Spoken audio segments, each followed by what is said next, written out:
Due to the sensitive nature of the material disclosed in this book, some names and identifying characteristics have been changed. Copyright 2009 by Roberto Escobar and David Fisher, all rights reserved. Except as permitted under the U.S. Copyright Act of 1976, no part of this publication may be reproduced, distributed, or transmitted in any form or by any means, or stored in a database or retrieval system, without the prior written permission of the publisher. Grand Central Publishing, Hachette Book Group, 237, Park Avenue, New York, New York, 10017. Visit our website at www.hachetteBookGroup.com. First ebook edition, February 2009. Grand Central Publishing is a division of Hachette Book Group, Inc.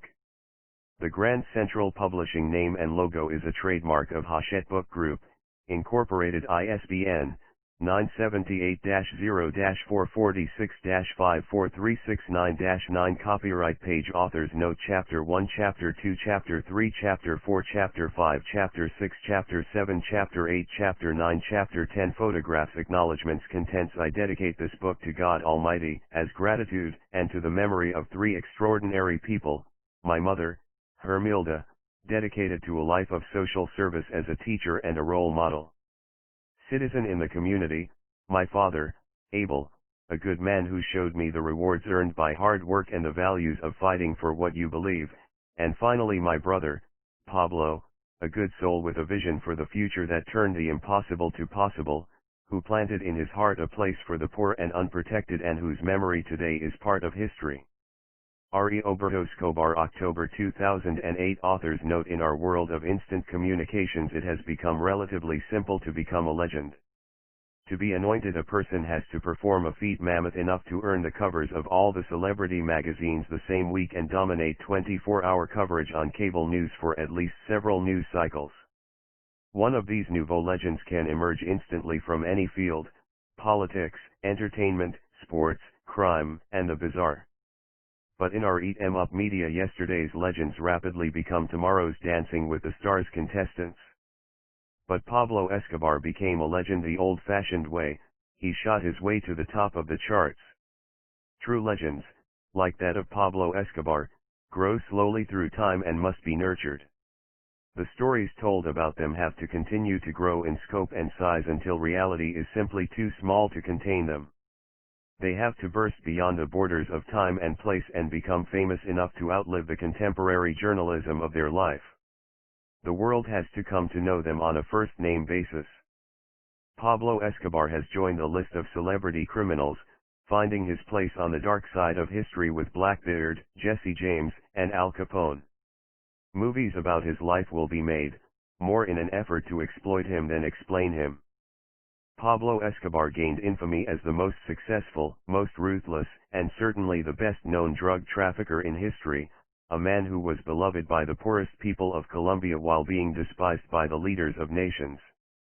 He has become known as the richest outlaw in history, a man who built neighborhoods while destroying lives, a multi-billionaire who was able to evade the army's searching years for him. When I began working on this project, I knew very little about Pablo Escobar other than the broad facts that emerged above the clatter. He had become synonymous with Colombian cocaine, which had flooded the United States, and as a result he was listed as one of Forbes magazine's 10 richest men in the world. Before beginning my long series of interviews with Pablo's surviving brother, Roberto, I did considerable background research, most of which confirmed what I knew and filled in substantial details. The facts of Pablo Escobar's life are the bricks of legend. Born in 1949 during a period of tremendous violence that resulted in the deaths of tens of thousands of Colombians, he grew up in a lower-middle-class working family. By the early 1970s he had become involved in his first serious crimes, and by the late 1970s he had entered the world of drug trafficking. His genius for organizing enabled him to bring together other traffickers to form what became the Medellin cartel. This came at the perfect time, when affluent Americans fell in love with cocaine. It was Pablo Escobar's cartel that supplied America's habit, and even the countless thousands of tons of coke that were successfully smuggled into America weren't enough to satisfy the demand. Pablo revolutionized the drug trade by creating new methods to smuggle massive amounts of drugs into America and then Europe. The business made Pablo and his partners billionaires. Pablo used many millions of his dollars to aid the poorest people of Colombia, building homes, buying food and medicine, paying school tuition, and in so many different ways becoming their hero. Meanwhile, his greatest fear, the greatest fear of all the traffickers, was that Colombia would enforce its extradition treaty with the United States and they would end up in an American prison. In 1982 Pablo entered politics and was elected as an alternate to Congress, perhaps to serve the lower classes of his country as he claimed, or perhaps to insulate himself from extradition as an elected official. Although Pablo claimed his money had been earned in real estate, in 1983 Minister of Justice Rodrigo Lara Bonilla accused him of being a drug dealer. For the first time the rumors had become public. When Lara Bonilla was killed in April 1984, Pablo was blamed and his political career ended. For the first time the extraordinary violence for which the Medellin cartel would become known became part of Colombia's daily life. In 1985 almost 1,700 people were murdered in Medellin, a figure that would continue to grow. Pablo and the leaders of the cartel were forced into hiding for the next few years, at times spending months in the jungles, often escaping just minutes ahead of government forces. In November of 1985 rebels launched a massive attack on the Palace of Justice. Hundreds of people died, among them justices of the Supreme Court. Pablo was accused of financing the attack in an effort to destroy all the evidence the government had collected against him, which was stored there. This attack on the government truly shocked Colombia, and people all over the world began learning the name Pablo Escobar. In 1988 the rival Cali cartel also declared war on Medellin by bombing Pablo's houses. The killings throughout Colombia increased. At night the streets of the large cities were deserted. And still the flood of drugs into America continued growing. Pablo and his close associates, including his brother, Roberto, successfully managed to evade the enemies searching the country for them while he led his private army in battle. But one by one other leaders of the cartel were captured or killed. By 1989 government officials were being killed and bombs were exploding in the big cities of the nation almost on a daily basis. But the civilized world was stunned once again when a commercial airliner, Avianca flight HK-1803, was bombed and all 107 passengers died. Pablo was blamed for this, adding to his growing reputation as one of history's most brutal criminals. A week later the headquarters of DAS, Colombia's FBI, was destroyed by a massive bomb. 89 people died. The Colombian government's war against Pablo Escobar was joined by American special ops teams. Pablo retaliated by targeting police officers, and within a few months more than 250 policemen were killed. In 1991 the government finally outlawed the extradition treaty, and Pablo, Roberto, and a dozen other men surrendered and were housed in a prison that Pablo built and controlled, a prison known as the Cathedral. In July 1992, the government attempted to invade the prison and capture the prisoners. While officially it was explained that Pablo was to be moved to a more strict prison, he believed this was an attempt to extradite him to America. Before he could be taken, he escaped into the jungles and the inner cities of Colombia, and the killing began once again. The legend of Pablo Escobar continued to grow. As the world watched, Pablo Escobar successfully evaded thousands of soldiers from Colombia and America, as well as enemies from Cali and other groups organized to capture or kill him, for more than a year. One man against the organized armies of government. To draw him out, some of these forces attacked his family, his friends, anyone who had ever been associated with him. In December 1993, as he tried to force the government to allow his family to leave the country, his hiding place was finally discovered. On December 2, one day after his 44th birthday, he died on a rooftop trying to flee those soldiers who had found him. Basically, that's the story of Pablo Escobar as it has been written. But as I began speaking at great length with his brother, Roberto Escobar, who served as the accountant for Pablo's business, and later spoke with many others who knew him at various times of his life, I discovered a slightly different version of that story, the story told in these pages. Roberto spoke with me as both a loving brother and a man desperately trying to correct history. The point he emphasized so many times was that the growing legend of Pablo Escobar was used by other groups to service their own needs, from the traffickers of Cali who were ignored while the focus remained on Pablo Escobar, to the various factions within the government who used the shadows that covered the search for him to settle old feuds and destroy growing opposition, and even by those men who once had worked for him and after being arrested provided information that would reduce their own sentences. It was easy for everyone to blame all the violence, all the killings, on Pablo Escobar. Americans certainly came to believe that Pablo Escobar was perhaps the primary source of the flood of cocaine from Colombia, and that killing or capturing him would end the problem. Few Americans knew the names of anyone outside the Medellin cartel. Obviously that has proved not to be true, as the cocaine tide never receded. At times it was very difficult for Roberto to accept that the little brother he had protected as a child and loved dearly had become the criminal Pablo Escobar. For legal and security reasons there were people that Roberto could not identify by name and details that he could not reveal, so an occasional name has been changed and some details have been blurred to make them less identifiable, but no less accurate. From others who knew Pablo well and worked for him or with him I heard stories that often differed from the accepted history and revealed a much more complex Pablo Escobar than I'd learned about through my research. As with every legend, there are numerous competing stories. While it's sometimes impossible to determine which of these stories is true, there can be absolutely no doubt that Pablo Escobar was the mastermind behind the most successful criminal operation in history, as well as the brutal force behind the years of chaos and violence that plagued Colombia. He was the larger-than-reality figure vilified and loved by the people of his country. But this is very much a brother's story. David Fisher. This is the story of my family as I know it to be. More than 1.5 centuries ago a woman named Ofelia Gaviria came from Vasco, Spain, to Colombia.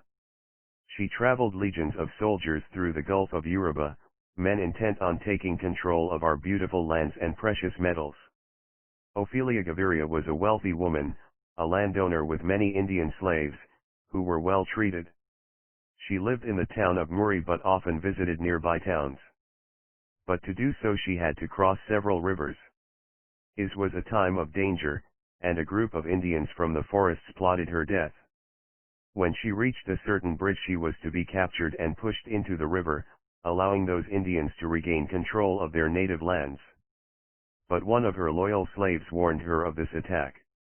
This was a brave woman, and instead of avoiding these attackers, she went to them with sacks of gold.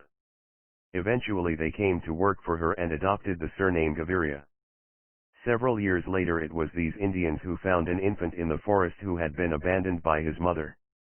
They brought this child to Ofelia, who adopted him and raised him as her own blood. His name was Braulio Gaviria, who grew to be a handsome man and one day would marry a blue-eyed beauty named Ana Rosa Cobalita Baronesh, herself from Spain. They had 5 children, and the last of them was Roberto Gaviria, who was to grow and become the grandfather of myself and my brother, Pablo Escobar, who was to become the most famous criminal in the world. Roberto Escobar, 2008. One in the month of October 2006 my beloved mother Hermilda Gaviria died. As she wished, she was to be buried next to my brother, the infamous Pablo Escobar Gaviria. The government of our country, Colombia, decided to use this opportunity to take a DNA sample from the body of my brother. The purpose was to prove to the world that the body in this grave was truly that of Pablo Escobar, the man who had risen from the streets to become the most powerful, the most beloved, and the man most despised by the ruling classes of Colombia. There were many people who believed my brother had not truly been killed on a Medellin rooftop by combined forces from America and Colombia in December 1993, but that another body had been substituted and Pablo lived free. Many others had claimed to be his children or a relative and so were entitled to some of the billions of dollars he had earned and hidden. This DNA sample would settle all of these claims. "Here lies the king" once had been inscribed on his tombstone, but the government had ordered it brushed away. Since his death, the cemetery Monte Sacro has become a popular place for tourists. Countless thousands have come from around the world to have their picture taken at the grave of the legendary outlaw Pablo Escobar. Others have come to pray, light candles for his soul, leave written notes for him, or knock on the gravestone for good luck. And some have come to cry. But on the day of my mother's funeral, only my family and witnesses from the government and military were there. And when Pablo's grave was opened, they were shocked. A large tree had wrapped its roots around the coffin. It was as if long arms from the ground were clutching it tightly. As if it was being claimed. I think about my brother every day. Pablo Escobar was an extraordinarily simple man.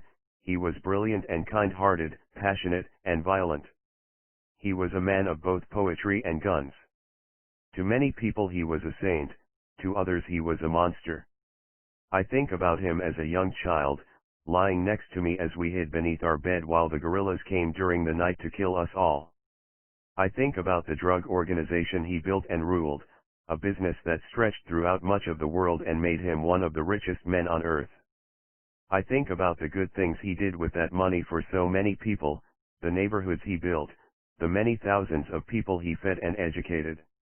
And, less often, I think about the terrible things for which he was responsible, the killings and the bombings, the deaths of the innocents as well as his enemies, and the days of terror that shocked nations.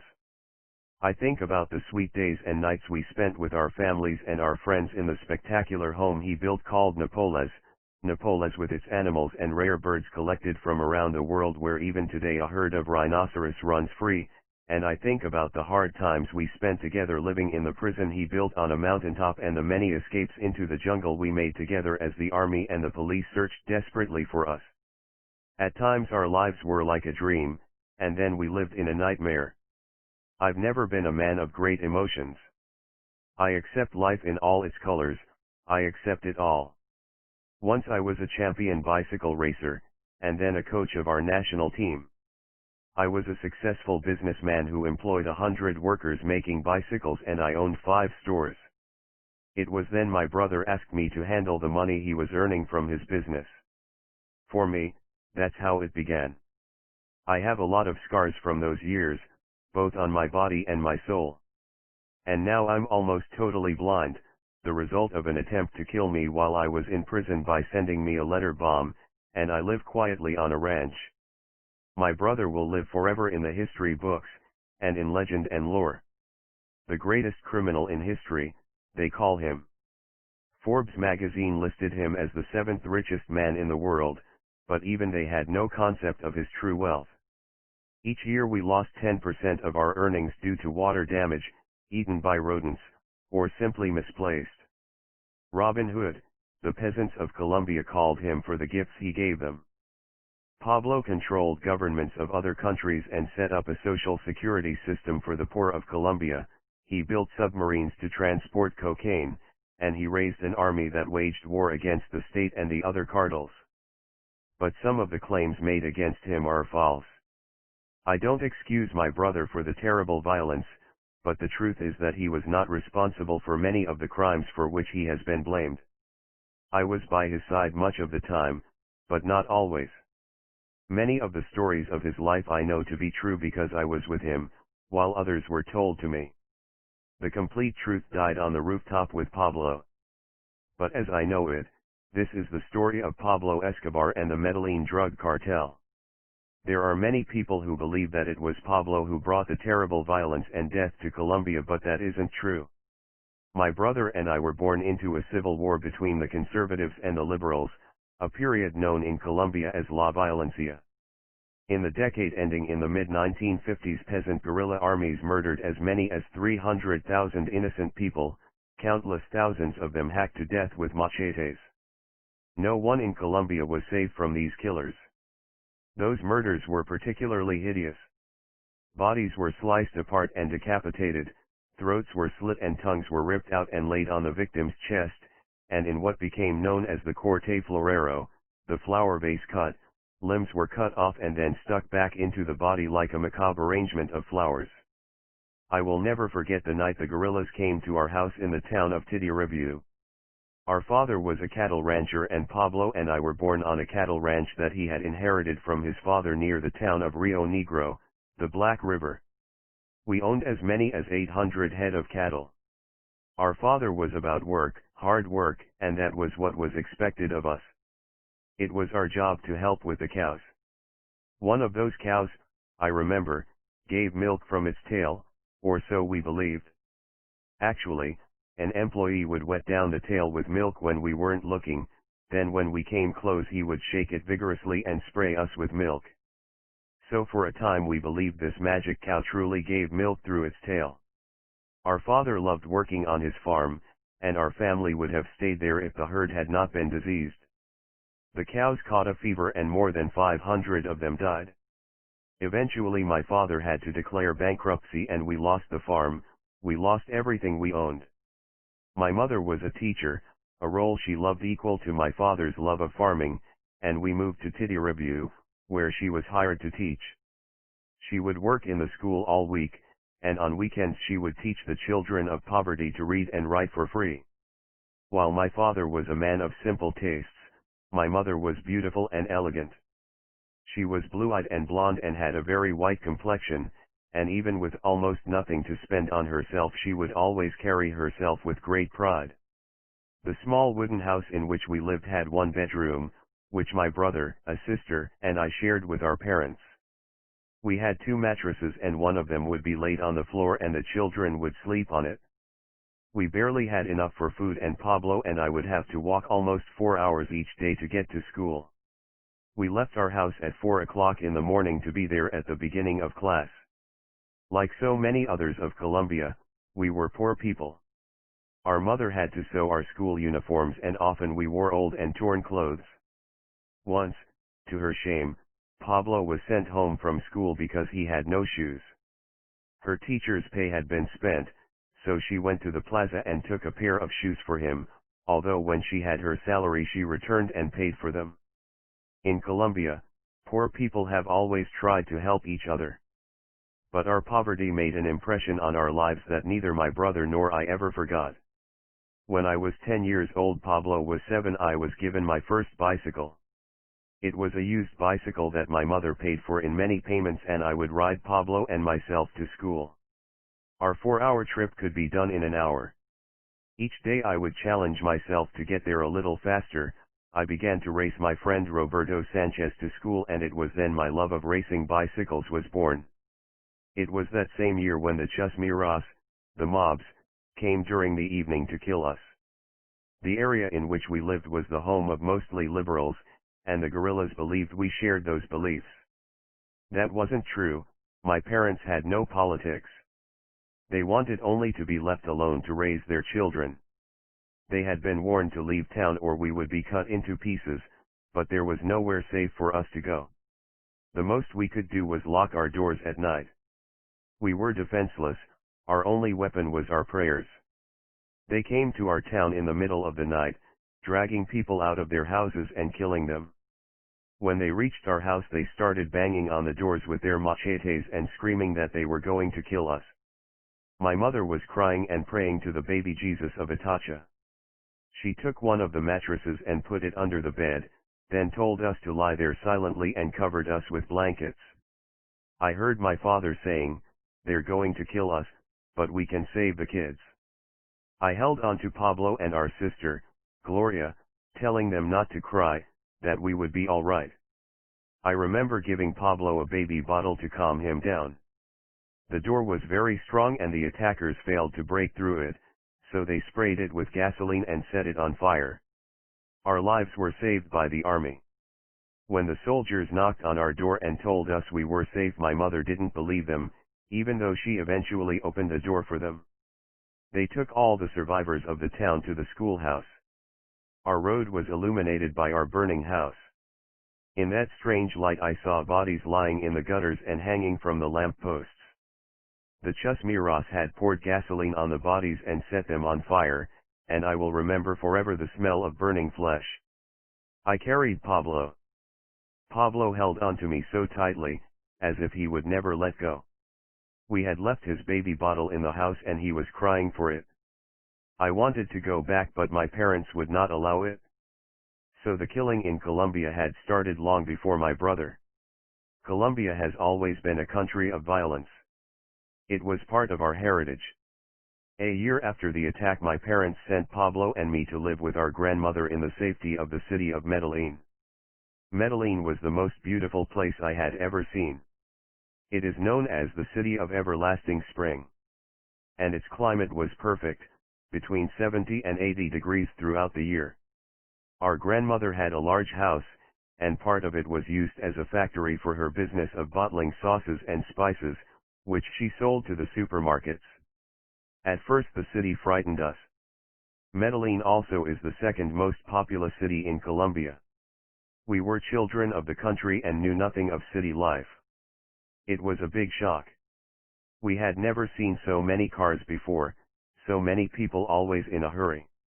Our grandmother was a loving woman, but very stern. Each morning she would make us get up very early and go to church. I remember one morning after the first week she got sick and told me to take Pablo by myself to church.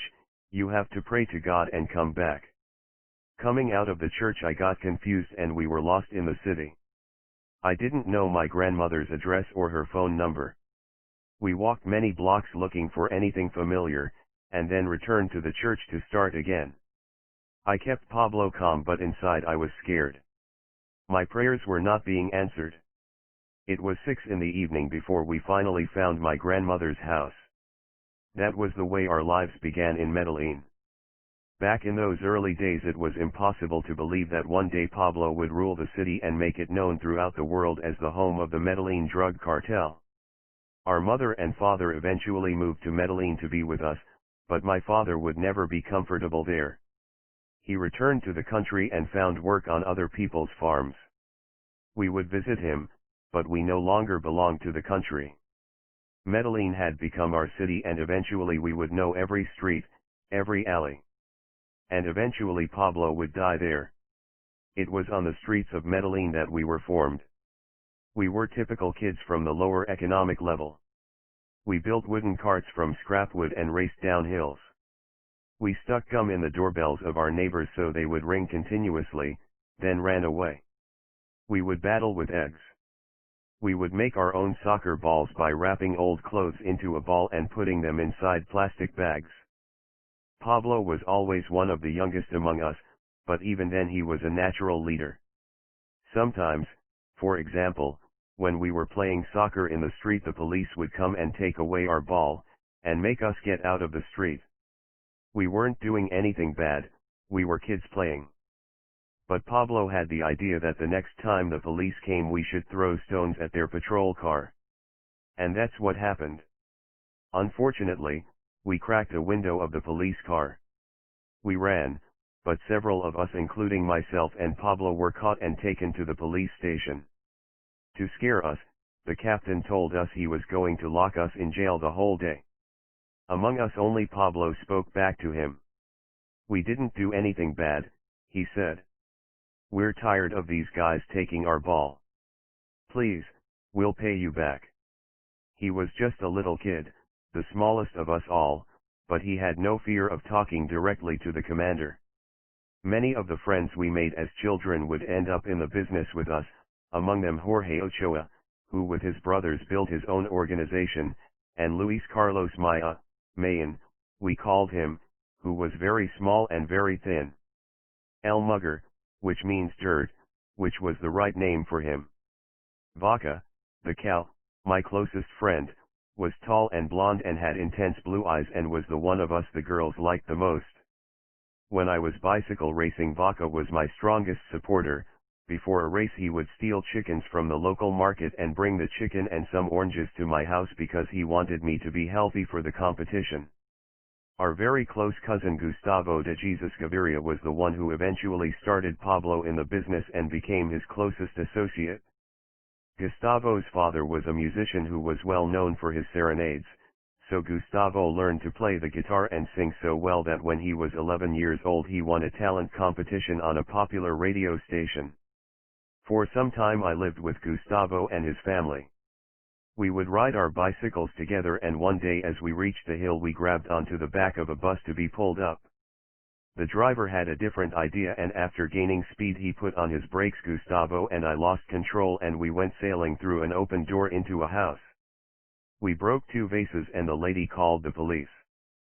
But my grandmother paid for the damage and we went laughing into the streets. We were good kids.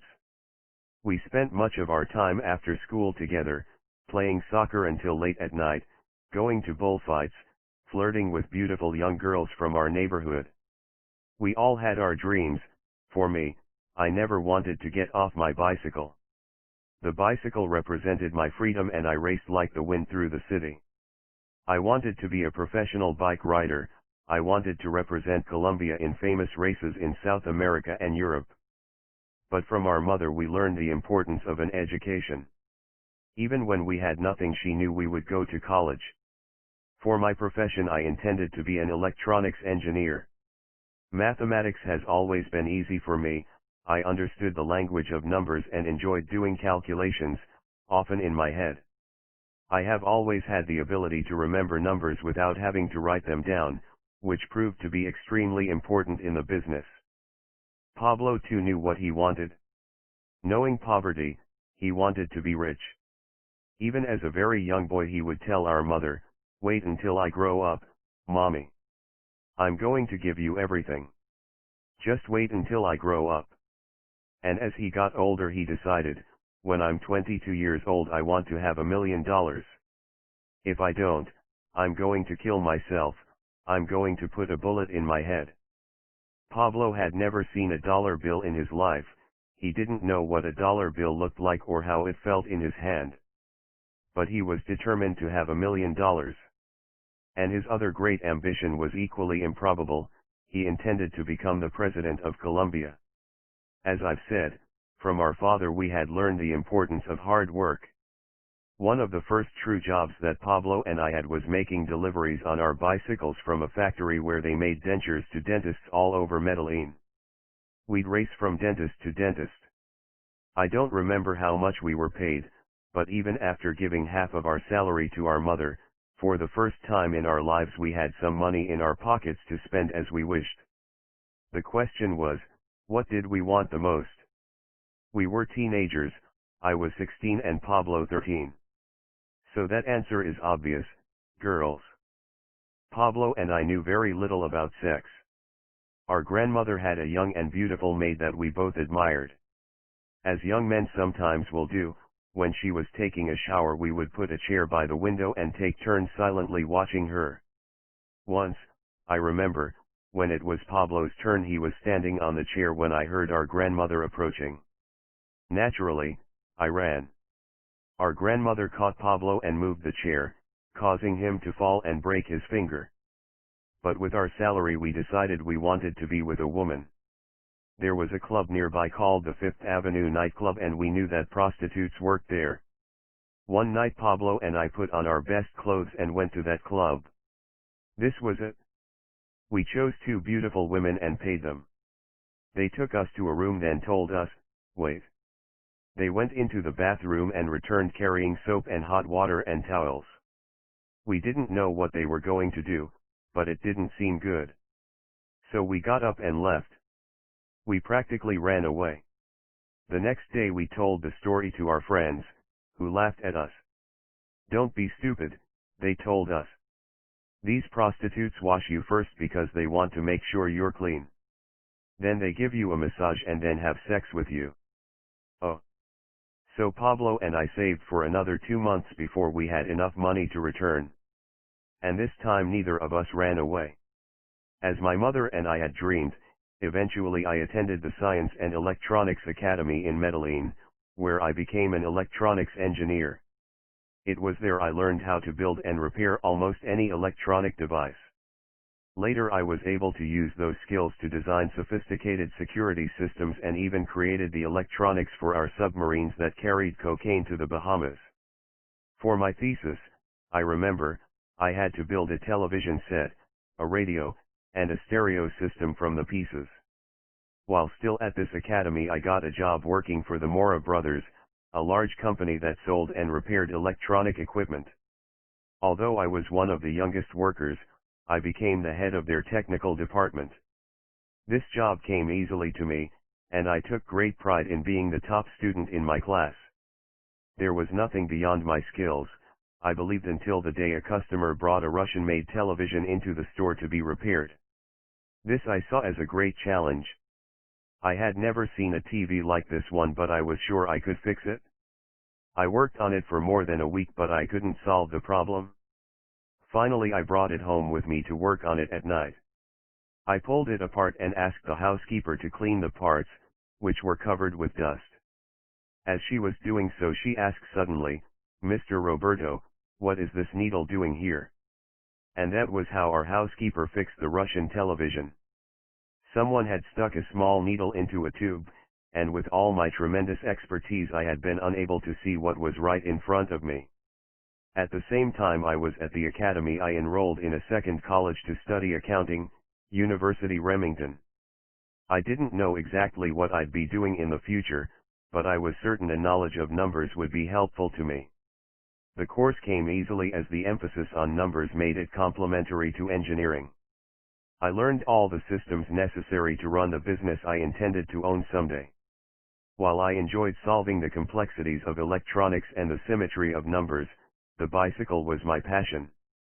When I started racing professionally, Mora Brothers became my first sponsor. I was a champion racer. In 1966 I was named the second top cyclist in Colombia. I was a member of our national team and represented my country in competitions throughout Latin America, winning races in Ecuador and Panama as well as in Colombia. I was known as El Osito, the bear, a nickname I earned in our national championships. That race had been held in the rain, and as we came into the long, last stretch the streets were caked with mud. I took a bad spill, sliding through the wet clay, covering completely with that mud my face and my racing number. Near the end of the race I made a strong move and caught up with the leaders, but with my number being obscured the radio commentators couldn't identify me. So they said, "We don't know who it is, but he is covered in brown like a bear, El Osito." Eventually I won the race, and from that day forward in whatever I did that was my nickname. In fact, in the drug organization no one ever called me Roberto. Pablo was the boss, El Patron, sometimes the doctor, but I was always El Osito. Almost always when I raced Pablo was with me. He was my assistant. He'd wash my bicycle and prepare my uniform for the next race. And before the race he would kill a pigeon for me. Some people believe that the blood of pigeons provides energy, so Pablo would go to a park and capture a pigeon to give to me. Pablo would also make sure that big groups from our neighborhood would come to the races to cheer for me. In those days, I was his hero. With the first salary I earned as a member of the national team in 1965 I purchased my first car, a blue German Warbird, and I saved my mother's house. Even with her teacher's salary and the money my father earned working on a farm, she had fallen months behind on the rent and was about to be evicted. It was the proudest day of my life when I was able to pay the overdue balance to the bank as well as several months in advance. It's very difficult for me to describe the feelings that I experienced during a race, but in a life that has been full of extraordinary events I've never known anything comparable to it. Bicycle racing requires great physical stamina but also an extreme mental toughness. And when everything is working perfectly in unison, the bicycle, your body, and your mind, the result is a sensation far beyond any kind of conscious thought. It can be a dangerous sport too, and I was injured badly twice. Once while training I was racing behind a large truck on its way to a construction site. We used to like to do this because the body of the truck protected the rider behind it from the wind. What I didn't realize was that this truck was carrying pieces of wood. A small piece fell from the back and I couldn't avoid it. When my bike ran over it I lost control and went flying through the air. I landed on my right side and slid a long distance, basically ripping off a layer of skin from my legs, arms, and face. My helmet was cracked, the shoe on my right foot was destroyed, and I was bleeding very badly. They rushed me to the doctor. I hadn't broken any bones but it felt like my whole body was on fire. The doctor told me the therapy was going to be very painful. Your skin is going to start growing back, so you have to keep moving or your body will be very tight. To prevent the whole right side of my body from becoming one great scab, I had to work out on a stationary bike for hours every day for more than a month. It was the most painful experience I'd ever gone through until later. When I retired as a racer, I became the trainer of the team representing Antioquia, the second largest of the 32 departments or states that comprise Colombia, and later the trainer and assistant coach of the Colombian national team. While I was working with the national team, we competed in Europe and Latin America and won several medals. By that time I was already married, the first of my 3 marriages, and was the father of 2 beautiful children, a son, Nicholas, and a daughter, Laura. My wife and I had dated 2 years and we were married on Halloween night because she was pregnant with Nicholas. We couldn't even afford a car at that time.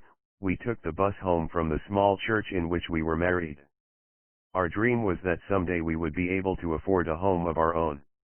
I was a hard worker, and always honest in business. But also clever.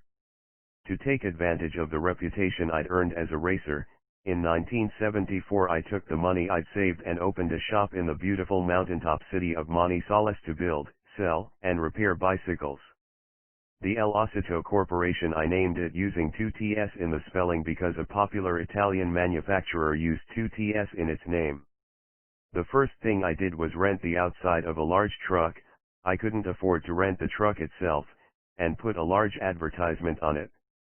To begin building my business, one day I borrowed the truck and drove it to Bogotá, the capital of Colombia, and parked it directly in front of the biggest bicycle factory in the country. I asked to speak to the manager. After introducing myself, I pointed to the truck and told him, "That's one of my trucks. I own the whole company." We were expanding, I explained, and we needed a reliable spare parts supplier to build more bicycles. I wanted to talk to them about forming a relationship. Well, naturally he was interested in obtaining my business. Eventually he agreed that I could take a large load of parts with me on credit. I wish I could, I told him. I can't because the truck is already full. Of course that wasn't true. I hadn't rented the inside of the truck, so I was not permitted to use it. A few days later the manager delivered a truckload of parts to my store in Manizales, and I hired 2 additional workers and began building more bicycles. These were well-made bikes, and because I was assembling them in Colombia I could sell them for substantially less than the bikes shipped from Europe. But selling them still was difficult. Colombians loved the well-made Italian and Swiss bikes, and didn't want to buy bikes made in our country. I had a hard time getting Osito bikes into the popular stores. I literally begged the owner of a major store to place a few of my bikes, telling him, "I'm going to sell them to you for much less than the bikes you bring in from Europe." He refused, saying, "Nobody knows of Osito bikes in Colombia." But finally he agreed to take 5 bikes, warning me that if they didn't sell within 2 weeks I should come and pick them up. During the next week I sent 5 friends to the store to buy these bikes.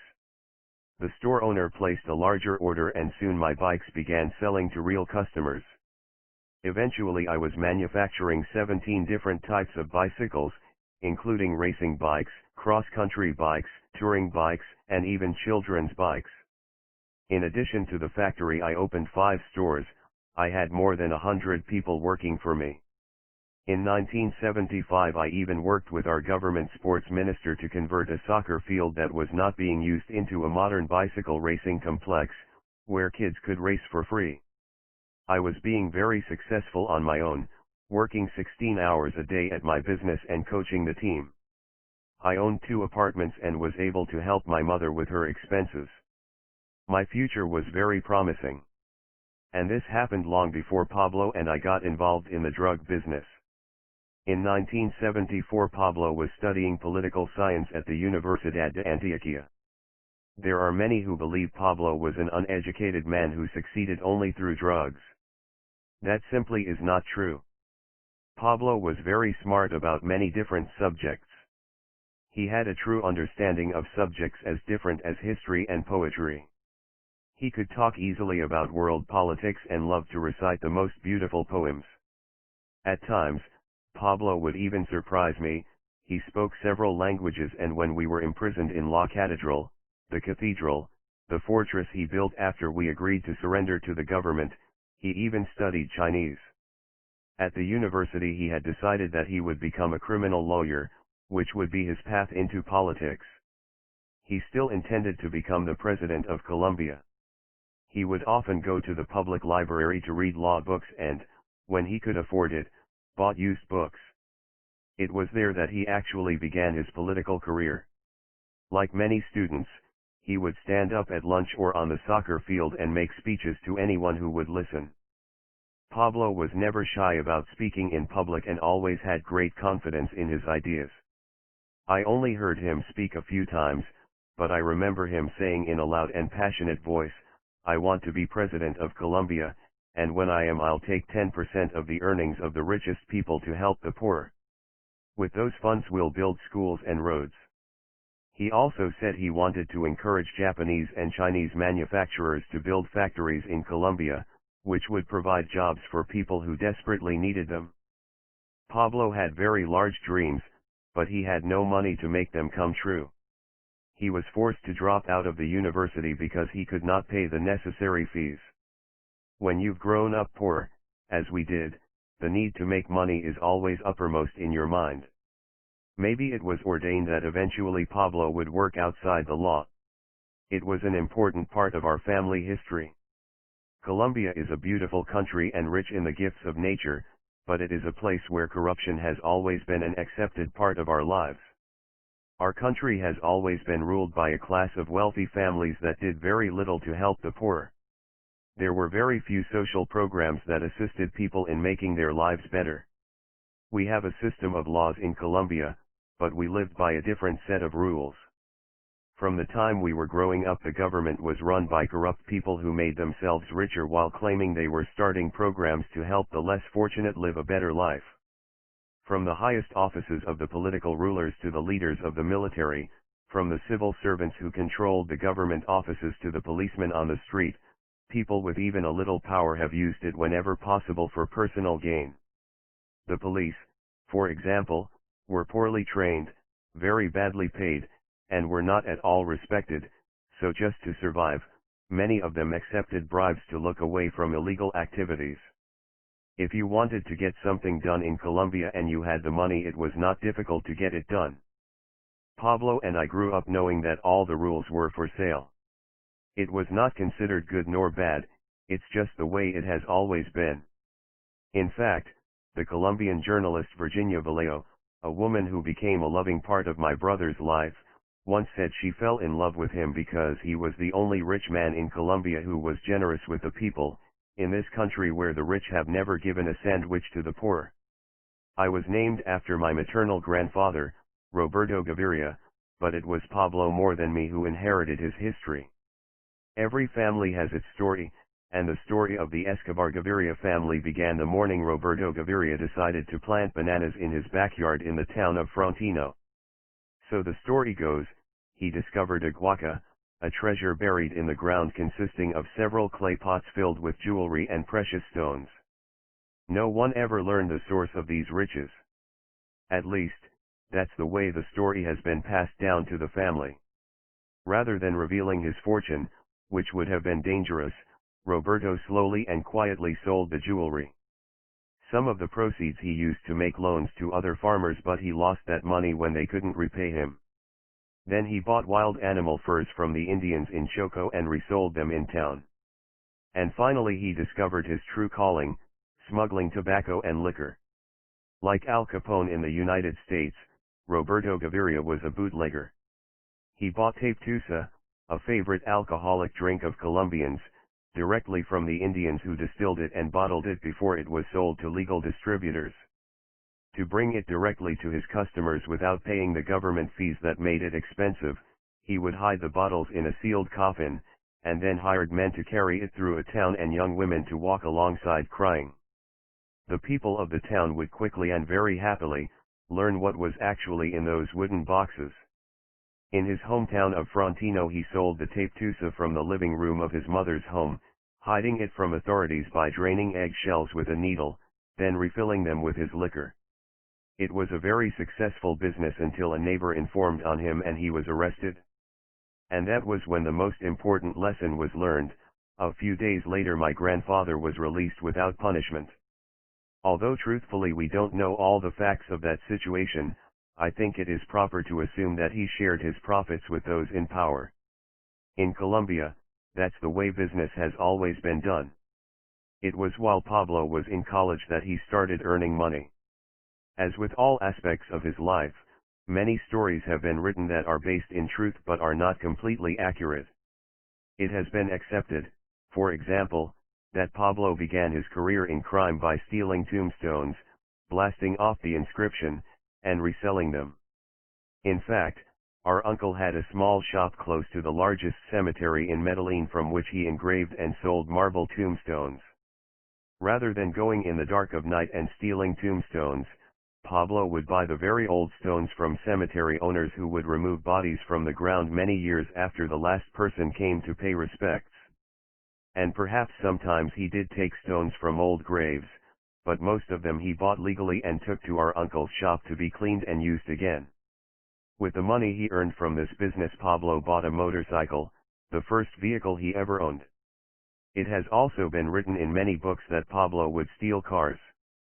Supposedly, he was so successful in that business that citizens and insurance companies agreed to pay him a fee not to steal the cars they insured, providing him with a list of protected cars.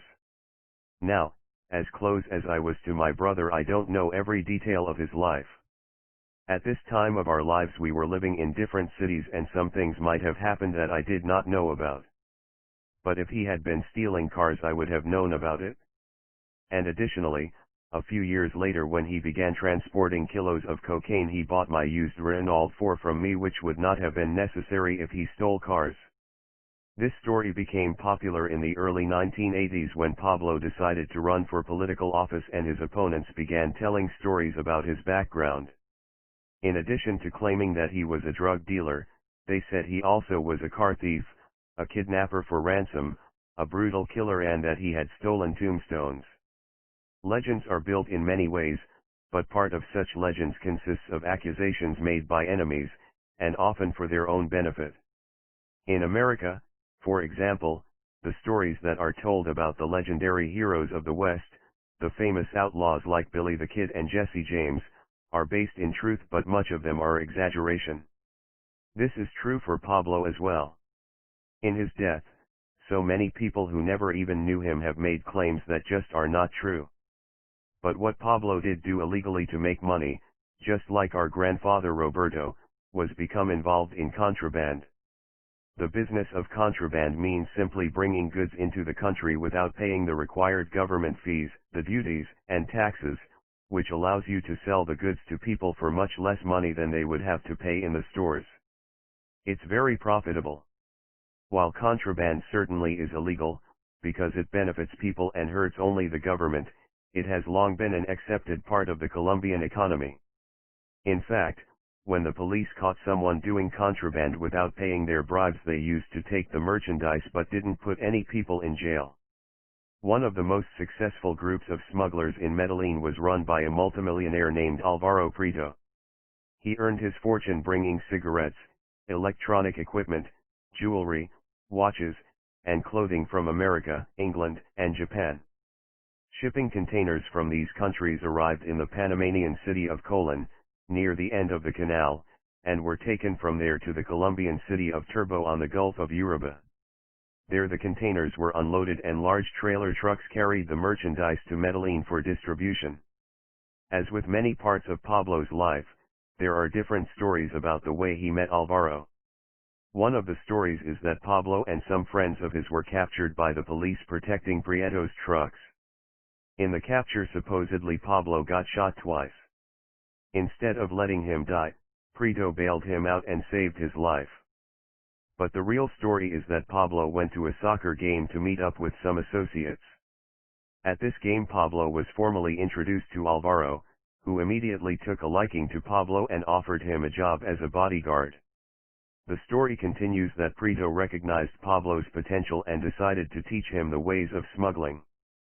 The way to make money is to protect the merchandise for the guy who has the money, and that's who I am.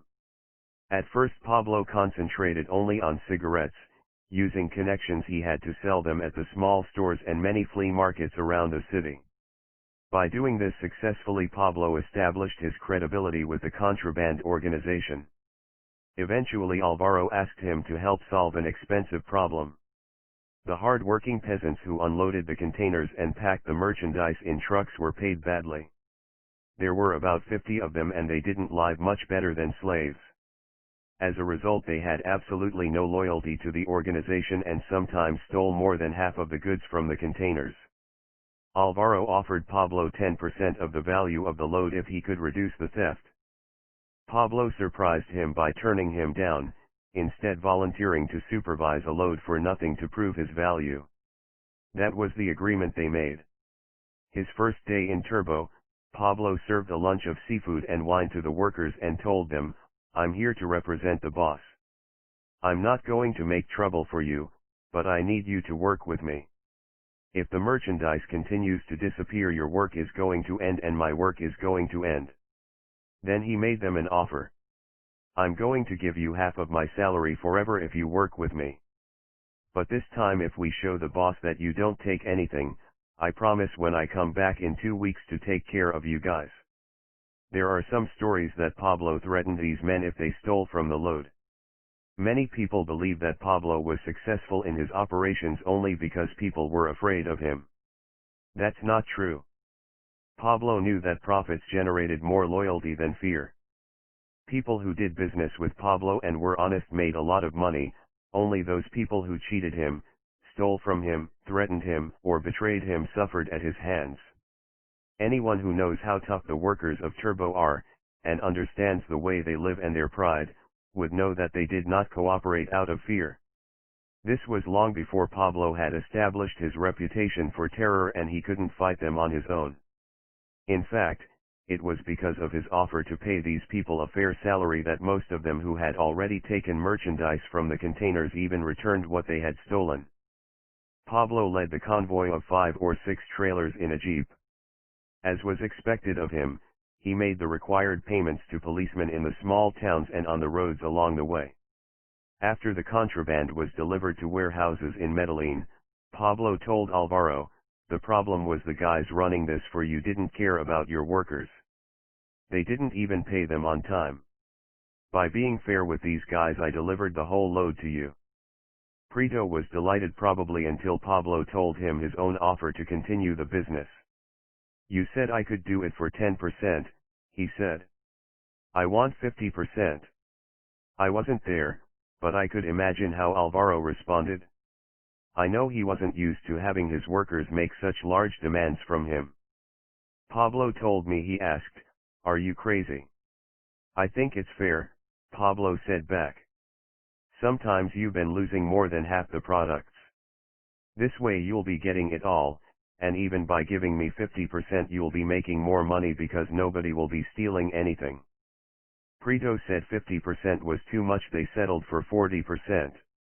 It proved to be a beneficial deal for him as well as Pablo. Eventually Pablo expanded the business, adding products like washers and dryers, which then were not common in Colombia, to his deliveries. Pablo became a true partner in the contraband business, supervising loads from their delivery in Panama to the warehouses in Medellin. He became an expert at moving goods through the country. To secure the money he was paid, he built caletas, hiding places, or safes, in the walls of his house in which he kept tens of thousands of dollars. They were protected with electronic doors that only he knew how to open.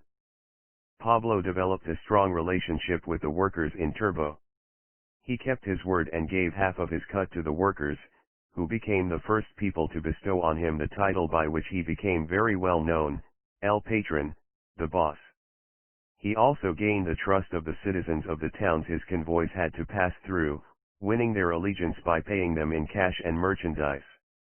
My brother was making a huge amount of money. Usually they ran 2 loads a month and Pablo could earn as much as $120,000 from each of them.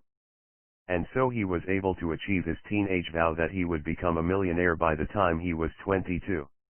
It's very difficult to explain to anyone who has not experienced it, the incredible feelings you have of being rich after you've grown up with having very little. Most people have some dreams come true, but suddenly Pablo was in a situation where he could pay for more than all his dreams.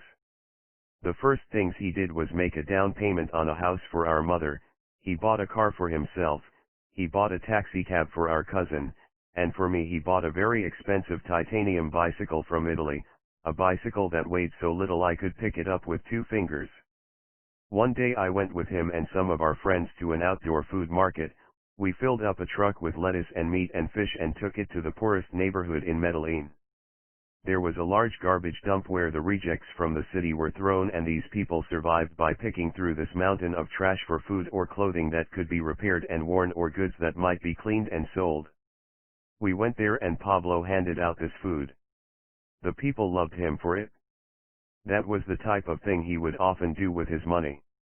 Pablo would eventually do many terrible things, but he never forgot the poor people, and they loved him for it. And even until today they remember him and celebrate his life. One other thing we did was take our entire family to Disney World in Orlando, Florida. We were about 20 people, including our mother, sisters, and my children. I don't remember all the rides we rode on, or other places we visited, although we did go to a dog show, but I remember the joy we shared. For my family this was one of the first of our many dreams that came true. Before the nightmares, of course. When we were growing up, like most Colombians, we had greatly admired the United States. But once we finally got here it seemed even more amazing than we had imagined. Everything we saw seemed so big and so beautiful, all of the people seemed to be so successful. And Disney World, I remember that it was so clean and so well organized. And most of all I remember how much fun we had and how free of worries we were. Pablo worked in the contraband business for almost 3 years. During that time he earned more money than any of us had thought possible except Pablo, of course, and to save it he had to open a lot of different bank accounts, many of them in assumed names. At that time our government paid little attention to the amount of money Colombians had in banks. No one tracked it. No one had a legal right to ask any questions about where money came from. Eventually Pablo asked me to manage this money. It was my job to make payments to all his employees, deposit the money in banks and other secure places, and to begin making smart investments. This was the time I first became the accountant. Generally Pablo and I would meet once or twice a week. With my encouragement we eventually began investing the money in real estate, buying land and buildings and financing construction. This was something Pablo would do for the rest of his life. At one time, for example, he owned as many as 400 farms throughout the country. I used the real estate deals to protect Pablo's money. If his contraband business should be discovered, the government had the right to take the money he had earned from it, so I created a new set of books to prove he had earned his money from real estate. For example, if we sold an apartment for $50,000, in those books the sale was recorded as $90,000. In this way we were able to create very complicated paths that were impossible to follow to the source. I don't remember precisely how much money Pablo earned in the 3 years he worked in the contraband business, but in addition to becoming a wealthy man himself, he improved the lives of many people who worked with him. It was during this time that we got guns for the first time. Pablo was given his gun by the contraband boss known as El Padrino. And Pablo gave me the first gun I owned as a birthday present, a Colt, in a gift bag along with a nice suit, tie, and shoes. "You need it," he said. "You're carrying around a lot of money. You gotta be careful, you gotta protect yourself." Growing up on the farm we had fired a gun at birds, but we didn't really know how to use it. Certainly, I didn't. A friend of Pablo's, a captain in the police, helped me get a permit to carry it. I was not comfortable with it, I hid it from my wife, but Pablo was right. I carried around a lot of cash. I had to be able to protect myself. Fortunately, at that time I never needed it. Had his involvement in contraband continued, anything might have happened. It's possible he would have used his profits to go directly into politics. He might have done special things. But the business ended suddenly. What happened was that a corrupt police official with whom he had been doing business betrayed him. This high-ranking member of the police force had been on Pablo's payroll for several years, being well paid to facilitate passage of goods through his region. But when he was transferred to another city, he knew he would lose these payments, so to gain favor with his bosses he told them everything he knew about Pablo's business. Their plan was to intercept the next convoy. That would be worth a fortune to them. By this time Pablo's convoys included as many as 40 trucks. One thing about my brother, he always had luck. Usually he drove in his Jeep in front of the trucks. But on this trip he decided he was going to stop for lunch in a nice restaurant. He told the drivers to keep going and eventually he would catch up and make the payoffs to the local police in towns along the route. At that time the police trusted Pablo, so there should have been no problem with this. But while Pablo was eating, under orders from superiors, the police stopped the convoy and seized 37 of the trucks. One of the 3 drivers who got away called Pablo and told him what had happened. "Tell the drivers not to say anything to anyone," Pablo said. Alvaro accepted the loss. "Forget about the trucks," he said. "Just come back to Medellin." There was nothing Pablo could do to save the merchandise. Instead of driving the Jeep back to the city, he took a public bus, which allowed him to get past the police who were waiting for him. Alongside the road he saw the 37 captured trucks. Eventually Pablo hired lawyers and paid officials to get the drivers released. Their defense was that there was no proof they knew they were transporting contraband. They were just simple truck drivers. Eventually all the drivers were released. But for Pablo, this was the end of the contraband business. And the beginning of the life that made him infamous. Today the cocaine business is a well-established part of the world culture. Everybody knows about it. Storms of cocaine use have rolled over countries like the United States. Because of Pablo and the Medellin and Cali cartels, Colombia has become known mostly for the export of cocaine. But when Pablo started working in the cocaine business, it was not that way at all. In the United States, cocaine was not considered a big problem. In fact, most people didn't know very much about it at all. While in Colombia we knew much about cocaine, primarily because the paste from which it is made came from our region, the distribution business had not spread much beyond our borders. The cocaine we made was mostly sold and used in our country. No one was sending cocaine from Colombia to the United States. No one was earning $1 billion profit from it. Once cocaine had been widely and freely used in America. A small amount was part of the original Coca-Cola and some cigarettes. It could be bought in drugstores.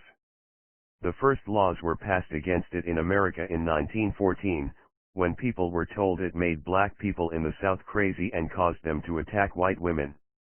But mostly the police left people who used cocaine alone. Only in 1970 did the American government make it a so-called controlled substance, which caused the police to start making arrests for selling it and using it. Doing this made it more dangerous for dealers and more difficult for users to find it, which made it more expensive to buy. And much more profitable to sell. Cocaine comes from the leaf of the coca plant, which grows best in the jungles of Peru, but also in Bolivia, Colombia, and Ecuador. It was everywhere in the mountains and jungles of Peru long before people started growing it to sell. The Indians have used it for medicine and chewed it for energy for all of known history. It was 150 years ago, in 1859, that a German scientist discovered a way to bring out from those leaves the exact white substance that made people feel so good. The base. He named it cocaine.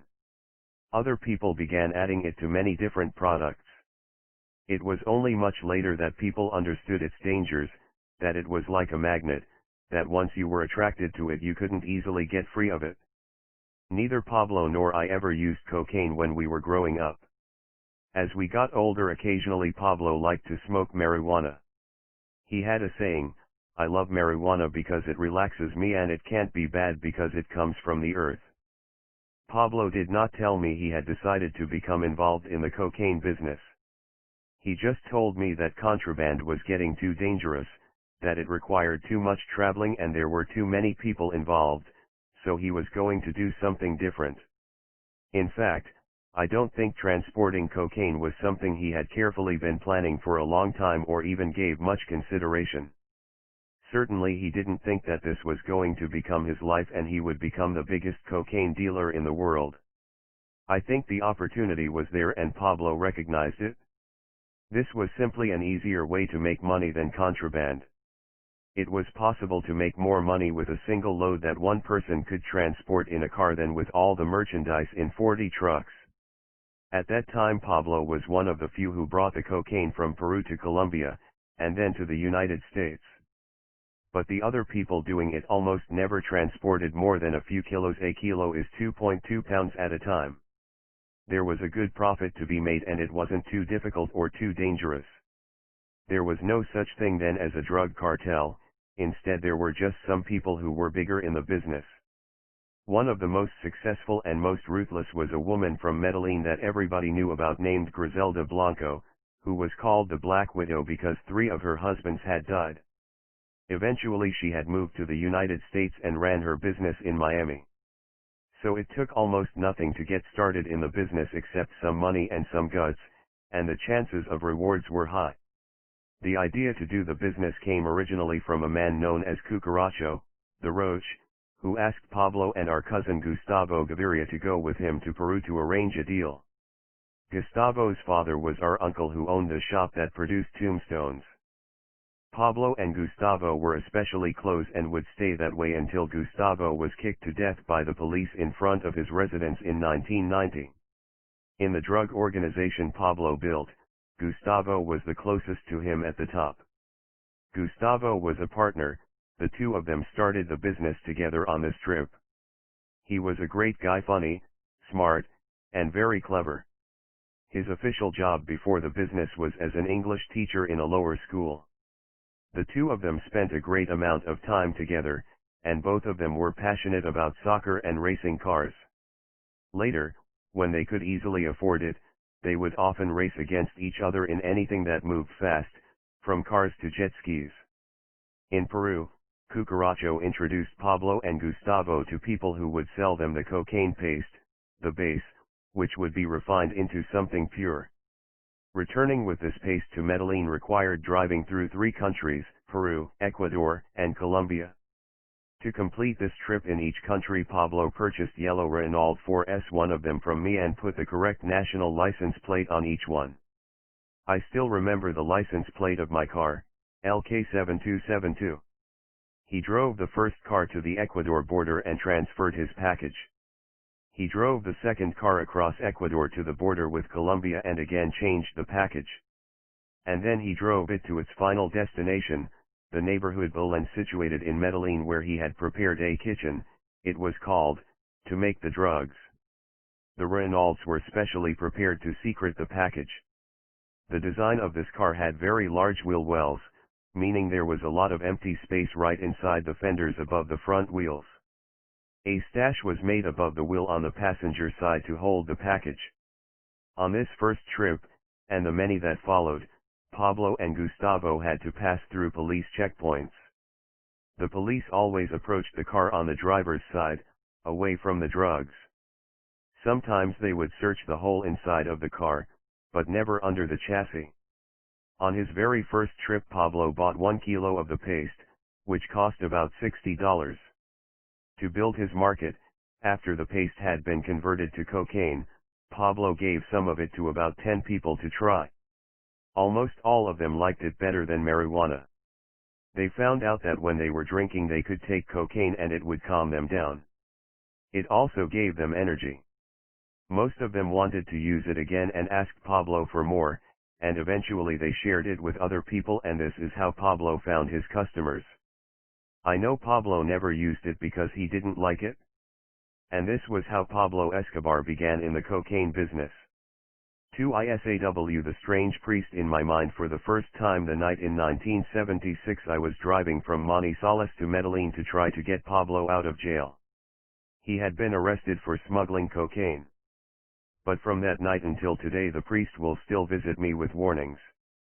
All of this happened because people wanted cocaine. Pablo found he could easily sell as much as he could bring into our country. The business grew very rapidly, but at the beginning it was just Pablo and Gustavo. In fact, I remember that my brother asked our mother to make him a jacket with a double cover, a secret lining, so he could hide the merchandise and the cash he had to carry. One member of Pablo's organization, the Lion, remembers carrying as much as $3 million in cash in the lining as he made more than 20 flights between Medellin and New York, bringing the drugs to America and the cash back to Colombia. Hermilda, who made the first such jacket, certainly did not know what this jacket was for. She was very innocent about all of this. One night the family was at the dinner table when Pablo handed her some money. "Pablo," she said, "I heard you are washing the money. Is this money laundered?" "Yes, of course," he said. She shook her head. "Then why is it not wet?" I can still hear our laughter. Soon the Renault 4s were too small, so Pablo bought trucks that could carry as many as 20 kilos each journey. The drugs came through Ecuador to the agricultural city of Pasto in southwest Colombia. One of the biggest products of Pasto is potatoes, and Colombians are used to seeing large trucks carrying loads of potatoes from the border. Pablo had the idea of secreting many kilos of cocaine in a large spare tire carried by the trucks. It worked very well for several months. Still, at this time I didn't know what Pablo and Gustavo were doing. Pablo and Gustavo hired several drivers and helpers, each pair of them being responsible for a different section of the trip, because they didn't want anyone else knowing their route. One of the drivers was known as Gavilan, meaning vulture. Gavilan was stupid. With the money Pablo paid him he bought a car and a motorcycle and expensive clothes. Gavilan had an uncle who worked for the DAS, the Departamento Administrativo de Seguridad, Colombia's FBI, and he wondered what his nephew was doing to earn so much money. "It's nothing," Gavilan told him. "I'm working with this guy and all I do is drive a truck with potatoes from Pasto to Medellin." The DAS agent started an investigation. All the details were never known, but somehow they found out the truth. One day the DAS and the police stopped the truck outside Medellin. They told the driver that everything was set, he just had to call the boss and tell him that he had to pay a bribe for the truck to continue. As Pablo told me later, he was not surprised when he got the phone call, as this was often the way business was done in Colombia. But when he and Gustavo showed up at the designated meeting place they were arrested. I didn't learn about this until the next day. I was in the city of Manizales meeting with the coaching staff of the national bicycling team, preparing for a speech I was to give that evening, when I saw the police picture of Pablo on the front page of the newspaper. I was stunned. I knew he was doing contraband, but not drugs. My first fear was what this would do to my own position with the team. I was worried I would be fired. But then I realized that no one at this meeting knew Pablo was my brother. I decided to be cool. I'd give my speech and then I would try to help. I called my mother, who had been crying for hours. Remember, we had no cell phones then and she had not been able to find me. I told her I knew nothing about it, but that certainly I would do whatever I could to help my brother. I tried to give my speech that night, but it was impossible. I apologized and said I was feeling sick and had to leave. The drive from Manizales to Medellin took about 8 hours. I was with a good friend who eventually would work for Pablo in the cartel. We were driving a Dodge truck. I drove for several hours, then allowed my friend to take over. Today Colombia has nice highways, but at that time it was mostly narrow old roads. I sat back in the passenger seat and began thinking about what I would have to do right away. As soon as I got back to Medellin I had to make sure our financial records were the way we wanted them to be. The government was not going to check the source of Pablo's funds, but they might want to see how much he had earned from drug deals. I had to make sure that all the money he had in the banks was based on recent real estate transactions. It was 3:30 in the morning and we were the only car on the road. I saw that we were running short of fuel and began looking around for a gas station. As I did, I saw a man dressed in black, with a round black hat on his head, standing by the side of the road. To me, he looked like a priest. I thought that was very strange. What was a priest doing standing alone on the road in the middle of the night? As we came close to him, my friend didn't even slow down. "Hey," I practically yelled at him, "stop the car. Stop the car." We raced right past the man. I saw his face looking at me. I said to my friend, "Man, I'm telling you to stop the freaking car." Then I turned around and looked back and the man was gone. He had disappeared. A little while later we drove past an open gas station and again he refused to stop. He didn't stop until we finally ran out of gas. I was furious with him. "What's the matter with you? Why didn't you stop to pick up that guy? I told you to stop at the gas station." He looked at me like I was crazy. "What are you talking about? You never told me to stop. There was no guy on the road." I got goosebumps. Even now when I think about it, my body goes cold. I know what I saw that night. And more important, that was only the first time I would see the priest. And I would learn to understand what it meant when I saw him. We had to walk back to the gas station, but eventually we got home. I saw Pablo a day later at the Itagüí prison, one of the toughest jails in Medellin. He didn't want to talk about his situation, just telling me that he would take care of it. He spent 8 days there, then paid someone to arrange his transfer to a more relaxed prison. This was more of a farm than a jail. The prisoners were allowed to walk free, play soccer, even eat their meals outside. He spent more than 2 months there waiting for his trial. During that time, I believe, some arrangements were made with the local judge.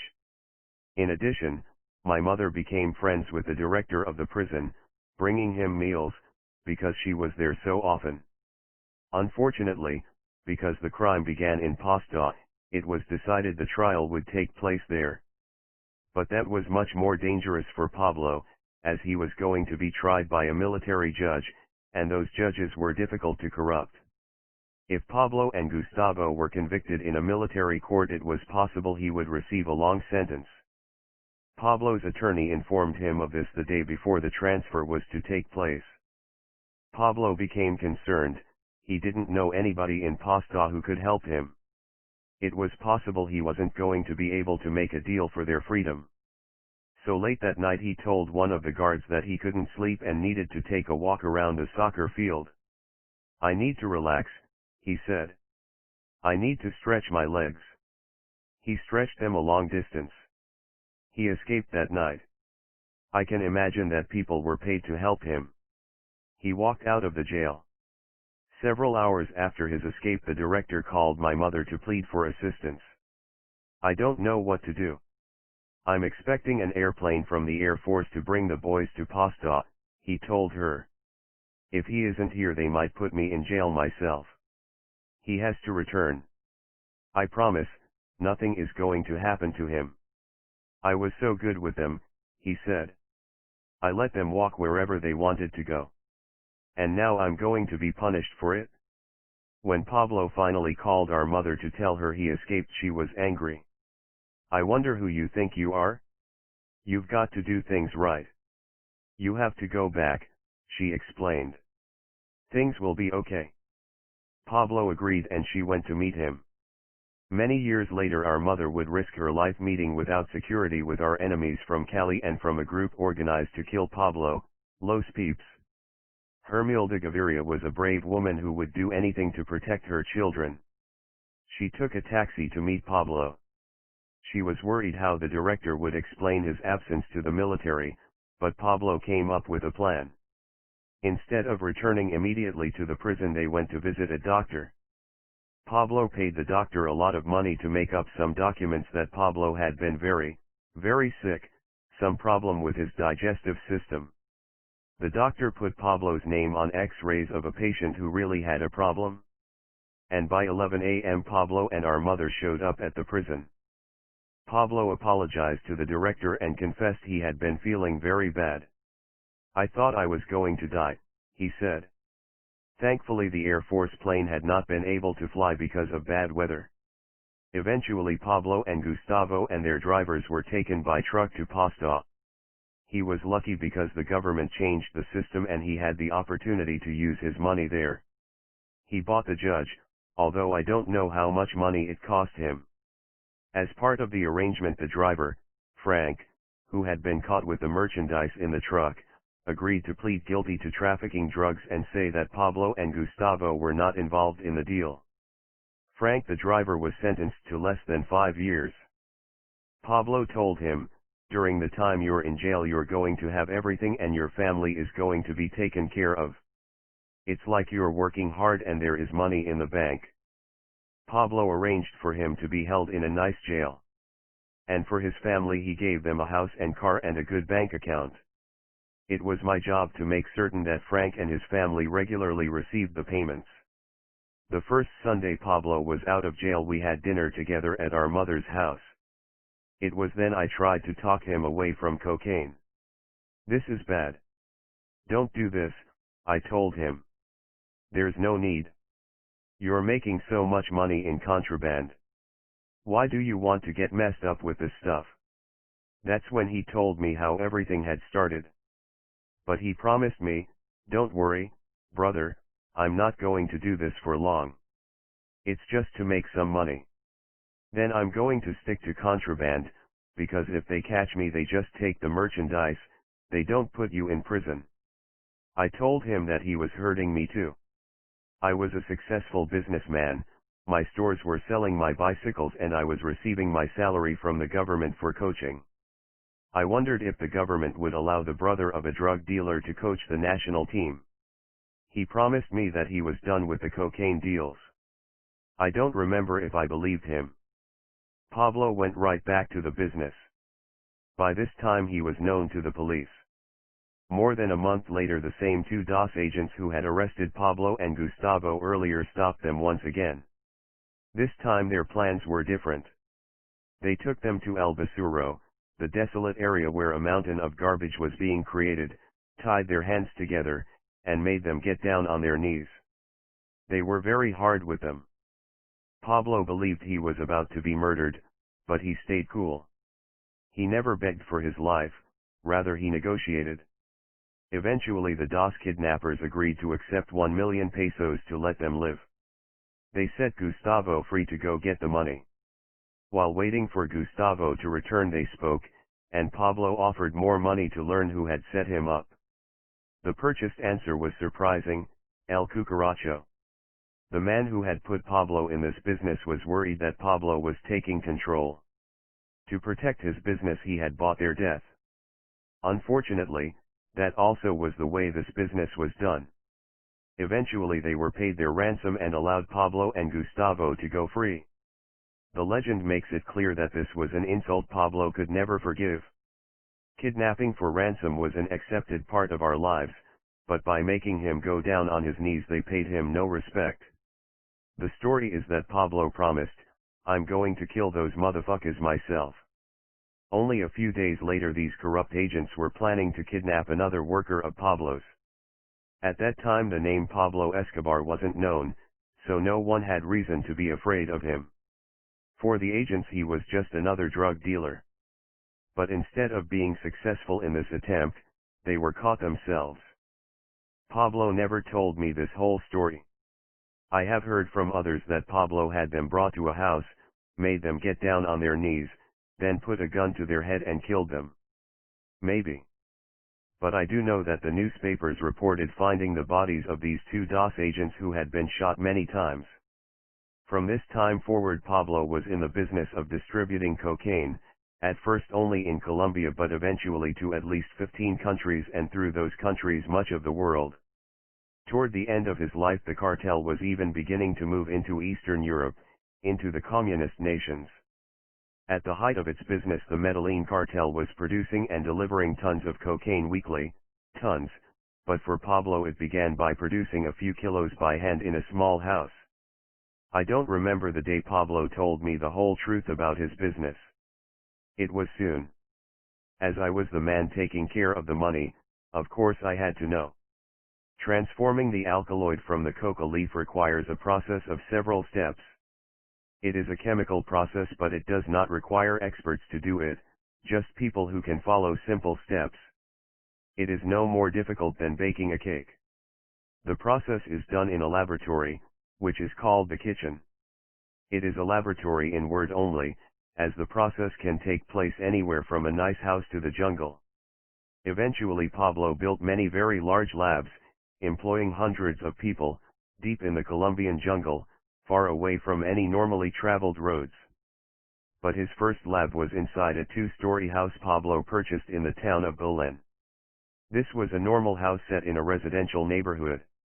The workers, known as the cooks, lived on the second floor and the kitchen was most of the first floor.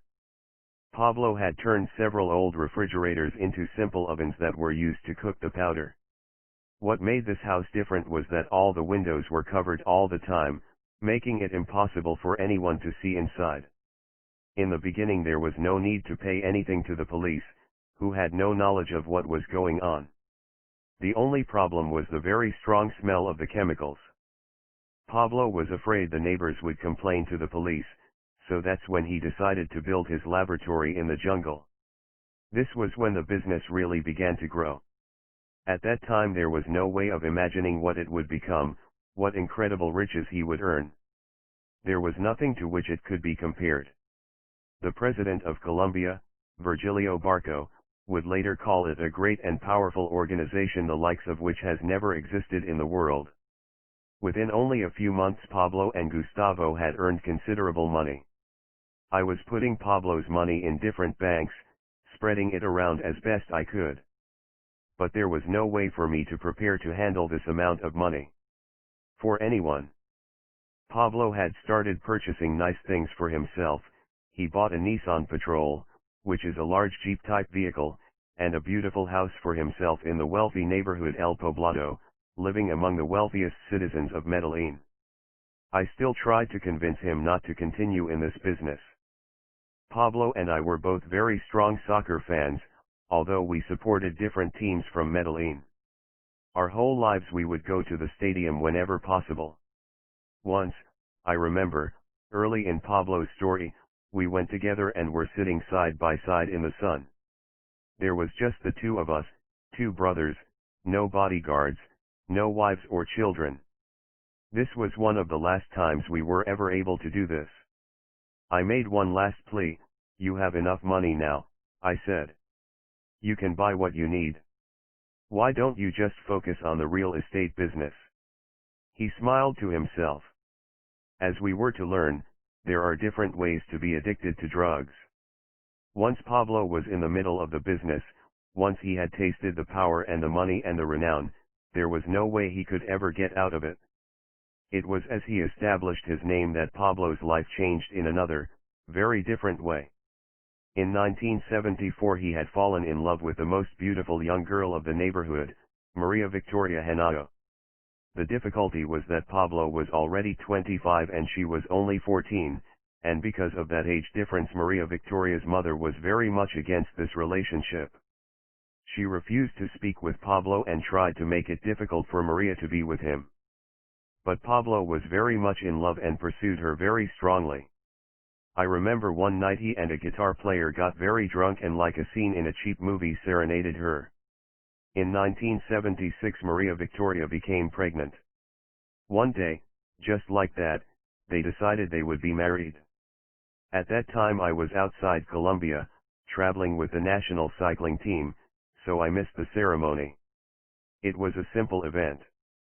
There was no planning, nothing special was organized. 3 months later their son, Juan Pablo, was born. It took a couple of years before his mother-in-law would finally agree to join their new family, but eventually she accepted that Pablo truly loved her daughter. It would be wrong to say that Pablo was always the most faithful husband to Maria Victoria, the world knows that, but there was not one day that he stopped loving his wife, his children, and his family. In fact, years later it was this love for his family and his fear for their safety that caused him to change his usual behavior and allow himself to be found and killed. For the entire family, our lives changed forever the day my brother decided to send his drugs to America. By that time there had been a long-established marijuana business between Colombia and the United States, but there was not much of a market for cocaine. That began to change when Americans began growing much of their own marijuana, so the profit from the large loads was greatly reduced. Pablo had gone into his business at just the right time to take advantage of that. Some of the routes and the customers were already in place. Cocaine was the perfect product to replace marijuana. It was much easier to smuggle because it required so much less space, yet it was more profitable. One small load that could be carried by a mule, a person carrying the drugs with him, or on a small airplane, was worth a lot more money than many bales of marijuana secretly packed onto a freight ship. Also at that time most people didn't see much difference between cocaine and marijuana. They were both experience-enhancing drugs. This was before there was any violence attached to the cocaine trade and before cocaine had addicted America, long before the even stronger crack cocaine had been introduced to the American streets. Nobody thought it was much of a big deal. For smugglers it was just a more profitable substitute for marijuana. And in Colombia, there was the belief that sometime soon cocaine would be made legal both in our country and in America, just like it had been in the past. So when Pablo first came up with the idea to ship cocaine to America, no one there seemed very worried about it. The first way Pablo smuggled cocaine into the United States was by packing between 20 and 40 kilos into used airplane tires and sending them to Miami on a small plane. He would find or buy used airplane tires in Colombia and store the drugs in them. When they arrived in Miami, the pilots would throw them out as useless and buy new tires. In Miami the used tires had no value to anyone, so they would be thrown on a truck, driven to a garbage dump, and thrown away. An employee of Pablo's would follow the truck, and retrieve those packages from the garbage. It was a simple plan that worked well. What was nice for Pablo was that he never touched the drugs. He had decided that he no longer was going to be doing the dirty work, he didn't want to risk going to jail again, and now he could afford to hire people to take those risks. It made the business much safer for him. So he employed regular people to bring the paste from Peru to Medellin, and he had his cooks there to make the paste into the valuable powder. But some of the people who took the drugs from there to Florida later occupied important positions in the organization. There were a few different people who drove the merchandise from the laboratory to the airport. The man in charge was Alicito, and one of his main drivers was called Cheap. Cheap drove the big flatbed trucks and worked for Pablo from the beginning almost to the end. During the war with the enemies of the cartel, Cheap was caught. We never knew exactly which of the many organizations fighting us had captured him, but we knew that they had tied his arms and ran over him with his own truck. They killed him like an animal in the street. At the airport, the men in charge of wrapping the cocaine into packages and packing those packages into the used tires were Prosquito and Juan Carlos. Juan Carlos was called Mr. Munster. Pablo named him that because he was tall and ugly, like Herman Munster from the Munsters. These two would write the brand name on the packages of cocaine. Pablo used names like Emerald and Diamond, so that if American drug agents overheard Pablo discussing a shipment, they would believe he was referring to precious stones rather than drugs. Years later, Prosquito was killed in just the same way as Cheap. For these jobs, each of these people was paid $150 to $200 per kilo. Pablo depended on several different pilots, and they were flying small private airplanes. The pilots mostly were paid by the kilo, at first about $2,500 per kilo, but later as much as $6,000. For some flights a pilot could earn more than $1 million. Eventually Pablo and his partners in the cartel would have their many large airplanes and helicopters, but on these small planes it was only possible to carry 3 or at most 4 old tires. The person who opened up Florida for Pablo was Luis Carlos, who had been a friend of his for a long time. It was Luis Carlos's job to get the drugs out of the tires and begin the distribution. Luis didn't speak English, but with all the Latinos in Miami that was not necessary. Particularly as long as he had a lot of money to give to the people who were needed. I remember that once he returned home to Medellin and brought some canned food from the market for Pablo to try. "You gotta eat this," he said. "It's delicious. It's what I've been eating for the past 2 months." Pablo knew enough English to know that Luis Carlos had been eating cat food. After Luis Carlos set up the operation in Miami, he did the same thing in New York City. At the beginning Pablo was sending only 1 airplane a week, but since the profit for each kilo was about $100,000, he was still earning almost $2 million a week. The business grew up so fast, much faster than anyone knew, and within a few months he was sending shipments 2 or 3 times a week, and even that was not enough to satisfy the fast-growing market. Americans wanted cocaine. At first it was mostly high-class people, people of the entertainment business, people doing advertising, the Wall Street people, the record business, the people who went to the clubs like Studio 54. All people who could afford it easily. But soon everybody was doing it. The demand only went up. And because Pablo was almost the only person bringing coke into the country, the supply was very small, so people were willing to pay big money for it.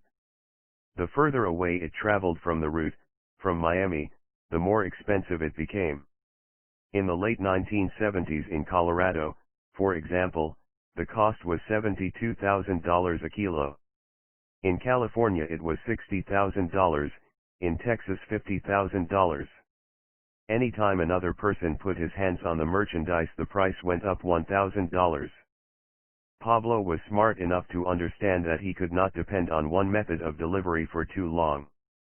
The more people who knew even some of the details of his operation, the more chance there was it would be betrayed. He used to figure that the United States Drug Enforcement Agency was between 2 and 3 years behind him, so before that amount of time passed he would find other ways of bringing cocaine into America. When the DEA started asking people at the airport questions, he knew they were getting information from somewhere, and that was the end of the used tires scheme.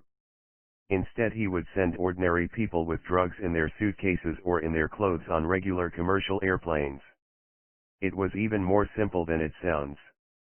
The travelers had to be people Pablo knew or who were recommended by people he trusted. The people who recommended them were responsible for their actions. The only requirement was that they already had to have a visa. They were both Colombian citizens and American citizens. People who were traveling from Colombia to the United States carried drugs in their suitcases. People coming to Colombia from America brought back the money in their suitcases. Anybody who wanted to come to the US, boom, drugs. Anybody who wanted to go to Colombia, boom, money. Back then it wasn't that risky. The DEA or Customs was not looking for these people. They were much too busy searching freighters for big bales of marijuana. It was also much less expensive for Pablo to make his shipments this way than it had been with the tires. He didn't have to pay for the airplanes and the large fees. These people were paid around $1,000 plus their tickets. In addition to the passengers, also the crew of the regular commercial airplanes carried suitcases for Pablo. That was even easier because they could just walk on and off the plane without having to go through a search. On some planes 2 or 3 stewardesses and a pilot or co-pilot might be carrying merchandise for us, but they never shared that information with each other.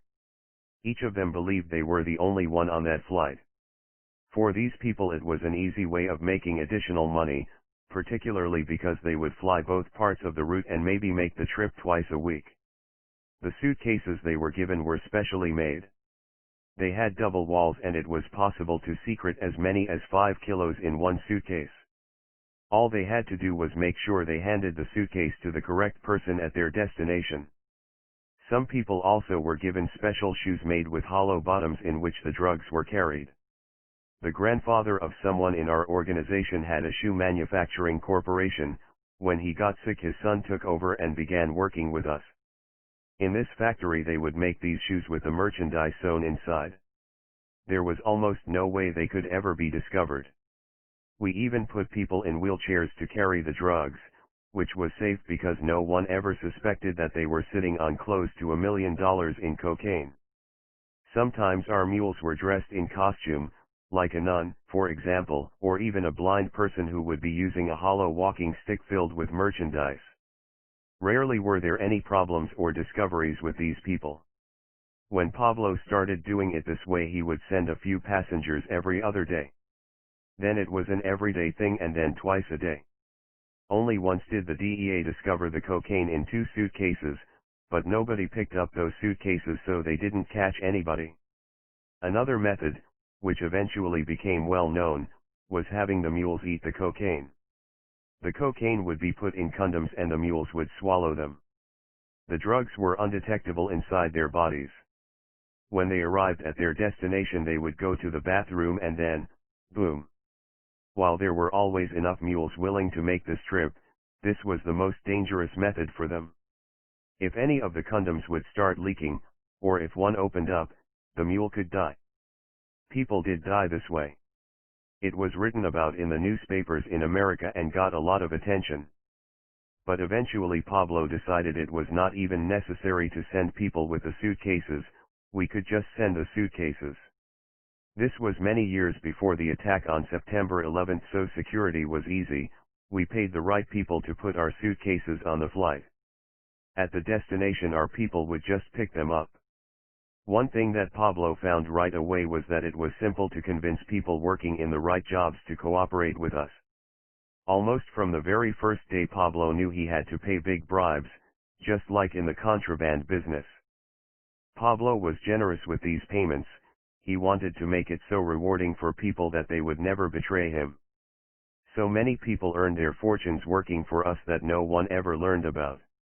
For example, when Pablo was flying our own airplanes, the manager of a small airport we used in Colombia was paid up to $500,000 for each flight he arranged to land without any difficulty. This was a man who earned a small salary from his job, but when he was finally arrested, the authorities found he had $27 million in all his bank accounts. So obviously it was never a problem recruiting the people we needed. People in positions to assist would come to us and make offers. These people would include airplane maintenance people who would put our merchandise aboard the plane for us, military and police officers and guards who would look in a different direction when they were told to, even an American who sold Pablo the flight schedules for the surveillance planes that flew above Florida searching the skies for our planes. Tito Dominguez, who ran a smuggling operation for the cartel in Florida, remembers how simple it was to recruit the people we needed and deliver the cocaine. When he was making preparations to land planes in the Bahamas to refuel, he wanted to guarantee the safety of this part of the operation. He found out from a customs agent that he had been working within the marijuana business that the government official who ran the airport would go to a certain bar every Friday afternoon. Tito often traveled with his pet mountain lion, by the name of TC, which could be an intimidation, but this time he went there by himself and sat 2 seats away from this official at the bar. He didn't need the threat, he had a better weapon, cash. He didn't speak to him for a time, then finally said, "Excuse me, but I'd like to talk to you for a second." The official said, "About what, man?" "We have a mutual friend who said I could speak to you about something sensitive." "What's his name?" the man asked carefully. "Frankie," Tito told him. The man shook his head. "Nah, I don't know any Frankie." Tito stood up. He was holding about $20,000 in $100 bills in his hand. One by one he started laying them out on the bar. "You might recognize his picture," he said. "Stop, man. What do you want to talk about?" "It was that easy. I want to talk about making you rich." The man moved over 1 seat and spoke in a low voice. "What do I have to do for this, man?" "Nothing. You do nothing when I land my airplane full of cocaine at your airport, You go get a cup of coffee and you do nothing at all. He considered that. What does this mean? Tito told him flat out, $500,000 up front. The official nodded. How many times a month can you do this? That was the way Pablo built up the organization. The money he earned brought even more money. At this time, in the late 1970s, there was no Medellin cartel, just Pablo running his own business. And drug smuggling was not nearly as difficult or dangerous as it was to become because the United States was very slow to recognize the size of the business. They still believed it was mostly small shipments, and operated that way. There were some other people selling small amounts of Colombian coke to the United States, but it was only Pablo who controlled the entire operation, from buying the paste in Peru to delivering the product to Miami. And once Pablo had set up his system, he invited others to take advantage of it. For example, he would allow other Colombians to invest their money in the business. If someone that could be trusted wanted to invest $50,000, Pablo would tell them he would return $75,000 in 2 weeks. He would use that $50,000 to finance a drug run. Because his operation was so safe, he also was able to guarantee to people that if the American DEA or Customs intercepted the shipment, he would refund 50% of their money. It was very profitable for everyone who invested with Pablo. Mostly for Pablo, though, who would own the biggest share of the profits. There were so many people who were almost begging him to take their money, regular people with all types of normal jobs. These people didn't know about drugs, they knew about Pablo. People were handing over to Pablo their life savings, they were selling their car and their house to raise money to invest with him. And nobody lost money. Nobody. Pablo helped many people have their dreams come true. Pablo was starting to build a much bigger operation. 2 of the other dealers in Medellin were a good friend of Pablo's named Guillermo and another person Pablo did not know named Rodrigo. Guillermo was good at bringing drugs from Panama into Medellin by car, he had made valuable connections with the police in the city. Rodrigo was a great pilot. These 2 men started fighting a war between them, for what reason I don't know. They wanted to kill each other but didn't succeed, so instead they started killing each other's families and the innocent people who worked for their enemy, cutting off the heads of the bodies. Guillermo went to Pablo, who by then was getting a reputation in the city for being very strong in doing whatever needed to be done, and having the men with the ability to get it done. He asked him to be the middle guy and negotiate an end to this war. Pablo spoke with Rodrigo. You guys have to stop this war, he said. Guillermo wants me to be on his side to use my guys to fight you. Rodrigo knew that Pablo was strong enough to crush him, so he agreed to meet with Pablo and Guillermo in Panama. Let's start working together, Pablo told them both. Pablo put them in charge of a route from Panama to Haiti and Haiti to Miami. While the 2 men never became friends, they did become partners working for Pablo Escobar.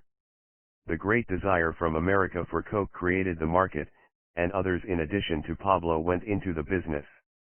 There is a great misunderstanding about what is known as the Medellin cartel.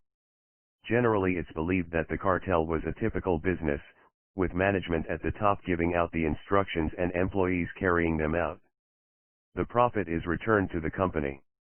The Medellin cartel was actually many independent drug dealers who got close together for their mutual profit and protection, but each of them continued to run his own operation.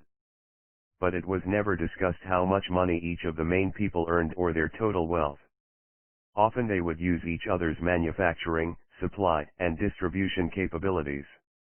For example, Pablo would charge other traffickers 35% of the value of the shipment if they contracted with him to bring it into the United States, but he gave them the insurance that if the load was intercepted by the DEA he would refund to them their losses. This was an easy deal for Pablo to make because at the beginning no drugs were stopped. And it was incredibly profitable for him because the others were doing all the preparation work. So the Medellin cartel was an association by choice instead of a unified business. But the person at the top of this loose structure was Pablo, because he had started the business and had the best way of shipping the drugs and the most people loyal to him. The others have said that they were afraid of him. But they all made a lot of money with him. The Medellin cartel was very different from the cartel running in the city of Cali, which got started around the same time. The Cali cartel was a much more traditional business structure, with 4 recognized leaders, and under them they had accountants, engineers, and attorneys, and then the workers. The other independent drug operators who were recognized as the leaders of the Medellin cartel were Carlos Leder Rivas, the Ochoa brothers, and José Rodríguez Gacha, who everyone knew as the Mexican. Each of these people built up their own business before joining the others. Carlos Leder was a real smart guy who developed his ideas about smuggling coke into the United States while he was in prison there for smuggling marijuana. Carlos was probably the first to use his own small airplanes to fly the coke into America and was making millions of dollars even before working with Pablo. He was an excellent pilot, but I don't think he flew the loads himself. In 1978 he bought a big house on the island of Norman's Cay in the Bahamas for $190,000 and with the cooperation of the government authorities that he paid, he established his base there. Soon he controlled the whole island, which was like his kingdom. And from there he was in charge of the entire Caribbean. The stories were that he often had parties there that lasted for days, and always with lots of beautiful, mostly naked women. He built a protected runway and this island was used by everyone in the business as a place to transfer drugs from Colombia from big planes to small planes or to put them on speedboats for the 200-mile trip to Florida. To use his island each person had to pay Carlos a percentage of the load. Pablo and Carlos knew each other and they liked each other before they needed to work together.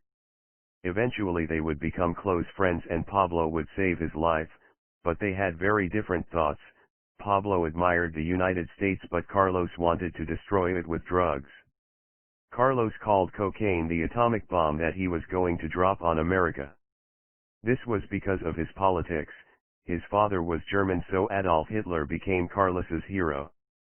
And while Pablo only occasionally smoked marijuana, Carlos smoked all the time. A pilot for the cartel, Jimmy Arenas, once said about Leder, the 3 schools of thought he got was Hitler, Jesus Christ, and Marx. When you mix that in one pot with marijuana it would be a big explosion. Pablo and Carlos got together around 1979, when Leder was kidnapped by the M19 guerrillas. At that time M19 was one of the 4 or 5 left-wing guerrilla groups operating in Colombia's jungles. Pablo knew some of the guerrilla chiefs because he paid them a percentage to protect the laboratories he built in the wild. If the guerrillas had wanted to destroy these laboratories they could have easily, instead they became the guards. All of the traffickers paid them. M19 raised some of the money it needed to survive and grow by kidnapping wealthy people for millions of dollars ransom. When they demanded $5 million for Leder's freedom, another person in the drug business asked Pablo for assistance. Pablo's contacts found out that Carlos was being held in a farmhouse in Armenia and Pablo organized a team of 6 men to rescue him. When the guerrillas found out they were coming to battle them they escaped out the back, pushing Leder into the trunk of their car. As they tried to race away Carlos was able to free himself, but while running away was shot in the leg. 2 of the kidnappers were captured. And after that Pablo and Carlos became close friends and often worked together. Like Pablo, Carlos had his own way of living. For instance, a few years later when the Bahamian government arrested several Colombian drug traffickers and put them in jail, he got so angry he flew a plane over Nassau and emptied boxes of cash over the capital city. He literally rained money. That was his way of reminding people how powerful he was, that he could do anything he wanted to do. That was Carlos. José Rodríguez Gacha was the son of a poor pig farmer from the city of Pacho who also made more than $1 billion in this cocaine business. Like Pablo, he was named one of the richest men in the world. While the Ochoas were educated people, Gacha had dropped out of grade school. Because he loved everything with Mexico he owned the Bogotá soccer club the Millonarios and had a mariachi band to perform for the fans and eventually established the roots through Mexico. He became known as El Mexicano, the Mexican. He made that name infamous. The Mexican was ruthless. Many of the terrible killings that Pablo has been blamed for were done by Gacha. But also, like Pablo, he gave away much of his money to the poor people for health and education, to pay for farm equipment and seed to survive, and so the people of his region loved him. The Mexican came up in the emerald business. Most people don't know that in Colombia there has always been more violence for the control of emeralds than there was for drugs. But killing in that business is very casual. Gacha became known in that business for having no fear of anyone and killing people to succeed. At one time he worked in a bar in Medellin that some members of Pablo's organization liked to go to. Even these people, very tough people, were impressed by the Mexican. He started doing small favors for them, and eventually came to run his own organization, opening new routes through Mexico to Houston and Los Angeles. It was the Mexican who first set up Tranquilandia, one of the largest and the best known of the jungle laboratories where more than 2,000 people lived and worked making and packaging cocaine. As poor as the Mexican was growing up, the three Ochoa brothers, Jorge, Juan David, and Fabio, came from a respected wealthy family. They had no needs that weren't satisfied. The main business of the Ochoa family was raising horses, and there is a story I have heard told that early in the business they would send drugs to the United States in the vaginas of mares. The Ochoas were in the business in a small way for a long time. Like many others, they had no thought that this business would grow so big so quickly. And because the cocaine business was not considered a terrible crime in Colombia, Pablo met the Ochoas when he began being successful in the business. Pablo and Gustavo would often go to Bogotá for the auto races, where the Ochoas owned a popular restaurant, and met them there. Pablo and Jorge became friends. I met him in the business. Medellin is a small town, Jorge said once. And everybody knows each other. Later on Jorge became one of Pablo's closest friends. In the early times there was no competition between the dealers because the American market was so big each person could sell all the merchandise they could smuggle into the country. So rather than fighting over territory they helped each other. The Ochoa brothers eventually headed operations in Western Europe. There were others who were part of the business, like Kiko Moncada, Pablo Correa, Albiro Ariza, and Fernando Galeano, but they were not the main people. What brought all of them together into what became known to others but never to them as the Medellin cartel was the kidnapping in 1981 of Martha Nieves Ochoa, the sister of the Ochoa brothers, by M19. The guerrillas had begun kidnapping the drug dealers and their families because they were rich and could not go to the police for help. After Martha was kidnapped, Pablo called a meeting of all of the drug people at his grand home, Hacienda Napoles. More than 200 people agreed with his idea and contributed to the forming of an army to fight the kidnappers, an army that was called Muerta a Sequestradores, MAS, Death to the Kidnappers.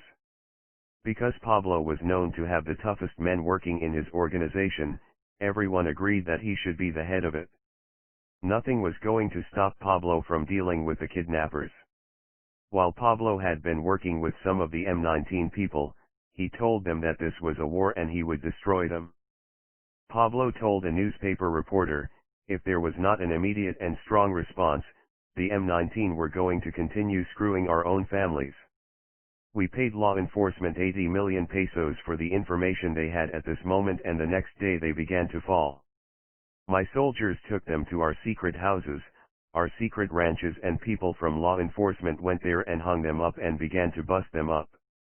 Many of the M19 were killed in the Colombian way of la violencia, the most painful way imaginable, with limbs cut off, and within weeks Martha Ochoa was let free without harm. The success of this effort made the drug traffickers realize how much stronger they were working together than independently.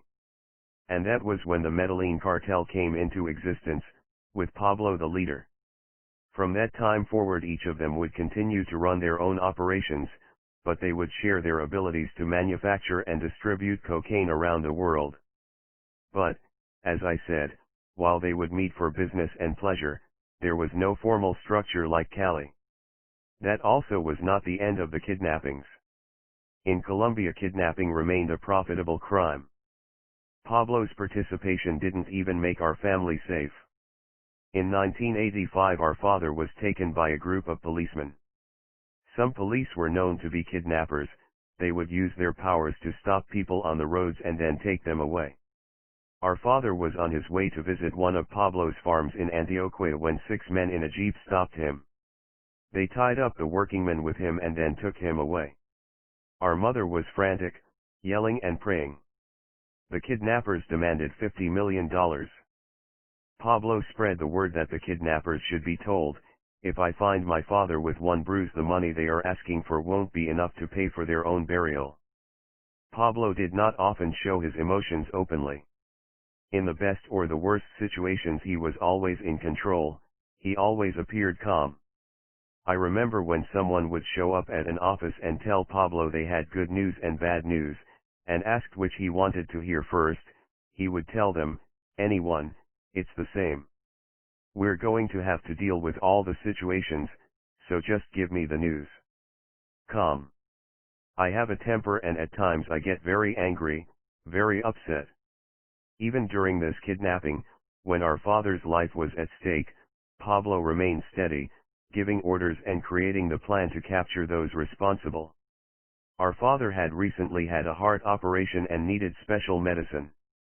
There were more than 200 drug stores in Medellin, many of them with security cameras. Pablo made certain that those that did not have these hidden cameras got them installed. Then he offered a good reward for photographs of any people buying that heart medicine.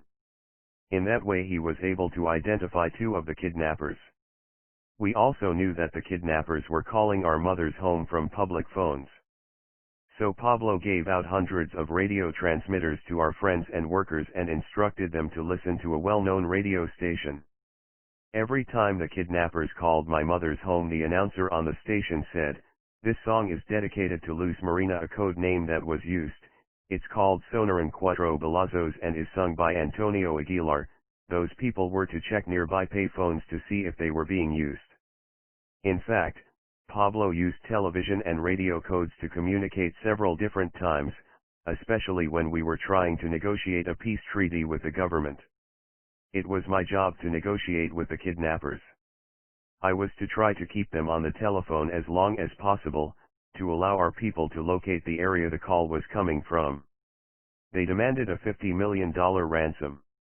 I began by offering them $10 million, but this they did not accept. They knew they had the father of Pablo Escobar and believed he would pay his whole fortune to free him. I negotiated with them for 18 days while we gathered information. Our mother was absolutely frantic. Finally, the kidnappers agreed to accept $1 million. We put the money into green duffel bags, but in addition to the cash, Pablo put electronic tracking devices into those bags. After the kidnappers had picked up the money, they were tracked to a farm near the town of Libarina, about 150 kilometers from Medellin. When the kidnappers returned there with the ransom, people working for Pablo attacked the house from several sides. The kidnappers tried to escape, but 3 of them were captured. Our father was unhurt. Pablo passed sentence on them. Within a few years, the violence for which Pablo was blamed would start. I won't say Pablo was right in the things that he did, but he believed he was protecting himself and his family and his business. And he also knew that the people of Colombia profited from the success of the drug traffickers. Many thousands of Colombians were employed in the business, from the workers in the jungle to the police. And many others benefited from the public works each of the traffickers did. Eventually Pablo was forced to go to war with the government of Colombia, the Cali cartel, the national police, and special groups formed specifically to kill him. But at this time there was very little violence within the business. Instead, it was just making money, making more money than any man in history had ever made from crime before. The most famous American investigative reporter of the time, Jack Anderson, once wrote, "The Colombian-based cartel, which does $18 billion worth of business every year in the United States, is a greater menace to America than the Soviet Union." $18 billion. Maybe, but perhaps more. It is impossible to know. I know that Pablo was earning so much cash that each year we would simply write off approximately 10% of our money because the rats would eat it or it would be damaged beyond use by water and dampness. There was never any shortage of customers for our merchandise. The market was always bigger than we were able to supply. Each step of the operation, getting the paste from Peru to our labs in Colombia where it was processed into cocaine, smuggling it into the United States and having it distributed throughout the country, while all the time being smarter than the law enforcement agencies, required the cooperation of many people. And a lot of money. Each person who dealt with the merchandise got his nice cut. At one point, for example, because so many people had to be paid, the minimum amount we could transport on each flight was 300 kilos, anything less would result in a loss. To supply the cocaine to the rest of the world, Pablo and his partners in Medellin built many laboratories hidden in the primitive areas of the Colombian jungle, places that nobody went unless they intended to go there. Some of these places grew to become small cities with only one purpose, to produce drugs for the world. These cities had their own dining areas, a school for their children, medical attention, and even rooms to watch satellite television. One of Pablo's biggest and best hidden laboratories was built in the desolate area on the Venezuelan border called Los Llanos Orientales. Pablo bought a huge farm there, I'm guessing it was about 37,000 acres. What we built there was my concept. In addition to the central areas we constructed 70 very small houses. Really they were only one room with a bed, electricity but no plumbing. What made them different from anything that ever existed before was that they were built on wooden wheels and stationed directly on top of the longest of the 7 runways on the farm. This runway was used for large aircraft. These houses had wooden walls and straw roofs. On the outside of one wall we attached a metal bar with a hook. From the sky the only thing that could be seen were 2 long rows of these small houses.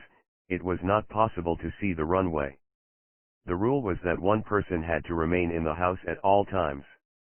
When a plane was arriving to deliver paste and then take away product, it would signal its arrival and the owner of the house would then have 3 minutes to roll it off the runway. Most of the houses were so small they could be pushed by one person. It was no more difficult than pushing a stalled car. But for the others we had 5 small trucks that would attach themselves to the metal hooks on the house and pull them off the runway. Clearing the whole runway could take as much as 1 hour. At the end of the runway was a canopy of trees. The planes would land and immediately taxi under the trees, where the paste they brought would be unloaded and finished merchandise put aboard. The planes would also be refueled from gasoline stored in underground tanks. The turnaround could take less than a half hour, and when the planes departed the homes would be rolled back into place on the runway. Eventually about 70 couples, including their children, as many as 200 people, lived there. A few of them actually worked as farmers, but the others worked in the laboratory manufacturing, packaging, and transporting the cocaine. The children went to the school. Pablo hired 2 teachers. The laboratory was located about 15 minutes away from the runway. It was above ground but hidden completely by the trees. Almost all of the workers were recruited from the poorest neighborhoods of Medellin. They received a salary as well as shelter, food, and medical care. Basically, we could produce and ship 10,000 kilos every 15 days. Getting those drugs from Colombia into the United States always required forward thinking. We had to stay ahead of the DEA. So Pablo was always searching for new methods of smuggling drugs into the U.S. Through the years Pablo created so many different systems. He bought hundreds of cheap refrigerators and Sony TVs from Panama, emptied out the insides, and filled them with the same weight in drugs, usually about 40 kilos, then shipped it as regular freight. One of Peru's biggest exports is dried fish, which is sent on freighters all over the world, so Pablo mixed his product with the dried fish, a method that was very successful. In one shipment he sent 23,000 kilos, which until much later was the biggest single shipment he ever made. The chemists discovered that cocaine could be chemically blended into products made of plastic, metals, and liquids, and when it reached the destination other chemists would reverse the chemical process and purify the cocaine to its original state. It was a chemical circle: paste to cocaine to liquid form, delivery, then liquid to paste to cocaine for sales. So from Guatemala he mixed the coke with fruit pulp, in Ecuador he mixed it with cocoa. The chemists discovered how to liquefy it, and Pablo then added it to tons of Chilean wine. In this process only pure cocaine could be used, or telltale particles would float on the surface, and even then about 10% of the drugs would be absorbed. After the success of this method was proved, it was used to create products in almost every country in South America. Liquid cocaine was added to everything from the most expensive liqueurs to the cheapest bottles of beer. Pablo's chemists mixed it with flowers, chemically soaked it into Colombian lumber exports, with soft drinks. The cooks even soaked clothes like blue jeans in the liquid, and when they arrived at the destination the coke would be washed out of the fabric. There was one person in Florida we called Blue Jeans whose only job was to receive these pants and collect the product. The chemists also figured out how to make cocaine black, which was mixed with black paint. We used a method of chemically blending it into plastic and forming it into many different items, including PVC pipe, religious statues, and when we started shipping to Europe by ship, the fiberglass shells of small boats. About 30% of the cocaine was lost in this transition. The big advantage to this method was that when we shipped product by this means we no longer had to pay a percentage of the value to the transporter. Pablo was always employing new chemists to create methods of smuggling the product. I remember the day in the warehouse the chemists showed us this method of embedding cocaine in plastic. They created a sheet of plastic about 1 meter long with cocaine inside to prove to us how easily it could be done. It could be made of anything imaginable, of plastic or fiberglass. Like the DEA, we had drug-sniffing dogs of our own that were used to test methods of hiding. One beautiful dog was named Marquesa, and we walked the dog right past the fiberglass and it did not detect it. "This is good," Pablo said, with very little emotion. "This will work." Pablo was all business, always. What started as a few kilos hidden in the fender of his Renault had become a very sophisticated operation. Pablo and his other partners too had some of the smartest chemists from Europe and America creating these methods for the business. Any product you could think of that was transported from South America to the United States and Europe, they would almost always find a means to include cocaine in it. Pablo was always looking for unsuspected means to send thousands of kilos in each shipment. Someone, I don't remember who, came up with the idea to ship the drugs inside huge electric industrial transformers, which normally weighed more than 8,000 pounds. Pablo bought the transformers in Colombia and shipped them to Venezuela, where the inside machinery was removed and 4,000 kilos were installed in its place. The transformers were sent to America. After the drugs were unloaded, the Americans complained the transformers had technology problems. Of course they did. There was nothing inside, and shipped them back to Colombia where the process was repeated. But then he had a problem. While the drugs were being loaded in Venezuela, the men responsible for transporting a transformer to the docks were drinking. They got drunk, and on their way to their port they made too much noise and got stopped by the Venezuelan police, who were both surprised and happy to discover 4,000 kilos of cocaine. That was the end of that method. But the primary method of transport was by airplane. After the system of used tires was abandoned, Pablo decided to open other routes from Central America to America, building support systems in Panama with the assistance of Panamanian police and Jamaica, as well as using Carlos Leder's services at Norman's Cay. Pablo's first airplane was the one for which he always kept the most affection, so much so that when he built the Grand House Hacienda Napoles, he mounted this plane over the front gate. It was Pablo's way of suggesting that this plane was responsible for the riches at Napoles that the visitor was about to enjoy. The plane was a Piper Cub type, powered by a single propeller. When he bought the plane from a friend it was already well used, but he had it completely redone. With the exception of the pilot's chair, all the seats were removed and the floor was reinforced, leaving a compartment hidden under it for suitcases and extra fuel that allowed the plane to fly much further than was common. This plane was used almost exclusively to fly between Colombia and Panama. Pablo used Panama as a key point to drop off drugs to then be shipped to the United States and pick up cash being sent from America. The small size of the plane and the ability to safely fly low to the ground made it able to avoid radar detection. Pablo didn't just pack the plane with drugs. Instead, he would buy thousands of dollars worth of gold from the Indians in Choco and put the gold on the floor of the plane with the drugs stored beneath it. Then the plane would fly to Panama. In Panama the gold would be sold for a profit and the drugs would be unloaded for the next stage of their journey to the United States. Getting cash back from America to Colombia was as difficult as getting the drugs into that country. Maybe even more difficult because cash took more space than kilos of coke and there was so much more of it. Suitcases packed with cash from America would be put into the compartment and televisions and stereos would be packed on top of them. If the police had discovered the money, supposedly it was the profit from the sale of the gold. While the gold cost Pablo thousands of dollars, the plane could carry as much as $10 million in cash. Pablo used to say that the plane had brought more than $70 million back to Colombia.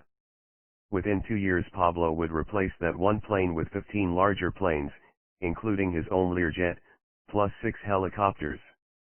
Each of these planes could carry as much as 1,200 kilos per trip.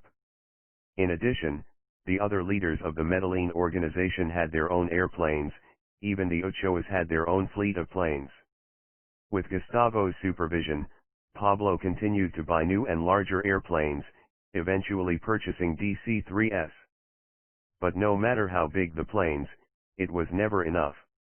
One plan that Pablo never had the chance to turn into reality was to hide the cocaine in the wing of a DC-6. The idea was to take the top of both wings off and hide the merchandise in a huge fuel cell, then make a bypass to an extra fuel system, and finally put the wing back on. The thinking was it was possible to put thousands of kilos in each wing. When the plane arrived in the United States, the top of the wing would be taken off and the drugs removed. The DEA or Customs would never find it. There was no reason it would not have worked. Pablo just ran out of time. Of course, the business could not operate on a regular schedule like an airline. Each flight had to be carefully planned and arranged. There were about 8 different routes that were regularly used and each of them was named. And at times parts of 2 or more routes were combined for a flight or even new routes attempted. People had to be notified a shipment was going to be made from wherever the drugs were loaded to wherever they landed. Pilots had to be hired for the trip. Some of them were Vietnam veterans and they were paid by the kilos they carried. At the beginning there were maybe 2 or 3 flights a week, but by the end airplanes were almost continually taking off and returning with cash. There were generally between 400 and 500 kilos shipped on each flight. Each load was made up from drugs belonging to several different members of the organization. Pablo would decide how much each person was permitted to send. For example, on a flight Pablo might have 200 kilos, Gustavo might get 200, others the rest of the available space. Everyone paid Pablo a percentage for this transportation. Each group would put its own brand on the cocaine. The brands were called names like Coca-Cola, Yen, USA, and Centedo. There were many names. When the shipment arrived, the kilos were separated by these markings and distributed to the people designated by the owner of the brand. The pilot carried with him a list of what brands each person was to receive. Arranging for secure landings became a difficult problem after the DEA finally realized how many drug planes were coming to America every day and instituted new strategies. We used different methods to outsmart the government. At first the planes landed in Jamaica, where there were enough people on the payroll to ensure they would not be bothered, and then raced to Miami on sleek speedboats, or cigarette boats. The planes also dropped the merchandise packed into green military duffel bags by parachute, sometimes onto farmlands owned by friendly people or other times just off the beaches of Miami. This method was known as el bombardeo, the bombardment, where they would be picked out of the sea by people waiting for them in speedboats, then brought to shore. There were also small landing strips hidden all over Florida. One that was used often was in the Everglades near the city of Naples.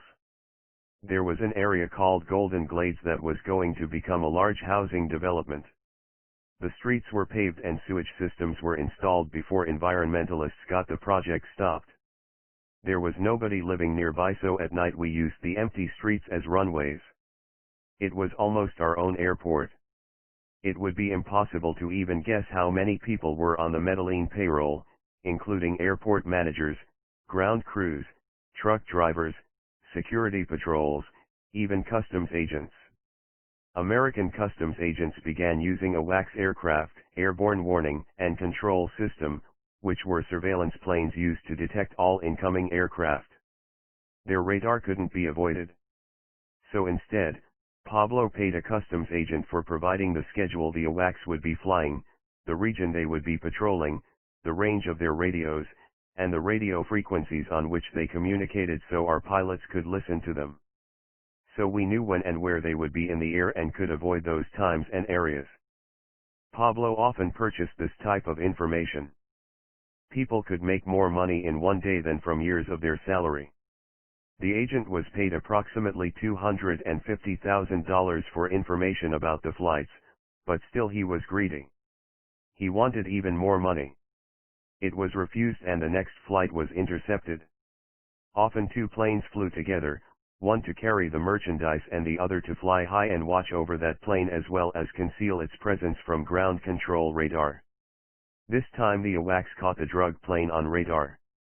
The pilot in the cover plane warned the drug pilot that customs had got him, so the drug pilot turned around and dropped his merchandise of about 500 kilos over Cuba. When the plane finally landed in the US and was captured, one pilot confessed and was sentenced to 40 years in prison. The second pilot kept quiet and eventually walked away free. It was this danger of being caught and going to jail that kept the commission so high. But if someone was arrested and kept quiet, Pablo would continue to take care of him. The Lion, who would later help run New York and Madrid, remembers that when he was in jail in Colombia he continued to get messages from Pablo. "Don't worry," he was told by a guard on the payroll. Pablo said, "Be cool. He'll get you out of jail." Pablo arranged for him to be transferred to an easier prison. And every week a guard would hand money to him and say, "This is from the patron, from the boss." After 6 months he was set free. There was always someone willing to take our money. In some situations prisoners were permitted to stay in hotels and return regularly to the jail. In most countries we purchased the cooperation of authorities. In the Bahamas, for example, we had someone who worked closely with the government officials. "I took several people out of prison," this person remembers. "For $50,000, or for $75,000, I would just walk them right out." The American government knew about it, but there was nothing they could do. After customs began using AWACS, Pablo decided to change routes again and began bringing merchandise into the US through Mexico. Pablo helped establish the Mexican cartel, telling people he knew there, "I'm going to bring my 9 planes to Mexico and from there you take over." The Mexicans established their own routes into America. Pablo's planes brought about 1,000 kilos each flight into Mexico, and from there the Mexicans smuggled it into Miami, New York, and Los Angeles. When it reached those cities, individual dealers would take it and distribute it to the smaller cities. In this way it spread through the United States. We also depended greatly on ships. Of course we used the traditional methods of sending the drugs on freight ships, especially for those drugs embedded in other products like lumber and wine usually sent by the sea. But we also had our own ideas. We attached small containers, PVC tubes that could hold as much as 50 kilos to the hull of the ship and filled them with merchandise. When the ships reached their port our divers would open them and retrieve the drugs. When the DEA learned about that method, Pablo instituted a system in which the tubes would be held against the hull by an electromagnet. Before the ship reached port the magnet would be turned off and the tubes would fall harmlessly to the bottom, where they would be retrieved by waiting scuba divers. In addition to the freight ships we had a small navy of speedboats, cigarette boats that would carry loads from Jamaica to Florida, or pick up loads at sea and race them to the Florida shore. Sometimes, Like in the movies, they would land them on the beaches at night, but often we used the docks of friends who owned homes on the water. We also had many fishing boats working for us, bringing paste from Peru to Colombia, then proceeding to Mexico with as much as 15,000 kilos mixed with Ecuadorian fish flour. There had been many drug traffickers before Pablo, but no one before had ever had the organization this size or was able to find so many new ways of smuggling the product into the United States. For comparison, a big load for the most famous drug organization before Pablo, the French Connection, was about 100 kilos of heroin. We were bringing in tons of cocaine every week. Perhaps the most unusual method we employed came from a James Bond movie. Pablo loved the James Bond movies and watched them over and over. Sometimes while we were watching one of these movies and Bond or the villains would use an ingenious method, Pablo would say suddenly, "Oh, maybe we could do something like that for the business." That was where his idea to transport product by submarine came from. When I think about it now, it seems too much to believe a submarine. Who could buy a submarine? But in our business anything was possible. So when Pablo said we should transport by submarine, no one thought it wasn't possible. No one questioned him. Instead we decided it was a wonderful idea and then had to figure out how to get a submarine. In fact, 2 submarines. Certainly we couldn't purchase a used submarine without drawing attention, so we knew we had to manufacture them. It didn't matter how much it might cost, money was never a bar to anything Pablo wanted done. We hired a Russian and an English engineer to design this for us. From my education I was involved in the creation of the electrical systems. 2 were built in the quiet back of a shipyard near the coastal city of Cupica. For certain reasons, in the past we always explained that these vessels were operated by remote control, but in fact they had pilots on board. They were small and they weren't very pretty inside, but every 2 or 3 weeks each of the 2 submarines could carry 1,000 to 1,200 kilos. The submarines couldn't come too close to the shore, so divers would meet the boats and transport their loads to the beach. Pablo invented this method, but it remained so effective that in August 2008 the U.S. Coast Guard still intercepted a submarine of drugs coming from Colombia worth $187 million. A month later they caught a second sub with cocaine worth $350 million. Pablo never ceased trying to expand the business.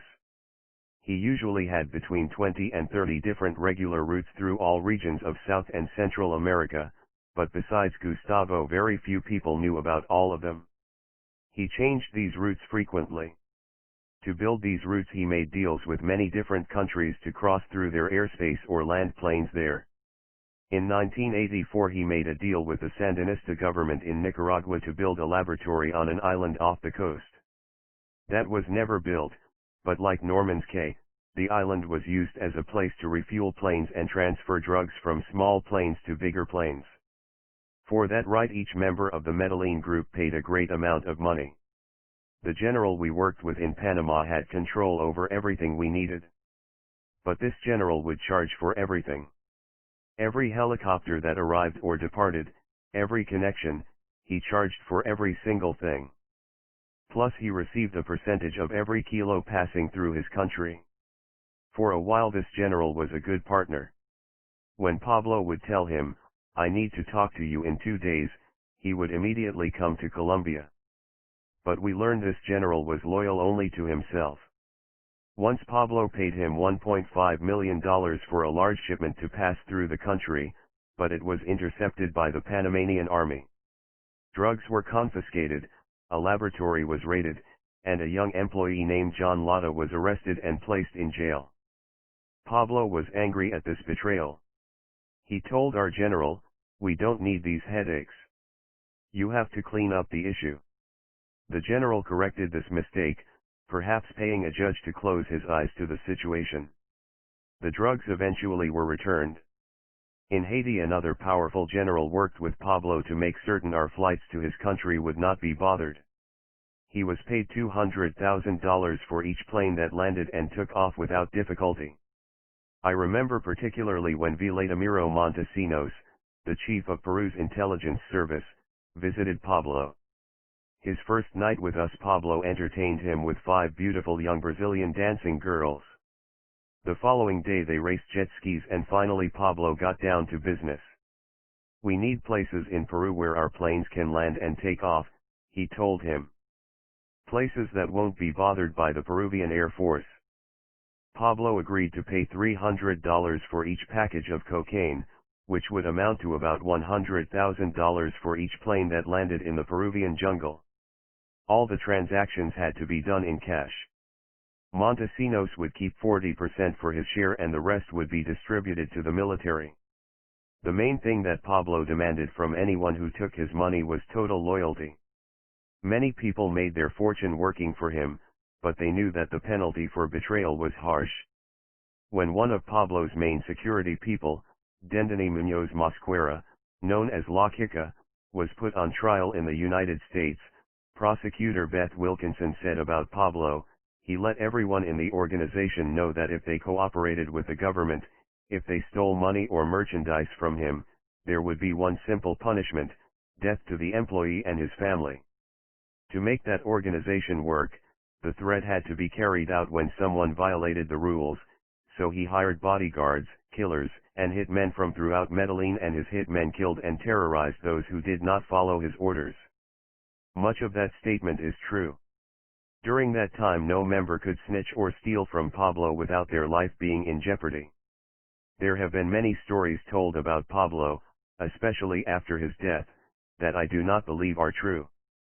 When people were on trial they offered these tales to help themselves, knowing people would accept anything about Pablo and there would be no retribution. The bigger the stories they told, the better it might be for them. For example, a pilot the DEA captured agreed to testify in an American trial to reduce his own sentence. He told the prosecutor that after a shipment had been intercepted he said to Pablo, "It's strange. Every time Flaco, who was a trusted worker for my brother, has something to do with things, the government comes in and they take it, or they were there taking pictures.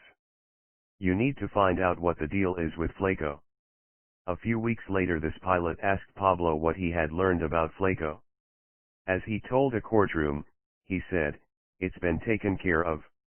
One of Pablo Sicarios' hitmen had 3 color photographs, Polaroids, and he handed them to Mr. Escobar, and Mr. Escobar handed them to me. He pointed to one of them.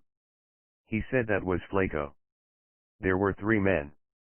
One of them was a heavy-set man, one was tall and slim like Flaco, and the other one was a short fellow. They had all been skinned alive. Their testicles had been cut off and their throats had been cut. The only way the pilot knew for sure it was Flaco was because Pablo identified him. I asked him what kind of person would do this to another human being. He looked at the Sicario. The Sicario looked back at him and smiled, and that was the end of it. This was his testimony. It would have taken a brave man to sit at Pablo's table and insult him like that. But stories like this one have been told, and have helped build the outlaw legend. The markets for the Medellin cartel expanded as fast as a shadow sweeping over an ocean. New York was a very important territory, and it was opened to Pablo by a friend known as the Champion. Champion had been sent to New York from Medellin in the 1970s by his mother, who was concerned because he was spending his time on the streets. He was learning from the wrong people. So she sent him to live in America with his successful older brother, intending that he would go to college. Champion lived in New York for 5 years while becoming an engineer for air conditioning systems. It was while Champion was studying in New York that Pablo established his presence in the business in Colombia. When Champion returned to Colombia he hooked up with the same rough friends and started fixing air conditioners. When he learned about Pablo Escobar he decided, "I'm going to make some money with that guy." Pablo agreed that Champion would handle his business in New York, taking charge of the distribution when the merchandise arrived and collecting the payments. One of Pablo's strong senses was his ability to know who would work well for him, and to put them in the right position to be successful. To assist him in New York, with Pablo's permission Champion brought his own cousin the Lion into the business. Lion had been living in New York City for a few years, working as a busboy at the fancy French restaurant La Grenouille. At that famous restaurant he had poured water and cleaned up for the rich and celebrated people of the city, among them former Mayor John Lindsay, the actor George Sanders, Jacqueline Kennedy Onassis, and Peter Lawford. He would tell us that one night Mrs. Onassis ordered a large steak but ate only the carrots. Later in the kitchen he ate Jacqueline Kennedy Onassis's untouched steak. In that job he was an invisible man, providing service to the most famous and wealthiest people in New York. But within a couple of years he was storing $25 million in cash in an apartment. We sometimes wondered how some of those famous people would feel if they knew their busboy was now richer than many of them and was supplying the cocaine that many of them enjoyed. The most important person for the cartel in New York was Champion's older brother, who we knew as Jimmy Boy. Jimmy Boy was well educated. He was a professional economist, an elegant, calm man who worked on Wall Street. He was a respected member of an important country club. His friends ran major corporations, which is why he became so necessary. Champion and the Lion ran the business on the streets. They were in charge of shipments, distribution, and collection of the money. The biggest problem they had was how to handle the money. At times they would have more than $20 million in cash in the apartment they kept 2 blocks from the United Nations. They had whole rooms with cash stacked in boxes. They were running out of space. Jimmy Boy was the man who laundered most of that money. He began using some of the cash to buy stocks in companies, always under a false American name. Nobody was going to find Pablo Escobar in the stock market. Soon Jimmy Boy began making straight investments in the companies of the big people he knew. He would tell them, "I've got a friend who wants to invest $3 million in your company." There were some people who wouldn't accept cash, but enough people would, especially owners of factories. Jimmy Boy also was dealing with the managers of banks. Banks like money. Jimmy Boy was able to open up lots of accounts under many names. So the money came through the American financial system and got cleaned. After New York was in business, in 1982 the Lion went to Pablo and told him, "Champion has New York. Miami is taken care of. I have a girlfriend in Madrid, I have family there, so let me open Europe." Pablo agreed. Spain was to open the door to the rest of Europe. A friend of the Lion's from Medellin had become a popular bullfighter in Spain. "I've known you for 30 years, the Lion said. "Now would you like to make some good money?" The bullfighter knew people of stature in Madrid, the executives, the promoters of the bullfights, the businessmen, the rich people who loved the nightlife, the actors, the high-class people and, maybe most important, the beautiful women. The men always followed the beautiful women. The bullfighter held parties and dinners and opened the connections for the Lion. In the beginning, before the routes were established, cocaine was so expensive that only the rich and celebrated people could afford it. But when the celebrated people of Madrid, the people known to live the most exciting lives, began using the product and talking about it, the regular people wanted it. The Lion began supplying the street people with product to sell. It took some time, but eventually Madrid became like Miami. Spain was open. From Spain, Portugal, and the other countries followed. The continent of Europe was open. I know cocaine is bad. I understand the damage, now. But then, it was different. Pablo had no feelings of guilt about it ever. "This is a business," he would say. "Whoever wants to use it, fine. You use it when you want to feel good, you get high, you have a good time. But alcohol and cigarettes kill more people than cocaine on the average. Some territories took longer than others to open. But at the top of the business there were basically 15 countries that were receiving regular shipments, and from those places other nations became involved. The United States was huge, Mexico was huge, even in Cuba there was some business being done until Fidel Castro found out that some of his colonels and generals were involved and killed 3 of them.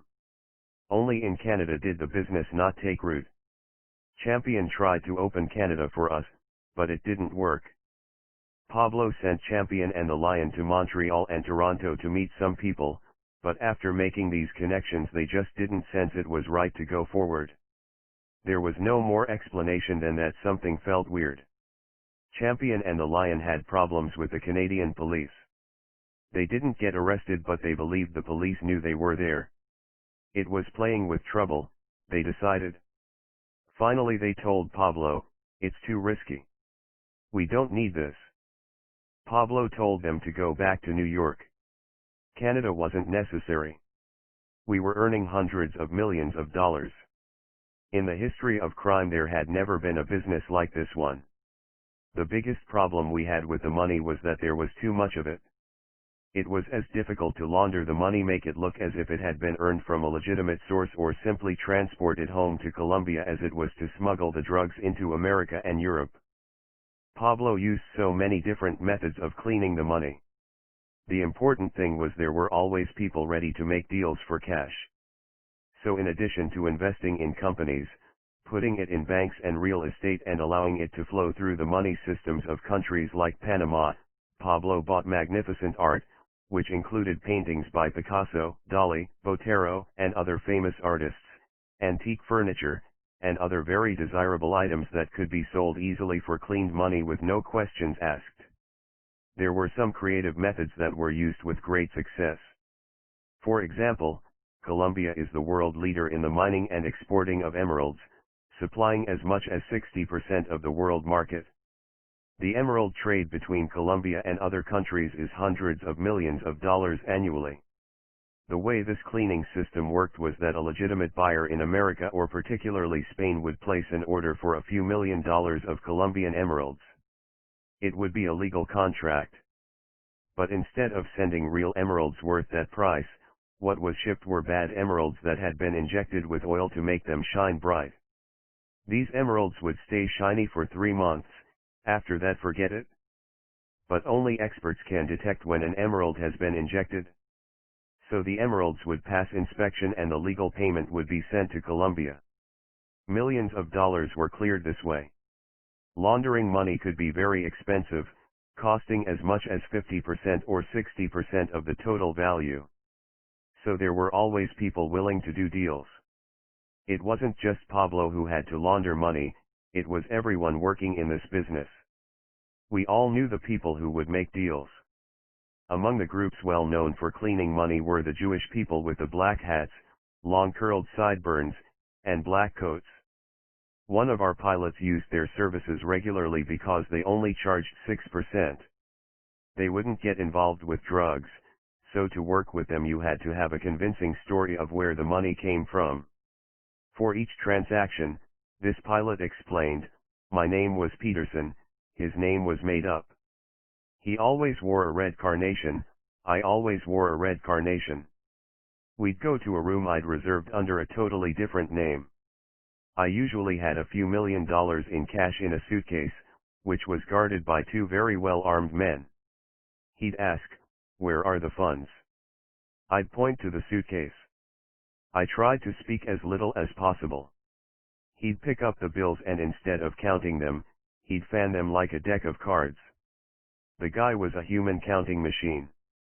Then he'd use the phone and call whoever and say, 'The transaction is satisfactory. You can go ahead to the next level.' Then he'd say to me, 5 minutes. We'd wait 5 minutes, then I'd pick up the same phone and ask, 'Can I tell him to have a nice day?' He would nod. I'd say that and the transaction was complete. What happened then was that someone in Europe deposited an equal amount of money minus the 6% in a numbered Swiss account. At that point the money in the suitcase belonged to him. I had 2 huge guys there with handguns, and this little guy would take that suitcase with millions of dollars in cash by himself and wheel it through the streets of New York. It was a great way of doing business. The money never had to be moved physically across any borders. And my money was always there in the account. But most of our money came back to Medellin as straight cash in suitcases and green duffel bags. Truckloads of cash. A mountain of US dollars and Colombian pesos, the currencies in which we worked. So much cash that we would spend as much as $2,500 monthly on rubber bands to hold the money together. Cash was brought home by people on commercial planes and in stuffed suitcases and duffel bags. It came by airplanes and helicopters, by speedboat. One of our associates owned a Chevrolet dealership in Colombia, and the Chevy Blazers he imported from the United States would arrive with millions of dollars stuffed into door panels and tires, everywhere you could hide it. The good problem we had was finding enough places to keep it secure. We put a great amount of our money into banks under accounts opened under the names of our employees and relatives. Until 1991 there were no laws in Colombia that allowed the government to check bank accounts. For several years this method was sufficient. No matter what the legal authorities really believed, they publicly accepted the story that we were successful real estate people and our fortune came from business. We paid those people who needed to be paid to assist us or protect us. In fact, so many pesos as people from our region are called were employed by the business that it was said, when Pablo sneezes, Medellin shakes. In those early years there was very little violence associated with the business, and what there was affected only those people involved in it. The violence was not arbitrary. One of the first people to be killed, maybe even the first, was named Jose. It isn't necessary to say his family name. Jose had an automobile body shop and he used to make the hidden compartments in the cars for Pablo to transport drugs and money. One of the cars for which he had made the hidden stash compartment was robbed and 50 kilos were stolen from it. Later 50 kilos would have no meaning, but this was when Pablo was establishing his business and losing 50 kilos was a serious blow. But what was strange was that the thieves knew exactly where to look in the car. Only Jose, Pablo, and a few other people knew about this hiding place.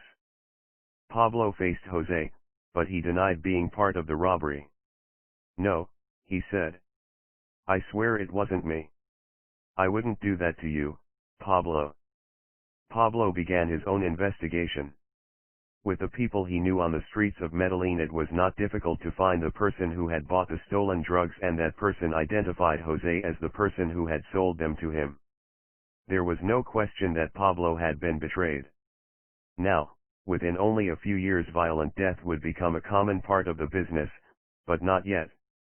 Not yet. People don't believe that's true. It is. Jose had to pay the full price. The big question was how to do that so the police would not follow the tracks back to Pablo. What happened was that Pablo made a plan in which a fight would start in a cafe between a few mechanics who were with Jose and some locals. When that fight ended, Jose was dead on the floor. He had been shot several times. The police believed he had been killed in the brawl. The killing was explained that way. But at the beginning that violence was unusual. For most of the time, many Colombians were making good amounts of money and no innocents were being touched. There was every reason for the government to stay out of our business. So the biggest headache was hiding the money. But when the government and our other enemies began coming closer, we needed other places to keep the money, places we could reach easily that were out of the legal reach of the government. I created the system of caletas, small hiding places inside the walls of houses and apartments, which we used very effectively. These weren't steel safes, they were just regular walls of normal houses, except that there was styrofoam between the sheetrock to protect the cash. There easily could be as much as $5 million in cash stored in a single caleta, sometimes much more. We kept the money in at least 100 different places, most of them houses or apartments that we owned under different people's names and paid those people to live in them. Many of the people who lived there knew that there was money in their house, and their job was to make sure that the money was not touched, but those people only knew about that one location. That way if the police showed up they wouldn't be able to say anything about the other places. Only Pablo and I knew the locations of all the caletas. This information was never written down, it was all in our memory. While some transactions took place in banks, when cash arrived I would decide where it should be directed, to a bank or to a caleta. In addition to these caletas we built other hiding places. For example, we bought a beautiful house in the rich neighborhood called El Poblado. We let people live there to protect the house, that was their only job. They didn't know about the Kaleda hidden beneath their feet. When we bought the house it had a swimming pool, but I had the idea to build a second pool for the children. This pool was fiberglass, half below ground, half above ground. It was surrounded by a wood deck. What people did not know was that this kids' pool was built on hydraulic lifts, and underneath were 6 large spaces. The base of these spaces was cement, the spaces contained wooden cases wrapped in styrofoam to keep the storage chest dry. Inside these chests we kept millions of dollars. We also put coffee in each Kaleda because after a long time cash starts to smell, especially when it's in a damp place, and we learned that coffee kills the smell of the bills. A fortune was hidden under the pool and Pablo and I were the only ones who knew the combination to bring it up. We tried to change the money in these Kaledas at least every 6 months, sometimes more frequently. When it was time I would call the people living there and tell them, I'm going to bring my girlfriend there to spend a day. I don't want my wife to know, so please leave. They would go away for a day or two and we would exchange the hidden bills for fresh cash. But eventually it got to the point that there was so much money and we were so busy with political problems that we couldn't change the money that often and the humidity would damage the cash beyond use. I have no idea how much money we lost this way, but for business purposes we would estimate 10% each year. That was considered acceptable. We also put cash in places we could reach quickly if necessary. At Napoles, Pablo's favorite house, we kept cash inside the old tires of a big truck.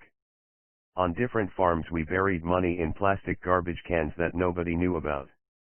When we surrendered and went to prison we buried more than $10 million in plastic cans inside the prison in different places.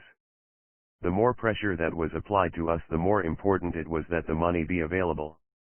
It wasn't just Pablo who had this problem, it was all of us. Toward the end, when we were escaping from our enemies, our cousin Gustavo went to the home of another cousin, who had nothing to do with the business, and said, "Cousin, I have $1 million and I need to hide it. I want to have that for my family." That cousin turned her couch upside down and put the money inside. They wrapped the money in aluminum foil. Every few days Gustavo would have more cash delivered to the house inside television sets that I prepared for him until finally the couch sagged badly. It was not made to hide $3 or $4 million. Fortunately for our cousin, Gustavo took out the money and a new couch was bought just days before the special elite task force chasing Pablo arrived to search the house. To keep control of the money we had 10 offices all around Medellin with accountants working in each of them. Again, the locations were known only to Pablo and myself. The offices were in buildings and in private homes. In buildings they were disguised as real estate offices with different names for cover. In the houses we didn't need to do that. Each office had a special purpose. At one office we would meet the people who hid money, in another office we would meet our friends, and another was for the banks. When we had to meet with people we would always do it at the one place they knew, instead of allowing them to know the location of the different offices. My favorite office was also in El Poblado. It was an old house on a very large property. We even had a big lake there and sometimes we would catch fish and have an employee prepare it for lunch. That house also had a soccer field, small, but sometimes in the afternoons we would go outside and play. In my personal room there I had a beautiful big desk and a white polar bear fur rug on the floor. We acted inside the office like any other business. I know people think we always had to operate in secret with danger waiting for us, but for many years, except for the fact that our product was cocaine, our offices seemed no different from an insurance office or an importing company. We ran the organization as a business. In the accounting part of it, there was no difference. I hired the 10 accountants. Some of them were relatives, others were friends or strongly recommended professionals. 2 of them were young and we paid their costs to go through school to study accounting and then we put them to work. People wonder how it was possible to keep track of everything that was going on. With 10 very organized people working full-time we were able to do so. Each of those people had responsibility for only a part of the business. It was my place to review the numbers, to make certain everything was entered. These accountants were very well paid. We didn't offer benefits, but we gave great salaries.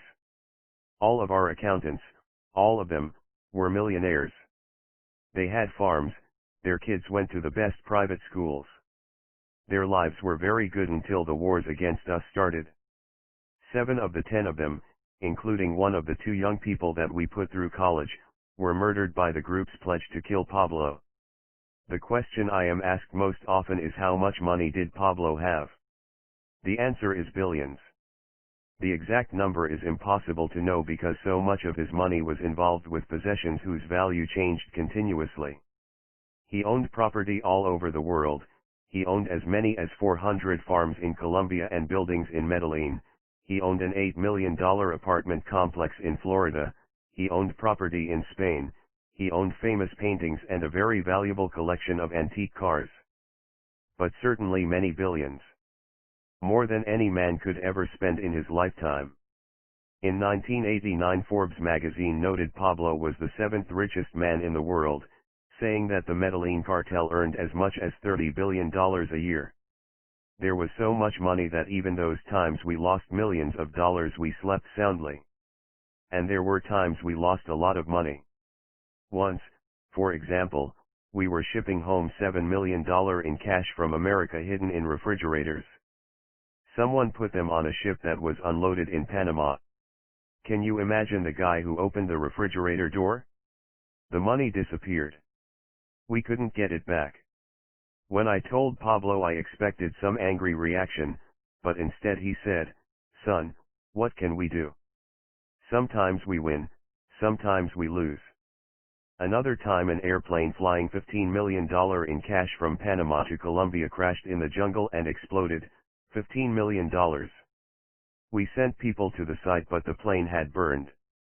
The money was gone forever. We also accepted that busts were part of the business. Sometimes we won, sometimes law enforcement won, but mostly we won. We lost tons of cocaine when police raided a warehouse in Los Angeles. The rule was that the people who were responsible for the losses had the opportunity of paying it back. In this situation, Pablo sent more drugs to give them a chance of recovering what was lost. If they were not able to pay for their mistakes, they disappeared. This was the accepted way of doing business. I know this is something few people will believe. But sometimes Pablo would pardon people who lost money, even people who cheated him. Others, especially Gustavo, would not. With Gustavo there was no forgiveness, no second chance. There was a girl who worked for Pablo known as the girl with the pretty legs, and she remembers the story of Memo. Memo grew up with us and was trusted by Pablo. His job was to carry money to the places Pablo directed. But instead, several times he took the money to the casinos to gamble. His plan was that he would keep the money he won, deliver the principal to the destination, and no one would know. Instead, he lost. So the next time he carried money he tried to make up those losses. He returned to the casino and lost again. Finally Pablo found out that his childhood friend Memo was stealing from him. That could have been a death sentence. The girl with the pretty legs was there when Pablo confronted him. Instead of retribution, she remembers, Pablo told him he was fired and let him leave unharmed. When Pablo learned about the Forbes magazine list he was surprised, but he didn't say much about it. Pablo never fell in love with the money. He knew well that in Colombia, where corruption was accepted, money was the best road to power. It was the way he used this power and his wealth that made the poor people of our country love him. Even now, so many years after his death, the greatest majority of the poor continue to love him. Today, go into many houses in Medellin and Pablo's picture is hanging there or there is a small shrine dedicated to him. Only a few years ago a cousin of Pablo's was hired to sing mass in a small home. This is a Colombian tradition. These people did not know she was related to Pablo. While she was there she found these people had many pictures of Pablo hanging and asked why. The woman explained, when we were hungry the boss came here and helped us. He gave us food, he gave us a lot of things. My son used to work for him. When the cousin asked where the son was, the woman said, "This mass you are singing is for my son." She said her son died for his patron, his boss, but she had no blame for Pablo. It was the circumstances. Yes, Pablo used his money for his own pleasure and for his family, but he also used it to improve the lives of many people. In the town of Quibdó, one of many examples, he established a private social security system. People without a job went to an office to apply for help and Pablo covered some of their expenses for a certain period of time, 2 or 3 months. During that period other men who worked for Pablo would search for jobs for these people. But the agreement was that once you got a job you were finished with the program and you had to work for at least a year.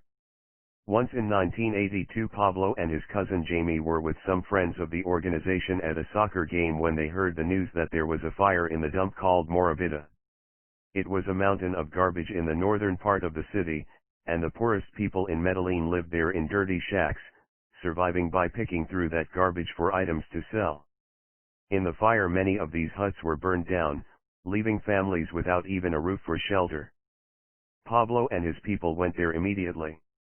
Many politicians were already there, making the usual promises of help that were usually forgotten. When they asked Pablo what he was doing there, he said he had come to help these people who lived in the mud with rats and cockroaches. Pablo told Jamie to organize a committee and work with these other people to develop a viable solution. "Give me the budget," he said. "Find the terrain and let's start building."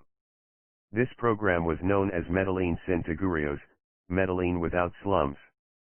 Eventually more than 400 small nice houses were built in the new neighborhood, Barrio Pablo Escobar, and given to these people who needed them most of all. Where the poor were involved, Pablo became the man of getting things done. He bought a much larger house in the middle of Medellin that became known as the Choco Embassy because he would bring the very poorest people from Choco to the city to get them medical care and clothes, to put their lives in shape. Usually there were about 60 people living there and they stayed for several weeks, then others took their place.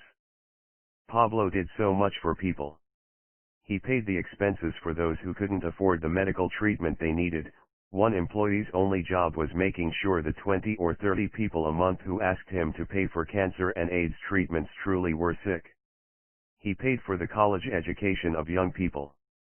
When the rivers rose during the winter there were many floods and Pablo and Jamie would go around our country replacing everything washed away by the waters, bringing mattresses, cooking utensils, furniture, and the things people needed for living. And then they would bring engineers to find ways to prevent more flooding. Pablo would supply the materials to the villagers so they could help reconstruct the affected areas. Our mother, Hermilda, had been a teacher and she went all over Colombia to work with teachers and build schools and buy supplies for schools. Pablo built hospitals and equipped them. He built roads for small towns that before had been unreachable by car. He built hundreds of soccer fields with bleachers and lights and supplied equipment for the games, and he would often attend the opening of these fields and give a speech to the people. The girl with the pretty legs was charged with buying gifts for children on holidays, and each year at Christmas and Halloween she would go to local stores and order 5,000 toys for Christmas. There was no limit. He fed the hungry, he provided medical aid for the poor, he gave shelter to the homeless, jobs to the unemployed, and education to those who couldn't afford it, and they loved him for it. He became just like the Godfather. People would line up for hours outside his office to ask for his help.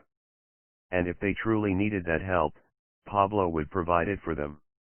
When others write about all the good things he did, they always give Pablo a sinister reason for doing so. He was trying to make them ignore his real business. He was buying loyalty so no one would report him to the law. They tell endless stories. But the absolute truth is that this goodness was part of Pablo Escobar, as much a part of him as the person who was able to take the violent actions. I'm defending him because it is the right thing to do. The houses he built still stand, the people he paid to educate still have good jobs, many of the people whose medical expenses he paid are healthy. All the good things he did should be remembered. If Pablo had not been so successful as a drug trafficker that he attracted the attention of the world, he would have continued his good works. He might have even achieved his goal and become the president of Colombia. And without any question the lives of countless thousands of people would have been made much better. But none of that happened. I have also been asked what Pablo bought for himself with his money. And I smile and respond, everything. Pablo and all of us lived very nicely. If we wanted something we took the money and bought it. Pablo and I had no salaries, we just took money as we needed it. We took from the bank accounts as well as the coletas. When I wanted to buy something expensive I would tell Pablo, I'm going to buy this apartment. This is how much it's going to cost. He never objected. It was important to Pablo that our family be taken care of. In one of the deals Pablo made, instead of receiving cash he was offered the deed to a new house. This wasn't common, but it wasn't too unusual. Most of the time the value of the transaction was far greater than a house. One day Pablo took our mother on an appointment, I don't remember where, maybe a doctor. On the way he told her, you know what, I've got to check this property because I'm doing a business deal and I might take a house in return. She accepted this. As far as she was concerned, Pablo was a real estate man. When Hermilda saw this house she fell in love with it. Our mother was part of a singing group with her older women friends called the Golden Ladies of Antioquia. All of them were teachers. After finalizing the deal for the house, including all the furniture, Pablo invited our mother and the ladies to the house for a mass in celebration of this new house. Our priest was there to bless it. After the singing was over Pablo handed the keys to Hermilda. This is yours, mother, he said. She cried with her friends out of happiness. That's the way Pablo gave things away to our family. At Christmas in 1981 he bought an entire block and built houses for members of the Gaviria family, about 40 houses total. He wanted the family living close together. He gave our family many presents, including nice cars. Not Porsches or BMWs, but regular cars for safe transportation. The children in the family had their education supported. For Maria Victoria, his own wife, he would give anything. Whatever she wanted he would have for her: beautiful clothes, jewelry, paintings, and many houses. For himself, Pablo was not that interested in fancy clothes. He wore jeans and white sneakers pretty much every day, although he always had new sneakers. But Pablo bought pleasure. He had a lot of beautiful cars and so many farms and houses, and we had many people to serve us at all times of day and night. We ate food prepared for royalty. And when possible we traveled. Pablo loved to travel with his family and friends. In 1982 we went all over Europe and then to Hong Kong. It was in 1983, when it was still safe for us to travel, that we made our second visit to the United States, and that was when we went to Disney World and the White House and Las Vegas, where we made friends with Frank Sinatra. This was years before Pablo became infamous in America. Pablo, Gustavo, and I took all our families, including our wives and children, our sisters and cousins, nieces and nephews, and our mother to Florida. We visited Disney World and other tourist places, and we had some business meetings too. One night we almost got killed. Pablo, Gustavo, and I and a couple of the guys went to a monster truck rally. We were sitting there happily right in the front row, in the best seats we could buy, watching these huge trucks smashing cars, when I got the feeling that we should move. Come on, I told him. We need to move now. Pablo thought I was silly, but he moved. We all moved. A few seconds later a monster truck smashed into the place we had been sitting. If we hadn't moved we would have been killed. Pablo just looked at me with wonder, and said, "Are you a magician or what? How did I know to move?" There was no answer, I just felt that we had to. Another night in Miami we almost got arrested. Pablo and I and our two bodyguards, Otto and Pinina, Went to a nightclub to meet some associates. I always carried cash with me wherever we went. That night I had at least $50,000, hidden at the bottom of a camera bag under a nice camera and souvenir t-shirts for the kids. When we left the club we got into a large van. While we were waiting for the remainder of our friends the driver fell asleep or skidded, and the van went crashing into several other expensive cars. The event was bigger than the damage, but people got scared and started yelling. The police came racing toward us. Pablo said to me, "We don't need this, let's get out of here." We ran away, not wanting to answer questions about the cash we were carrying. Maybe running wasn't such a good idea. The police stopped us half a block away. "Somebody told us you were involved in the accident," they said. They frisked us, but just casually. They didn't find the money. Pablo denied we had been in the van. He explained innocently that we were just plain tourists from Colombia. The police locked us in the back of their police car and returned to the scene. This was a dangerous situation for us. The police did not know who we were and definitely we did not want them to check our identities. We didn't know what the government had on file about us. We had to get out of there.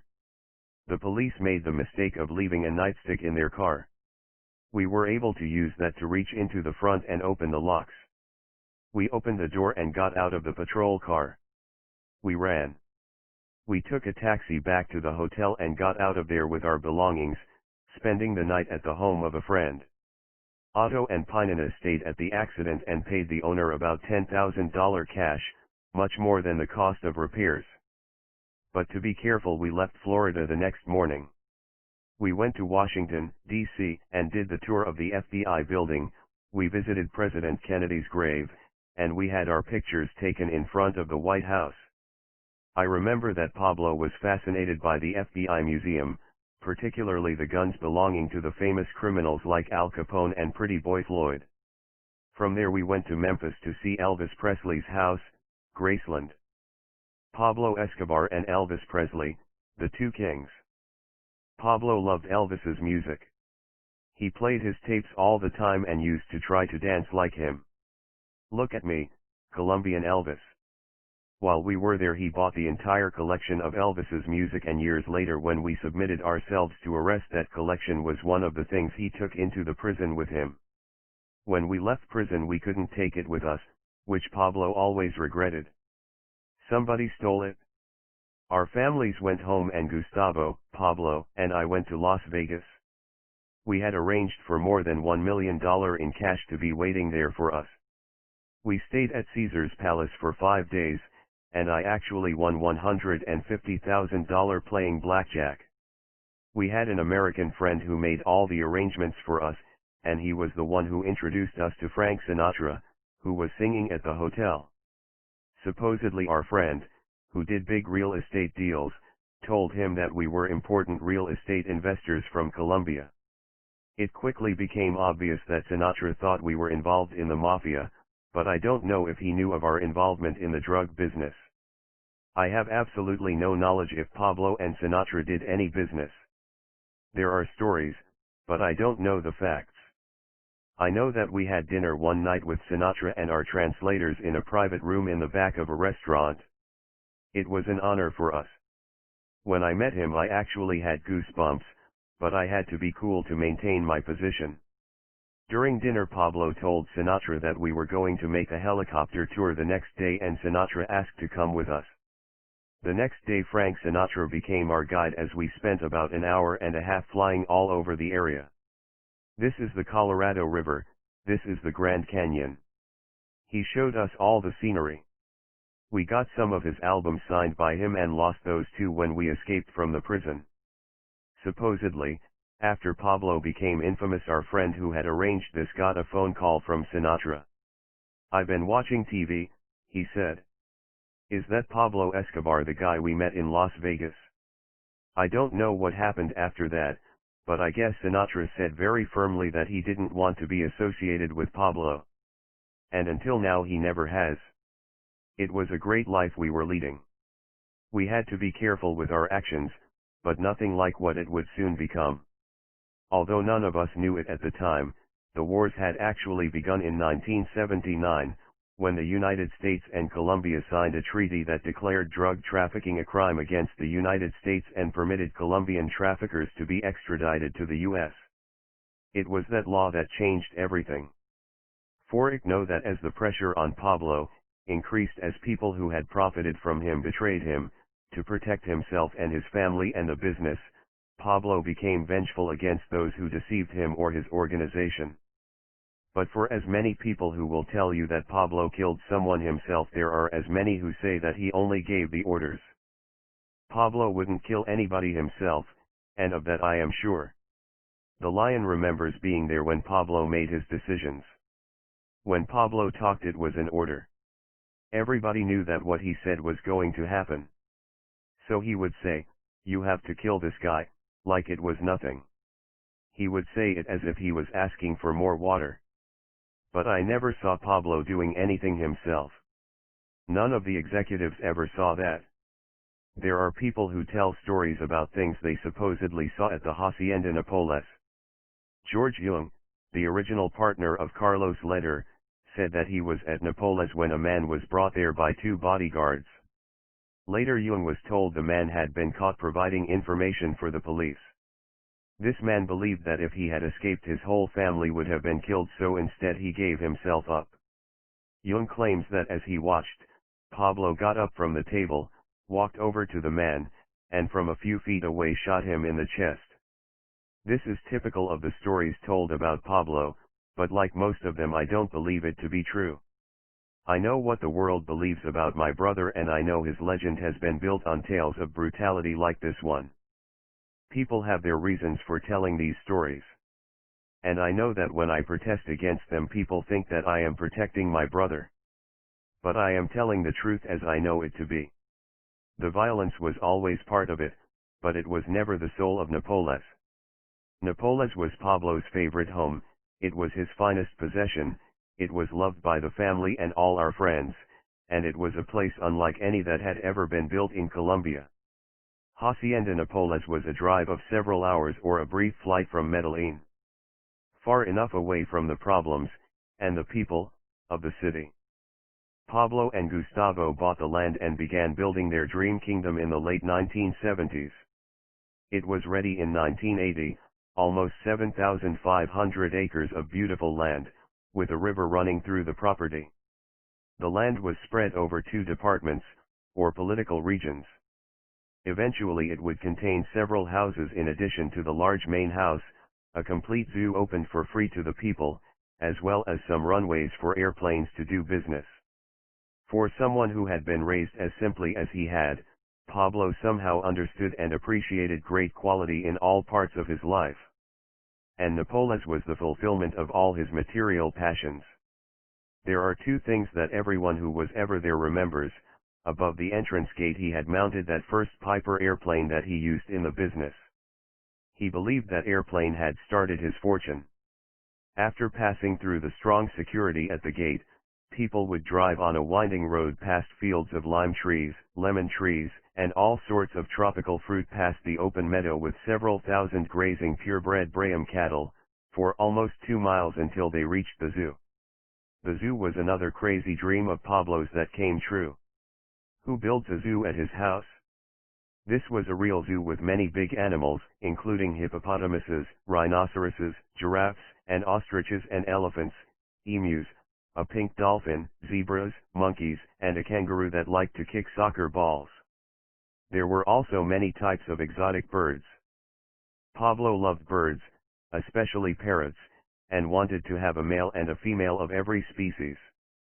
He had a favorite parrot, Chincan, who could name most of the great soccer players of Colombia. However, Chincan also liked to sip whiskey and would fall asleep. Unfortunately, one evening she fell asleep on a table and one of the cats ate her. After that Pablo prohibited cats from Napoles, even big cats like lions and tigers. Pablo bought the animals from the circuses that performed in Colombia as well as from the United States. It was legal to buy them in America, but not legal to import them into Colombia without a special license. Bringing those animals in from America was a big problem, A very big problem. How do you smuggle a rhinoceros? Pablo was careful, and a veterinarian traveled with each animal to advise our keepers about the proper care of the animal. Usually they were landed on our business runways and transported by our disguised trucks to Napoles. One time, though, a rhino arrived illegally in Medellin, but it was too late to drive it to Napoles. The journey would take them through guerrilla territory, and they did not want to make that trip at night. That left Pablo with a great problem. How do you hide a rhino overnight? Even in Medellin, where people have become used to some unusual sights, that was hard to do. It was suggested they put it in a private car garage, and so that's what they did. The truck put the cage inside this garage, and a keeper stayed with it. The family kept its car on the street that night, although they could not explain to anyone that it was necessary to do so because there was a rhinoceros in their garage. The next morning it was put on a truck and driven to Napoles, where it joined the herd.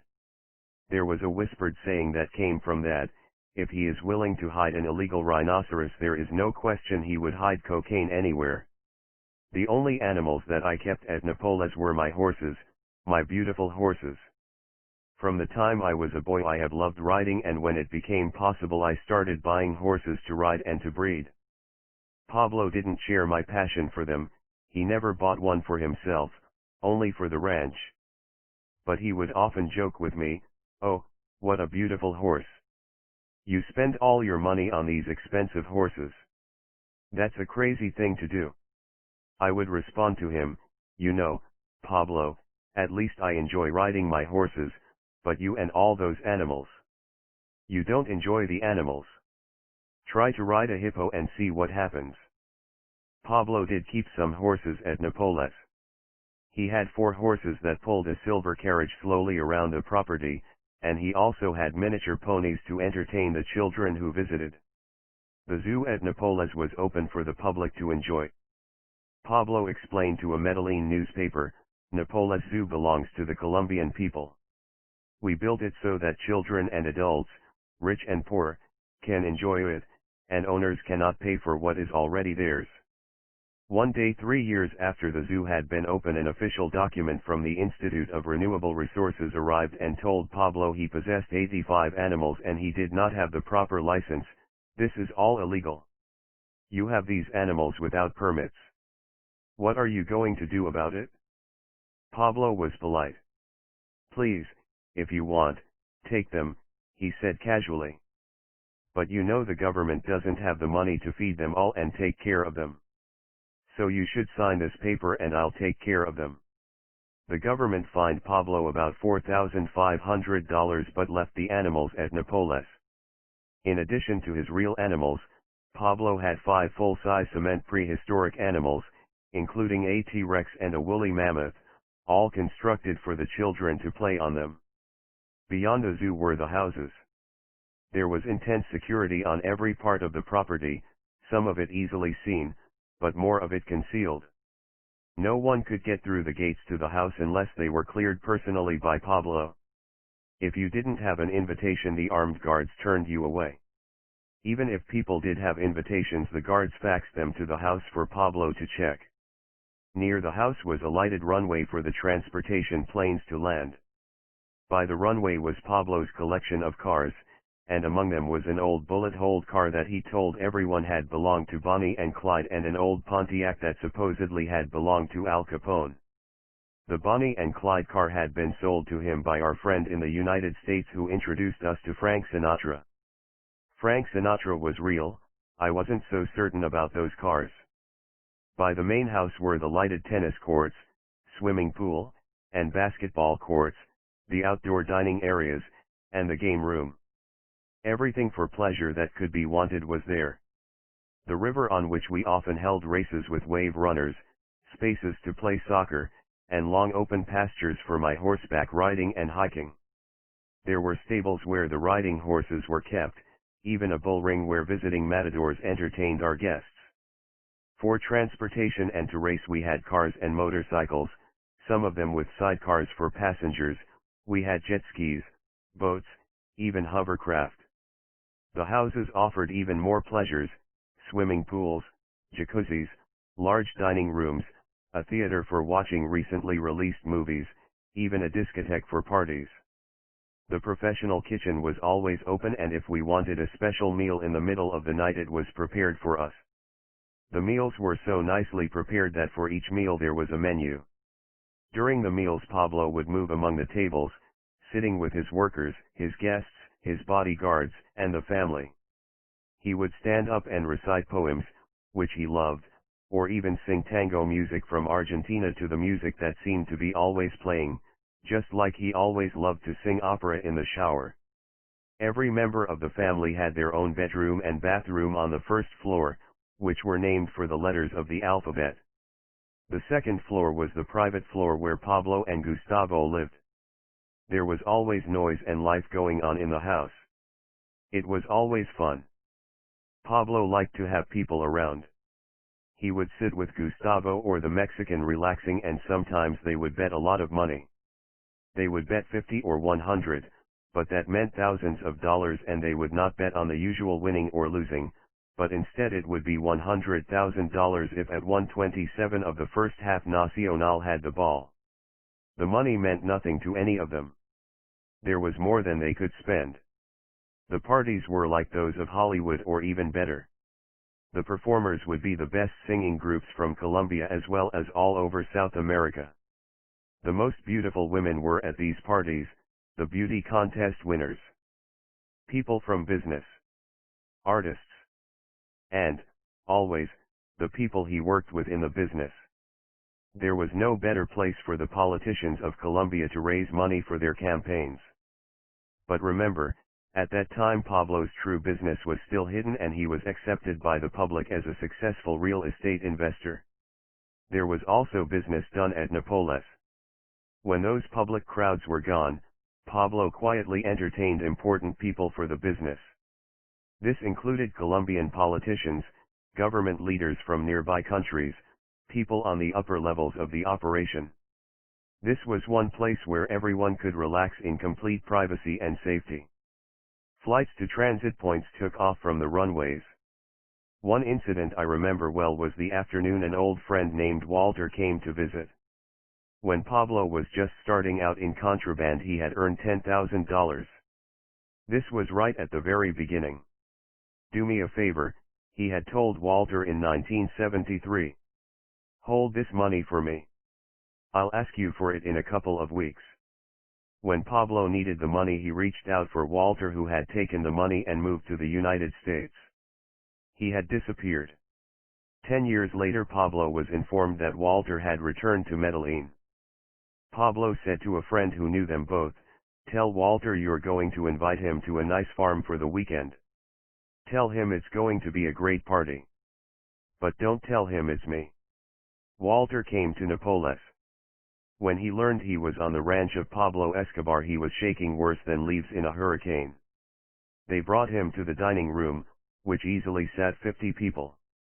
But only Pablo, myself, Walter, and the person who brought him there, our cousin Jamie, and an aunt and 2 daughters were there in the big room.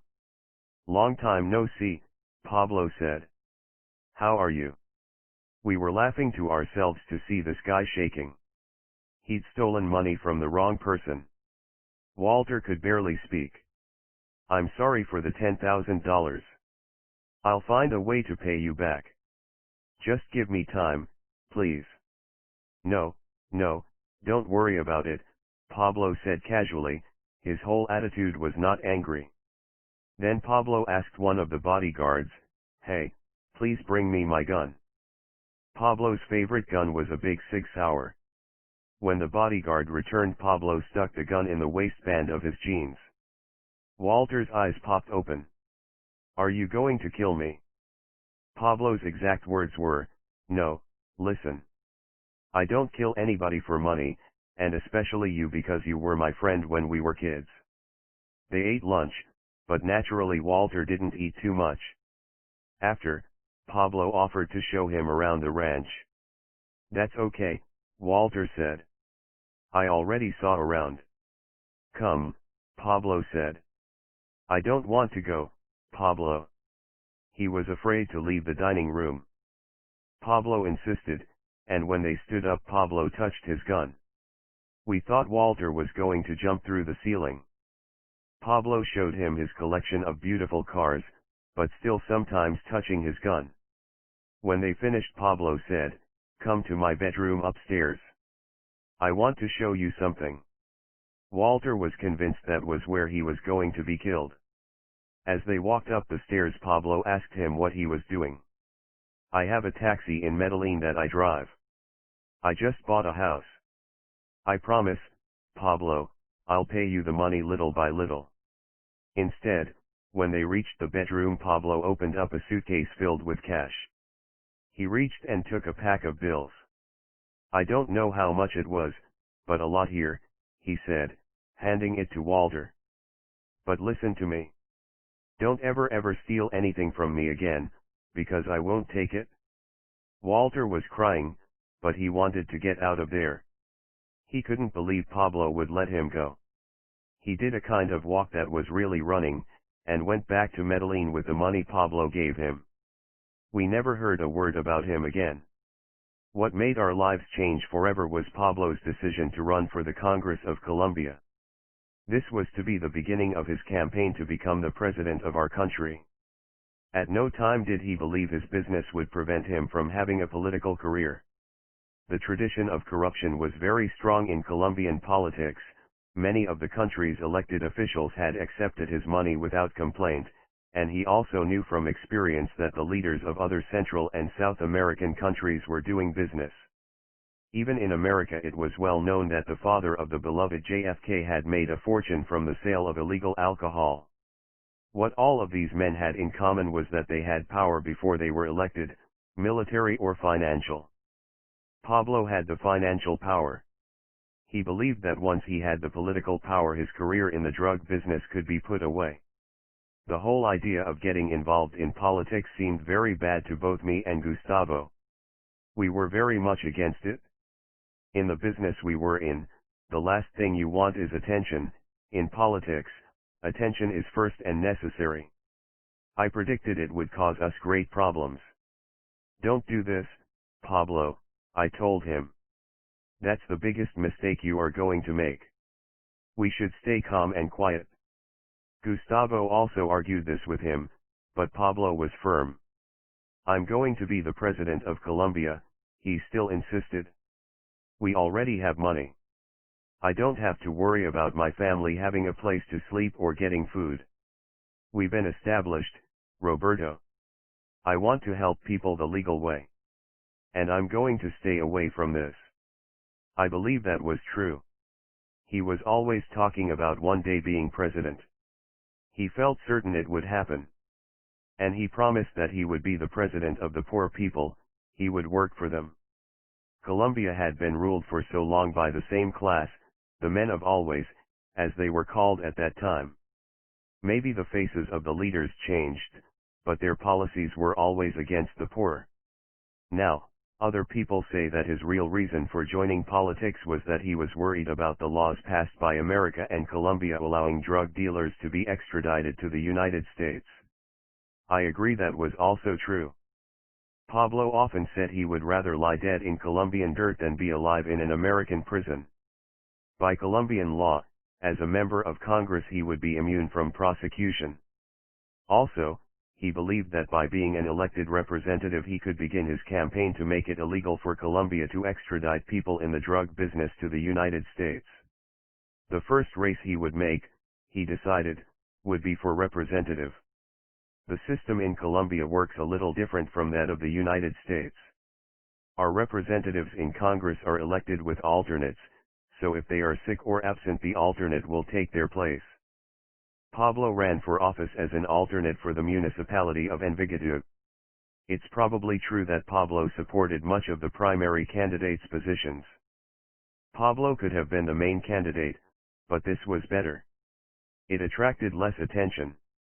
To start, he was to be a candidate for alternate for the New Liberal Party, a people's movement against the traditional ruling class.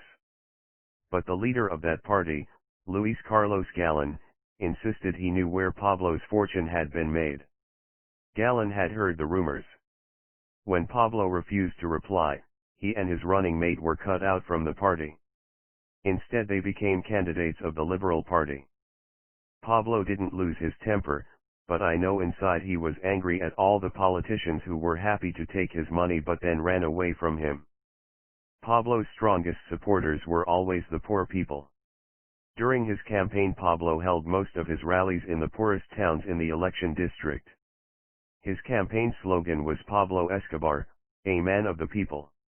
A man of action. A man of his word. Many thousands came to these events, and sometimes after the speeches money was handed out to the people. To begin these appearances, our little niece and nephew, Maria and Luis Lucho, would sing the campaign song that had been written by our mother, Hermilda. A human person has just been born, a very human person. As very good Pablito citizens we are here to show our support. The new politician. The people run and run and run and jump and jump and jump. They run to go and vote. Everyone is so happy they can go and vote for Pablo Escobar. Pablo liked to campaign. He would always dress as a man of the people, in his jeans and sneakers, but well groomed of course. Nothing fancy.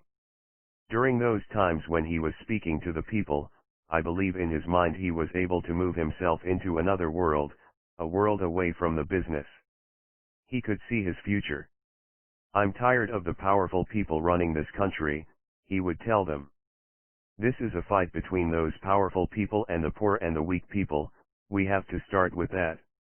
Being powerful doesn't mean you can abuse the poor. After giving his speech, Pablo had his bodyguards around the stage and he opened some cases with money. People came close to the stage and Pablo had his bodyguards handing money person to person. He told the bodyguards to give money to everyone but especially to old people and young people. The people loved him. They would kiss his hands. Pablo didn't like that touching, but he would put his hands on the person's back and hug them, saying, "Do well." It was funny. Some politicians find secret ways of buying votes. Pablo just handed out money to the poor people, but not demanding anything in return. Sometimes instead of rallies he would have his airplanes fly over small towns dropping flyers, "Vote for Pablo." And money. Of course the people loved him. Also, like every politician at these rallies, he would make promises about what he was going to do. I'm going to put good lights on the football field. I'm going to paint the church. Provide books for the schools. I'm going to do this and that for you. He said the things he would do, but what was different from other politicians is that within a few days his men would begin doing what Pablo had promised.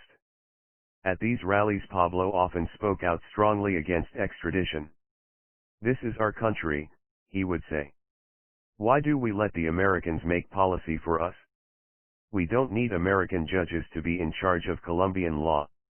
Colombians should be free to take care of Colombia's problems. As a Colombian, every person who makes a mistake against the law should be judged in Colombia, nowhere else." The fact that President Ronald Reagan in 1982 declared trafficking in drugs a threat to American national security was understood in Colombia to mean that people in the business would be considered the same as terrorists. If they were allowed to be extradited, they would be treated very harshly, they would spend their life in an American prison. One of the principals who helped Pablo throughout his campaign was Alberto Santofimio, a Colombian politician with experience. He had been a minister and a senator and he very much wanted to be president. I remember he used to promise Pablo that when he became president he would eliminate all extradition, and he suggested that if Pablo helped him become president, after his term ended Pablo should become the president. That was exactly what Pablo wanted to believe. Now it seems easy to see that it was never possible, but during that time it really did seem like it might happen.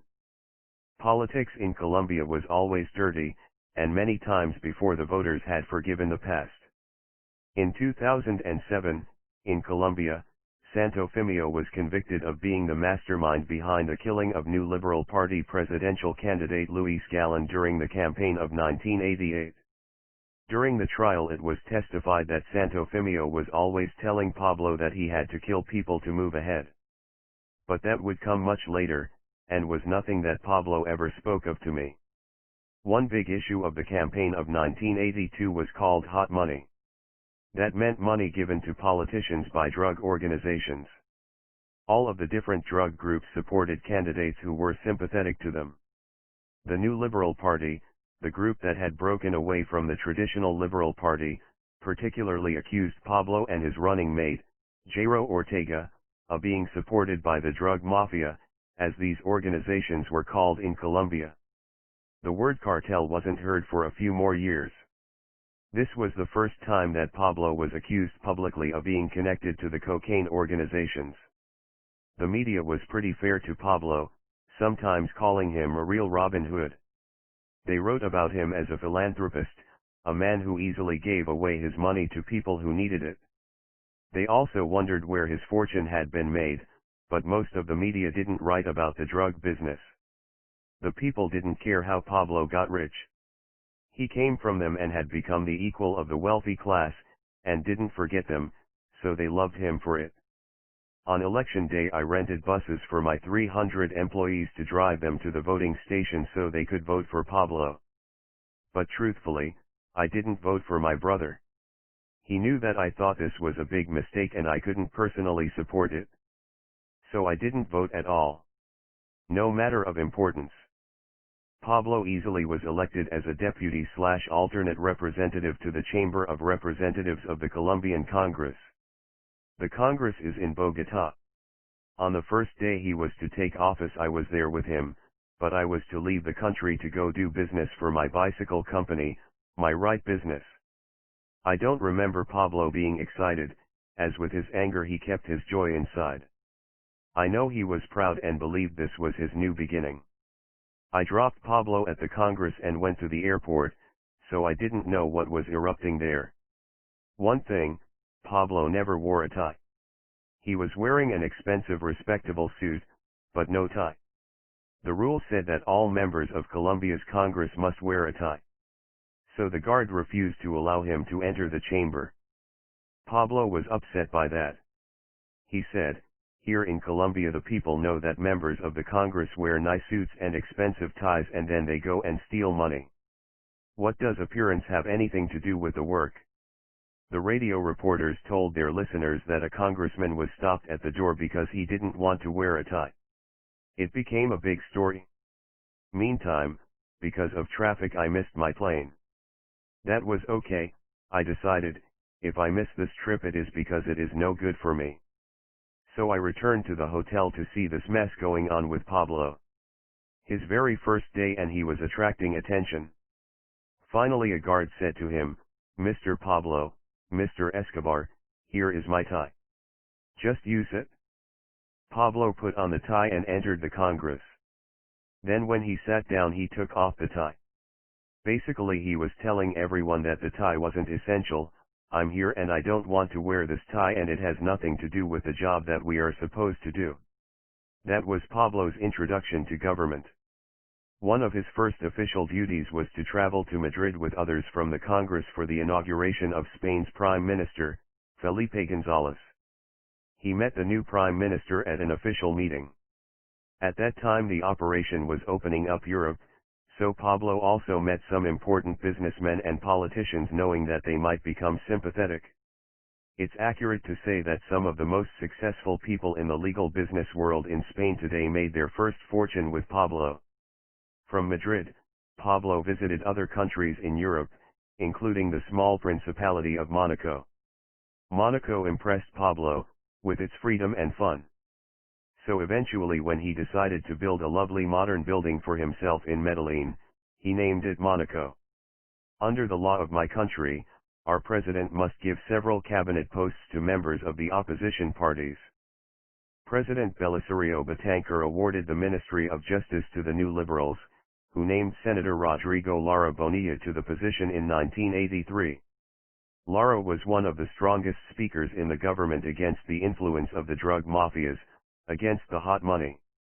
During the political debate about hot money in August 1983, Jairo Ortega held up for everyone to see a photocopy of a check for 1 million pesos, about $12,000, to the campaign for the Senate of Lara Bonilla signed by the chief of a drug group in Leticia, the capital of the Colombian Amazon, who was known for bringing in paste and other chemicals from Peru. He had once served a sentence in Peru for smuggling. Pablo knew this drug chief and some people accused him of getting this copy of the check. It is possible that this money had been donated to Lara's campaign with this accusation in mind. It was an amazing moment. Lara was being accused of taking hot money. In response, he denounced the drug chief and Pablo. This was the first time that Pablo had been accused in public of being a drug trafficker. A few days later, a newspaper in Bogotá reported, also for the first time, that Pablo Escobar had been arrested for smuggling 39 kilos in 1976. Pablo told me he was not surprised at any of this. The people running this country don't want me to succeed. I'm a threat to the same politics. They're going to be against me because they're used to robbing, and I'm going to transform the system. Everybody in Medellin knows that I have real estate businesses, and that's how I get my money for politics. I love my country, and we want to make this country beautiful. I admire the United States, but I don't agree with the way they are doing politics here in Colombia. Lara, the Justice Minister, told the newspapers that the United States had made charges against Pablo accusing him of being a drug trafficker. Pablo had a response for everything. "That's not true," he replied.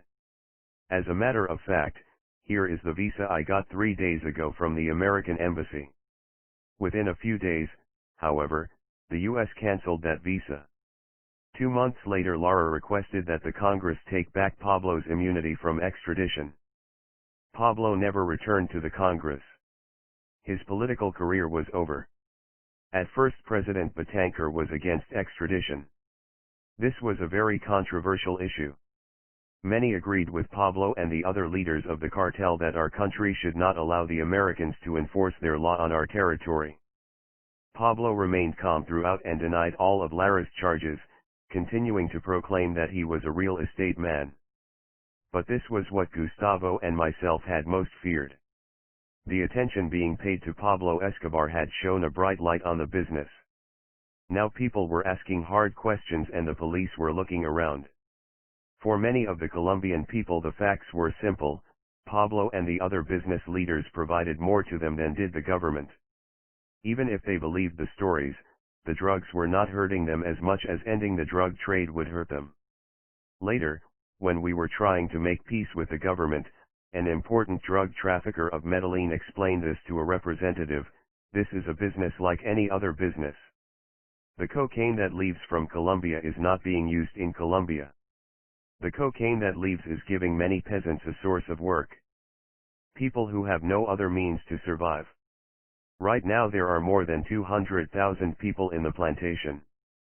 So naturally there was very mixed reaction to Lara Bonilla's call. But the Justice Minister continued his campaign mainly against the drug traffickers. He named 30 politicians he claimed had accepted hot money. He insisted that Aerocivil, the government's aviation agency, take back the licenses for 300 small planes owned by the leaders of the Medellin cartel, and eventually the deputy director of this department went to jail for assisting the traffickers. Lara even proclaimed that the drug mafias were helping control 6 of Colombia's 9 professional soccer teams. No question he was making an impact. In Colombia, our secret had finally become public knowledge. Until that moment we were doing business pretty easily.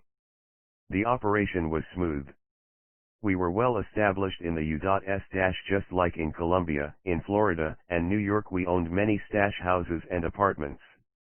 Usually we got old couples that no one would suspect to live normally in them, except that in their closet was 300 or 400 or even 500 kilos of cocaine. It was stored there until the time and place for distribution. The market just couldn't stop growing. Sometimes we worked in cooperation with other cartels like of that of Pereira in Colombia, and those of Peru and Bolivia to fill the needs. All of our employees were making incredible sums. A pilot could earn $3 million for a single trip. Tito Dominguez, who was one of our main transporters, had a fleet of 30 airplanes, including a 707. He owned one of the largest exotic car dealerships in the world, which had Clark Gable's $6 million Duesenberg on his lot, and he owned entirely a new housing development of more than 100 houses. Dominguez owned personally 4 Lamborghinis in different colors, and each day he would drive the color that matched the shirt he was wearing. Another pilot, when he was arrested, admitted he owned 30 cars, 3 houses, some warehouses, 12 airplanes, and millions of dollars in cash. Until this time the problems had been pretty simple to deal with. They weren't exactly the normal problems. For example, the operation was consistently losing product that was dropped into the water to be picked up by the fast boats, because no matter how well it was packed, some of it got wet. And definitely we did not have the benefit of other businesses of firing employees who stole supplies. But Lara brought other problems to the organization. The biggest thing Lara accomplished was the raid on Tranquilandia, which was one of the largest jungle laboratories. It was owned mostly by Gotcha, but all the others of Medellin contributed to it. About 180 people lived there full-time, making cocaine. Deep in the Colombian jungle, Tranquilandia was 250 miles from the nearest road. Its advantage was it was the bridge between Colombia, Bolivia, and Peru, the place where all the chemicals and raw product from those countries met to become cocaine, and could easily be flown out. The chemists at Tranquilandia could turn out as much as 20 tons of cocaine each month. In only 2 years it had produced $12 billion worth of product. The existence of this place was well known, even to the authorities, but they had not been able to locate it in the Canopy jungle until March 1984, when 2 helicopters carrying 42 armed men landed and destroyed it completely. It was only many years later that I learned how Tranquilandia was located by the authorities. One of the chemicals necessary to make cocaine is ether. 17 liters of ether are required to produce 1 kilo of coke. At this time the supply of ether in the world was limited. Only 5 companies in America and 7 others around the world produced it. The U.S. government and the Colombians, using turncoats, wiretaps, and inside agents, learned that a company in Phillipsburg, New Jersey, supplied most of the ether for the cartel. Eventually they sold 95 drums of ether to the American representative of the owners of Tranquilandia. What nobody knew was that inside 2 of those drums were transponders to signal their location. In March, while Lara continued his campaign, the transponder signals came from a ranch. 2 days later the signal had moved to the jungle. Tranquilandia. The raiders followed the signal and arrived in force. They burned down the entire camp, destroying almost 12,000 drums of chemicals and 15 tons of cocaine. At that time it was the largest seizure of cocaine in history. The impact on the marketplace was severe. For the first time in 3 years, the price of cocaine in Miami went up. There are many pieces of the business that Pablo kept from me.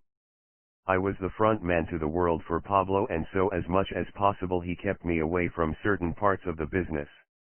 In his mind, I believe, he thought he was protecting me. And, in fact, he did. When we surrendered finally to go into our own prison, we had to invent a crime for me to plead guilty to. My real crime, as I told them then, was that Pablo Escobar's blood ran in my body. So to tell the whole story of Pablo I sometimes have to refer to information provided by other people. Such as the assassination of Lara Bonilla. Wherever there are great amounts of money there are always people who want to take some of it for themselves. In Colombia, in addition to the normal greed, we have struggled with kidnappings. So from the beginning the organization had to have people able to protect the money and protect the leaders.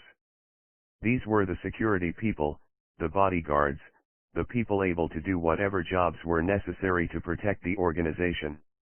They were people capable of violence. Men with ready guns who took nicknames like Chopo, Arate, El Mugger, Painana, La Yuca, La Kika, and his brother Tyson, named for the American boxer. Sadly, it was not difficult to find young people to do these jobs. They wanted these jobs. As the Lion once described the process, these were mostly the poor people from Medellin, people who lived in the mountains. Recruiting them was simple because they had nothing to lose in life. You have no money. Your mom is broke. Your sister is pregnant and she doesn't even know who the father is. There's nothing to eat. Tomorrow I'm going to give you a motorcycle and I'm going to give you some money and help you find a clean apartment, but today you're going to work for me. Who is going to say no? They said, okay, patron. When you live in poverty in Colombia or Peru or anywhere in our region, there is no time to be a child. You survive, that's all it is. The men and sometimes the teenagers who protected the organization became known later as sicarios, assassins, or in mafia talk, hitmen. They could be very young, and too many of them did not survive to become old. In the poor parts of Colombia, many children have their own guns by age 11. They get them where they get them. Guns are easily available in my country. Sometimes these are machine guns. It wasn't only Pablo who had these young guns working for him. All the organizations needed the protection and fear that they offered. So long as they kept their work within the business, the police would leave them alone, and as long as the police continued to be paid their fees. The police in Medellin were paid $400,000 monthly to cooperate and offer some protection. One of these young sicarios told the American court trying La Kika how he got into this world. I was working at a garage making 300 pesos a week, approximately $1. So I quit to hang out at El Balisca, the pool hall where the hitmen from the Antioquian neighborhood fell out. Someone there gave him an assignment to locate a gunman who had betrayed the organization, and paid him about $300 to do so. When this gunman was found, he contacted La Kika, and told him, I have already located him. And he told me he didn't need him alive. That he should be killed. I went over and I looked for two hitmen I knew so they would kill him. I hired Trivi and Palia to kill him. Trivi and Palia were more or less 13 to 14 years old. I told them where he was and they went over and killed him. I was a few blocks away and I heard the shot and went over to see what happened. The gunman was lying on the floor.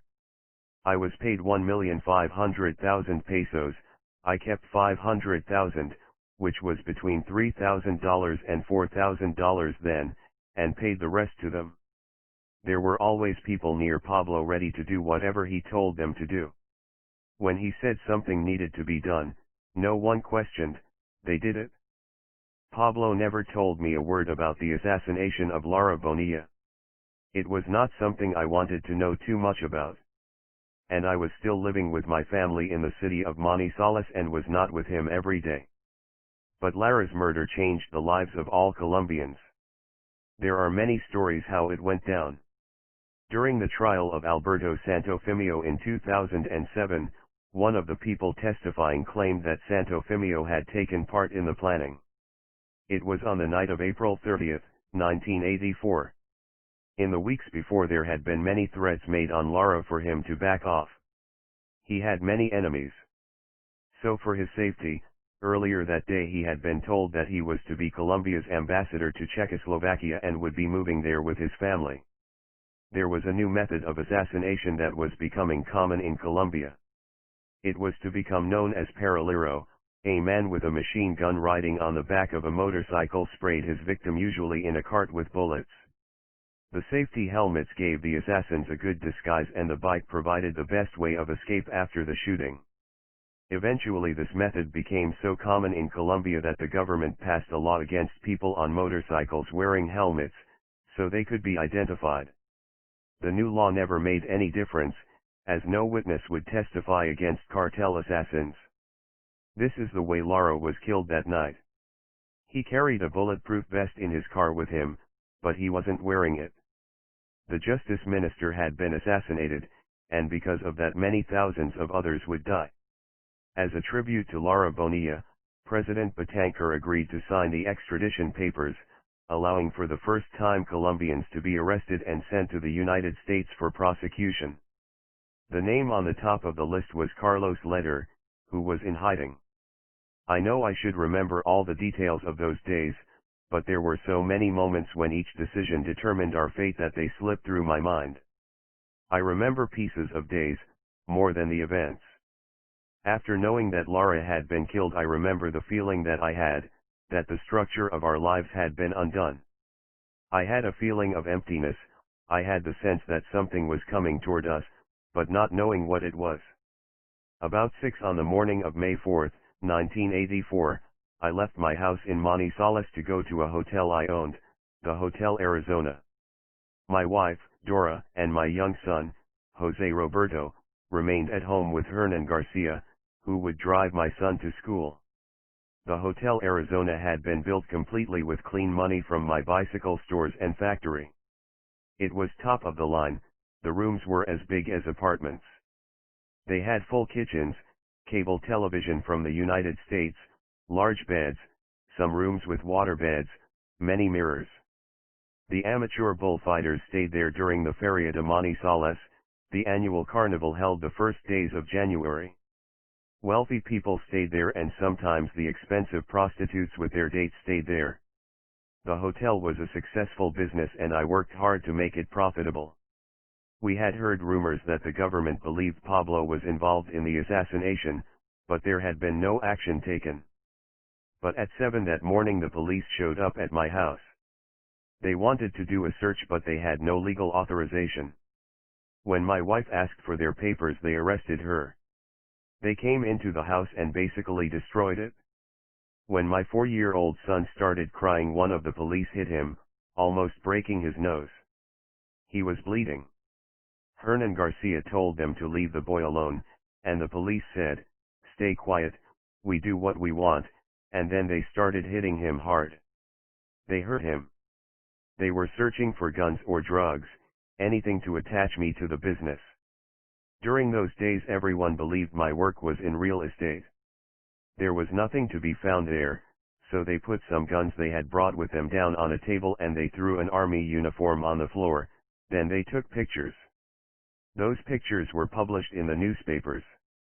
They wrote that those pictures showed that I was trying to help the guerrillas by giving them guns and uniforms, which was totally untrue. They stole some paintings from my house by Colombian and Latin American artists and took away my wife.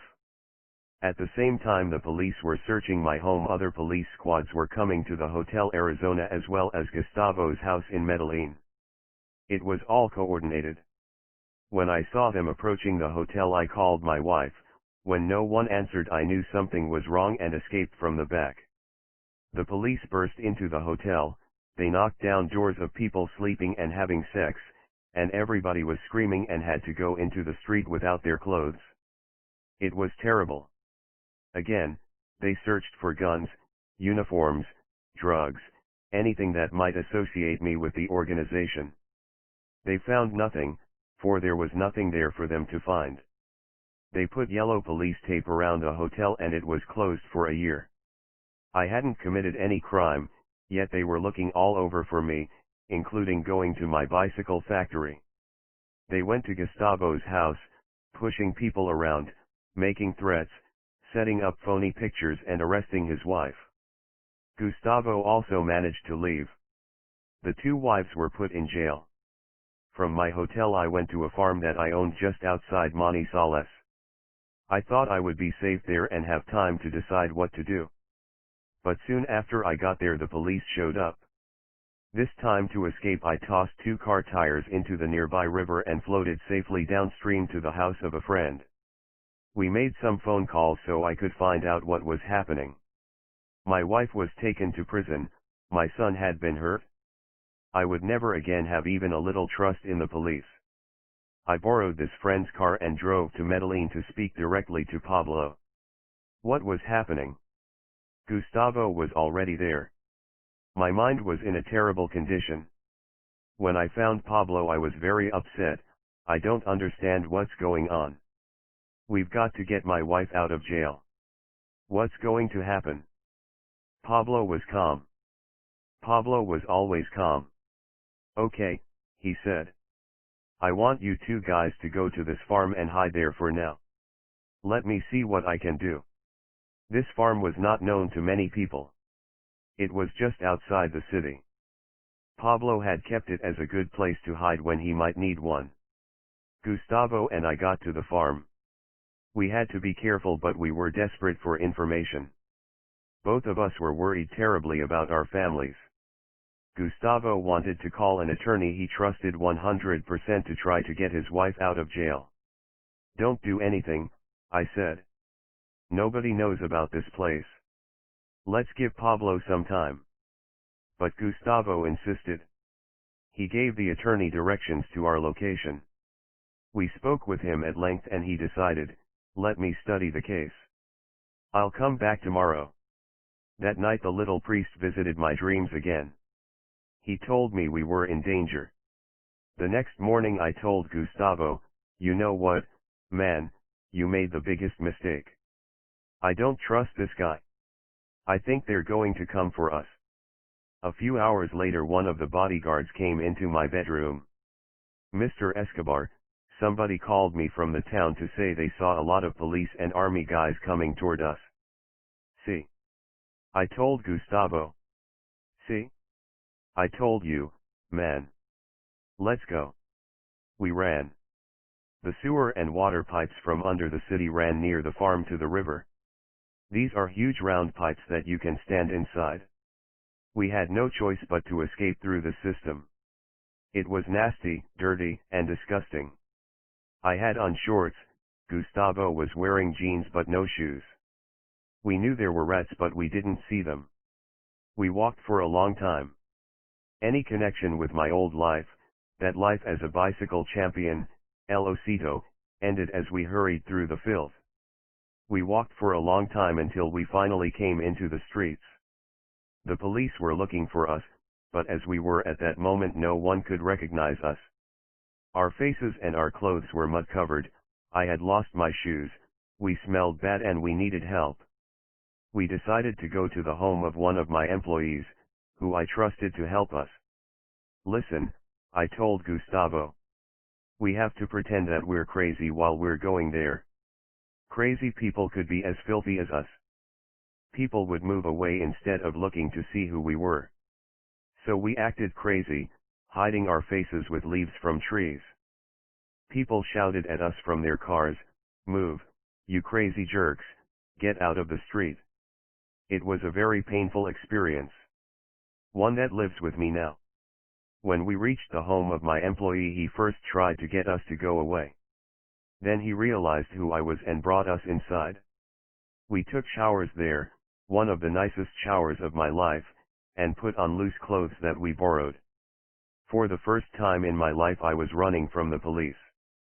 It was a strange feeling, but in the years to come I would get used to it. The question was what we were going to do at that moment. I didn't know what the police had learned about Lara's killing. But I knew they had created evidence against me and could assume they wanted to connect me to it. I was innocent, but at that moment I didn't know exactly what Pablo's involvement had been. When we got in contact with Pablo, he told us that he decided the whole family had to leave the country quickly and go into hiding. Some of Pablo's partners who were being pursued had made the same decision and would go with us. Even some leaders of the Cali cartel were making plans to leave the country. We would go to Panama, Pablo said. He had worked out an arrangement with an important general to give us his protection. Each group in the organization agreed to pay him $1 million to stay there, a total of $5 million. Pablo went to Panama first to get our situation established. We stayed hidden, the lawyers working to get our wives out of jail. My wife was locked up for 15 days and was treated badly. They didn't want to give her food or clean clothing and made her time there as difficult as possible. There was no reason for that. She had done nothing against the law. Pablo made all the arrangements for us to join him in Panama. I was in charge of bringing his wife, Maria Victoria, who was pregnant, as well as my family. The helicopter that was coming to pick us up was late and we began to get afraid something had happened to it. I watched the area around us carefully, wondering if the police would suddenly show up. Maria Victoria was having a bad time. Finally, though, it arrived and we all scrambled aboard. For the first time I was able to relax. And then the helicopter started making strange sounds. "We have a problem," the pilot said. Hold on. We went spinning down too quickly. We thought we were going to die, but we landed safely near a small town in Choco. We were surprised to still be alive. Within hours a second helicopter picked us up and took us to safety in Panama. Life as we had enjoyed it was over. The existence of the Medellin cartel was now known all over Colombia. Pablo and the other leaders of the cartel were being blamed for Lara's assassination. The United States was putting great pressure on our government to stop the flow of drugs, and in the States the face they put on cocaine was Pablo's. So instead of just being a fugitive from Colombian authorities, Pablo became known in America and Europe as the man behind the cocaine epidemic. They wrote as if all of the drugs reaching those places were because of Pablo. We settled into Panama. We had no idea how long we would stay or what we would do next, where we would go. Obviously money was not a big problem. Pablo began meeting with Colombian government representatives to try to agree how we could return home safely without being extradited. We were on the run and we wouldn't stop for another 7 years. And Pablo, my brother, who I loved, was becoming the legendary great desperado of the world. 5 In Panama, our fugitive life was very nice. We were there with the acceptance of Panama's dictator, General Manuel Noriega. We stayed at a house owned by a high government official near a golf club, but it was like being in a hotel. They gave us cars and provided what we needed. There was not much we could do there but wait while we tried to negotiate some change in the extradition policy in Colombia, so we spent our time playing soccer, going to the gym, sitting at the pool, using all the facilities. We went often to the club for meals and the people there looked at us like we were rich Colombian businessmen. They had no idea that at that moment we were the most wanted outlaws in the world. I can remember Pablo doing push-ups every morning while Gotcha, wearing bright green sweatpants, would try to work out while smoking a big cigar. I remember Gustavo and Carlos Leder playing tennis all afternoon. Carlos loved to read the newspapers. And I spent much of the time riding bicycles to try to stay in shape and clear my mind of the problems. It was unusual, we were living near the golf course and Pablo didn't play golf. But what we would do was early in the morning or later in the afternoon we would turn over our t-shirts and play soccer on the golf course. After staying a while in the high official's beautiful house, Pablo and I each rented our own homes with our families near the country club. Panama was so nice that I asked Pablo if we should buy a property in there. He told me, "No, I don't trust Noriega. If anything happens he'll take possession of our properties. Better to rent than buy." While we were in Panama, Pablo and various associates held meetings with representatives of Colombia's government to try to work out an arrangement for all of us to go home safely and without charges against us. These were secret meetings, as the Betancur government wanted no one to know they were negotiating with the traffickers. In return for being granted amnesty and canceling the extradition treaty, Pablo and his associates offered to stop the business, give aid to a program that would develop substitute crops to replace income from marijuana and cocaine and pay off the total national debt of Colombia. I don't remember exactly how many billions that was, I know it was more than $9 billion, but it would have been necessary for all of the drug cartels in Colombia to participate in exchange for the end of extradition. Even with everyone involved it would have been difficult, but possible, to raise those funds. The threat was that if there was no deal the cartel would have to fight back. Would Pablo have actually gotten out of the business? I believe it was possible. He already had enough money for the rest of his life and this deal would have let him live completely free. But no one will ever know for sure, because when the supporters of Lara Bonilla in the government learned of the negotiations they insisted the government reject any such agreement out of respect for the justice minister's life. They even built a monument to Lara.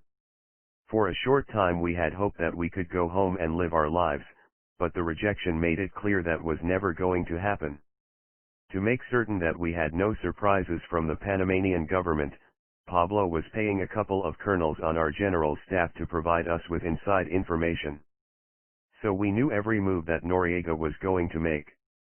It was one of these colonels who informed Pablo that Noriega had said that he was going to speak with the North American government, especially to the DEA.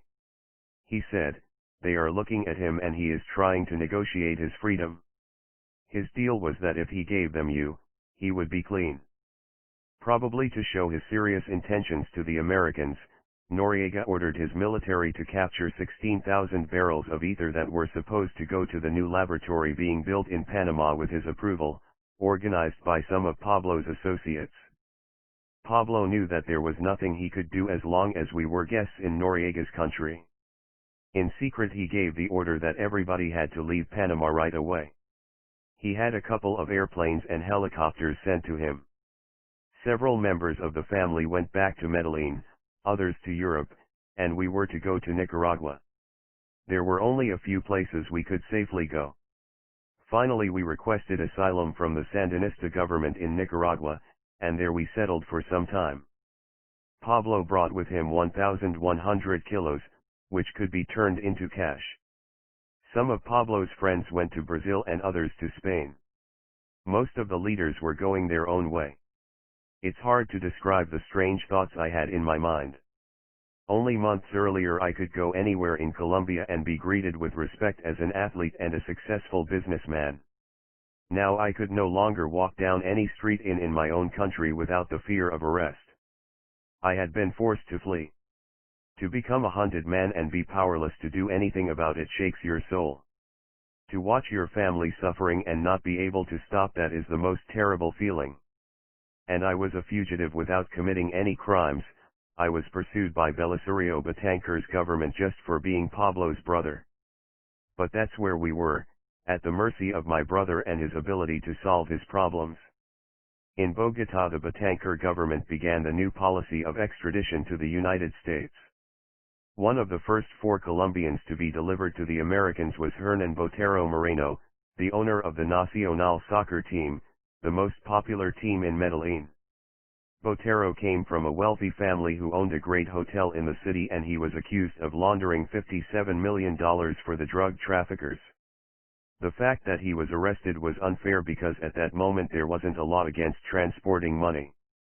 Even though he had been arrested, he didn't believe he could be extradited for committing an act that wasn't a crime under Colombian law. In addition to Botero, extradition papers were signed against Carlos Leder in case he was caught.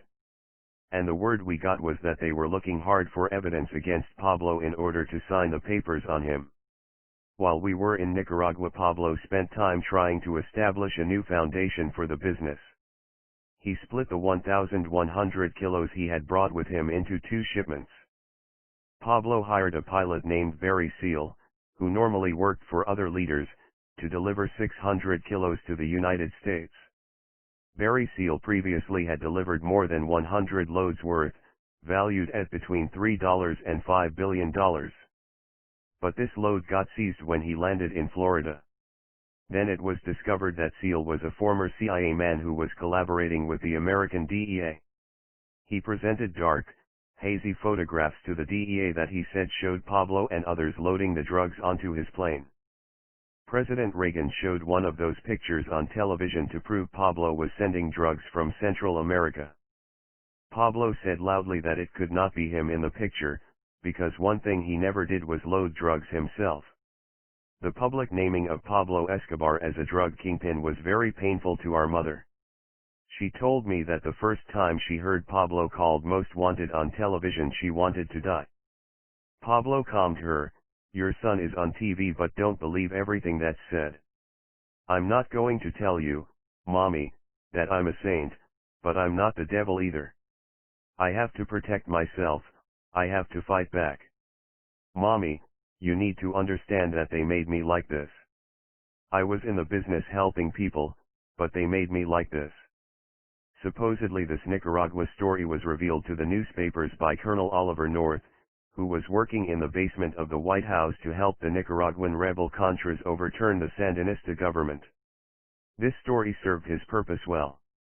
But this also gave the American government evidence that Pablo was a drug trafficker and allowed them to get an indictment against him and gotcha so that they could be put on the extradition list. Barry Seal was to be the important witness in the U.S. trial against a friend of Pablo's if this person could be extradited to America. 2 years afterward, Seal was assassinated in Baton Rouge, Louisiana, and naturally Pablo and the Medellin cartel got blamed for it. Like always, it made headlines and was useful to political people. Except that afterward 3 Colombians eventually were convicted of this assassination, and when questioned they said they were instructed in the operation by an anonymous military officer, who they believed was a colonel. Eventually Pablo decided that the safest place for him was Colombia, where he had control of the people around him. Things had cooled down enough for him to return, although no longer with a public profile. But he still believed it was possible to reach an agreement with the government to take off the pressure. "I'm going to go home," he told me. "I'll make arrangements for everyone." I traveled briefly to Brazil and finally landed in Madrid, Spain, where we were in operation. I spent time there with a Medellin cartel boss. We were in Madrid only for a short time before I started getting my warning feelings again. It felt like someone was following me when I walked or drove in the city. Then my wife told me the same thing, that when she went shopping she had the feeling people were following her. I also knew that Cali's cartel bosses were also living in Madrid. Finally I decided, you know what, I know some people here, but my life is in Colombia. I need to go back. The depth in which my country was held in my heart was surprising even to me. Colombia is a beautiful nation, and even with all the dangers waiting for us I wanted to be there. I left my family in Spain until I knew it was safe for them to return, and then I started my journey home. I arrived by helicopter to one of our farms called The Circle at 5 in the afternoon, just as Pablo brought together a meeting of the most important drug traffickers in the country, some very prestigious people, even some priests and owners and presidents of the country's soccer teams. There were about 70 people there, and they brought at least 200 bodyguards with them. We have a saying in Colombia, with all the toys, meaning with all the weapons, all types of guns. Believe me, these bodyguards came with all the toys. This was a major getting together of some of the most important people in the country, and Pablo had made arrangements with the commander of the police, so that he could be informed of any actions against the drug dealers. He had guaranteed to all the people who attended that they would be safe. Pablo was trying to find a peaceful way to respond to the extradition of Botero. It was at this meeting that he said his famous words, "I would rather have a grave in Colombia than a jail cell in the United States." "Gentlemen," Pablo said to them, "this extradition law is not only for me. It's going to be for all of you. That's why we have to be together to stop it now." Then he proposed his plan. First, the soccer teams would strike in protest. They would refuse to play the championship until the extradition was cancelled. The people would say, "What's going on?" and tell their leaders to stop the extradition. In addition, Pablo wanted to organize a collective security force made up of the sicarios. He already had his own group of bodyguards, but he wanted everyone to work together to create a larger group that would be distributed throughout Medellin. His plan was to divide the city into 5 or 6 zones, and each group would have charge of one zone. In this way all of the people in the business would be protected from extradition. Only a few of the people at this meeting agreed immediately to support the plan, while most of the others wanted more time to think about it. Right then Pablo was one of the few traffickers whose names were known to the public. It was his problem, they believed. They thought they could continue to live as they had been for the last few years, having no idea what was coming. They were very selfish.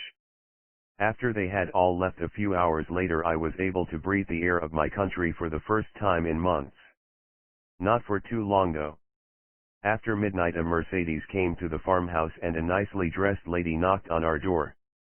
"I have flowers for Dr. Hernandez," she said, naming a person we didn't know. She claimed she was delivering wedding flowers and had been given this address. "This is not the place," I told her, and she apologized and left. I watched her drive away and I had my uneasy feeling.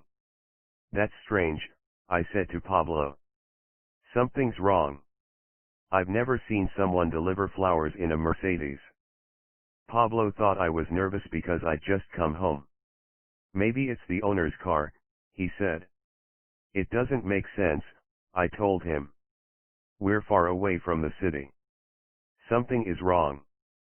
Pablo dismissed that, but I warned the bodyguards, if you see something weird just start shooting into the air. Pablo and I sat talking for a few hours, catching up with our lives of the last few weeks. It was 2 in the morning, Pablo was drinking coffee and eating some cake when we heard 3 shots fired. I told you, I said. I told you. Now we gotta run. We went out the back way and started running, really running. Some of the bodyguards came with us. Suddenly whoever was coming, we figured it was the police or the military or both, started firing at us. One of the gunshots struck a small stone wall and pieces of the brick hit me in the face. I started bleeding badly. I thought I was mortally wounded. But I was able to keep moving. Another gunshot grazed my leg. There was confusion all around as we ran through the night, people were shouting orders. I was looking for my brother, but in the mess I couldn't find him. Then I saw him walking calmly. You guys are gonna kill yourself running where you can't see, he said. I couldn't believe how calm he remained. Some of our people had been sleeping and had fled without getting dressed. We managed to get to a road down below, where we had some luck. One of the bodyguards had been praying at a nearby cemetery and was coming back in a car. Pablo and I and Gustavo jumped into his car and escaped, others went through the woods, but 8 of our people were captured. My wounds were slight and needed only a band-aid. But for me this was a major escalation. Because of my position as the accountant I had been far from any kind of violence. Now people were shooting at me. Although I had known the stakes of the business before, the coldness of it had never been so close to me. It was more than just leaving the country, or having to hide, it was living every day with the possibility of instant death. The question was, how did they find us? What happened to the protection Pablo had paid for? When something went wrong there were always questions Pablo wanted answered. We learned 2 weeks later that a drug trafficker from Cali had gone from the meeting at the Circle and called someone in the government, believing he could win a guarantee that he would never be extradited by informing on Pablo. And Pablo also discovered that the raid had been directed by Colonel Casadiego Dorado, who Pablo had considered a friend and had been paying $50,000 a month for cooperation and information. But maybe this colonel figured that by capturing or killing Pablo Escobar he could ensure his career. Pablo sent him a message, now you are against me and you know what I think about that. For his own protection the colonel was transferred to another city and worked there. And eventually he was promoted to general and rose to a position of power in the Colombian police. Right at that time there wasn't too much we could do anyway, we were so busy. A few years after Pablo's death Dorado got killed near Cali, but I think that was because he got caught up in his own problems. After this Pablo changed his way of doing business. Instead of keeping colonels and generals on the regular monthly payroll, he informed them he would pay them only for the information they provided. On the night of the raid at the Circle, at exactly the same time in Madrid, police had arrested Jorge Ochoa, the Cali cartel's Gilberto Rodriguez Orihuela, and a third man who was a friend of theirs. When I had left I'd given the key to my apartment to Jorge and told him to use it if he needed it. But it was their own actions that attracted attention, so when Dorado informed on them the police knew where to find them. They were put in prison. The United States requested that Spain extradite Jorge Ochoa to the United States for his participation in drug trafficking.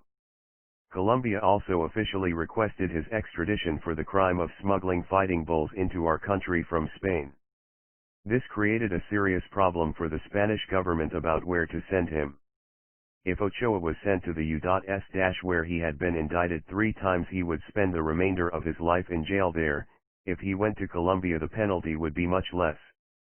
The Ochoa family hired lawyers in Spain and America and spent 20 months fighting extradition to the U.S. It was well known in Europe and South America that the decision to return Jorge to Colombia was made by Spanish Prime Minister Felipe González. Ochoa was sentenced to 20 months in prison in Colombia, but the power of the traffickers proved enough and eventually he put up a bond for $11,500 and walked free.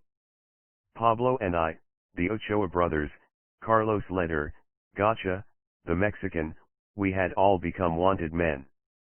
Now whenever we traveled, precautions had to be taken. Bodyguards always were with us. Pablo, and I suppose the others, would not permit any photographs taken. In Medellin, Pablo owned more than 20 taxicabs to move around. In some of the places he stayed he had secret hiding places built into walls just in case he got trapped. When Jorge Ochoa finally got out of jail he also took elaborate steps to hide. One of the people involved in negotiations between the traffickers and the government described to the law how he was taken to meet with him. "We drove 20 minutes around town," he said. "We went into the garage of a house. In the garage they asked me to change vehicles. I got into a taxi. The car drove me to what I believed was an industrial area, lots of warehouses, large double-trailer trucks, and the driver asked me to get out of the car. He went over to one of the trucks that were parked on the street. He got into the driver's seat and opened the door for me. After I was seated in the cabin, he asked me to pick up my feet and get my hands off the door. He activated some mechanism and the seat that I was sitting on moved backward, and at the same time, a door in the body of the truck opened up, and when I realized it I was already inside the body. There was a very nicely appointed office where Jorge Ochoa found himself. He said to me, 'I would like to know whether I can count on you in order to establish discussions that would be very confidential with the government, in the sense of asking the government to cease their attacks on us, to let us work.' The thought was still that we would be able to make an agreement with the government that would permit us to resume our regular lives. No one believed this could go on for long. When Pablo failed to get the support he wanted to fight the extradition laws, he started building up his own security forces. There were many young people in Medellin who wanted to work for Pablo. It was considered a job of honor. But what was happening now was different from anything ever before. In Colombia, the smuggling businesses, the drug business, the emerald business, the coffee business, the flower business, and the mining business had all for many years been an accepted part of our economy. They employed many people, including police, military, and politicians. They brought money into the country. The violence in all these businesses, as I've mentioned, in the emeralds it has always been much worse than with drugs, was kept almost completely inside the business. So the government watched them, but didn't try hard to end them. Now the United States wanted Colombia to solve the Americans' drug problem, and our government had agreed to do so. This is when the violence that shocked the world began. It was this decision, a decision that would not be of great benefit to our country, that led to the deaths of so many people. To fight back, Pablo established offices in 4 areas in the city, where the sicarios waited. These offices were in pool halls, barbershops, places where men would hang out together. The sicarios originally were formed to be the police of the cartel. Much of the power of the cartel came from the threat of violence as much as actual violence. People heard stories about what happened to men who cheated or betrayed the drug traffickers, and so they took great care for themselves. Until the extradition treaties, dealing with informers or thieves was the kind of job done by the sicarios. An airport manager who betrayed the cartel by informing to the government was not an innocent person. He was making his fortune from the business and knew the consequences of his actions.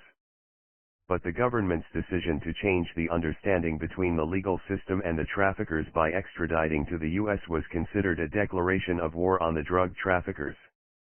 To respond, Pablo and the others in Medellin formed the secret group, Los Extraditables, to fight the extraditions. At the head was Pablo, but members were all of those who were indicted in the U.S. or might be charged there with crimes. Because our government had refused to negotiate, the leaders of the cartel had nothing to lose. That's why the motto of the organization became Pablo's Declaration, Better a grave in Colombia than a jail cell in the United States.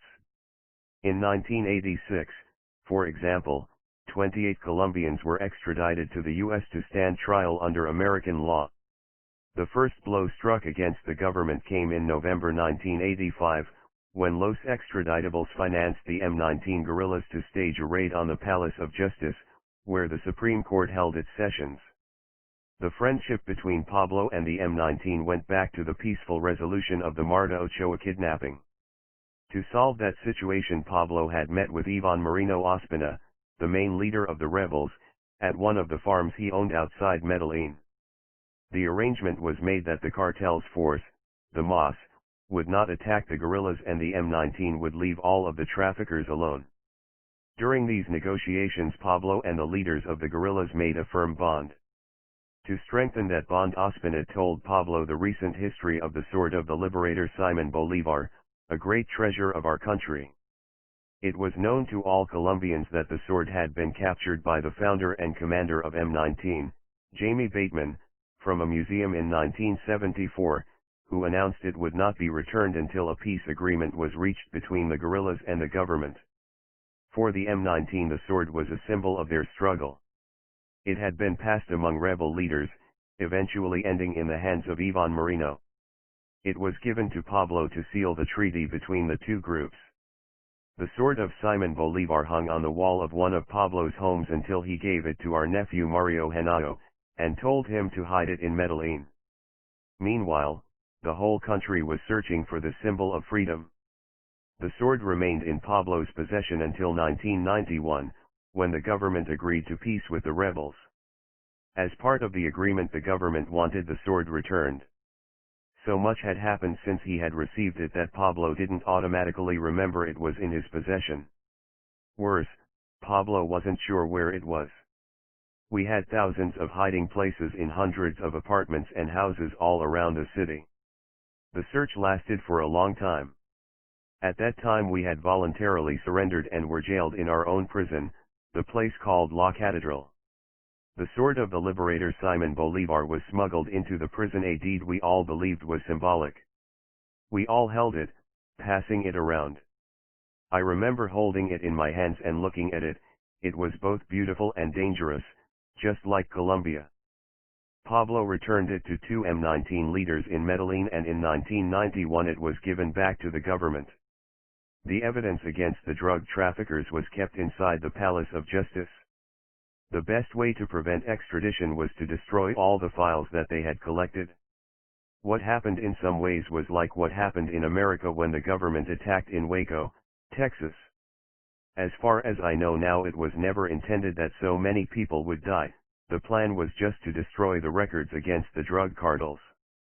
In fact, the traffickers offered to pay the rebels twice the millions of dollars for this if they were able to negotiate successfully with President Betancur. Some of the guerrillas got into the Justice building the night before and waited there. They slept in the building. The next morning other guerrillas got to the building in a stolen truck and raced inside. A few security guards were killed at that time. The guerrillas took 300 people hostage, including the members of the Supreme Court of Colombia and other judges. Almost 200 of them were rescued within a few hours.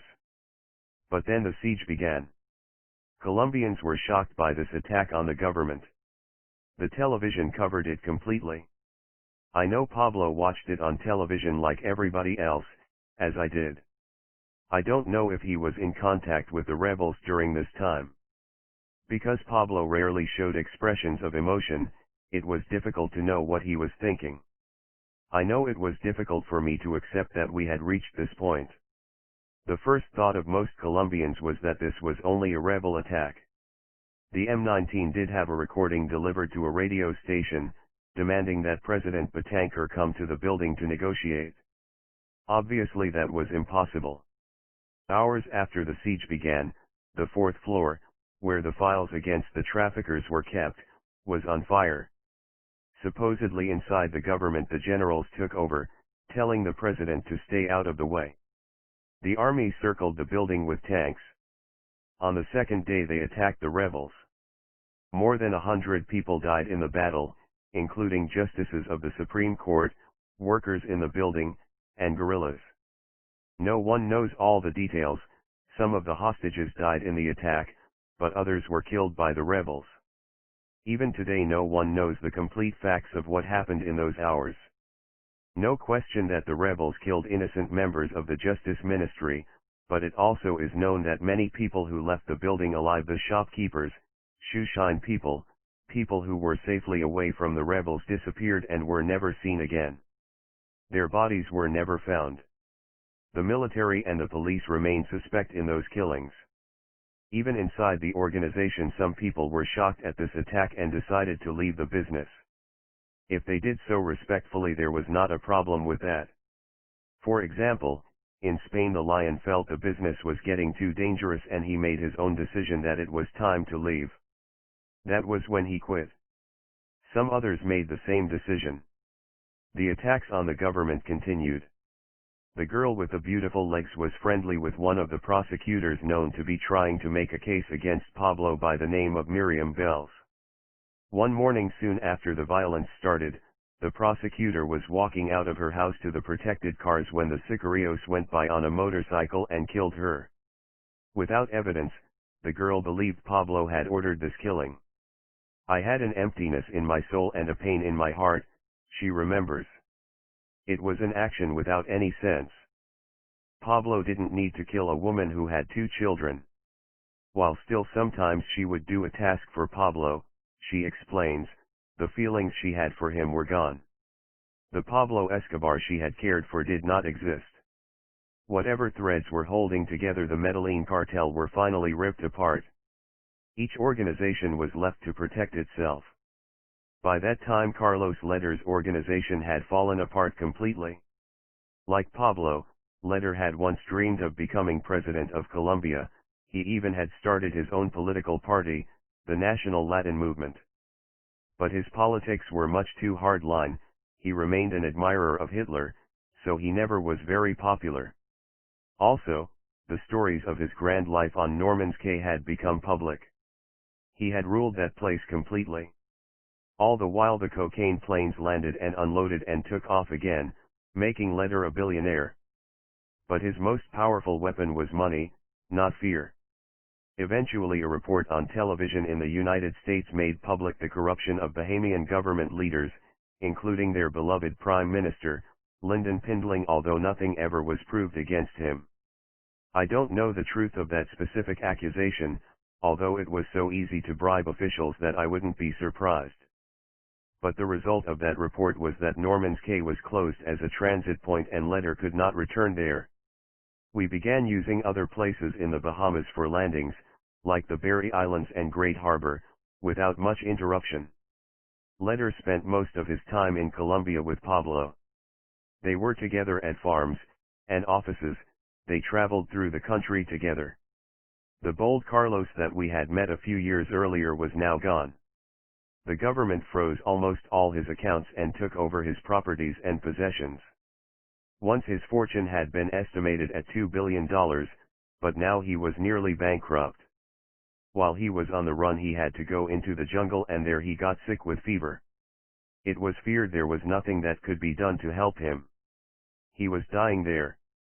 Pablo sent a helicopter for him and brought him back to Medellin where he received the proper treatment to save his life. Even then he was very weak. When he finally recovered, Pablo gave him work to do. Basically he became a trusted bodyguard, although he was given the respect he had earned. Once he was recovered he decided to start making a second fortune at a farm. One of Leder's new employees who was running the farm called the police, and Carlos was captured and extradited him to the United States. I was saddened, because I cared for him, because of his intelligence, and the great friendship he gave my brother Pablo. After his trial he was sentenced to life in prison without parole, plus 135 years, so all of us now knew how we would be treated if we permitted ourselves to be extradited to the United States. With the government refusing to negotiate, our choices were only to fight until the state cancelled the treaty or die fighting. As far as is known to anyone, Carlos Leder remains hidden somewhere in the American prison system, still making appeals of his sentence. During that time we were careful about where we stayed, and we moved often, but we didn't feel under tremendous pressure. Pablo still returned to Nápoles, although now he only remained there for brief periods of time. It was in this period that all the good deeds Pablo had done for the people began to pay off. The people who loved him refused to help the police or the military find him. In fact, many members of the police and the army remained on his payroll while they were searching for him. We always had a great amount of security around us, whatever we did. In our family security, it was normal to have the men with the mustaches and the solid bodies, but we also had several beautiful women. In those days nobody in Colombia would think that a beautiful girl having a drink at the bar could actually be looking over the place to see if it was safe. One, I remember, was a tall blonde girl with gorgeous blue eyes known as Lorena, and after working for me for 2 years we helped her become a model in Italy. Lorena, who later helped save my life, looked like a Barbie. She was very strong, very serious. To answer the unasked question, no, there was never a sexual relationship between the security and the principal. The reason for using the women was that they could easily go to public places without raising any suspicion. When we had a meeting in a hotel or a restaurant they could check it out without bringing any attention. If we wanted to go to a nightclub we would always send 2 of these women with 2 nicely dressed male bodyguards an hour before we wanted to show up to check the place. They acted like couples, but they were watching carefully. Later, when it became very risky for us to go out we would send as many as 10 different couples, who sat at different tables and let us know if there were any problems. One night I was going to a club and sent a few couples to look the place over. They called and told me, everything's cool. You can come ahead. But just to be sure, I decided to dress like a bodyguard without using any expensive jewelry or watch, unlike one of my own bodyguards, who always wore lavish clothes and accessories. I dressed more casually. So when we got to the club, the well-dressed bodyguard with the pretty girl was invited inside and they wouldn't let me in. I had to go to the corner and called them inside, and everybody left. To increase security we would also pay the club security $500 to make sure nobody with a gun got into the club. If they show a permit, my people told them, tell them to walk away. Remember, there were no cell phones then, but we had the big military phones and used them. Although the fact that we were often on the move made it more difficult to manage the operations, our business didn't seem to suffer. Our organization had been well established and could continue to operate smoothly. We had secure routes, guaranteed transportation, and good distribution. And we had more customers than we could supply. When the DEA began making more drug busts in the US some people thought that meant they were defeating the cartels. But the real reason they were successful in making more intercepts was because more drugs were being sent into America. It was said that Medellin was responsible for shipping 80% of the cocaine in the world. For example, the DEA found a Colombian cargo plane carrying 1,000 kilos hidden in cut flowers and wood products and said its value on the street was $20 million. $20 million. That was one shipment. With that amount of profit the business could never be stopped, there would always be people ready to take their chances to earn their fortune, even risking a prison term. The big problem we had then was that we could supply more than the demand, so the price went down. From $35,000 or $40,000 a kilo it went down to $9,000. The profit was almost nothing but still the flow didn't even slow down. So instead of paying the delivery men a fee for each kilo, it was better to give them ownership of part of the load.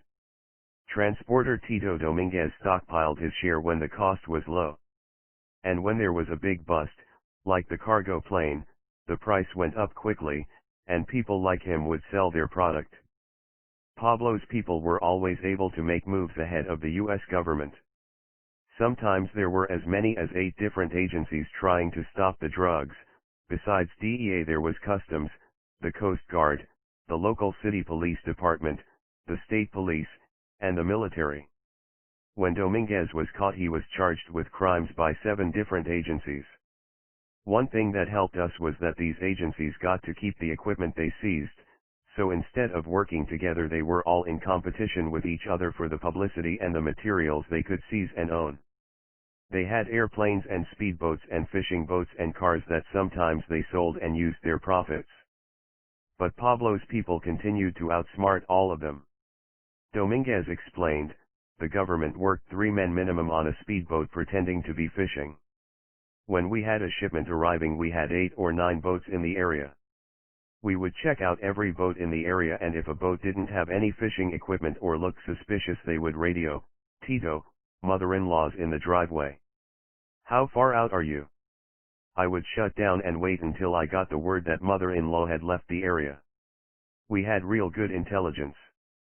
When the talk of the town became that the government was doing speedboat busts, we switched to sport fishermen. When we found out they were focusing on the Miami coast, we moved a few hundred miles up to places like Cocoa Beach. I had one big house in the north and one in the south, each of them on the water with a big dock. These were ports of entry, nothing else. The drugs would go in the back door and right out the front door. These houses were just a doorway to America. They were in expensive neighborhoods because the neighbors' houses were further away for privacy. The boats would deliver as much as 1,000 kilos and be out of there in minutes. It was a system that was never stopped. I'm not defending the violence that happened, I'm explaining it. But the leaders of the Medellin cartel believed they had to force the government to change the extradition law, and this was the path they chose. Soon all the judges were under protection, but there always was someone willing to inform on them. Until finally in December of 1986, the new Supreme Court found that because of a technicality the extradition treaty could not be enforced. The reason given was that it had been signed only by a temporary president. It was a small victory because the new president, Virgilio Barco, signed it fast, but it proved the impact that the attacks had on the judges in the country. One thing that is important to remember is that there were good police and bad police. These police were not like the regular police in the United States, who are trained to protect the public. Some of them were not innocent at all. The police sometimes acted more like attacking soldiers than men who upheld the law. There were police who searched houses for Pablo who acted as gentlemen, they would make their search and leave. But others did crazy things. They were hard with innocent people, they stole possessions, they broke things for no reason, and they left after making threats. Or the police would go to a house at random and knock down doors, terrorizing people, and steal their belongings. It was known that even having in your possession a photograph concerning Pablo, even if you weren't in it, had become a crime.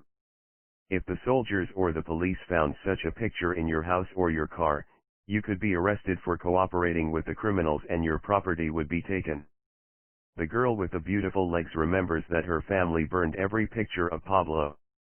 The searchers came to her house to search at least 7 times. This was called inanity, although they were always accompanied by a judge who made it legal. They stopped her many times in her car at roadblocks and they broke into her car while it was parked. But of course they never found anything to associate her or her family with Pablo.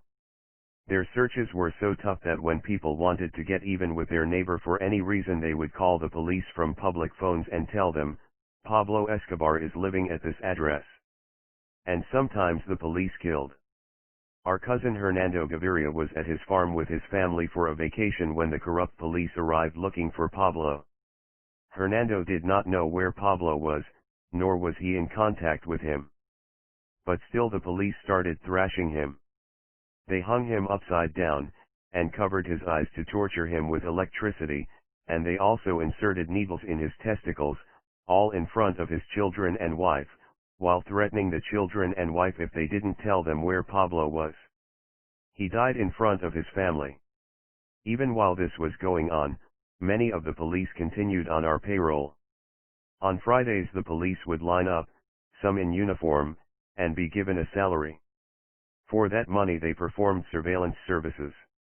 For example, after the war started between Medellin and Cali in the late 1980s, some police in both of those cities worked for the traffickers who controlled those cities. so that when a car came into Medellin with a license plate from Cali, or when strangers would check into a Medellin hotel, the Medellin police would check them out. If they were from Cali, sometimes they would take them into custody, and if their intentions were innocent they would be released, but if it was suspected they were in the city for a crime, instead of being taken to the police commanding officer they would be handed over to the cartel. Pablo's war against the police started with the murder of Diego Mappus, a friend who was one of our associates. He got the nickname Mappus, Map, because he was incredible with directions. If you gave him an address, he would find it better than a map. One afternoon Diego Mappus and two other bodyguards rented a taxi in Medellin to go to Bogotá to make a drug deal. What they didn't know was that they had been followed from Medellin. The police pulled them over, and took Mappus, his bodyguards, and the taxi driver to a farm near Bogotá, where they were tortured the same way as our cousin Hernando, and disappeared never to be found again. And all these tortures were in order to find out where Pablo was hiding. The Colombian government offered $10 million for both Pablo and myself, dead or alive, but preferably dead. Pablo learned what had happened from a member of the police force named Lieutenant Porras, who would supply information to Pablo, because Porras did not agree with the way the police were carrying out their corrupt methods. Pablo encouraged him to denounce all the crooked cops, so Porras did go to the district attorney, and surprisingly for Porras the DA put him in jail. After a few weeks he supposedly escaped from the prison and then was killed by the police in a barricade near Boyacá. It's not correct to think of the police in those days just as people keeping the law. Many of them were corrupt, something we know for sure. Pablo fought the police hard. They were trying to kill him, so he killed them.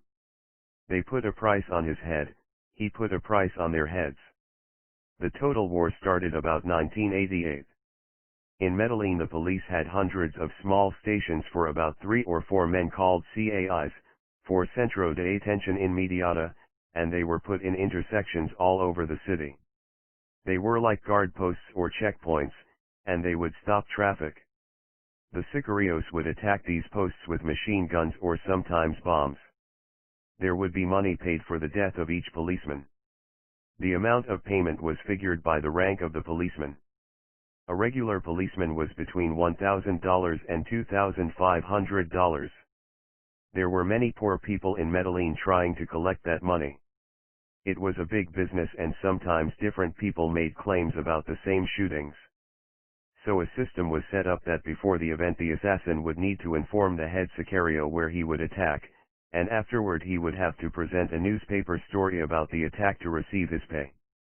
There are many guesses about how many policemen were killed, from about 200 to 2,000. I don't know the exact number. One reason for that difference was that there was violence done from so many different places.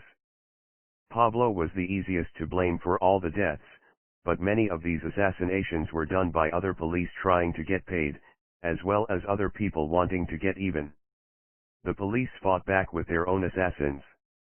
The secret police death squads would go in black cars into the poor neighborhoods, the barrios, at night. Most regular people would stay off the streets after work, so the police decided anyone on the corner was a bad guy, and that they worked for Pablo.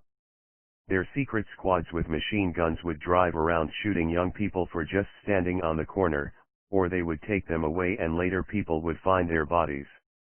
This was every night. Another attack by the corrupt cops against innocent people was the following. One night they went to a nightclub called Oporto in Medellin. There they took about 20 young men from 18 to 30 years old outside the parking lot to look for Pablo's son. All these young men were sons of Medellin's wealthy, including some politicians. Right there on the spot they were told to lie face down, and they were massacred. The government kept quiet, and this way the police had more confidence to do their slayings. And another night at a Medellin street corner in the humble Castillo neighborhood another massacre occurred where 12 young men ranging from 12 years old to 24 were killed when they stood outside. All this was done by the secret police unit. The deaths kept piling up.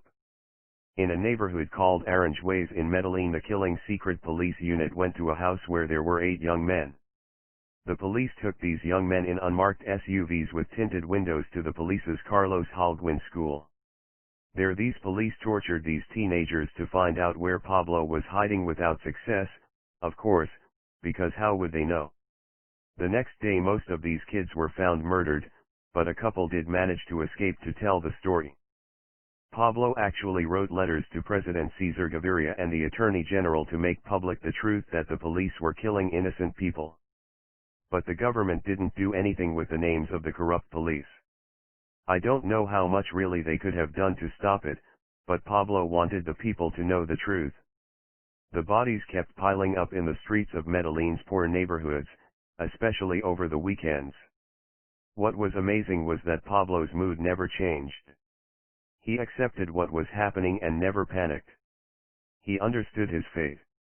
I remember hearing him say several times, "No drug dealer ever died of old age." The fact is that no matter how much pressure he was feeling, no matter what had happened during the night, no matter where we were, he always acted the same and positively. He would usually get up sometime past noon, while Gustavo loved the early mornings. Pablo never saw him. So between Gustavo and Pablo they covered the entire day. Once Pablo got up he would spend his usual half hour or more brushing his teeth. That was his obsession, brushing his teeth, which were perfect.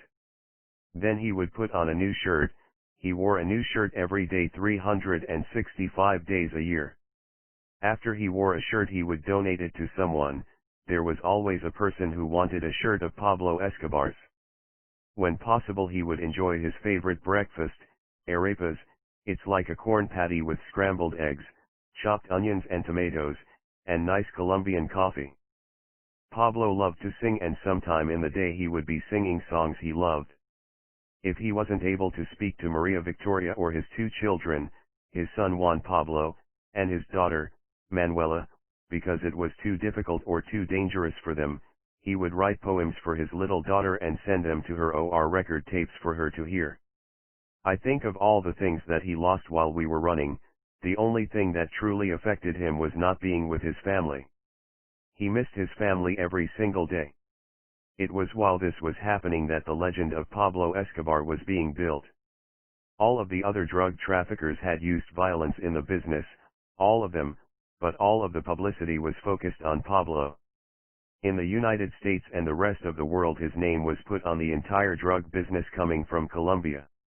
This was good news for all the others. The concentrating on Pablo took much of the attention off the other cartels. The media of the world made it seem like catching Pablo would end the drug trade from Colombia. Maybe what made Pablo so interesting and exciting to everyone was the fact that he couldn't be caught. He was one of the richest men in the world, he was running a major drug organization, he was fighting wars with the government and he was like a ghost. He was everywhere, but he was nowhere. When he was in the city the few people who knew about his presence never gave him away. The main reason for this was that the poor people of Medellin loved him and protected him. Some people were afraid of him, that's true, but for the people with nothing he was their hero. The government had done nothing for them, the gifts of money and houses he had given them before were repaid with their loyalty. 6 For many years we were continually on the move, always watching the movements around us. It began with just the Colombian police and military searching for us, but eventually we were at war with the Cali cartel, with very specialized units of Colombian police created just to scour the earth for Pablo, with representatives of America's Delta Force, and even with the Colombian paramilitaries. And yet Pablo was able to fight them all and survive. For much of this time we stayed on farms Pablo owned, some of them on mountains with views of the city he loved, but other times we lived deep in the safety of the jungle. Only the closest friends knew where we were.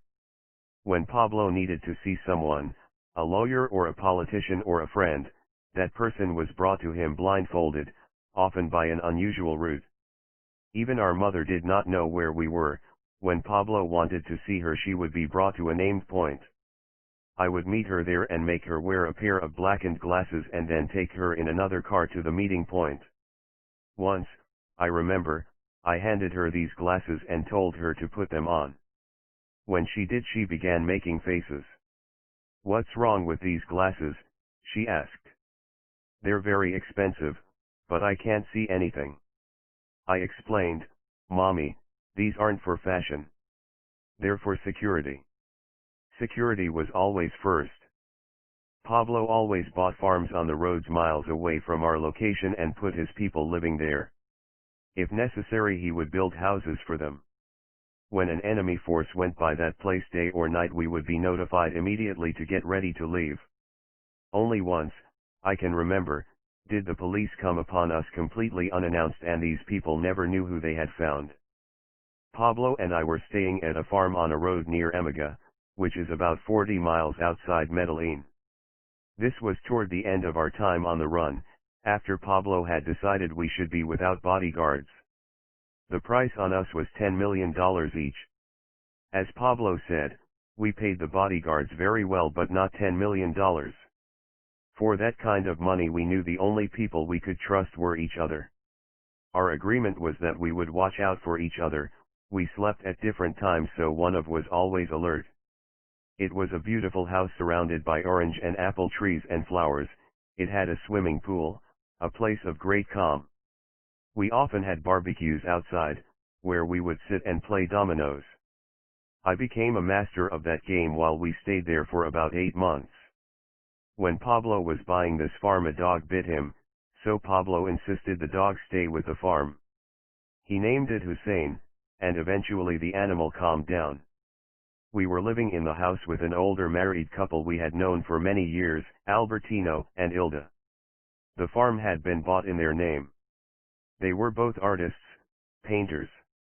In addition to living in the house, they were given a salary and all their expenses were paid. For our protection, Albertino would begin a painting but leave it unfinished. The picture that was there at the moment was a beautiful farm with a small cow. The only thing to be finished was the green grass, which I could paint to look real if necessary. Pablo would wear the painter's cap, and in the morning both of us would put paint on our hands and our clothes in case the police showed up. Pablo had grown a beard, and when he was splattered with paint he would look authentic, like he did his work there.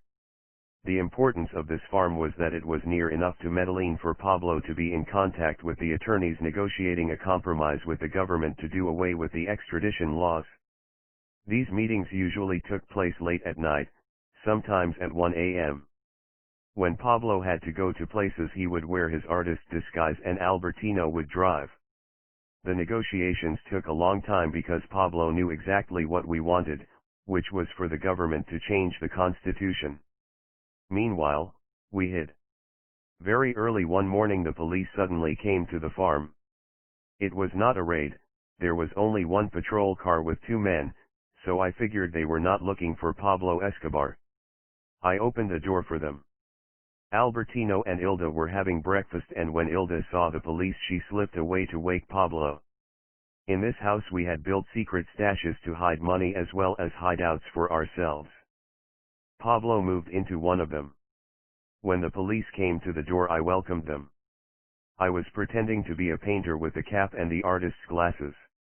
I began reaching out to shake hands, but stopped politely because, as I indicated, I did not want to get paint on them. They explained their presence. "We're doing a search in the neighborhood because we found a body at the side of the road." In fact, he said, they had found a head on one side of the road and a body on the other. He continued, "It happened last night. We were wondering if you saw anything weird or heard something unusual." "No," I said, and that was truthful. That corpse had nothing to do with us. I was up very late working on my painting.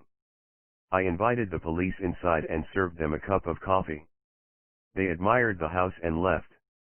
When they had driven away I used our knock code to tell Pablo it was safe to come out. Later we learned from the people in town that the body was that of a husband who had been killed by his wife and her young lover. Wherever we stayed we made certain there were places for us to hide quickly if necessary. It was this way with all the hunted men from the drug organizations. One time the police got a call that a major leader was hiding in an apartment. The exact address and apartment number were given. When the police went into the apartment, there was warm food still on the table. They searched this apartment for hours but found nothing. The man had disappeared. The police were used to being given false information. People were always calling them to say they had seen Pablo Escobar in a store or walking into a building, for example, and this seemed no different. A month or more later, the same person again called the police and insisted the leader was at that address. From the outside, the police saw a candle burning. The army knocked down the door. The candle was still burning, the bed was warm, but the apartment was empty. This time they had the answer to the mystery. They stuck the point of a pen into a tiny hole that no one could find unless they had been told it was there. The wall opened up. This man was there. He had prepared for a stay of hours. With him was a canister of oxygen. He was captured and eventually extradited to the United States. The hideouts we built were not fancy, but effective. They allowed us to fade into the walls in an instant. One that Pablo built, I remember, could be opened only by turning a hot water faucet to one side. The difficulty with being inside one of these hideouts was that the person could not know what was taking place outside. That made it necessary to have some type of secret code, a code that said it was safe to appear. But the best hiding place was the jungle.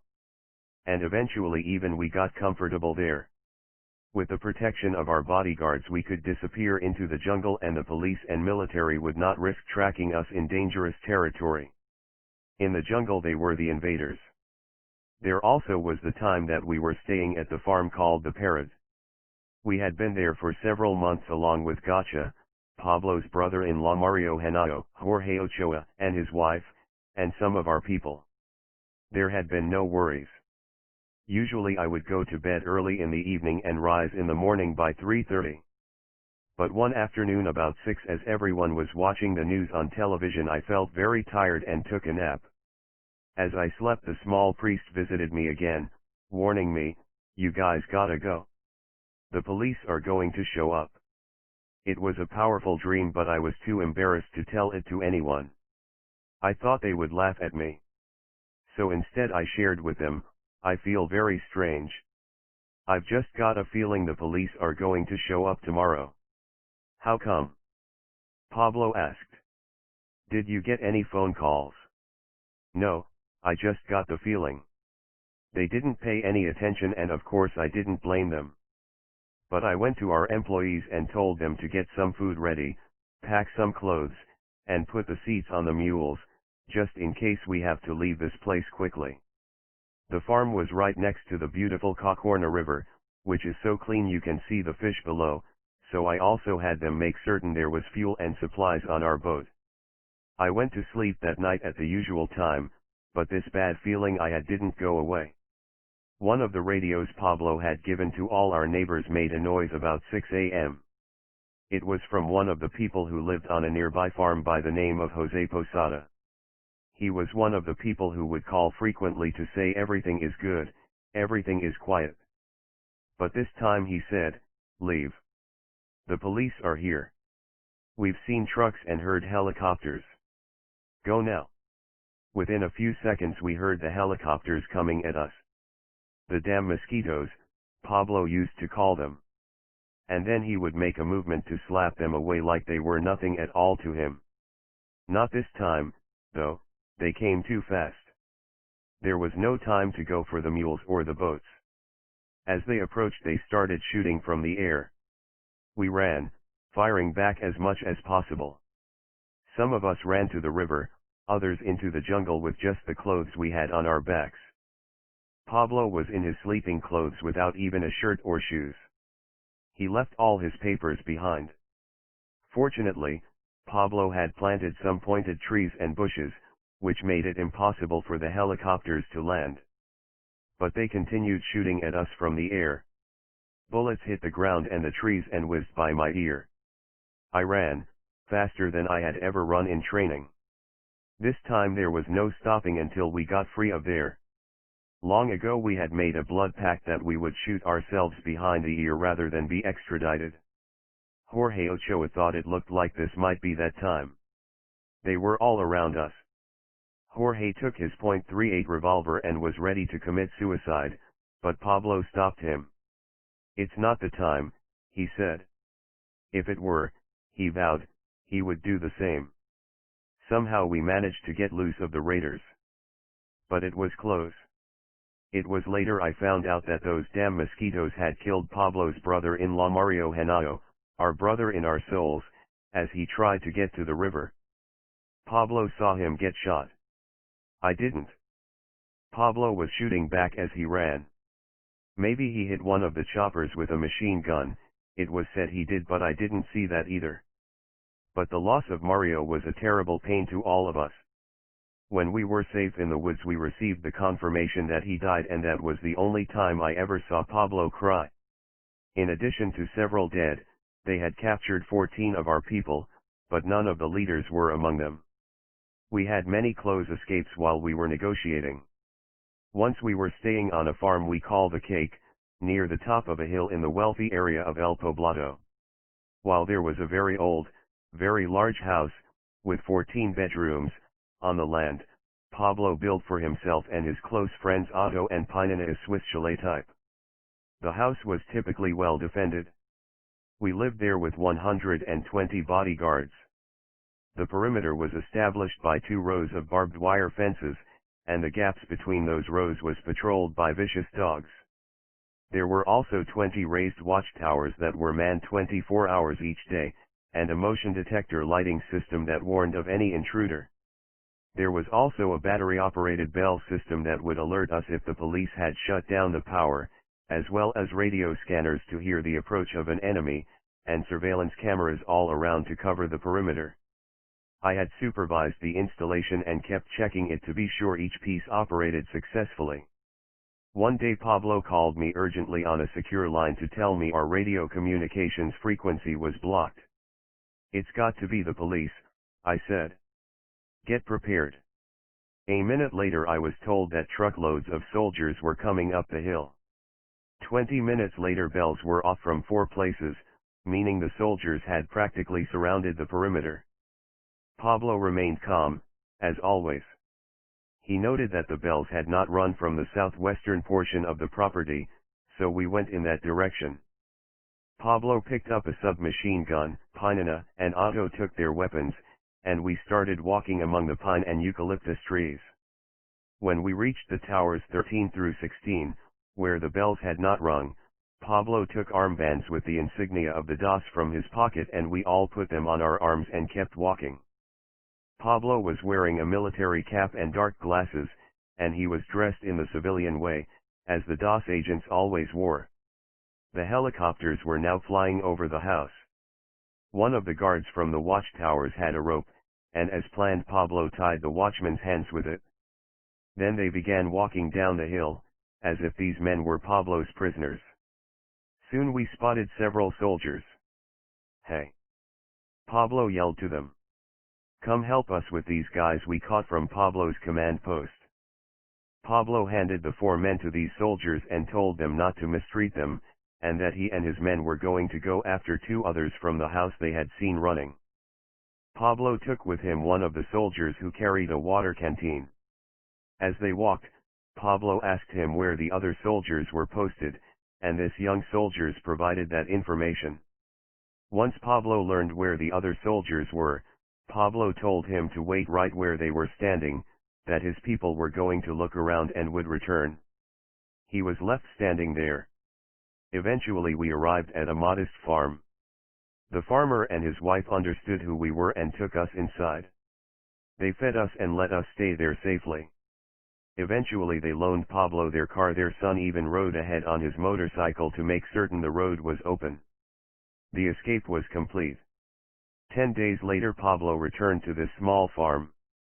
He admitted he loved the property, because it was secluded in the mountains and looked onto a waterfall. He offered the farmer a great amount of money for it. His offer was accepted, and Pablo had another safe house set up for himself. Each time we were attacked we would move to another place that had been prepared. While this was happening the business continued. Pablo remained convinced that in return for an end to all the violence eventually the government would agree to his terms, there would be no extradition to the United States, and if we went to jail in Colombia it would be for a reasonable time and in a situation safe for us. The search for Pablo divided much of our country. While the poor people supported Pablo, others did not. For me, like Pablo, the most difficult part of it was being separated from my life. We all had to believe our families were being watched and people were listening to their phones, so it took careful plans to be able to be in contact with them. It was painful for me, for example, to watch my second marriage fall apart and be helpless to do anything to stop it. Even in the middle of this worldwide hunt, our personal lives continued. My second wife went with our 10-year-old son, Jose Roberto, to the beautiful vacation city of Cartagena.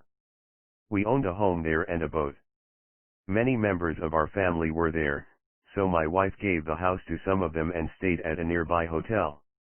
One morning she said she wasn't feeling well because she had a fever and sent Jose Roberto with his aunts to cruise on the boat.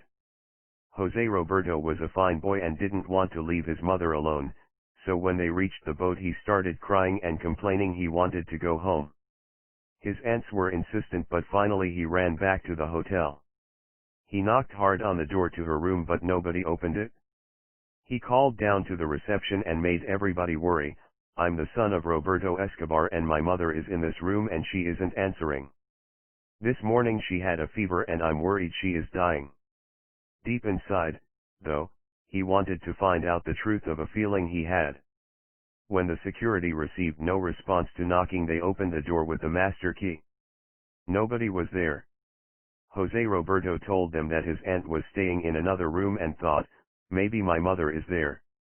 And again, they knocked, and again no answer.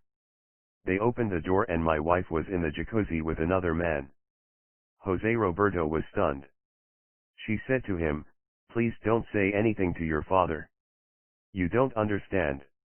Jose Roberto was a pretty smart kid, and kept quiet. But instead he sent me a letter telling me this whole story. I was hurt terribly when I received this letter, but there was nothing I could do about it. Nothing.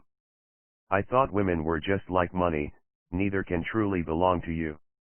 If I said anything against her she might call the police and tell them where we were staying. She had access to much of the money. She knew the bank accounts, she knew the safe combinations. She had our son with her.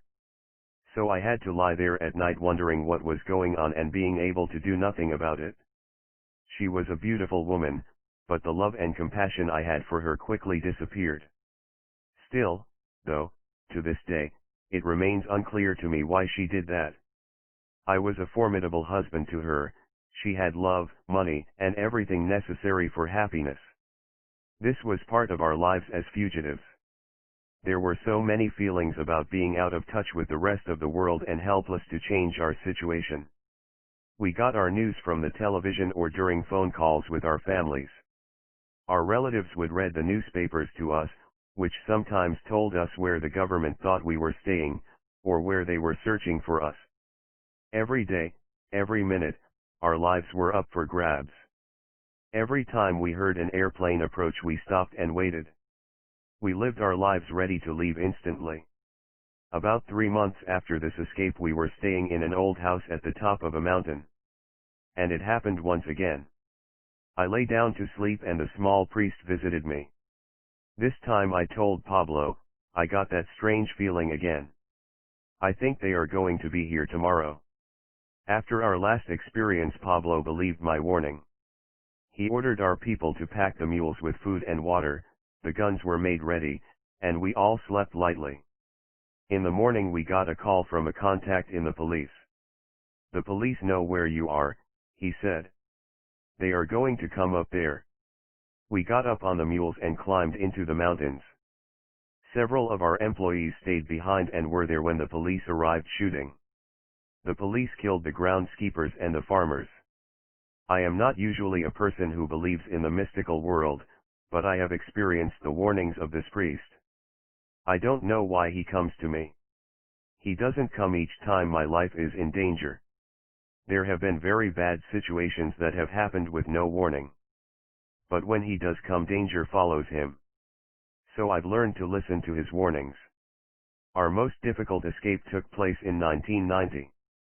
This time I got the greatest warning of all from the priest that danger was coming. We were at a farm called Aquitania with about 40 people. It was about 100 miles from Medellin, in the jungle. About 4 in the morning we got notice from the outer security that the police were about 6 miles away and coming fast. Because there were so many of us, instead of a hideout, we had built a house underground about 2 miles away, deeper in the jungle. An employee of Pablo's named Godoy lived in the jungle and people believed he sold wood to earn his living, but for his real job he would build hiding places for us and guide us through the jungle. The underground house he had built was amazing. People could hide there for days if needed. The moment we got the word we ran for the shelter. Godoy took us there. We could hear the helicopters behind us shooting at the place we had abandoned. At those times you never stopped to wonder how they could find you, but it was clear we had a traitor in the organization. With the rewards for Pablo and myself it's not surprising. We reached the underground house and secreted ourselves there for the rest of the night. The next afternoon Pablo sent Godoy to his own house, which was not too far from our hiding spot, to find out as much as possible. Godoy looked like a simple working man so he could move about without being suspect. The police had passed the whole day searching the area without finding much. About 6 p.m. the police showed up at Godoy's farm and asked him questions. I live here with my family, he told them. I work with wood. I produce a little coffee to sell to the city. The police looked around for an hour but left when he told them he wanted to have dinner with his wife and his kids. He was not suspected. As soon as the police cleared the area Godoy called me on the radio. They left my place 10 minutes ago. Be careful. They are very close. Even though the hiding place was not visible from the ground, because we did not know who had betrayed us, we didn't know how much information the police had gotten. Only a very few people knew about this underground house, but if one of them had talked to the police we would be trapped with no way to run. We knew that it was better to have a chance to get away than to be trapped underground. We moved outside and gathered our supplies. While Pablo was deciding when to go we heard a helicopter flying nearby and looked up at it through the trees. There we saw a terrible sight. One of our security people, El Negro, was hanging by his feet out the door of the helicopter. When we saw El Negro flying from his feet we knew we had to run, because he had helped Godoy build the hideout. Later we found out what had happened. El Negro had been captured by the police at a farm about a mile below us. They tied his legs and took him up in the helicopter and hung him outside, telling him, "If you don't tell us where Pablo is we will drop you right now, motherfucker." El Negro screamed that he would talk and they saved him. He wasn't a traitor but they were going to kill him. When they landed on the ground he started walking with them toward the underground place. But there was a miscommunication between the police walking with El Negro and the army searching for us. The army in the helicopters started shooting at the police on the ground, because they thought it was Pablo and his crew. The police on the ground started firing back. Everybody was shooting at everybody, and we took advantage of the gunfight and fled to the deepness of the jungle. El Negro also escaped, and made it to a nearby town where no one knew who he was, and the town's priest hid him in his residence so he wouldn't get murdered. It was 20 days later that El Negro made it back to Medellin. Godoy led our escape. Among the 40 people who ran with us were our loyal and trusted friend Otto, our cook named Gordo, and a very good soccer player we gave the name of a great Argentine soccer player. We didn't follow an established path because, as Godoy told us, the police won't come this way. It was tougher, though, climbing up a mountain covered with trees and bushes. We walked for about 5 hours in the night until we got into guerrilla territory. That first night about 20 of our people got separated and lost, so we arrived at a small house with the remaining 20 fighting people. We believed some of the others would find us there. A few did as the hours went by. This house was lived in by an older woman whose son was a guerrilla. At first they got scared because they thought we were the police, but when they were introduced to Pablo they relaxed. The message was simple: many Colombians had great reason to fear the police more than drug traffickers. Our clothes had been ripped badly by the underbrush we'd run through. This woman gave me a uniform from her son, who must have been at least 6.5 feet tall. It was so big over me that I had to tie it at the ankles and use rope around the waist to hold it up. I was carrying with me as much as $500,000 cash. I always carried money, knowing that in many situations it is much more valuable than weapons. As we sat eating the soup made for us, a campesino showed up. We paid him $100,000 to lead us out of the jungle. But when we finally got ready to go, Pablo realized that Otto, our loyal trusted friend, was still lost. In our escape, Otto had been next to Pablo much of the time, ready to protect him, but had disappeared in the night jungle. "I know there are a lot of guys missing," Pablo said. "But I won't leave this jungle without Otto." Pablo didn't care if the police were coming, he wasn't going to leave Otto behind. So Pablo and I, one other person, and the campesino agreed to go back and search for him. We took gas lamps with us and walked in a straight line, one behind the other. In the distance we could hear the helicopters shooting blindly into the jungle. The bullets zipping through the leaves made a snapping sound. Every few minutes we would yell for Otto. Finally we heard him answer back, saying he was hurt. I was learning the jungle. I found out that sound travels so well it's hard to know where it is coming from. The peasant told us to be silent and led the search. It took almost an hour to climb through the vines to find Otto. He'd tripped and fallen into a deep hole. His face was cut up and we thought his arm was broken. It took us all working together another hour to cut him free from the grip of the jungle. We left the farmhouse the next night. I left the people $50,000. They had never seen American dollars before and I had to explain to them what they were. I warned them to wait a couple of months, then go to town and exchange it a little at a time. I explained that if they exchanged too much they would attract attention, and if the police found out where they got the money they could be killed. Before leaving, we had radioed ahead to one of our people to meet us at a place with the supplies we would need. He told us that the army and the police were everywhere, it was a major search, and it would be better to stay hiding in the jungle for a while. We were led through the jungle for several days to a dirt road, then handed a map that would take us to a bridge that crossed over the river Samama to a safe place. At that road our people met us with those supplies we needed to stay safely in the jungle: food, clothing, sleeping bags, and medicine, all those tools of survival. Then we started walking again. My life on the bicycle had given me strong legs and good energy, but it was a hard walk. Some of our people struggled keeping up with us. In 2 days we found another small house and approached it. A man and a woman lived there with their 2 grown sons. Pablo told those people we were part of the guerrillas. "No," the man said, "I know who you guys are because they're talking about you everywhere." These people didn't have electricity, they had only a battery-run radio, and no TV. On their radio they heard the news that Pablo Escobar and his brother were in the jungle and that the government was offering a $10 million reward for each of us. "Don't worry," they told us. "We're not interested in anything to do with the government."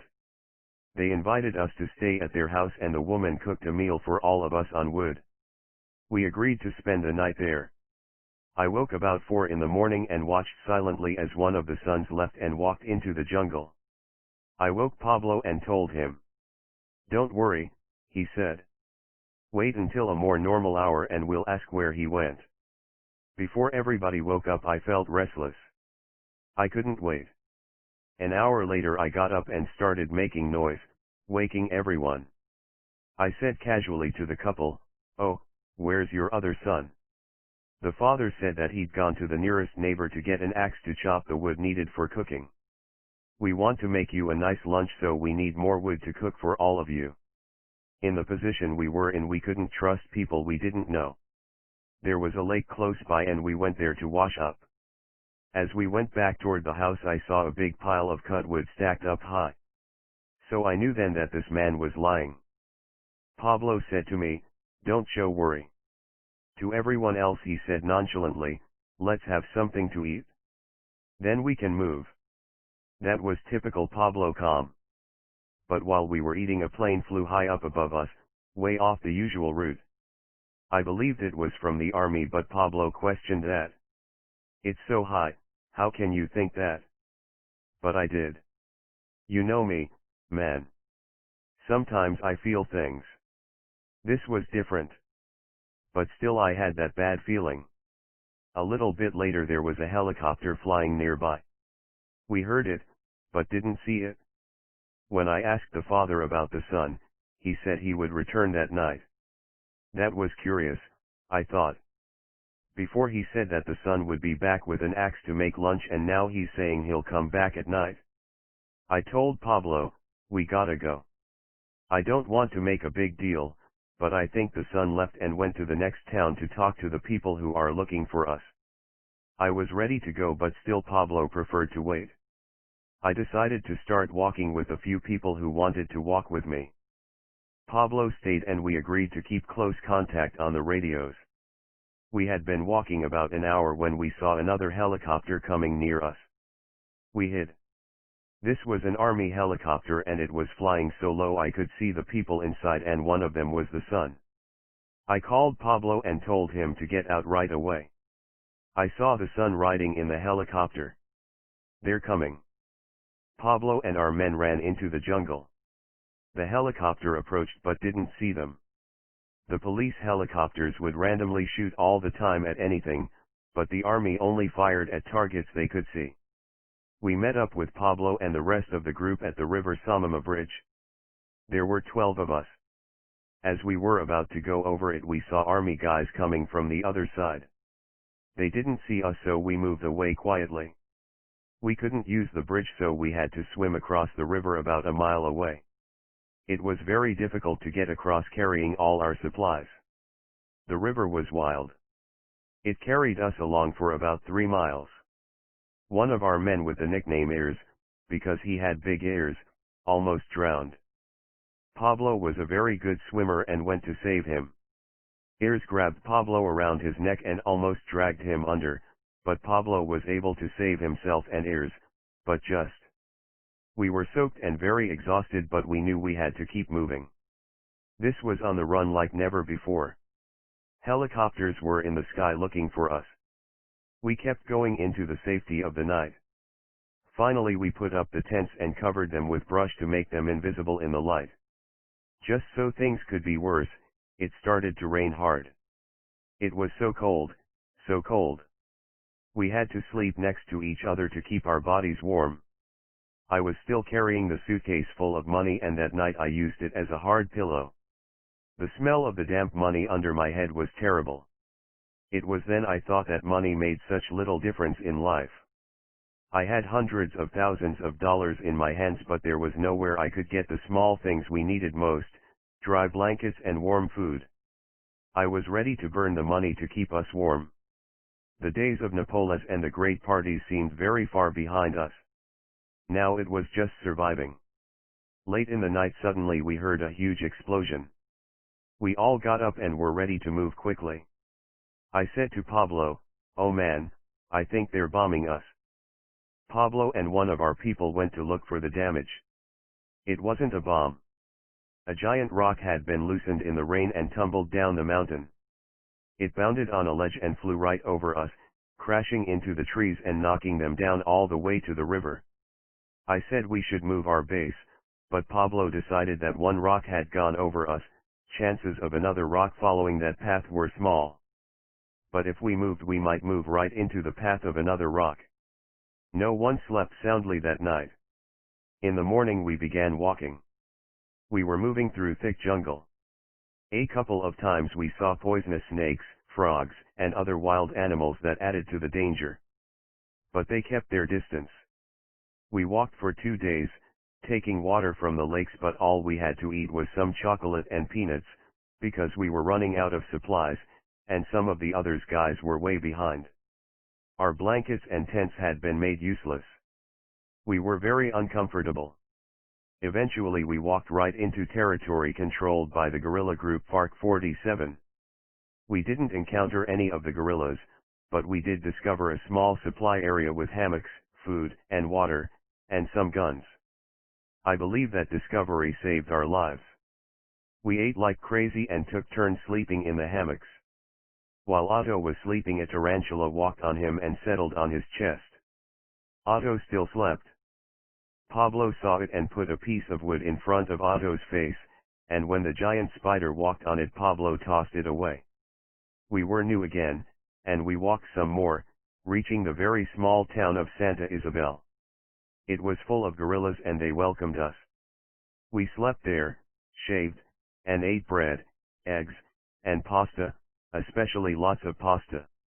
The guerrillas hid us in their houses. Because they didn't want to risk anybody calling the police, they took us to another small town, St. Carlos, where our employees Jose Fernando and Guayabita were waiting in a truck to take us to El Pinal, where Pablo owned a farm. Finally we settled there. The 30-day walk had made some of us badly sick with coughing and fevers. My own fever was very high and I didn't know where I was. They took me to a hospital under a made-up name. For 3 days I was unconscious with a fever. They would give me cold showers to cool me down. Sometimes I would wake up screaming, demanding to see Pablo. Fortunately, no one knew the Pablo I was calling for was the most wanted man in the world. Pablo also was sick, but he stayed at the farm. For security there, Pablo hired a gang from Medellin to protect the people while they recovered. We had lost some of our men during our journey, but again we had escaped the wave of police and soldiers searching for us. After we got better, Pablo and I and a few of the top men like Otto moved back into the comforts of Medellin. Not too long after the walk through the jungle, Pablo decided to change his whole security situation from a big number to only a few. Rather than moving with as many as 30 people, he used only 2, which made it much easier to travel around and kept us more discreet. Sometimes we stayed at the homes of regular people that we trusted, couples with no children in the house. When we moved around in the city, we often wore different costumes. Some people said that Pablo dressed as a woman, but that was false. We wore fake mustaches, sometimes wigs, always different types of clothing. We would pretend to be a doctor or a laborer fixing roads. Sometimes we drove our own cabs. Very few people knew where we were staying. When we had meetings with government representatives or our lawyers to try to work out a good arrangement, usually they were at farms and houses outside the city. The people who went there were always taken with their eyes covered. One night I will never forget for my whole life was December 1st, 1990, Pablo's birthday. We were staying in a nice home and the bodyguards with us were Otto and El Gordo, the fat one. It was nice to be calm after everything we'd been through. There were few days when we were free to be happy. At breakfast everybody was saying happy birthday to Pablo. He was happy that day, feeling confident that the government would soon be ready to make a deal. He said to me, "I'm going to have a party tonight and I'm going to bring in an orchestra. I want live music." Naturally I believed he was kidding. It would be impossible to bring musicians to the house. Once they left, the first thing would be to call the police, to collect the reward. The police were not interested in putting us in jail, they wanted us dead. I was concerned. "With all respect, Pablo," I asked, "how are you going to bring this group?" Pablo was smiling. "Don't worry. Just trust me. It'll be okay." Pablo and I never argued. But this made no sense to me. Sometimes Pablo thought he couldn't be captured, but this was like giving the canary to the cat. We were watching television in the afternoon when Pablo called El Gordo and told him to get the group. "Cut it out, Pablo," I told him. "It's not funny anymore." But he insisted, sending El Gordo. The people of the house were really worried. I went upstairs to prepare my clothes to leave. I tried once again to talk Pablo out of this crazy idea. I told him, "You're my baby brother and I love you, but I don't understand this. I'm staying with you until the group shows up. I'm going to listen to a couple of songs and then I'm going to be out of here. I'm already packed. I have a suitcase with money and I have another place to go. But I'm not going to stay with you. We spoke for about an hour. It was a very sentimental talk, and Pablo told me, I love you too, brother. You have been with me in all my problems, it's not fair that you leave on my birthday. And then he smiled mischievously. In my mind this was the time we were going to go apart. Pablo went downstairs and I could hear everyone laughing and having a good time. I took a shower and came downstairs with my suitcase and it was then I saw the 6 blind men playing their guitars. All of them, blind. They could not know who they were playing for. I didn't know whether to laugh or be sad or be angry. But that was so Pablo. Everybody was having a blast, and no one thought that Pablo could pull something like this. It was so astute. For the meal he had ordered all kinds of seafood, lobster, and octopus and 4 bottles of the Portuguese wine, port. He invited the musicians to join us, and he was very happy to share his birthday with this group. At the end of this party the musicians were ready to sing happy birthday but they asked to know the name of the man celebrating his birthday. Suddenly everyone was silent. But Pablo stood up and said, all right, I don't want you to be afraid, but you are singing to Pablo Escobar. The musicians didn't believe this, but nonetheless they sang to Pablo. When they were finished singing, Pablo told me to give them each $20,000. I handed them the cash. Now they believed it was Pablo. I remember watching them feeling the bills, but they couldn't figure out what they were because they were so used to the size of Colombian money. That's US money, Pablo explained, and then he gave them the same warning given to anyone he paid, be careful, don't bring the whole amount to one place. Go with somebody you trust, cash the money in small amounts, and don't mention my name. Otherwise you're going to get in real trouble. There was no danger with these people. El Gordo and Otto returned them home. Even if they told that they had played for Pablo Escobar, they didn't know where they were taken. Of course not, they were blind. Amazingly, through all this time the business continued. Nothing stopped the business from growing. The biggest problem remains smuggling even more and more product into the United States. In 1989 Pablo and pilot Jimmy Ellard purchased an old DC-3, which could make the flight from Colombia all the way to Nova Scotia in Canada. The plan was that from Nova Scotia the product would be driven over the U.S. border to New York City. But on the airplane's test flight an employee did not pay some dollars to a local radar guy and the plane became visible to Colombian Air Force radar. As the DC-3 landed, military jets raced out of the sky and shot it into pieces with tracer bullets. For a stupid $20,000. Through the years the organization had used every type of airplane, from the Piper plane on top of the gate at Nápoles to multi-engine jets, to planes specially built by Dominguez out of parts of other airplanes for the drug flights. Pablo's Air Force had more planes flying than most countries. But then Ellard began searching for a stealth airplane that could not be seen on any radar. The dream was a plane with only a little metal. They made a deal to buy a Rutan Defiant, a special plane constructed almost completely of plastic. They also were going to replace the metal propellers with plastic propellers and cover it with radar-absorbent paint. But during the first flight the top of the canopy popped open and material flew out hitting the back propeller and making such tremendous damage the plane was no longer usable. But the profits remained so large even losses like these were easily accepted.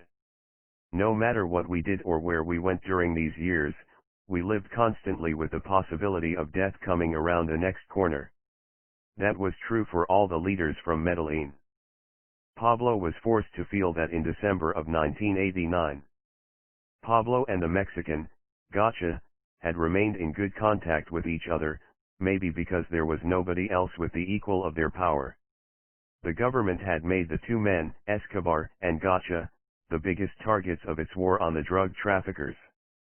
Everyone agreed that they couldn't stop the river of cocaine flooding into America, but they could make people think they were having success by getting these two leaders.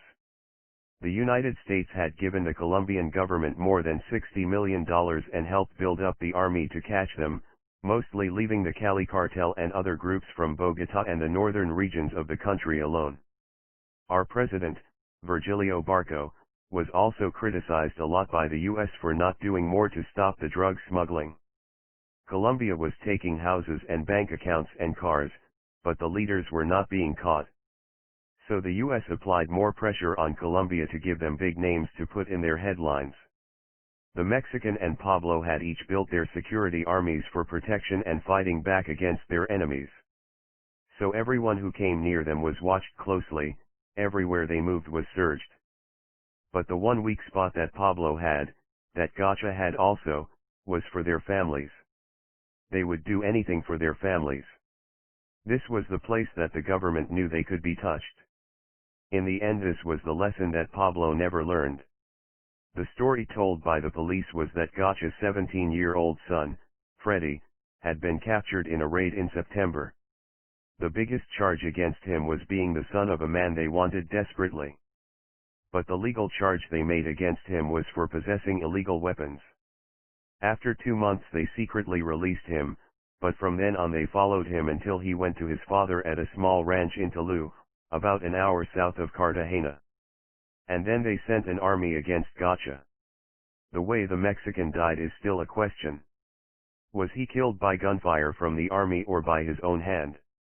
Did he die fighting or escaping? Also killed was his son and 15 soldiers of his security force. After Gotcha was killed by the police, 15,000 ordinary people crowded the streets of Gotcha's town of Pacho to pay tribute to him as he was buried. They surrounded the cemetery to keep out the curious, and allowed the family to have its privacy from the media. Pablo was hurt by Gotcha's death. He had warned him that there was a snitch in the organization, but Gotcha did not believe him. Pablo felt sure the informant was a friend and partner. There are stories that this was the real way the Mexican was found. By this time Pablo had seen a lot of killing and so he accepted it without much emotion. Did he see in it his own fate? Pablo had always understood the penalties for his actions, and nothing he ever said or did made me believe he was afraid of his own death. I think if this battle did anything, it made him positive that he had to continue inflicting such terrible damage on the government that they would agree to find a means to stop the violence. The government would have to change the constitution to prevent extradition, and Pablo would serve time in prison, pay a huge fine and then be free. We had several lawyers and priests negotiating with the government for us. In this way the negotiations went on and on for several months. The war was expanded on January 13, 1987. Pablo had built for himself and his family the most beautiful home in the richest and most secure area of Medellin. It was the 5-story building that he had named Monaco. One floor was a dining room, one floor was the master bedroom, one floor was the penthouse. Inside were sculptures and paintings from Picasso, Botero, the Ecuadorian painter Guayasamín and other well-known artists worth many millions of dollars. The floors were of imported marble. Everything was made from the best materials. Monaco was very secure. It was built from reinforced steel. It had the first security camera system in Colombia and there were monitors all over the building. We had told the architects and engineers to include some safe rooms for members of the family to hide in case killers got into the building. Pablo used to call Monaco his castle. On this particular night Pablo had eaten dinner with his family. After putting his children to sleep he went secretly to a farm about 10 miles away. At 5:30 in the morning a bomb was exploded, destroying Monaco. It was a huge bomb and woke up half the city. This was the first bomb of the war that was to shake Colombia. I was staying about 2 miles away. After the explosion awakened me, I went immediately to the building in which my mother lived. The police there told me, nobody knows exactly what's going on. Everything here is fine, but people are saying it's a bomb. We had all seen bombs on TV, but the experience for us was new. From there I went right to Monaco. A policeman stopped me a few blocks away and told me a bomb had exploded at Pablo Escobar's building. I was stunned. A bomb? That was not the way the government worked. When I got to the building it was destroyed. I started helping the police move broken doors and windows and debris. We found Maria and the 2 children, all of them safe, but crying and afraid.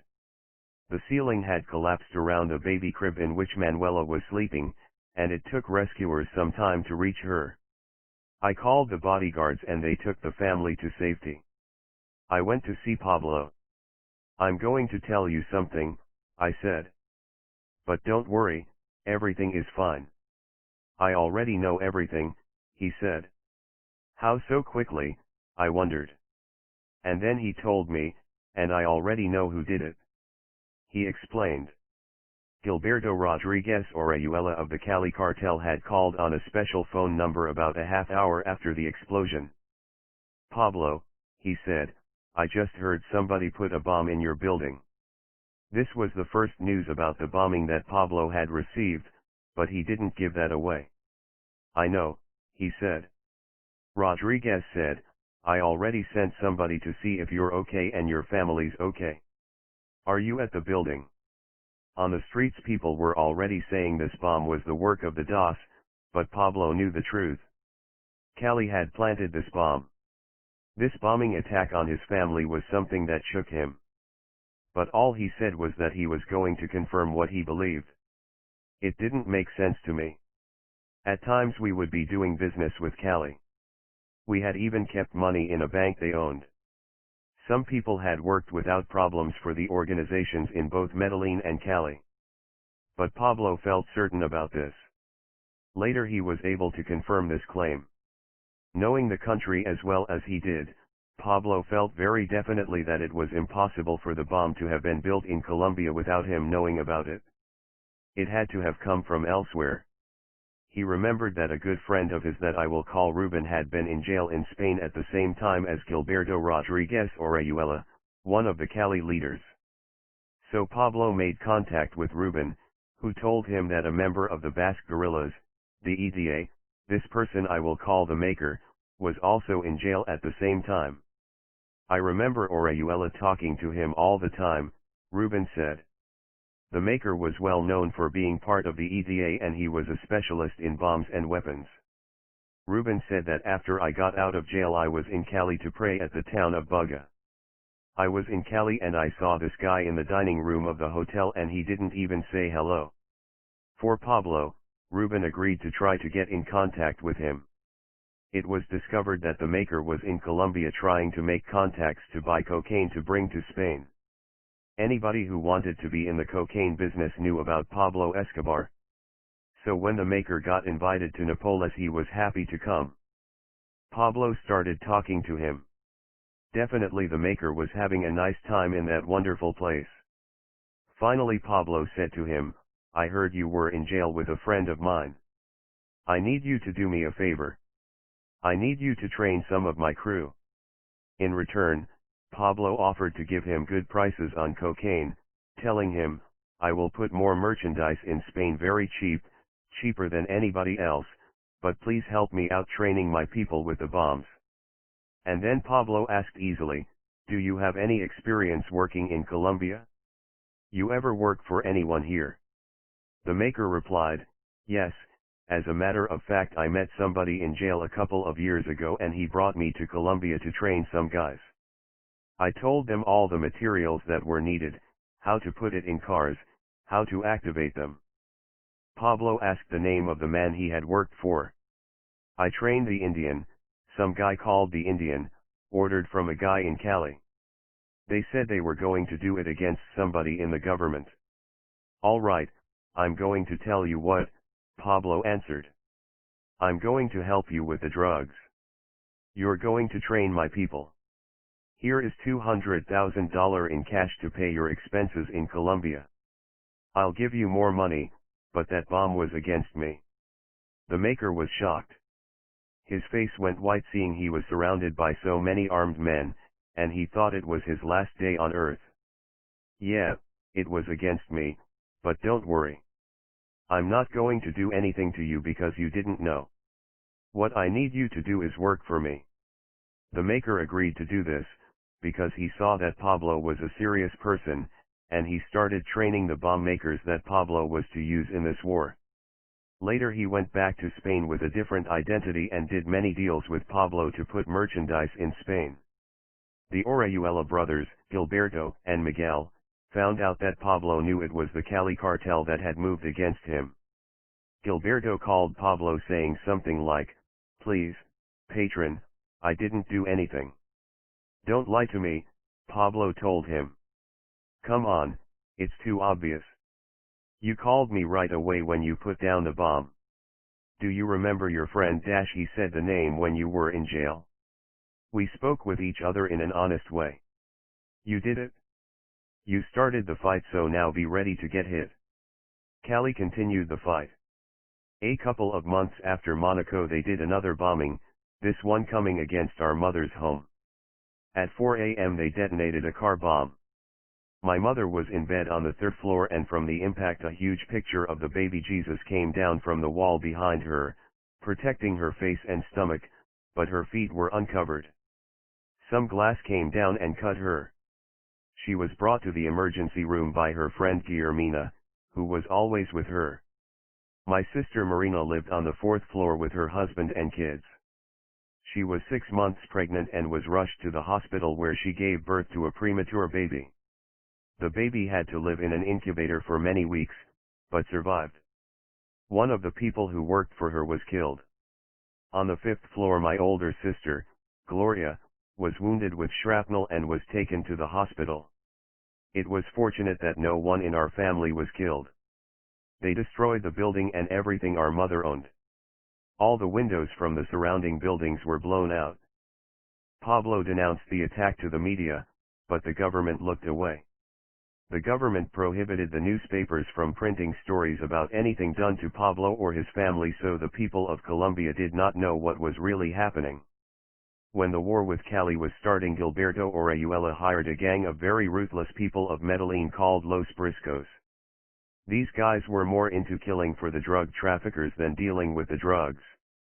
The head of this group got in touch with Pablo and said to him, "We are from Medellin, so we have nothing against you.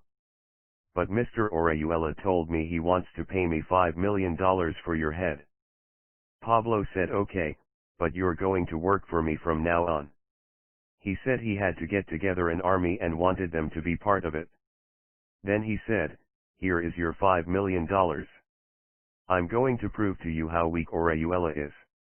Tell him you need $1 million for the guns to kill me, and show him pictures of me getting in my car from a long distance. That way you can tell Orihuela you have tracked me and easily can kill me." The man was nervous, but Pablo told him to go ahead, "Don't worry." So he met with Orihuela in Cali and showed him the pictures, and the Cali cartel offered him only $5,000. "See," Pablo said, "if he promised you $5 million if you were to kill me, he would pay you only $2 million or something." That was when Los Briscos started working for Medellin. Los Briscos realized that Pablo didn't care about saving money like Cali did. And that made them want to work for Pablo. But for Pablo that was also the last evidence he needed that the Cali cartel wanted to kill him. The question that never was answered completely was why Cali started this war. There are many who believe it was simple business. Pablo was making so much money and Cali wanted more for themselves. The American DEA said Medellin controlled 80% of the cocaine going into America. But other people believe it was the opposite. Cali controlled New York and Chicago, and Medellin had Miami and Los Angeles. Then Pablo decided to do business in New York. So he sent Champion, the Lion, and Jimmy Boy to open up New York for Medellin. Maybe that started it? Or maybe the war was started because Jorge Ochoa was arrested going to Cali, and in return Rafael Cardona from Cali was killed. Or maybe it was because Gilberto Rodriguez Orihuela had made strong relationships with powerful government officials. The government never went after the Cali people, instead they were considered Los Caballeros, the gentlemen of the drugs, while we of Medellin were Los Hampans, the thugs, because we used weapons to protect our property. It was said that Pablo liked to fight but Gilberto liked to pay bribes. Even the head of the DEA in New York said to the newspapers, "Cali gangs will kill you if they have to, but they prefer to use a lawyer." For whatever the reasons, the war started with the bombs. We stayed running, but by 1987 we were fighting against the government and the army of the Cali cartel. And we were winning because Pablo fought back tougher than anyone could have believed. One of the times I came closest to being killed until I was bombed 6 years later was on a Sunday morning in 1987. My son Jose Roberto and I were in a modest car that would not attract any attention. We drove out of my farm at the head of a line of 5 cars, each of the others having a driver and a woman lookout. But each car had complete surveillance equipment, and my car was equipped with gadgets that I had copied from James Bond. For example, I could press a button and release a cloud of fog so no one could follow me, or spray oil on the road, throw nails on the road, or even release 6 tear gas bombs. We were traveling on the road to Medellin when 2 big Nissan patrols with 8 officers in each one signaled for me to get over. When I stopped, these cars pulled in front of me and behind me. At the time this happened, I had no problems with the justice system, so I had not believed it necessary to use my gadgets. The police could not know that one of my bodyguards in the car behind me was recording the event. They asked me for identification and I handed them an ID that identified me as Hernan Garcia Toro with the number 8.282.751. I wondered if they already had knowledge that I was Pablo Escobar's brother. The impossible thing to know about the police was whether they were working honestly or in the kidnap business. Or worse, if they were people just pretending to be police. There was no way of knowing. The police were confused. They told me politely that they were looking for someone else and handed me back the ID. But then another policeman suggested that they take me somewhere so I could be identified by our friend. I was not showing any nervous signs. I have always been a tranquil person. When I got the Garcia Toro ID back, I handed it to my son to hide in his pants. Then I signaled him to go into one of the bodyguard's cars. It was a crime to use false documents, and that was enough to send me to prison. We were in the middle of the road, causing a large traffic jam. These police were distracted. Finally one of them came back to me and asked, "Sir, can you give me back the ID please?" I said, "I don't have it. I gave it to you and you didn't give it back. May I have it back, please?" "What do you mean?" he said. "I gave it back to you." I shook my head seriously. "No, you didn't. You took it away." "I haven't moved. Please, I'm going to see my mother and I would like my ID back." It seemed likely that they knew who I was, but they weren't certain. Finally they put me inside one of the patrols and ordered everyone else to leave. I nodded, and they got in their cars and drove off. The police could not know that my bodyguards had recorded all of the police so we could identify them. A bodyguard called Lorena got into the car I had been driving. Under the seat there was a walkie-talkie tuned into Pablo's frequency. Lorena called Pablo and informed him of what was happening. She gave him the police officers' license plate numbers. "Don't worry," Pablo told her. "Try to follow him, but stay away." They drove me around for a few hours. When we stopped, 2 men with their faces covered like bank robbers came over to the car. One of them looked at me and said, "He is Roberto." I was pulled out of the car and told to walk with them. I thought, this is the end. They led me to a trail. It was about 11 o'clock at night. I remember looking into the sky and thinking, there is no moon tonight. I was resigned to my fate. It was freezing and they weren't talking. Finally I asked, "What are you going to do with me?" "We're going to kill you," one of them said. "That would be the end for you too," I said. I lied, "My brother already has your pictures and recordings." When we stopped, "Remember that red BMW? It took your pictures. By now my brother has all of your information." They couldn't know if I was telling them the truth. They began speaking with others on their own walkie-talkies, trying to figure out what to do. They decided, We aren't going to kill you. We just want $3 million. We negotiated. In the forest, on a cold moonless night, we negotiated the value of my life. I told them I could only give them $1 million, but later we settled for $2 million. I need to make my call to my accountant, I said. We returned to the police car and they drove me to a payphone. I dialed a number that reached only Pablo wherever he was. This is Roberto, I said to him. Can you talk? Pablo asked. Yes. Are you kidnapped? I told him the situation. He said he already had a lot of information from Lorena and they were learning more from the video. Phone calls were being made to the police working for us and within a short time we would know the identity of the kidnappers. He told me not to try anything, the money was nothing for my life. Then he told me to put the kidnappers on the phone. The kidnappers thought they were going to speak to my accountant. I watched as the color drained completely from the face of the one on the phone. I knew that Pablo had told him, "This is Pablo Escobar. I have all your information. You are responsible for my brother." We drove on country roads while we waited for the ransom to be delivered. As the night passed, some of the police left us supposedly to go to places where the money might be delivered.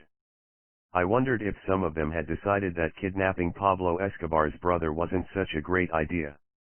I finally spoke with Pablo and he told me Carlos Aguilar, El Mugger, would organize the delivery. 2 more policemen waited at that place. We drove off another time. I was in the back seat with 3 policemen. I had established trust with these police, because we had stopped to eat and they had allowed me to use the bathroom. I kept looking for a way to escape, but I couldn't find one. I was still fearful that once the police had the money in their pockets they would kill me. At 4 in the morning we were parked, waiting for the money to arrive. I knew exactly where we were, as it was a place I had suggested for the money delivery. It was a road I had traveled often from my farm to the city. After a half hour the cop sitting right next to me behind the driver had fallen asleep. I waited until the driver looked to be yawning, then jumped on the sleeping cop and grabbed his machine gun. I pointed the gun at the cops and told them to get out of the car. Now I was in control.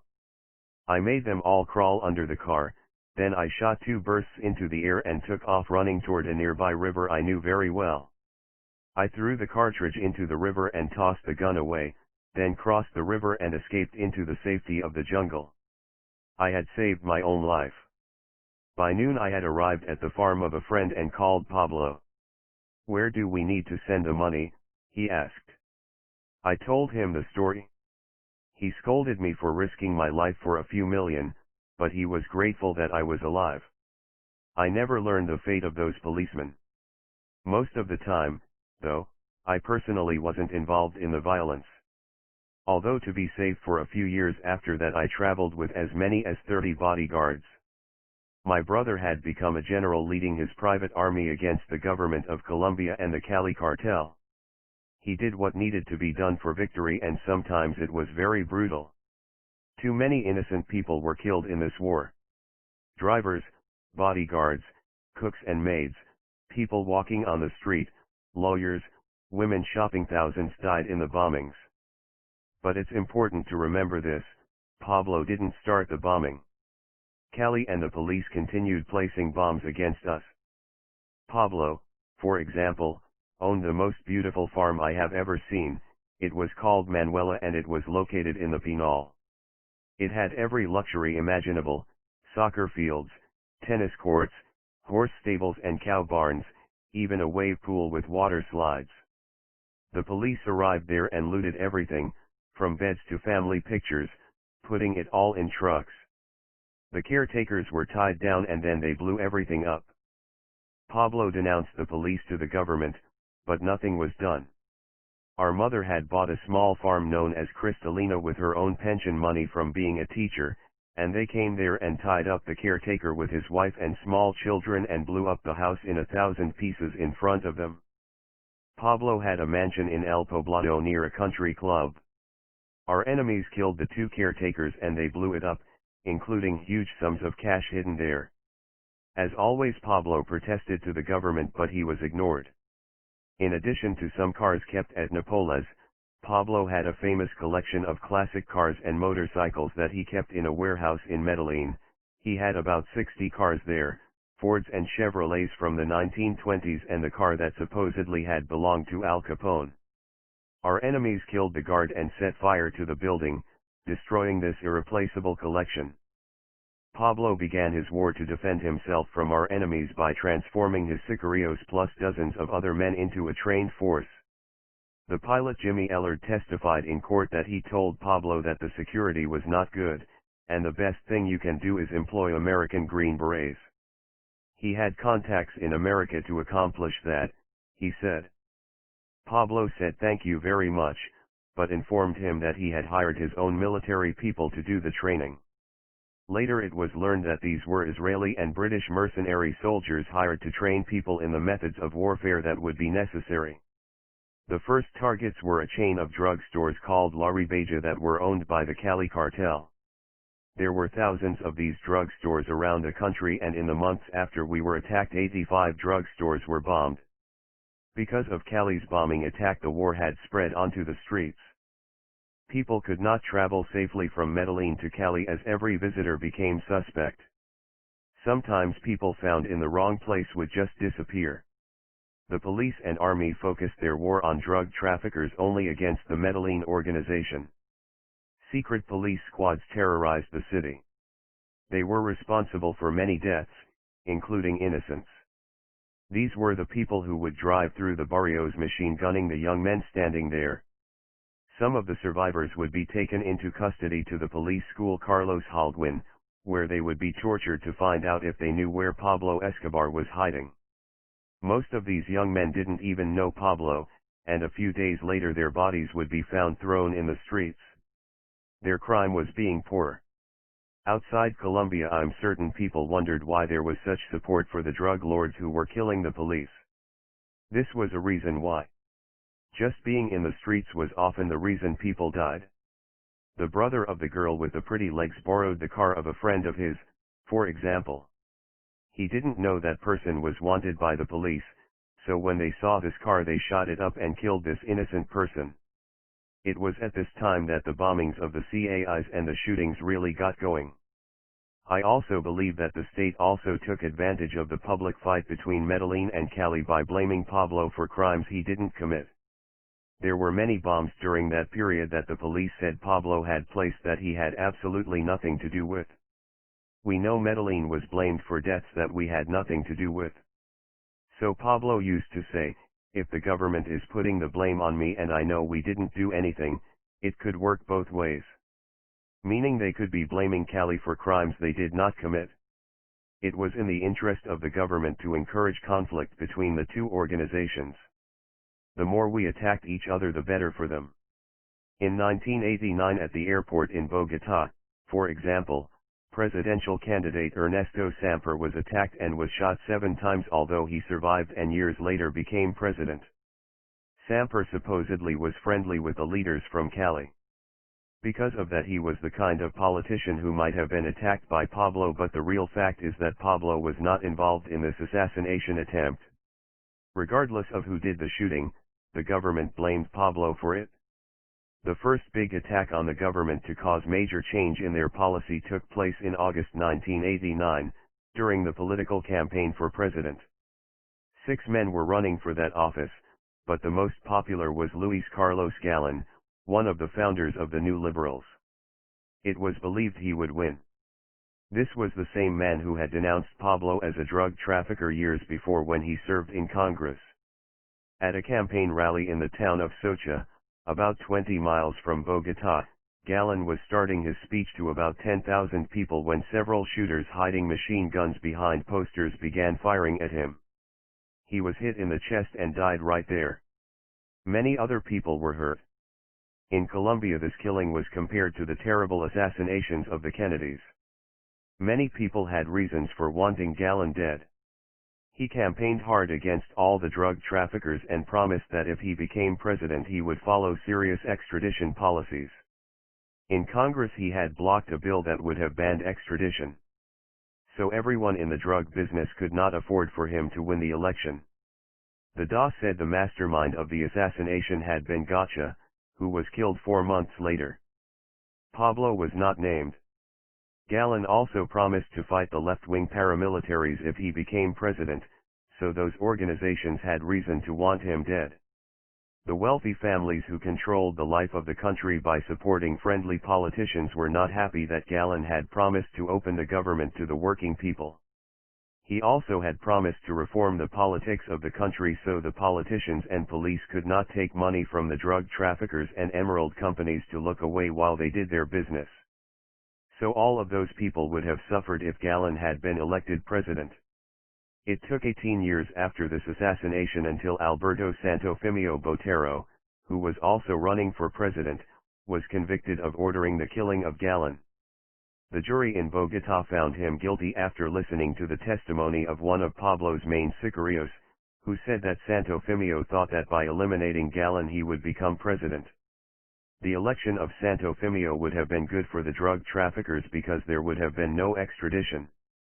The reason for the assassination was that Santofimio was removing a political enemy from his path. This was not the kind of question I would have asked my brother, and if there was not a reason for me knowing the answer he would not have offered it. But I know that it served the purpose of many other people and agencies for Pablo to be blamed for crime. To the world he was already becoming a vicious killer, so putting one more killing on him would make no difference. But Pablo knew that the killing of Gallon would cause a stern reaction, so on the night of the killing he called me and told me the police would be searching for us so my family should meet him at a hotel in Cartagena. By the time we got there Pablo and Gustavo were waiting. He wanted to send our families out of the country. As he knew would happen, the government of President Virgilio Barco immediately declared a state of siege and smothered the country with police and military, raiding houses and buildings and making thousands of arrests. The government took almost 1,000 buildings and ranches, 700 cars and trucks, more than 350 airplanes and 73 boats and almost 5 tons of cocaine. 4 farms owned by Gacha, the Mexican, were claimed by the government, in addition to some of Pablo's buildings and businesses in Medellin. This reaction was a big chance for the police and the army to settle old feuds because no one would dare object when they arrested a person and said he was a suspect in Gallon's assassination. Many people were taken into custody, but none of them were the leaders of the drug operations. President Barco also put back into effect the extradition treaty with the United States, which the Supreme Court had suspended a few months before. The cartel answered that it would kill 10 judges for every person extradited. Right away more than 100 judges resigned their office. Medellin began fighting even harder than ever before. In the first few days 17 bombs were exploded against banks, stores, and political party offices. Some of these terrorist attacks were placed there by our enemies to create more confusion, but it was all blamed on Pablo. The United States offered to send soldiers to Colombia if they were invited to help in the fight against the drug traffickers. The U.S. President, George H.W. Bush, said he would send $150 million in equipment to Colombia, as well as soldiers to help our government solve their drug problems. So now America was in the fight against Pablo too. Pablo had never attacked the U.S. He only defended himself from the Colombian government. After 10 days of this government crackdown, the leaders of Medellin offered a truce. Gacha called a newspaperman and said he would surrender all his farms and airplanes in return for amnesty. The father of the Ochoas, Fabio Ochoa Restrepo, wrote to President Barco, "No more drug trafficking, no more war, no more assassinations, no more bombs, no more arson. Let there be peace, let there be amnesty." The mayor of Medellin also wanted the government to negotiate, saying, "This is the position of many people who believe that you have to talk to obtain peace." President Barco answered by saying, "We cannot rest until we destroy the organizations dedicated to narcotics trafficking." Pablo remembered the same appeals had been made after the death of Lara. He wrote to the newspaper La Prensa, How much blood could have been avoided after the Panama talks? We want peace. We have demanded it shouting, but we cannot beg for it. No more the path of legal action, he finished. Now it is with blood. In September a homemade rocket was fired at the embassy of the United States from 10 blocks away. It hit the building but didn't explode, and did little damage except that it made American diplomats in Colombia send their families home. President Bush answered by changing a presidential order that had prohibited the assassination of citizens of other countries who were terrorists and drug traffickers were considered terrorists. This rocket was not fired by Pablo. It was all a setup to involve Pablo and have the US retaliate against him. In your mind, part of you is always the person you used to be. For me, that was the bicycle champion. If I had paused to think about the journey I'd taken, it would have been impossible, from representing the country I loved in the sport I loved to running through the jungle as police helicopters fired tracer bullets down on me. So I didn't think about it. I know that it seems difficult to understand, but it is true. Maybe that was my means of dealing with my reality. Also, I did not have conversations with Pablo about what was going on. I didn't try to talk to him about the violence that the police were committing against our family, friends, and employees. I know that wouldn't have done any good. The decisions Pablo had made in the past had allowed him to become one of the richest men in the world, so there was no reason for him to begin doubting his decisions. I know he felt the government had given him no choice but to fight. He believed that many in the government had made the choice to associate with Cali to try to destroy Medellin so they could take over the business. The proof of that came later, in 1996, when the 8,000 process scandal made it public that Cali was paying bribes to many politicians, even men running for the presidency. And what Cali wanted the government to do was use the legal system to rid the business of their competition. Even our prosecutor general once admitted, the corruption of the Cali cartel is worse than the terrorism of the Medellin cartel. So Pablo felt he was fighting everybody, but this was just the beginning. Soon there would be more enemies. At 7:15 in the morning of November 27, 1989, Avianca Airlines flight HK-1803 from Bogotá to Cali exploded over the mountains outside the capital city, instantly killing 107 people. It was a terrible blow to the country. Even I was a little surprised when Pablo was accused of this crime. Why? The investigation discovered that a small bomb had been put aboard the airplane under a seat in the middle. When it went off, it caused the fuel to detonate and destroy the airplane. Like so many crimes committed in this period, there were many possible motives. The first was that the man who had replaced Gallon in the election for the presidency, his campaign manager, Cesar Gaviria, was scheduled to be on that plane. That was true, but Gaviria saved his life by changing his flight and taking a private flight instead. So he was supposed to be the first target. But it also was said that the plane was destroyed because there were one or two informants from the Cali cartel who were going to testify against Medellin aboard. Also in September and October, more than 30,000 kilos of Medellin cocaine had been seized in the US, and the word was that Cali had given them the information where to find it, so some people believed the plane was destroyed because Marta Lucia Echeverria, the girlfriend of Cali leader Miguel Rodriguez Orihuela, was on board in Seat 10B, and this was to punish him. I will say this, if I had any knowledge of this plan before it was carried out, I would have done everything in my power to stop it. Many people have told their stories about this disaster, and the DOS and American FBI and the police have made their investigations and published their reports. The United States used the excuse that 2 Americans were killed in the crash to become involved, and 2 years after it happened, Pablo and La Kika were indicted by the United States for this crime. La Kika became the very first person ever to be tried, convicted, and sentenced under the 1986 law against killing Americans anywhere in the world. All those reports put together say that this is the way the bombing happened. No one will ever know for sure the reasons that this was done, but supposedly it was talked about at a meeting of Pablo, Gacha, Kiko Moncada, Fernando Galeano, and Alvaro Arza.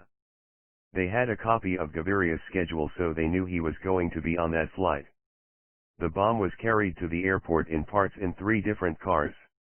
The plan was to put 5 kilos of dynamite on the plane and have it detonated by a suizo, meaning a person who is tricked into doing a job in which they will die. The ticket for the suizo was bought for the fictitious name Mario Santo Domingo, who sat in seat 15F and put the package under seat 14F. It seems the suizo was told his job was to record the conversations of Cali people sitting in front of him.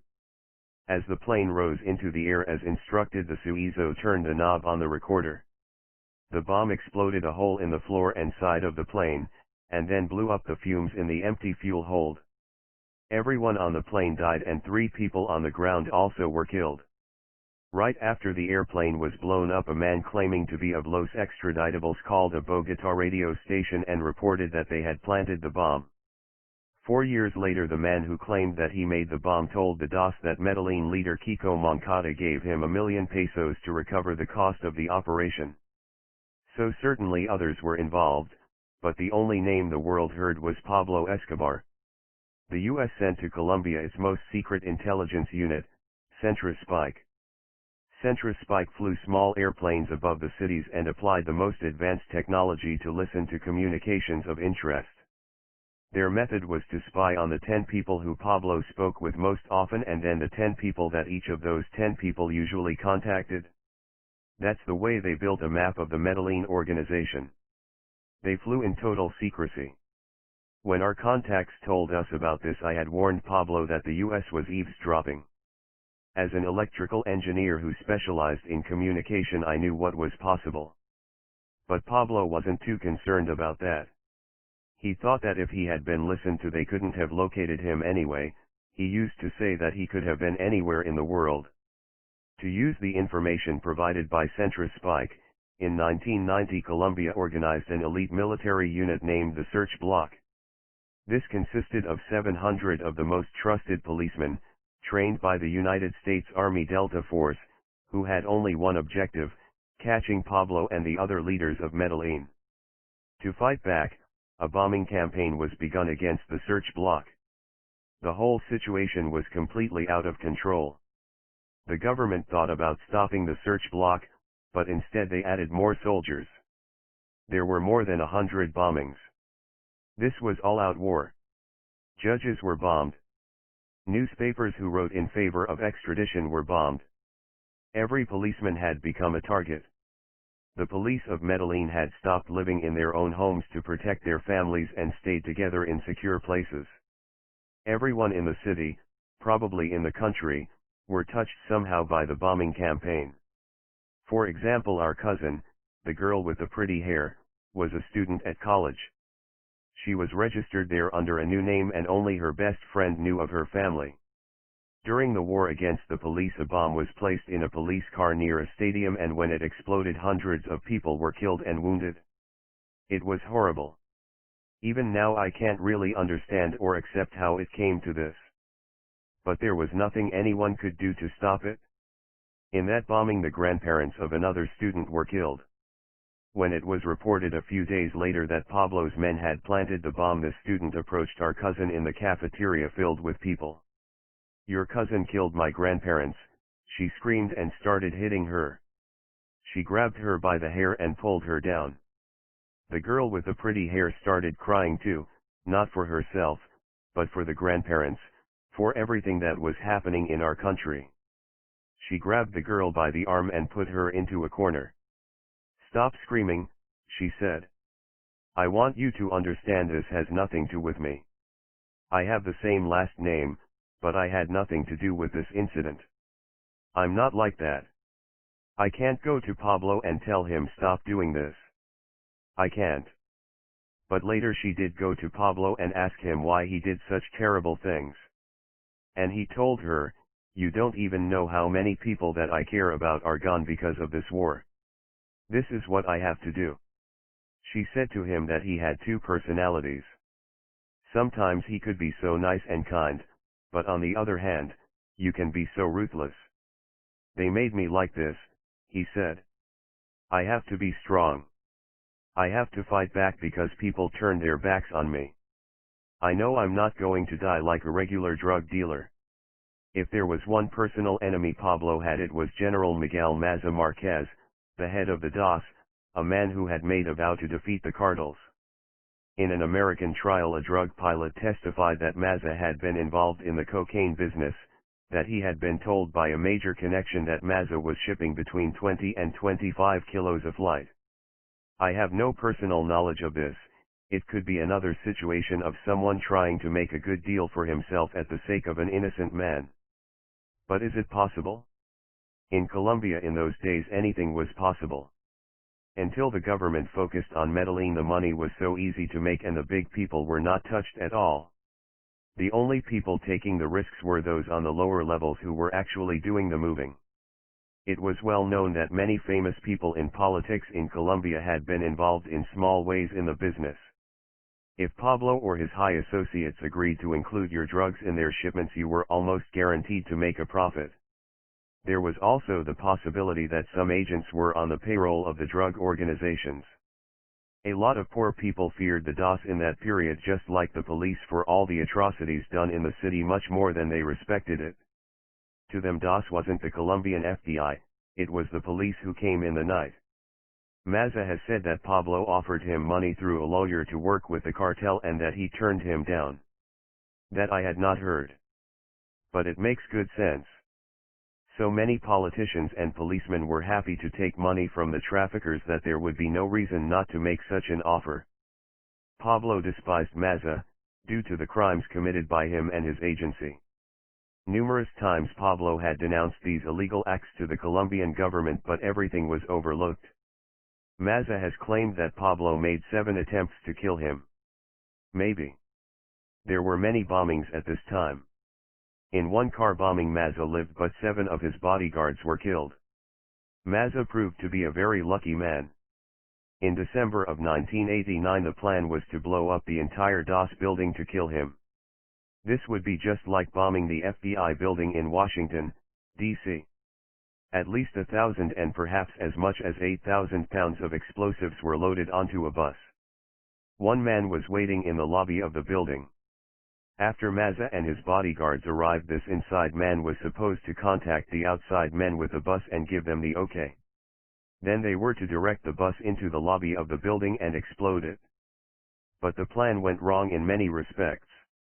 The man inside was waiting and waiting, but he didn't see Maza arrive because he came into the building a different way than usual. Finally the inside guy decided to step outside, and when the bombers saw him walk out of the building they detonated the bomb, almost killing him too. It was probably the biggest bomb of the whole war. The bus crashed into a car outside the building, and the whole front of the building came off as if it had been pulled away. The bomb was so strong that the engine of the bus landed on the roof of a knocked-down building blocks away. There was serious damage to buildings as far as 20 blocks away. At least 50 people in the DOS headquarters and nearby were killed, and as many as 1,000 were wounded. It was written in newspapers that the walls of the building were covered in blood and, unfortunately, parts of bodies were found many blocks from the explosion. If the bus had managed to reach the building, there would have been even bigger destruction. But Maza survived. His office had been protected with steel, and that saved his life. He said that he was almost the only person on his floor to survive the attack. I always loved my brother, but my soul was not blind. I could see that there were parts of him that I couldn't recognize. Now more than ever we lived day to day. Each movement had to be planned in secret. There was no going back to Nápoles or the places we knew. Even seeing our families was difficult, as we guessed they were being watched. Gustavo, for example, would show up in disguise like all of us. He would wear a mustache, glasses, a hat, and even a wig at the home of a friend without any announcement. He would wait in their small living room, and during the next few hours his wife and some of his children would arrive. The family would show up at different times in different cars. They would share cups of hot chocolate, knowing the time was precious. When they left, Gustavo would hug them and even sometimes cry. When we saw the people we loved, no one knew if it was going to be the last time ever. No one can ever know with confidence how many people died on all sides in the drug war. There were so many deaths that the figure is lost. Certainly many judges and policemen and politicians died, and 3 of the 5 candidates for the presidency in 1990 were killed, as well as members of the drug organizations and our families and friends. When I turned myself in for a second time and was sent to the maximum security prison in Itagüí, we built a board as a shrine to honor the perished friends and family. There were so many good names on that board. So many innocent people died for no reason. All of it could have been avoided. That's the real tragedy, it all could have been avoided. While the bombings continued, Los Extraditables began kidnapping the elite of Colombia. The very wealthy and their families in most ways had been protected from the street violence, and because they controlled the power, it seemed obvious that nothing would change until they were affected. The news said that the kidnappings were just a way to raise money by ransom, but money was never short. More than the money, it was the pressure that these people could apply on the government to end the extradition treaty that was the real goal, and of course to let everybody know what kinds of corrupted officials were running the show with their gruesome murders. Rich people were taken off the streets, and most of the time their chauffeurs were killed to send a message. The kidnappings of the wealthy had more effect than all the violence. The government used 3 former presidents to negotiate with the extraditables. I think it's true that Pablo wanted the fighting to end. He knew that this was not a way to live or to die. But the one thing that Pablo always insisted on absolutely was an end to extradition. Everything else could be negotiated. The business would end, he would give up some of his fortune, he would surrender and agree to serve time in prison.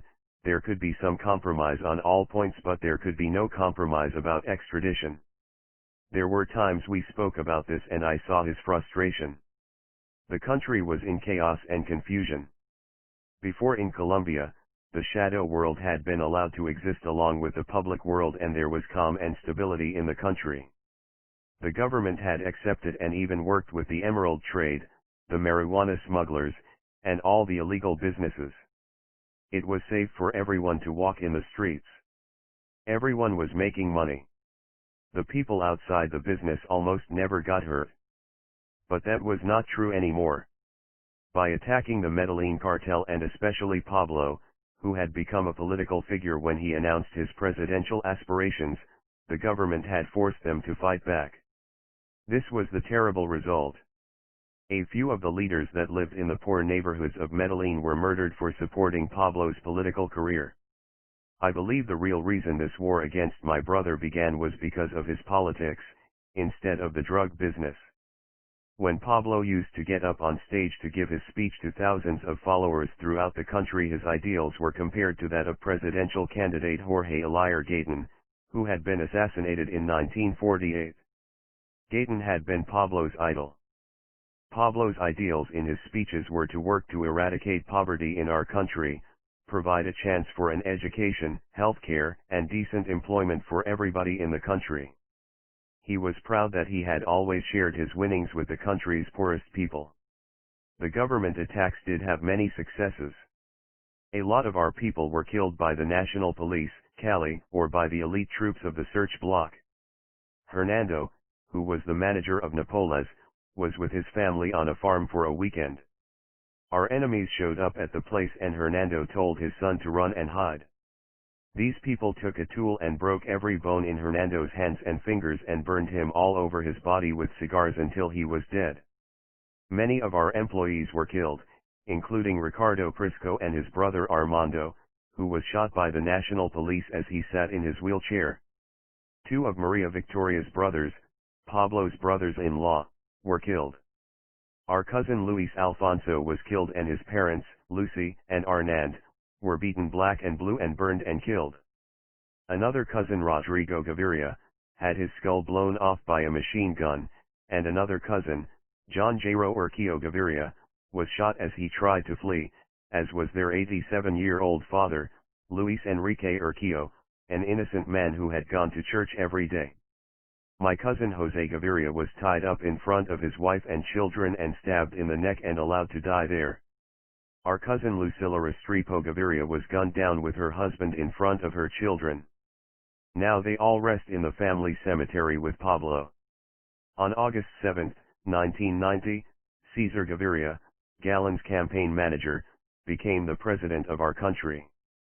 Gaviria immediately announced his new policy: the government would continue to fight against drug terrorism, the bombings, and kidnappings and assassinations, but Colombia could not stop drug business without the cooperation of the rest of the world.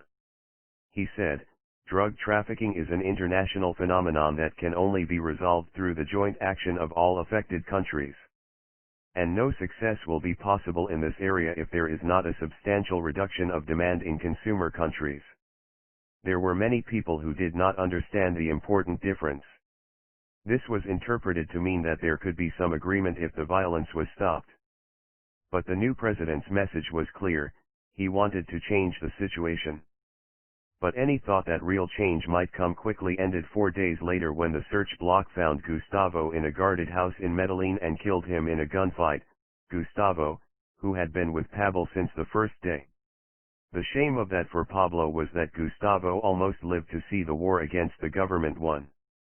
3 weeks after Gustavo died, the daughter of a former president, Diana Tobey, was kidnapped. It's not possible to really know how that affected the government.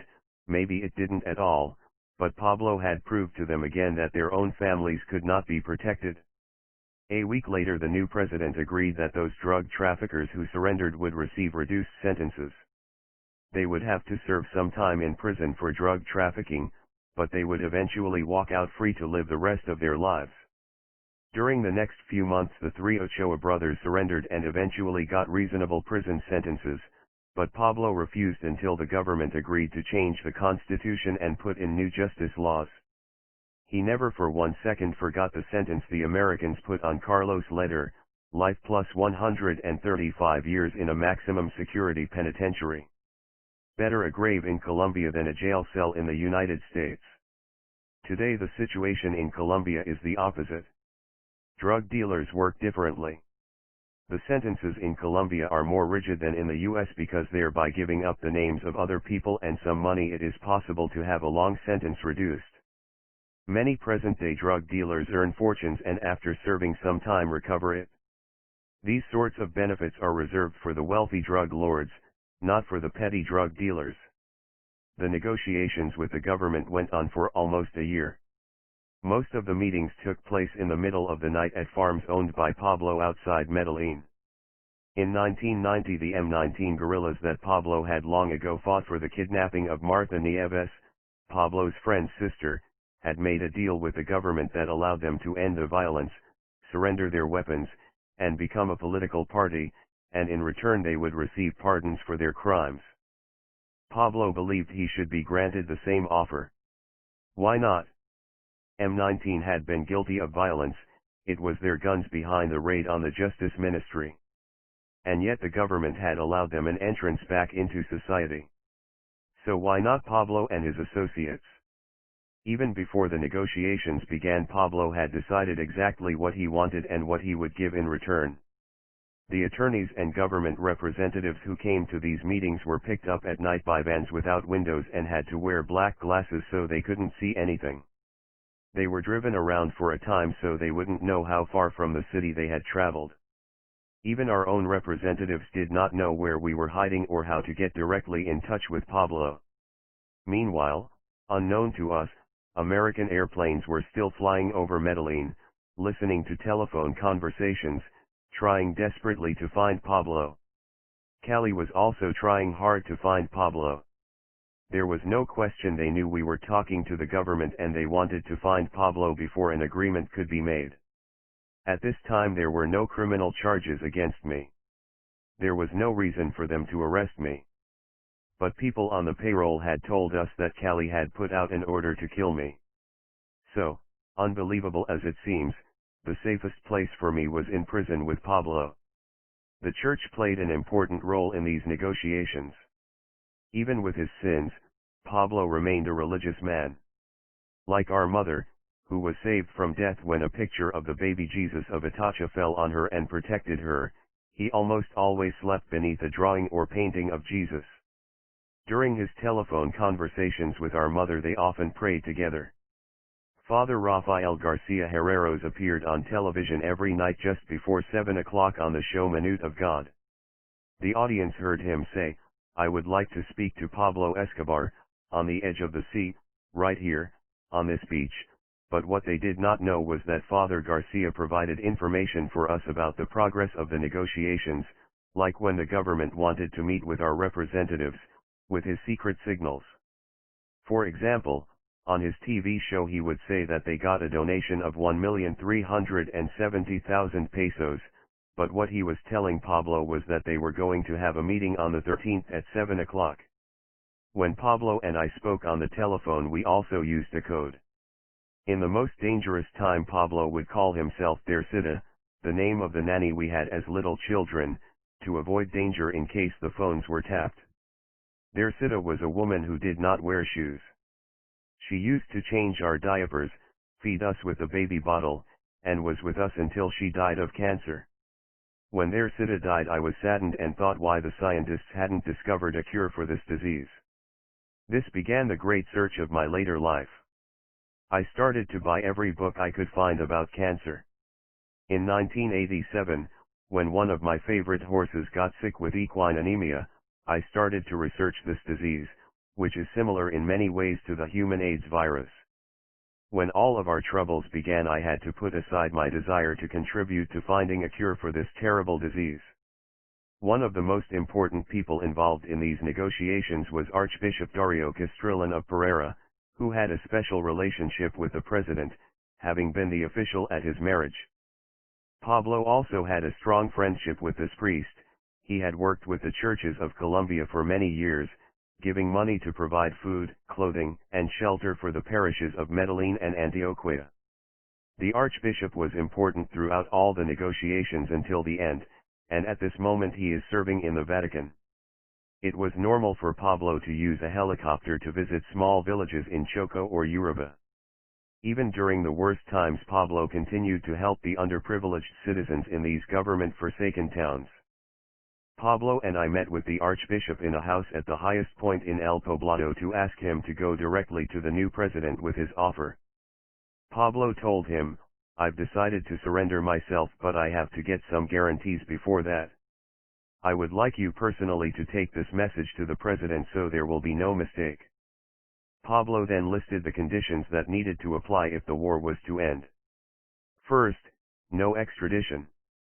Then he would agree to receive a sentence of 30 years, which would be reduced 1/3 for his surrender and admitting to crimes.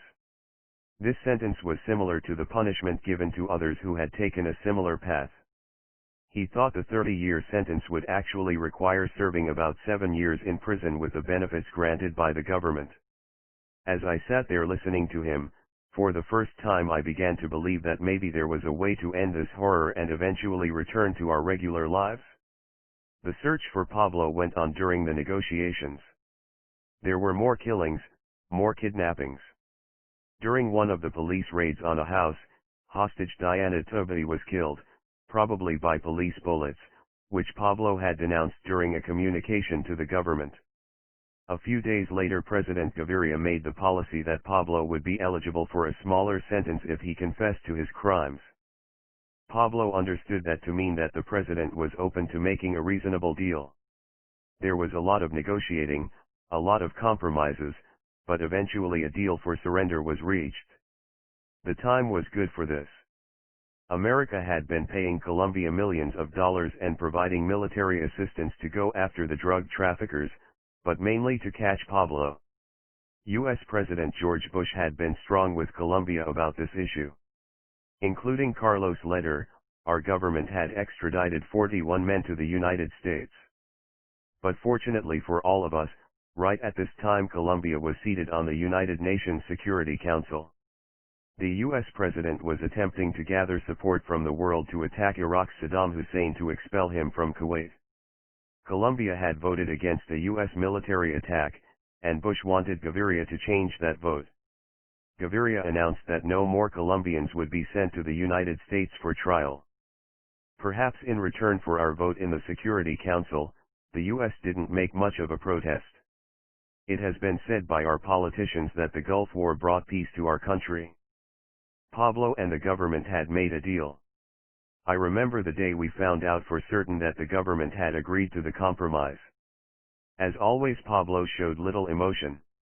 He was happy, he was satisfied, but he was never a man to celebrate loudly. But I could see he was pleased. It seemed like there was finally a way out of this life. In return, Gaviria got what he wanted most: the killings would stop. The kidnappings would stop. The bombings would stop. The drug smuggling business. Ending that would be much more difficult. With the agreement to end extradition, the rest of the terms of surrender were finalized over several months. The terms that Pablo arranged allowed him and other members of the organization to plead guilty to at least one crime, and the other crimes would not be prosecuted. Pablo would be permitted to keep most of his property. The people who hated him most would be kept away from him, and in particular Maza would step down from his post as chief of the DOS. The government wanted to put Pablo into its highest security prison in Medellin, but of course that was not possible. He would pay for his own prison. As part of the agreement, he insisted on approval of the guards. After searching for several weeks, Pablo informed the government that a suitable prison could be made from a vacant building sitting on top of a mountain just outside Medellin. The building looked like a small school surrounded by tall electrical wire fences, but it had originally been built as a rehabilitation center. It was known as La Catedral, the cathedral. Pablo owned the building and all the land, although his name did not appear on the ownership papers. To hide that fact from the people, it was registered in the name of a friend of the family, an old ironmonger, who exchanged it to the government of the city of Envigado in a completely legal arrangement, and in return was given a smaller but desirable tract of land. It was not traceable to Pablo. The area measured about 30,000 square meters. Pablo had been very careful in selecting this place. The government had suggested two others, including Itagüí, where the Ochoas were doing their sentence, but the cathedral offered many advantages. The location was on the top of a hill overlooking Medellin, 7,000 feet above sea level, which gave us a view of anyone approaching from below. It would take considerable time for anyone to get up the mountain. It also gave Pablo a complete view of his beloved Medellin. As I said to him while we stood on the top of the mountain, with a telescope, from here we could see the whole city. In addition, for security, Pablo purchased a small bodega at the base of the road going up the hill and gave it to an employee, Tato, on his wedding day. But inside was a phone wired directly to the prison, so people stationed there instantly could give us warning if anyone passed. I built an electronic system that was laid across the roads and gave us a warning signal. The buildings also were bordered by a forest, which provided good coverage from the air and also would allow us to hide among the trees if we had to escape. From the first, we knew that we might have to escape quickly, so Pablo planned for it. In the agreement Pablo signed with Gaviria, the government was prohibited from cutting down any trees. Pablo also was concerned that Cali or another enemy might attempt to bomb us, and a big advantage of the cathedral was that early in the morning and late in the afternoon it was hidden in fog. The prison was surrounded by a 10,000-volt electric fence. As much as it was to keep the prisoners inside, the purpose of the security was to keep people out of the prison. After the terms were negotiated, the only problem remaining was the extradition treaty. So in June 1991, the Constitution was changed to forbid extradition. From then on, Colombians would always be tried for crimes committed in Colombia in Colombian courts. Or until the law was changed again long after Pablo's death. In addition to the government, Pablo also made arrangements with the other drug traffickers. He believed he was serving his sentence for all the traffickers who would be helped by the new laws. It was agreed that during his time in prison he was to be compensated by them from the business. This was just as had always been done when one person gave up his freedom for others. "I am the price of peace," he told them. "I am making this sacrifice for you, so you should compensate me." To get safely into the jail, all of us had to plead guilty to a minimum of one crime, which would serve as an example for all of the crimes committed. Pablo confessed that he had participated in one deal that had smuggled 20 kilos of cocaine into the United States. 12 of our men went into prison with my brother and me. Pablo helped them invent the crimes for which they pleaded guilty. 3 of them agreed that they had collaborated to transport 400 kilos of drugs. Pablo told each of them, "You confess that you borrowed a blue Chevrolet. You say you put the package together. And you say you drove the car. Remember, a blue Chevrolet." During their confessions, the 3 men described the color of the car differently. It didn't matter, these crimes were just for the record. By informing on each other as drug dealers, each man was entitled to a reduction in his sentence for turning in a drug dealer. I was the last person to surrender. At first, I didn't see a good reason for me to be with them in the prison. The police had listed no crimes against me, and I could be more helpful outside. I could watch our family and pursue whatever legal work had to be done. But Pablo called me and said that for me the safest place was with him inside the cathedral. "They are looking to kill you," he said. I assume he meant Cali. But it could have been any of our enemies. "You'll be safe in here, so give yourself up quickly." When I presented myself to the government, I was asked to which crime was I confessing. "I will confess to my crime," I told them. "It's RH." The people in the room were puzzled. The female district attorney said, thinking I was referring to some code used to identify a crime, "That's not a code." "What are you trying to tell me?" I smiled. "No, doctor," I said. "It's not a code. My crime of RH is that I have the same blood as my brother Pablo." Our surrender in 1991 was the beginning of the final end of the story of Pablo Escobar. We had spent the 3 months before the surrender at a farm called Skinny Dog. Pablo had given it that name on the day it was bought, when he saw the owner's skin and bones dog. He insisted that this ordinary dog be part of the deal, and the farm was named for him. It was high enough on a mountain in Envigado to provide a long-distance view. We had a quiet time there, long enough for the skinny dog to grow fat. On the morning of Pablo's surrender, he woke up much earlier than usual, at 7 a.m. We ate breakfast with our mother, then Pablo began making plans to meet the helicopter that would take him to the cathedral. The surrender would begin as soon as the assembly voted to outlaw extradition. That vote was taken right after noon. The war was won. We all got ready for the move. I think the whole country was waiting. We drove in a convoy to a soccer field in Envigado. A big crowd of our people was waiting there to offer protection. Pablo was dressed as always in blue jeans, blue socks, sneakers, and a simple white shirt. He was wearing a Cartier watch and carrying his Sig Sauer and a Motorola radio with 2 bands of 25 frequencies. By the time we got to the field, the helicopter was landing. He hugged me and climbed on board for the flight. Father Garcia and the journalist Luis Alirio Calle were waiting inside to fly with him. There was still great danger.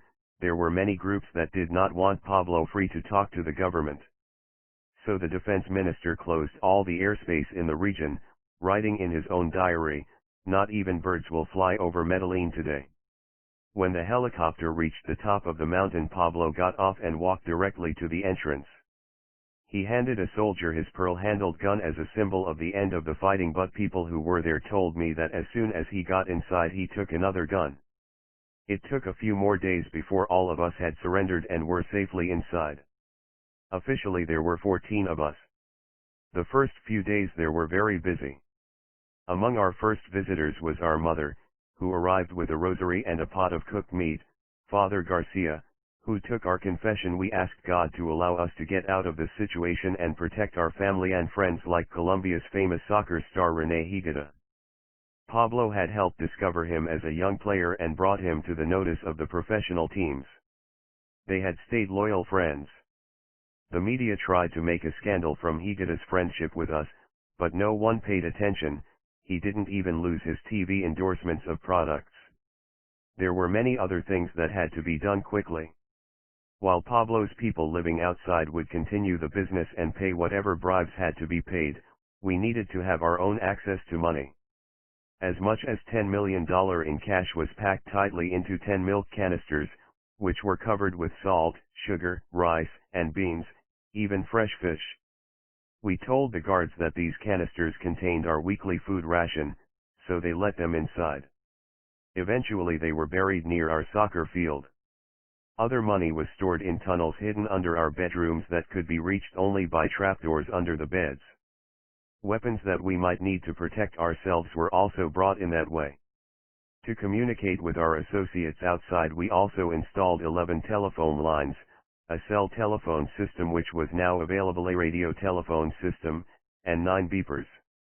It was written that we had carrier pigeons to carry messages, but that wasn't true. We had the lighting system prepared for our needs, so that if planes flew overhead we could quickly turn out all the internal lights with a remote control that I built, or when we needed to slip outside we could do the same thing.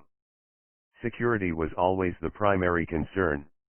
In addition to our bodega watching post, there were 4 guard stations along the twisting mountain road to the cathedral. These were manned by the army, who were never permitted inside the gates, but in truth we were allowed to hire half of the jail guards, and the good mayor of Envigado hired the other half, so these guards mostly were friends of ours. The government paid them very little, so they were often persuaded to work with our needs in exchange for additional cash payments, good food, and colored pieces of paper. An arrangement had been made so that these pieces of paper could be exchanged in Envigado for home appliances, electronics, clothes, and even Colombian cash, and the owners would be paid by our people. When our protection was done, we prepared the cathedral for our pleasure. When we arrived it was a simple place. It wasn't like a regular prison with bars and cells, but it wasn't especially comfortable either. With the help of my son Nico, we changed that situation.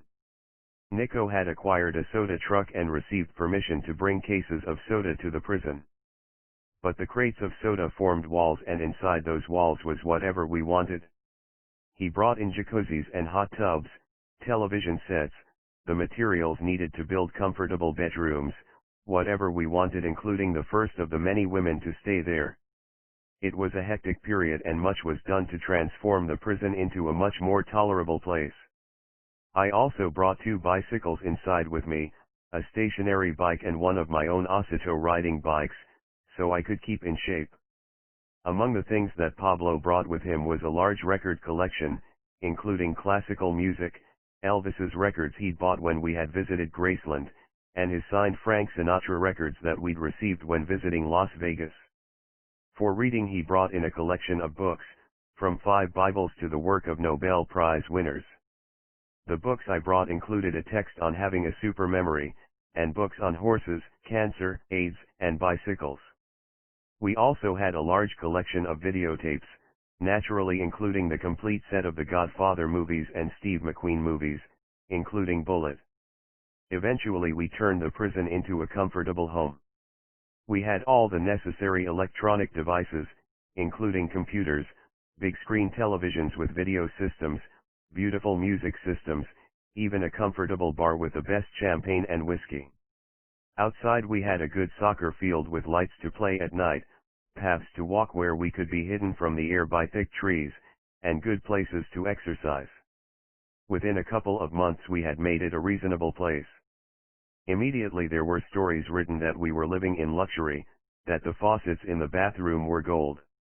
That it was just like Napoles. That wasn't true at all. It was safer for us than moving between hiding places, and we made it comfortable. It wasn't an ordinary prison, but still it was a prison. We no longer had the freedom to make our plans to go where we wanted or see whoever we wanted when we wanted to see them. Everything required planning. But soon we had settled in. We fixed the kitchen and brought in 2 chefs to prepare international foods for us. We knew them as the Stomach Brothers. We had sufficient entertainment, sports, and exercise facilities, security, arms, and a lot of money. But it was not luxury. Some of our mattresses were on cement. The furniture was simple, the walls were decorated mostly with paper posters, although Pablo did have a couple of nice paintings. And our clothes were basic. In Pablo's closet, for example, were his jeans and shirts, and many pairs of sneakers, some of them ready with spikes on in case we had to move quickly. The difference between this prison and the world we'd lived in for the past few years was that now our enemies knew exactly where we were, but they couldn't get to us. Instead of tracking us and trying to kill us, the government was responsible for protecting us. It was a difficult political situation. President Gaviria had his own needs. To restore Colombia as a safe place for foreign companies to do business, the Gaviria government had to have peace in the streets. People had to feel safe to come here. Ending the war was the beginning of that. I spent the first months there without being charged with a true crime. After several months, a government prosecutor came to the prison to accuse me. The charge against Roberto is that he has accounts outside Colombia with millions and millions of dollars in them. At that moment there was no law in Colombia against keeping money in foreign banks. I told the judge, that isn't illegal, and if you read the law you see that I have the right to negotiate an agreement with you. I'll give you half the money and then you make the other half legal for me. The judge refused this offer. Instead, the Colombian government made an agreement with other countries to freeze the bank accounts. Some of these accounts are still frozen. Meanwhile, outside the prison the drug business continued to prosper. The arrest of the legendary Pablo Escobar did nothing to change that. Members of our organization continued to do their deals, the Cali cartel stayed in serious business, the other cartels kept working. When someone fell, other people stepped forward to take his place. What was different was that the violence had abated. While we were there we did try hard to change our situation. Pablo had as many as 30 lawyers working most of their time in our effort inside the judicial system. The soccer star Higuita volunteered to try to make peace between us and Cali. Eventually, with the help of Father Garcia, he spoke with the Rodriguez Orihuela brothers, but to no good. They were too stubborn. Pablo told me, I don't believe in the word of those two. As we discovered later, there was good reason for that. A DOS agent who was helping run the prison security discovered that Cali had bought 4 250-pound bombs from people in El Salvador and was trying to buy a plane to drop them on us. They were not able to, but on occasion our guards suddenly would begin firing their weapons at airplanes hovering too long in the area or coming too close to the cathedral. Time passed very slowly. I exercised, rode my bicycle, continued to read everything possible about AIDS and making my research, and I worked with my brother. Pablo would spend his days on the telephone, reading and visiting with his attorneys. He even began studying Mandarin. In the evenings we would sit in rocking chairs watching the lights come on in the buildings of Envigado. At those moments, when we watched the normal life of others, it was hard not to think about people being with their families in an ordinary but comforting way. As before, Pablo continued to try to help the people who most needed it. He received hundreds of letters every day. The world knew he had surrendered and wrote to him with their requests. Letters came from around the world, from Europe, Asia, and basically everywhere else, and most of them asked for money or advice on how to make money. 4 or 5 of our employees did nothing but organize these letters. They were put in piles for family, for friends, for people who needed help with their health, especially with cancer, for students needing money for education, and for business letters. Pablo would read most of these letters and often send a crew to investigate the cases and verify the information. If it was real, they would hand money to the people. I remember a few of the letters. One odd letter came from a man in Africa who owned the elephant that was the mother of the elephant we'd had at Napoles. It was his idea to have the mother and daughter together living at Napoles. He included a picture of his elephant and his request for money. A person wrote from America that he had 7 different bank accounts and would be very happy to hide Pablo's money in his accounts. There was a letter addressed to myself and Pablo. It included a photograph of a gorgeous 17-year-old blonde wearing a wedding dress. She wrote something like, "I'm a good girl. I have just finished high school and my dream is to be an attorney, but I don't have the money. I am a decent girl, but it would be an honor if one of you can take me. I am a virgin and that is all I can offer. I am not a whore, but I need the money for my college career." Pablo sent a representative to her house. Although we never became involved with her in any way, we did pay for her college. But that was typical. The pleading letters were hard to read. I am dying and my children have nothing. I need an operation so I can walk and support my family. They are coming to take away our house. The government helped none of these people, so their only hope was Pablo. Countless other people would gather at the first gate at the bottom of the mountain and send handwritten notes, boletos, with the guards to ask for assistance.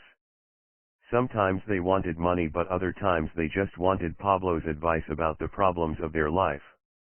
To them, Pablo was a man of the streets like they were who had risen to the very top of the mountain. Most important for our daily lives was the fact that we were able to receive visitors regularly. This was not supposed to happen. The only official visiting days were Wednesday and Sunday when our families came, but it seemed like there were always people there. We had bought 2 trucks, a Chevrolet and a Mazda van. In the back of them we built a fake wall, leaving a space we called the tunnel that was big enough to hide as many as 20 people.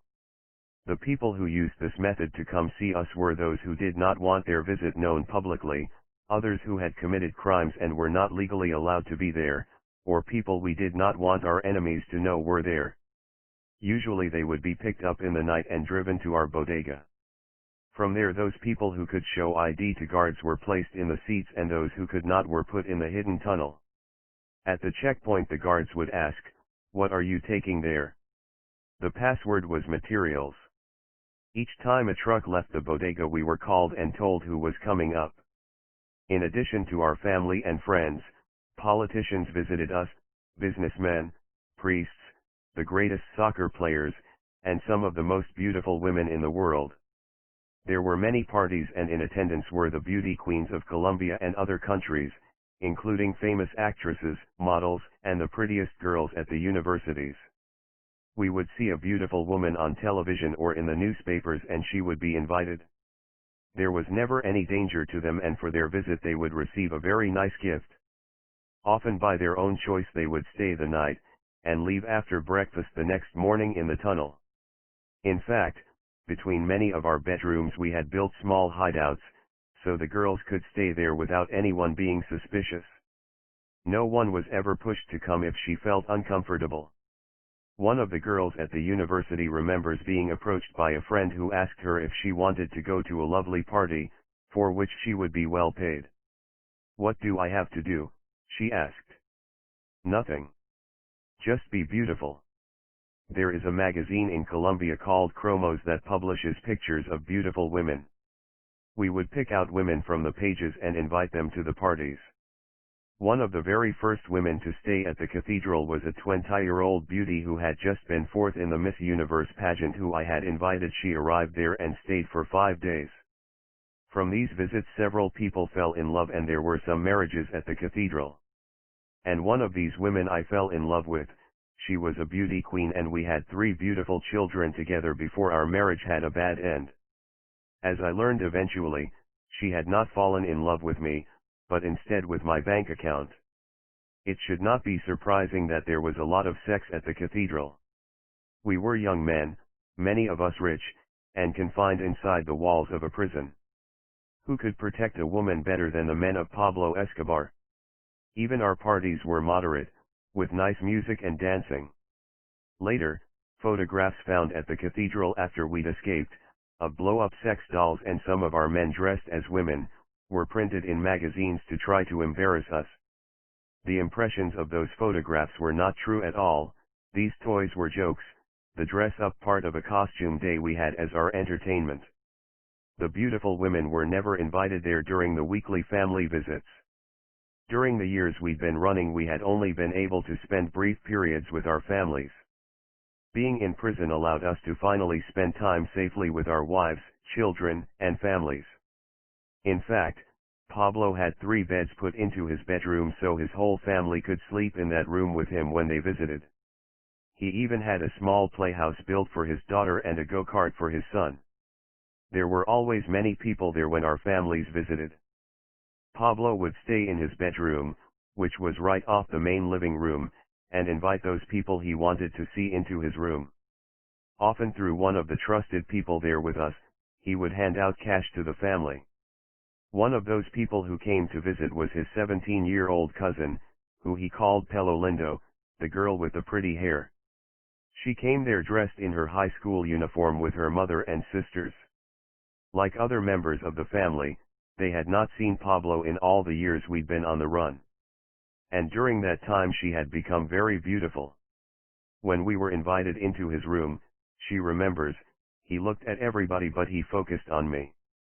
He said he didn't really remember too much about meeting these girls when they were children. The way he looked at me that day, I felt shy. She returned a few days later, this time dressed as a young woman. At first she was invited into his room with her two sisters. Each of them spoke of their wishes, although Pelo Lindo asked for nothing, and then returned to the living room. As they were about to leave, Pablo asked her to return to his room. Her two sisters moved with her but he stopped them. I didn't call you. When they were in his room he wondered why she hadn't asked for something. Everybody always asked him for something, he said. I don't see you like that, she said. I'm not here to ask you for anything. I don't like to do that. In response he planned and sponsored her high school graduation trip to a Colombian island in the Caribbean, San Andres. All that he asked in return was that she would call him when she returned. When she returned from the island he invited her to come back. This time she went with her cousin. To go up the mountain they were hidden in a false area of a jeep. I went up there because I felt something special with him. I know he felt something too. But he was always respectful to me. And it did not feel like we were in a prison, instead I felt like we were in a very private place. I was nervous and anxious. But then I began to visit him often, sometimes 4 or 5 times a week. One day with him felt like a week. And this continued for several months. The truth is that their relationship never was sexual. Many stories have been written about Pablo and young women, but he was very quiet about that. In public he was always a gentleman. And with Pelo Lindo it remained sweet and innocent. When she came to the cathedral they would take walks and talk. As she remembers, sometimes at night we would go to the soccer field and he would turn on the lights, and the two of us would play soccer. He'd pretend to be the goalkeeper and he would challenge me to score a goal. Score a goal. After showing me he could stop me, he would let me score. Sometimes after that we would cuddle and hug and watch TV, she tells. But there was never sex between them. If he had not been killed that probably would have happened in time, but it did not. This girl suggested to Pablo that he put together albums of all the political cartoons about his life, an idea he embraced, and together they began putting together these books by hand. A few hundred were done, but only 10 were done by hand and those had Pablo's signature and thumbprint in gold on the cover. One night as they were working together she said to him, "The way I know you, sweet and romantic and caring, I can't believe the other side of you is true." He smiled, she said, then responded, "Do you know who I am? Do you know who you're talking to?" "I know. But right now I see you as Pablo Escobar." Often he asked to give her things.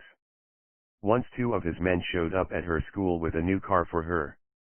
And Pablo gave his word that he would use his contacts to help her have a successful career as a singer.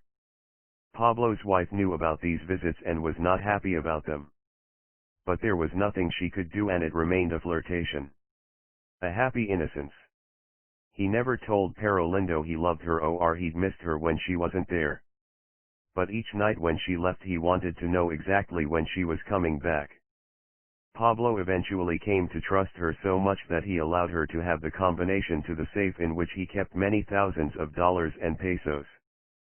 Several times he let her open the trapdoor below his bed and go down alone into the hidden room where cash was kept. There was always a lot of money going out of the room, she remembers, but it stayed full of piles of cash. Within a few months she began cutting his hair and taking care of his nails.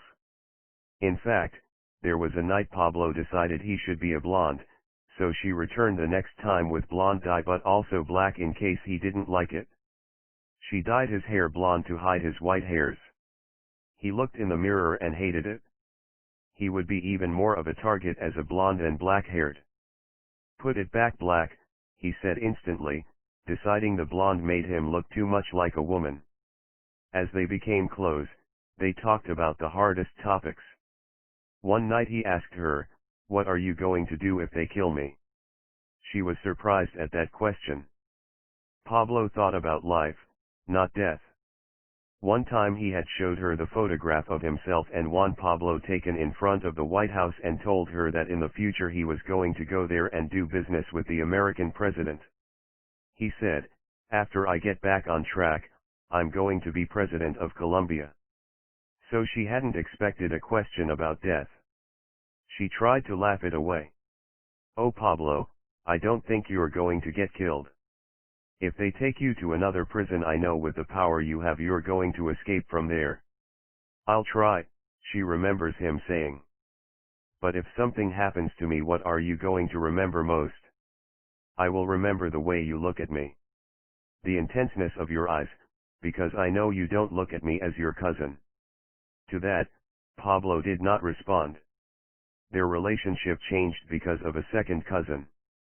This cousin was killed by Pablo's enemies when they got a hold of him, and he would not snitch on Pablo. For that he was killed.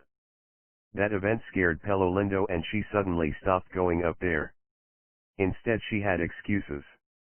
When Pablo called her home, her mother would tell him, "She has gone to a party." After a week of such excuses, he said he needed to talk to her immediately. She came up to the cathedral, but Pablo could see there was a distance. "You're afraid," he said. She admitted that she was. Pablo explained that there was no reason to worry, and promised to keep her safe and help her build her singing career. And he gave her a gold comb with Pelo Lindo inscribed on it. She admits, "That was the first time I spent through the night. It wasn't a night of passion, but the feelings were very deep. I felt love that night. I told him that love isn't only sex, that I would make love to him in my own way. I kissed his face and his hands, and that night I saw tears in his eyes. I asked him why. After all this that I've been through, this is what I wanted, this is love. I know my wife loves me, but I don't think in the same way. He asked me, 'Are you ready for something?' 'What for?' I said. I thought he wanted to have sex, but it wasn't that. 'Are you ready to approach the family?'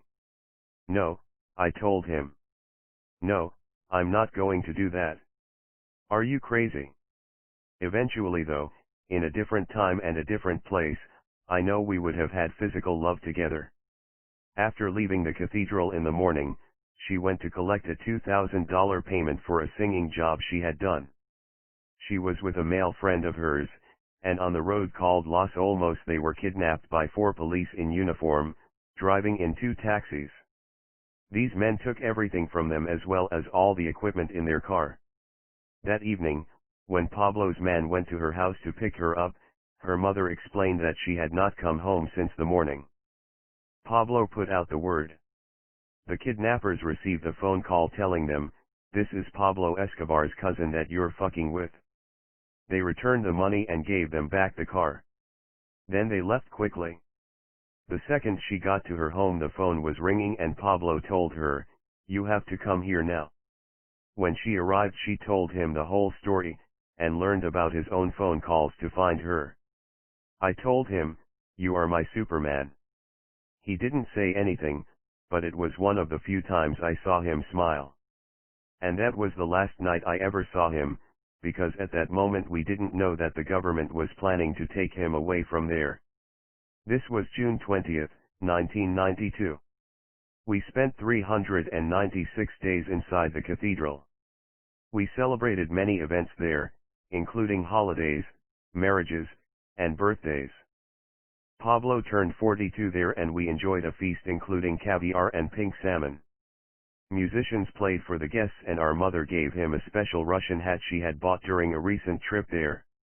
But when I think of it all, maybe most memorable were the days Pablo's beloved soccer teams visited us there. René Higuita's Nacional team arrived first, on the celebration of Los Mercedes, the patron saint of prisoners. Pablo wanted us to play a real game against them, except as he warned them, games here last about 3 or 4 hours, without rest, and only 2 changes are allowed. A tie is settled with penalties. They wore their official uniforms, we wore the colors of the German team. Pablo was a good player, but he was guarded hard by Lionel Alvarez, and when Pablo complained, Alvarez told him, "This is how we play soccer, brother." Nacional went ahead 3-0, but eventually the game was finished 5-5. In penalty kicks I believe Rene helped us, missing his own attempt, then allowing my brother's left foot kick to get into the goal for our victory. There was no consideration of the fact that maybe they had played easy with us. We won, that's what mattered. Within a few days the professional teams from Medellin and Envigado also came to the cathedral to play against us, and they also could not beat us. From those days until our stay there ended, the flag of one of those teams always flew outside the perimeter.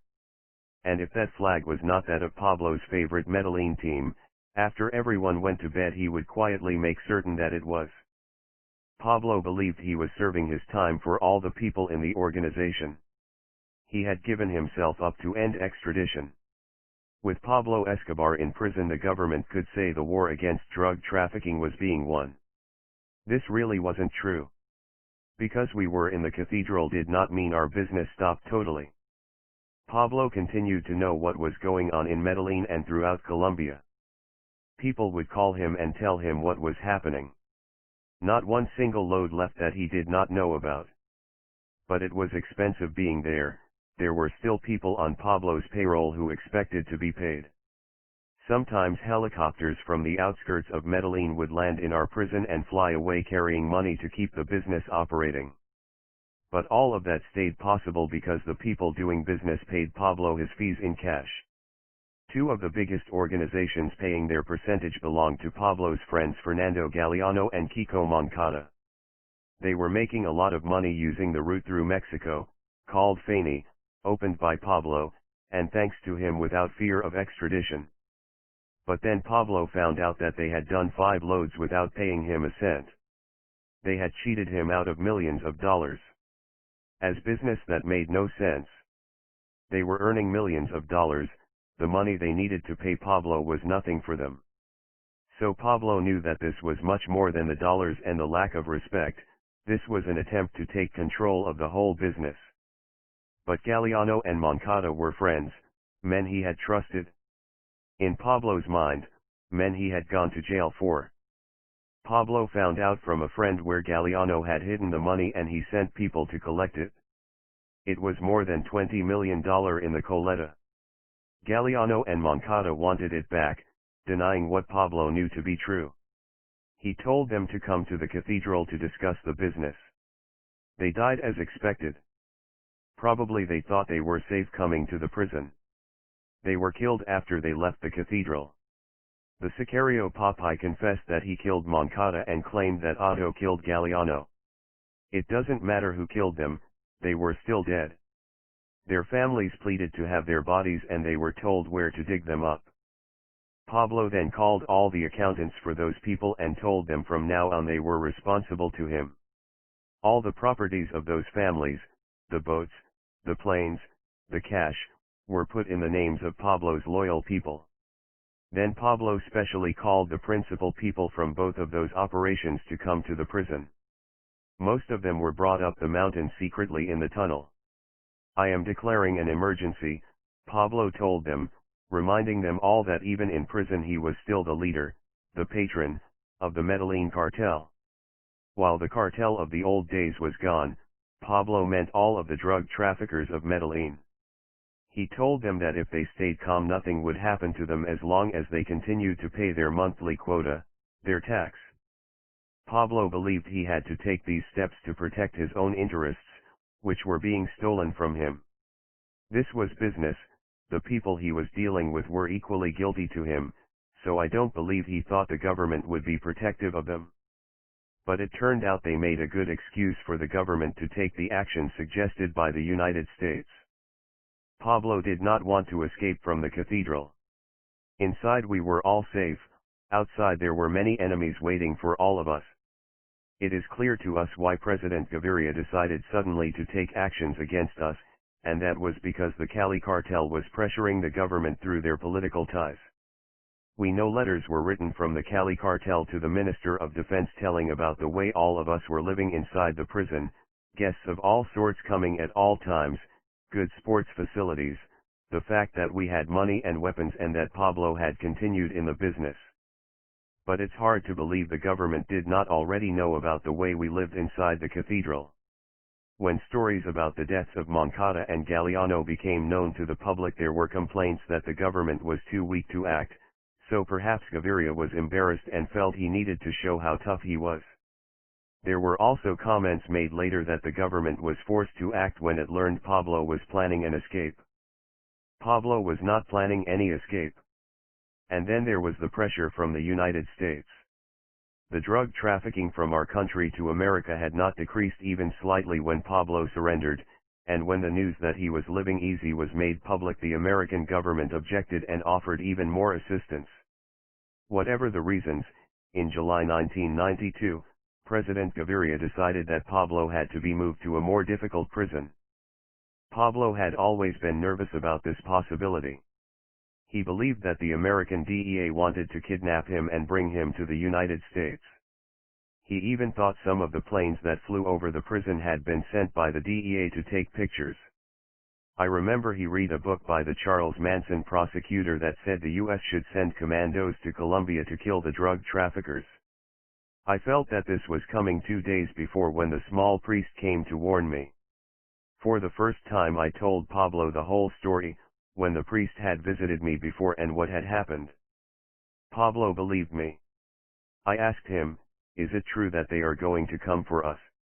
I know he went to his informants in the government and army and they told him that indeed it was true. Someone at a very high level of the army told him he needed to move. Others told him that there was an order from the U.S. that either the Colombian government had to bring him to America or they would come to our country. The next few days there was a lot of preparation in case we had to leave quickly. There was a lot of nervousness those days, as if we were waiting for a tornado. It came as a breeze. We had set up a communication system that made it possible to find Pablo or myself wherever we were. We even had speakers above our beds. One morning at 10:15 we received a warning that 4 truckloads of military were coming up. Soon after we were officially informed that representatives of the government were coming to speak with us. Pablo and I started to get ready to leave in case we had to go. We knew it would be difficult in the daylight, but there was nothing else we could do. One thing for sure, Pablo was not going to let them take him anywhere without a fight. At noon the Assistant Minister of Justice, Eduardo Mendoza, and the Director of Prisons, Colonel Hernando Navas, got to the gate and explained that President Gaviria had ordered the army to search our bedrooms. Pablo remained polite, inviting these 2 men to come inside to discuss the situation. "I'm sorry," he said to them, "but I have made a deal with the government of Gaviria. The police and the army are not permitted inside this prison. If you want, you can bring the regular prison officials to do this search, but I will not allow the army and even less the police. Please remember, gentlemen, I fought a war with the police and this policy is the result." The assistant minister looked very upset. To make the situation more comfortable, Pablo offered to allow soldiers inside, but only without weapons. The 2 officials accepted this, but when contacted, the president refused. Breaking his pact with Pablo, he insisted the army enter with their weapons, that there could be no compromise. I think he was concerned he would look weak if he accepted Pablo's offer. But Pablo was just as strong. "They can't come inside with weapons," he insisted. "No one's coming in here armed to kill us." The government men tried to calm the situation, but Pablo insisted, "We don't know what their intentions are. I do not trust my life with them." There was no solution to the standoff and we all waited to see what would happen. What happened was that the government sent many more soldiers, as well as helicopters and airplanes. We learned from sources that 2 loaded Hercules airplanes had left from Bogotá to Medellín, and already truckloads of soldiers from Bogota were coming up the mountain to replace the troops from Medellin that were patrolling the prison's perimeter. After dark the government officials decided to leave. "Let's go to sleep tonight," Mendoza said. "We'll come back tomorrow to figure out how to solve this." But just at that moment Pablo got a phone call from an army general we trusted. He informed Pablo that the government planned to capture or kill him, or even extradite him. Pablo took me aside and explained the situation, knowing that we were the only two who knew what was going on. Our options were narrow. The first thing he decided was to keep the government officials as hostages. He explained to them, "I'm sorry, but you can't leave here right now. We need you to ensure our own security while we figure out what to do." The situation could be solved only by the president, but Gaviria refused to get on the telephone. Pablo's lawyers tried many times to contact the president, but it was clear that the president had his own plan. Pablo did not want to leave the cathedral, but he had no choice. We all believed the army wanted to come in and kill us. It was time to leave. All of us except me got armed with the weapons that had been hidden a long time, including a machine gun and rifles. Pablo had an Uzi on his right shoulder and his 6-hour stuck in his waistband. Without saying anything I left the prison building and slipped into the cool night. I was going to prepare our escape route. The fog was drifting in, which gave me some cover. Pablo and I had walked the perimeter of the prison many times, searching for the ideal place to get through the wire fence. We were convinced this was the only place in the entire perimeter we could leave unseen. Months earlier I had buried wire cutters near the place we had selected. The nearest soldiers were about 80 meters away. Pablo and I had carefully selected this place to go through the fence because it led directly to a gully, a trench cut in the ground by a stream that served as a natural tunnel. The wire fence was thicker than I thought it would be, and much more difficult to cut. I had to be very quiet because sounds flow easily in the night. One of the most difficult challenges we faced was getting through the high-voltage fence. Everybody was worried they would be electrocuted, and truthfully they would have preferred to be shot dead instead of fried. My engineering knowledge allowed me to bypass the system. Eventually I cut a hole just barely large enough for our men to slip through one by one, and then I went back to the prison building. Inside the prison our hostages were terrified. They had been captured by Pablo Escobar, so probably they abandoned hope. They were scared, quiet, and lost all skin color. Colonel Navas took a glass of whiskey and said, "This could be the last whiskey I will drink in my life." Then he went to a Bible and read Psalm 91. Finally he asked for a telephone and called his family to tell them goodbye.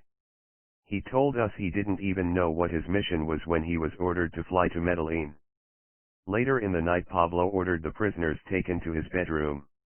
He had tried many times to contact the president, even through Father Garcia, but Gaviria would not accept the phone calls. There was no longer a question of leaving for us. Pablo said clearly, "Either we flee or we all die." Pablo and I went to the hidden room and packed ourselves with cash. We heard airplanes circling above and I flipped a switch that operated the lighting system I had installed, and the cathedral went into darkness. The dark prison was lost in the fog. But inside the lights going off scared everyone, especially the hostages. It was explained to them this was necessary for security, but I don't know how much they accepted that. Outside it was very quiet. We could hear the birds and insects and occasionally a soldier yelling.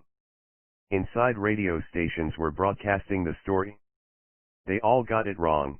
One said the army had taken control of the cathedral and there had been casualties. Another said Pablo had been captured and was already on an airplane to Florida. But all of them spoke of this military assault. They gave us some good information.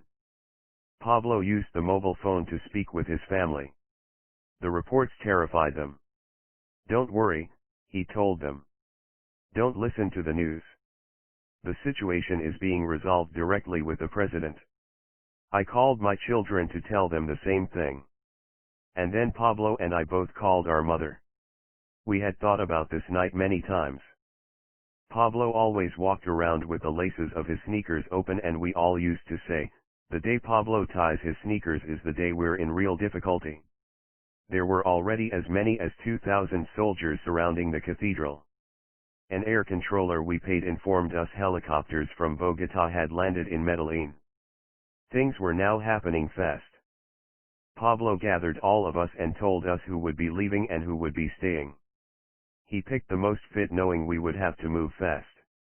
Then he bent over and tied the laces of his sneakers. He said to me, "Roberto, let's put our radios on the same frequency." We visited the hostages, told them to remain calm, that this situation would be solved without bloodshed. Then he told them he was going to sleep for a while and would see them again in the morning. There have been stories written that the guards were bribed and we just walked out the door, that Pablo and others were dressed as women, that we paid more than $1 million to leave. With all the soldiers around, many of them from Bogota, bribing all of them would have been impossible. Instead, Pablo decided we would slip out of the prison one by one at 5-minute intervals. It had started raining, so the dark of night, the thick fog, and the rain gave us good cover.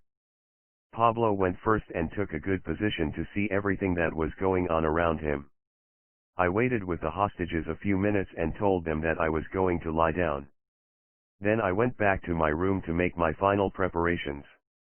I put on boots, put new batteries in the radiophone, and took my transistor radio so I could hear the news. I finally put on my raincoat and my old bicycling hat with the message "Bicicletas el Osito, Bear Bicycles." It was time to leave. There were only a few things we left behind that mattered. For Pablo it was his collection of records by Elvis and Sinatra. I left the bicycles I loved and my mini lab for cancer and AIDS research. I walked slowly through the dark, empty building. It was a strange feeling. I looked for the lights of the city below the mountain, but Medellin was hidden in the fog. I walked toward the fence where I thought Pablo and the others were waiting, but something happened. In the dark I got confused, I got lost. And for the first time that night, I felt panic. I felt completely alone. There wasn't much I could do, I couldn't make a sound because the soldiers were too close. Like in a race, I took deep breaths to find a place of calm inside me. I knew Pablo would never leave without me. He had often told me that he would not leave. I walked slowly and finally saw movement. It was one of our people. They were all outside. I slipped through the fence and joined them. It was almost 2 a.m. As we left I heard some panicky shouts and thought it was the priest warning me that we had to get moving. Slowly, but gradually, we went down the mountain, careful to keep our footing on the wet ground. One slip could mean death. It was a difficult descent. There was a large straight rock face we had to climb down.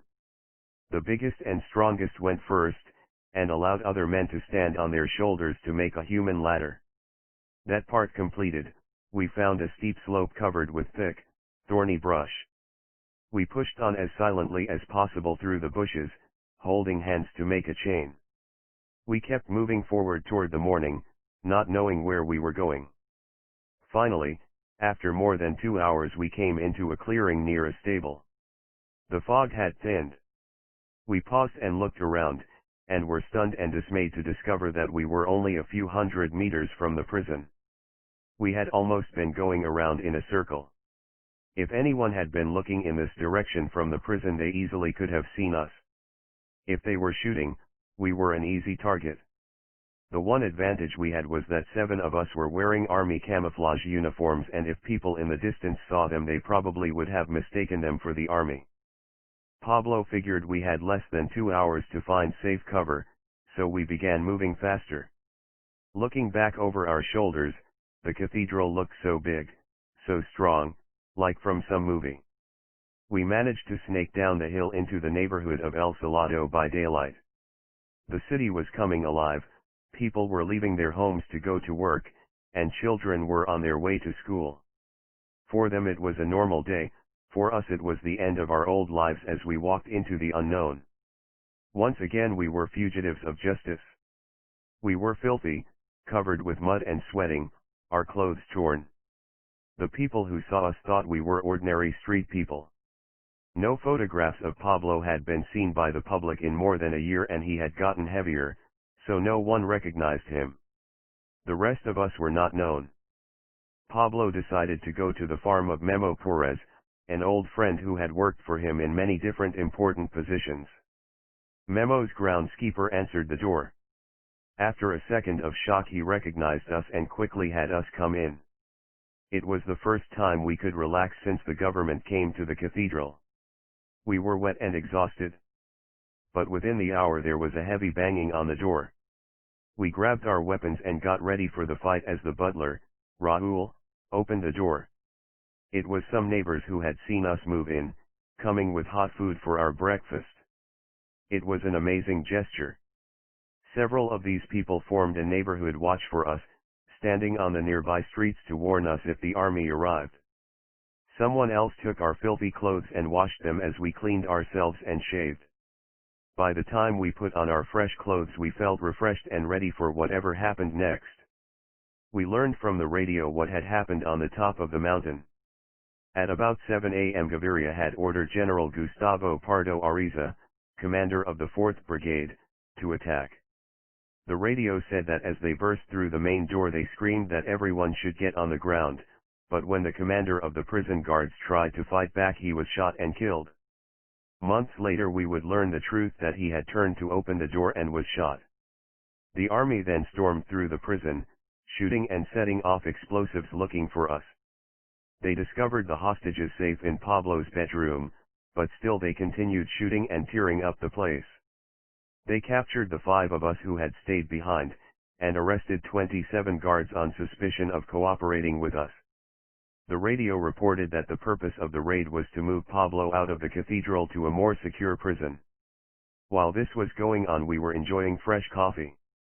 We could hear the helicopters circling above the city. We knew we couldn't move again until dark. We felt no joy or excitement about our escape. We believed we were forced to flee, that the government had broken its agreement and there was no way of knowing what would be done to us. There was nothing else we could do if we wanted to live. I called my son Nicholas from the radiophone. I gave him number hints so he would know which frequency to switch to so we could talk safely. When we had contact, I told him to call the national network Radio Caracol and tell them Pablo and I were hiding in a secret tunnel beneath the prison and that we were well armed and had enough food to hold out for a month. Nicholas also told the reporter Dario Arizmendi that Pablo was willing to surrender if we were guaranteed that we would be returned safely to the cathedral and the original terms of surrender respected. Inside the prison, the government forces heard this interview and began searching for this secret tunnel. They started digging with heavy construction equipment and using explosives in the fields to find it. Pablo stood at windows of the farm looking at the mountain. The only thing they're going to find is the money in the barrels, he said, meaning the $10 million we buried. Pablo wasn't concerned about that, his thoughts were about what our next steps should be. He wanted to surrender again, but only with the same guarantees as before. We waited throughout the day, listening as the reports on the radio became more frantic.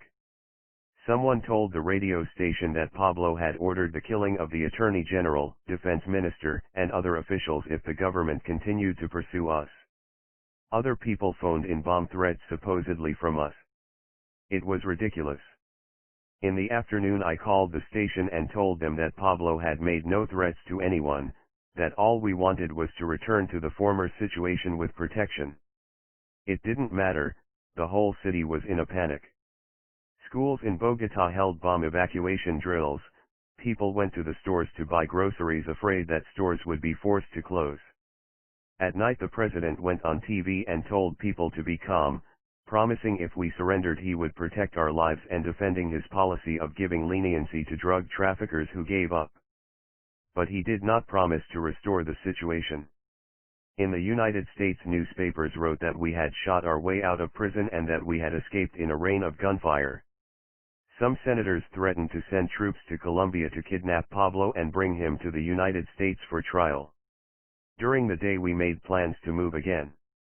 I called an employee we trusted and told him in coded language to find the friend I would jog with before our surrender and tell him to get 3 cars and at midnight meet us at the iron door at the entrance to the farm. He knew the place, the gate of a farm where my friend and I would end our daily runs. After dark we left and walked through the woods, staying off the roads.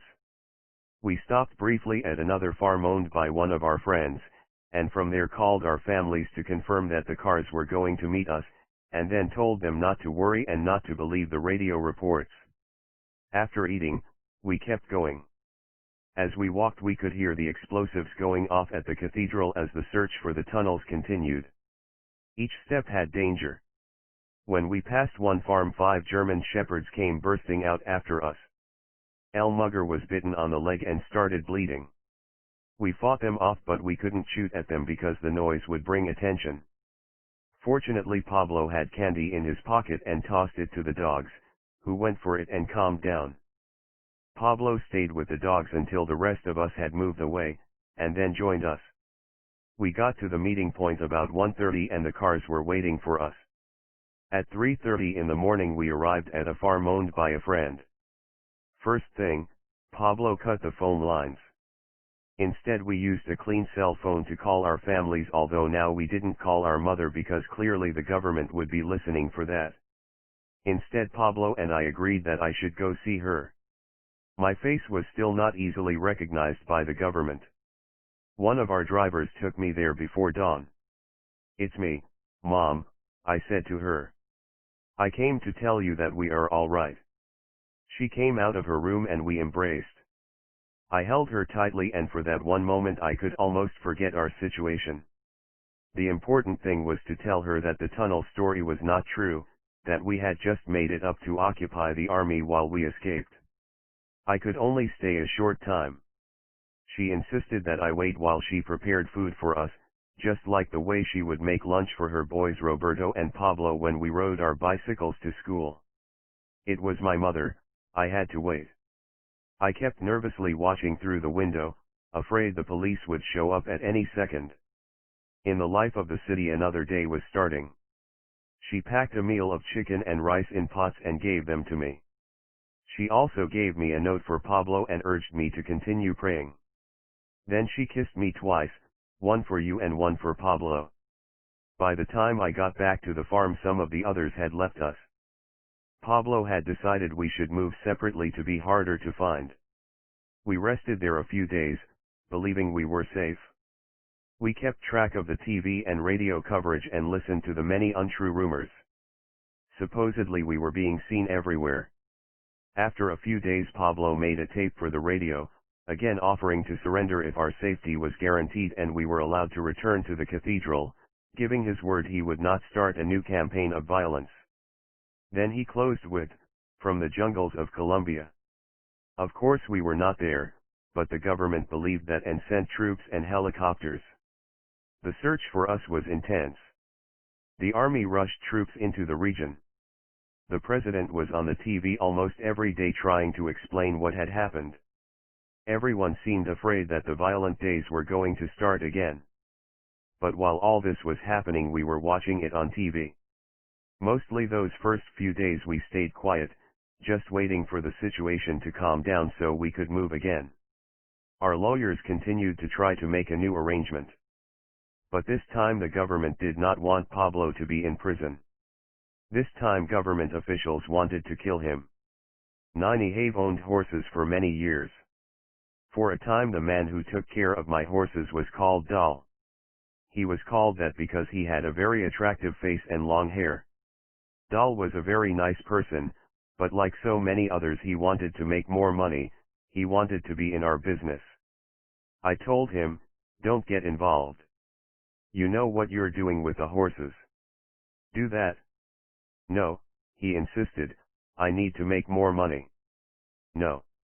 We had that discussion many times and he would get angry when I refused him. Finally one afternoon I had to go into the jungle with Pablo. But before I left I bought Dal a motorcycle. After 20 days Dal showed up at the farm where we were hiding, riding his motorcycle. Once again he asked to make more money. He wanted to be my bodyguard and do everything for me.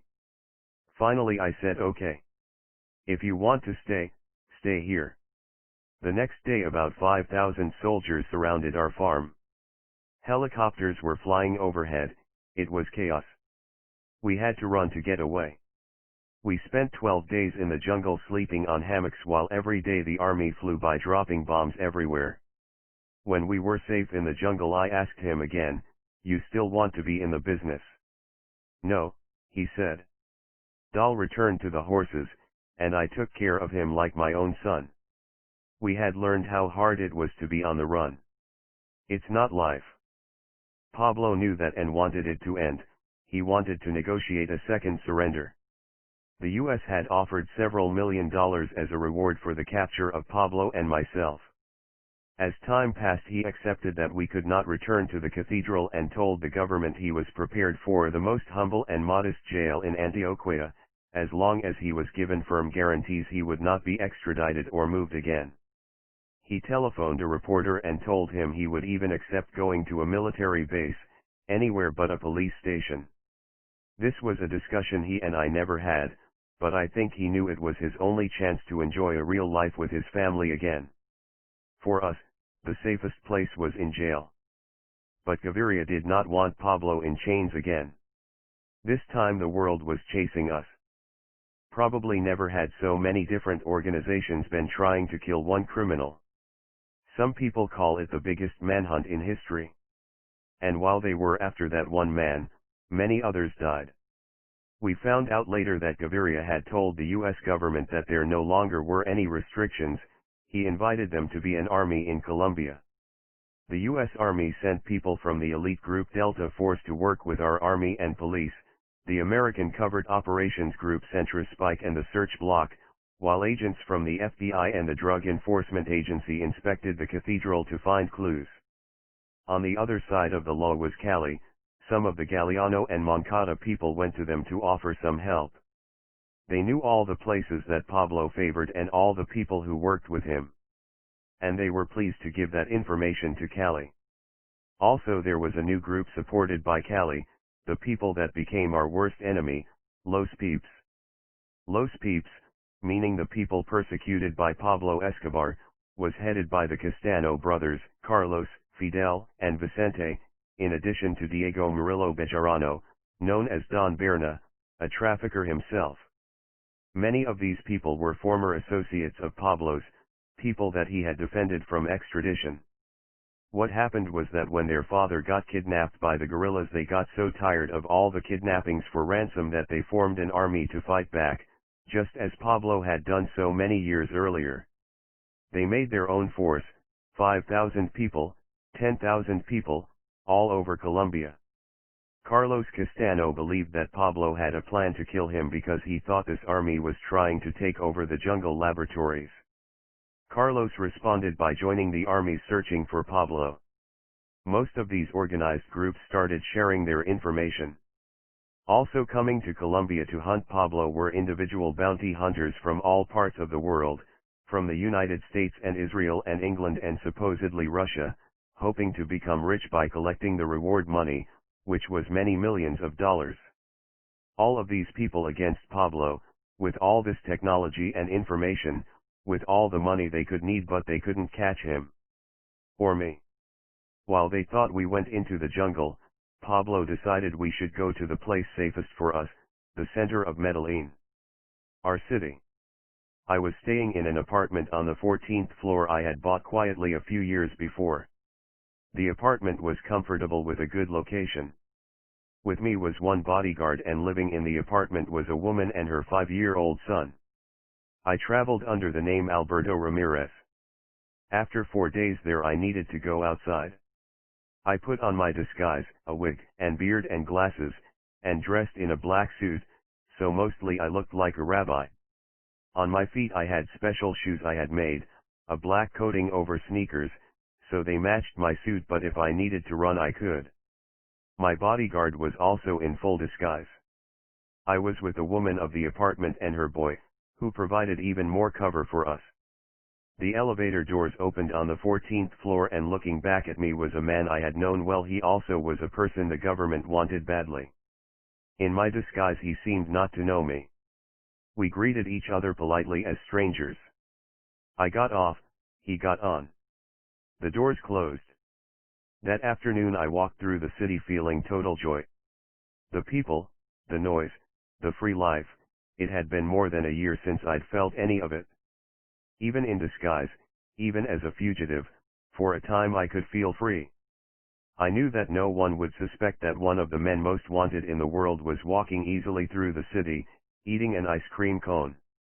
We couldn't go back to the apartment. I was much more wanted than the fugitive I had seen. I was concerned that he had recognized me and would give me up to make a good deal with the government. We couldn't go to any family homes because they would be watched. So instead the bodyguard and I went to a flop house, an any-name check-in hotel to hide with the woman and her son. This boy was really rambunctious and one day he was playing around and he hurt his head and his mother had to bring him to the hospital. In the next few days my friends bought and rented 5 apartments in different parts of the city so we might move easily if necessary. I found out later Pablo had done the same thing. He was always with Otto and Popeye. My decision was to write an anonymous letter to this fugitive warning him that the police knew where he was living and were ready to pounce. I wanted to worry him into leaving right away. Then we went with the lady of the apartment and her son into the beautiful mountains and camped next to a stream. Unless you have lived in prison it's not possible to know the feelings of those few days. There are few places lovelier than the mountains of Colombia. It was a place to rest.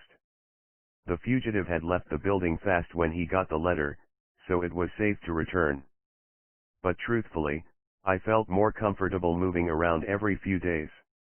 We had good people living in all the apartments so they were always prepared for us to stay there.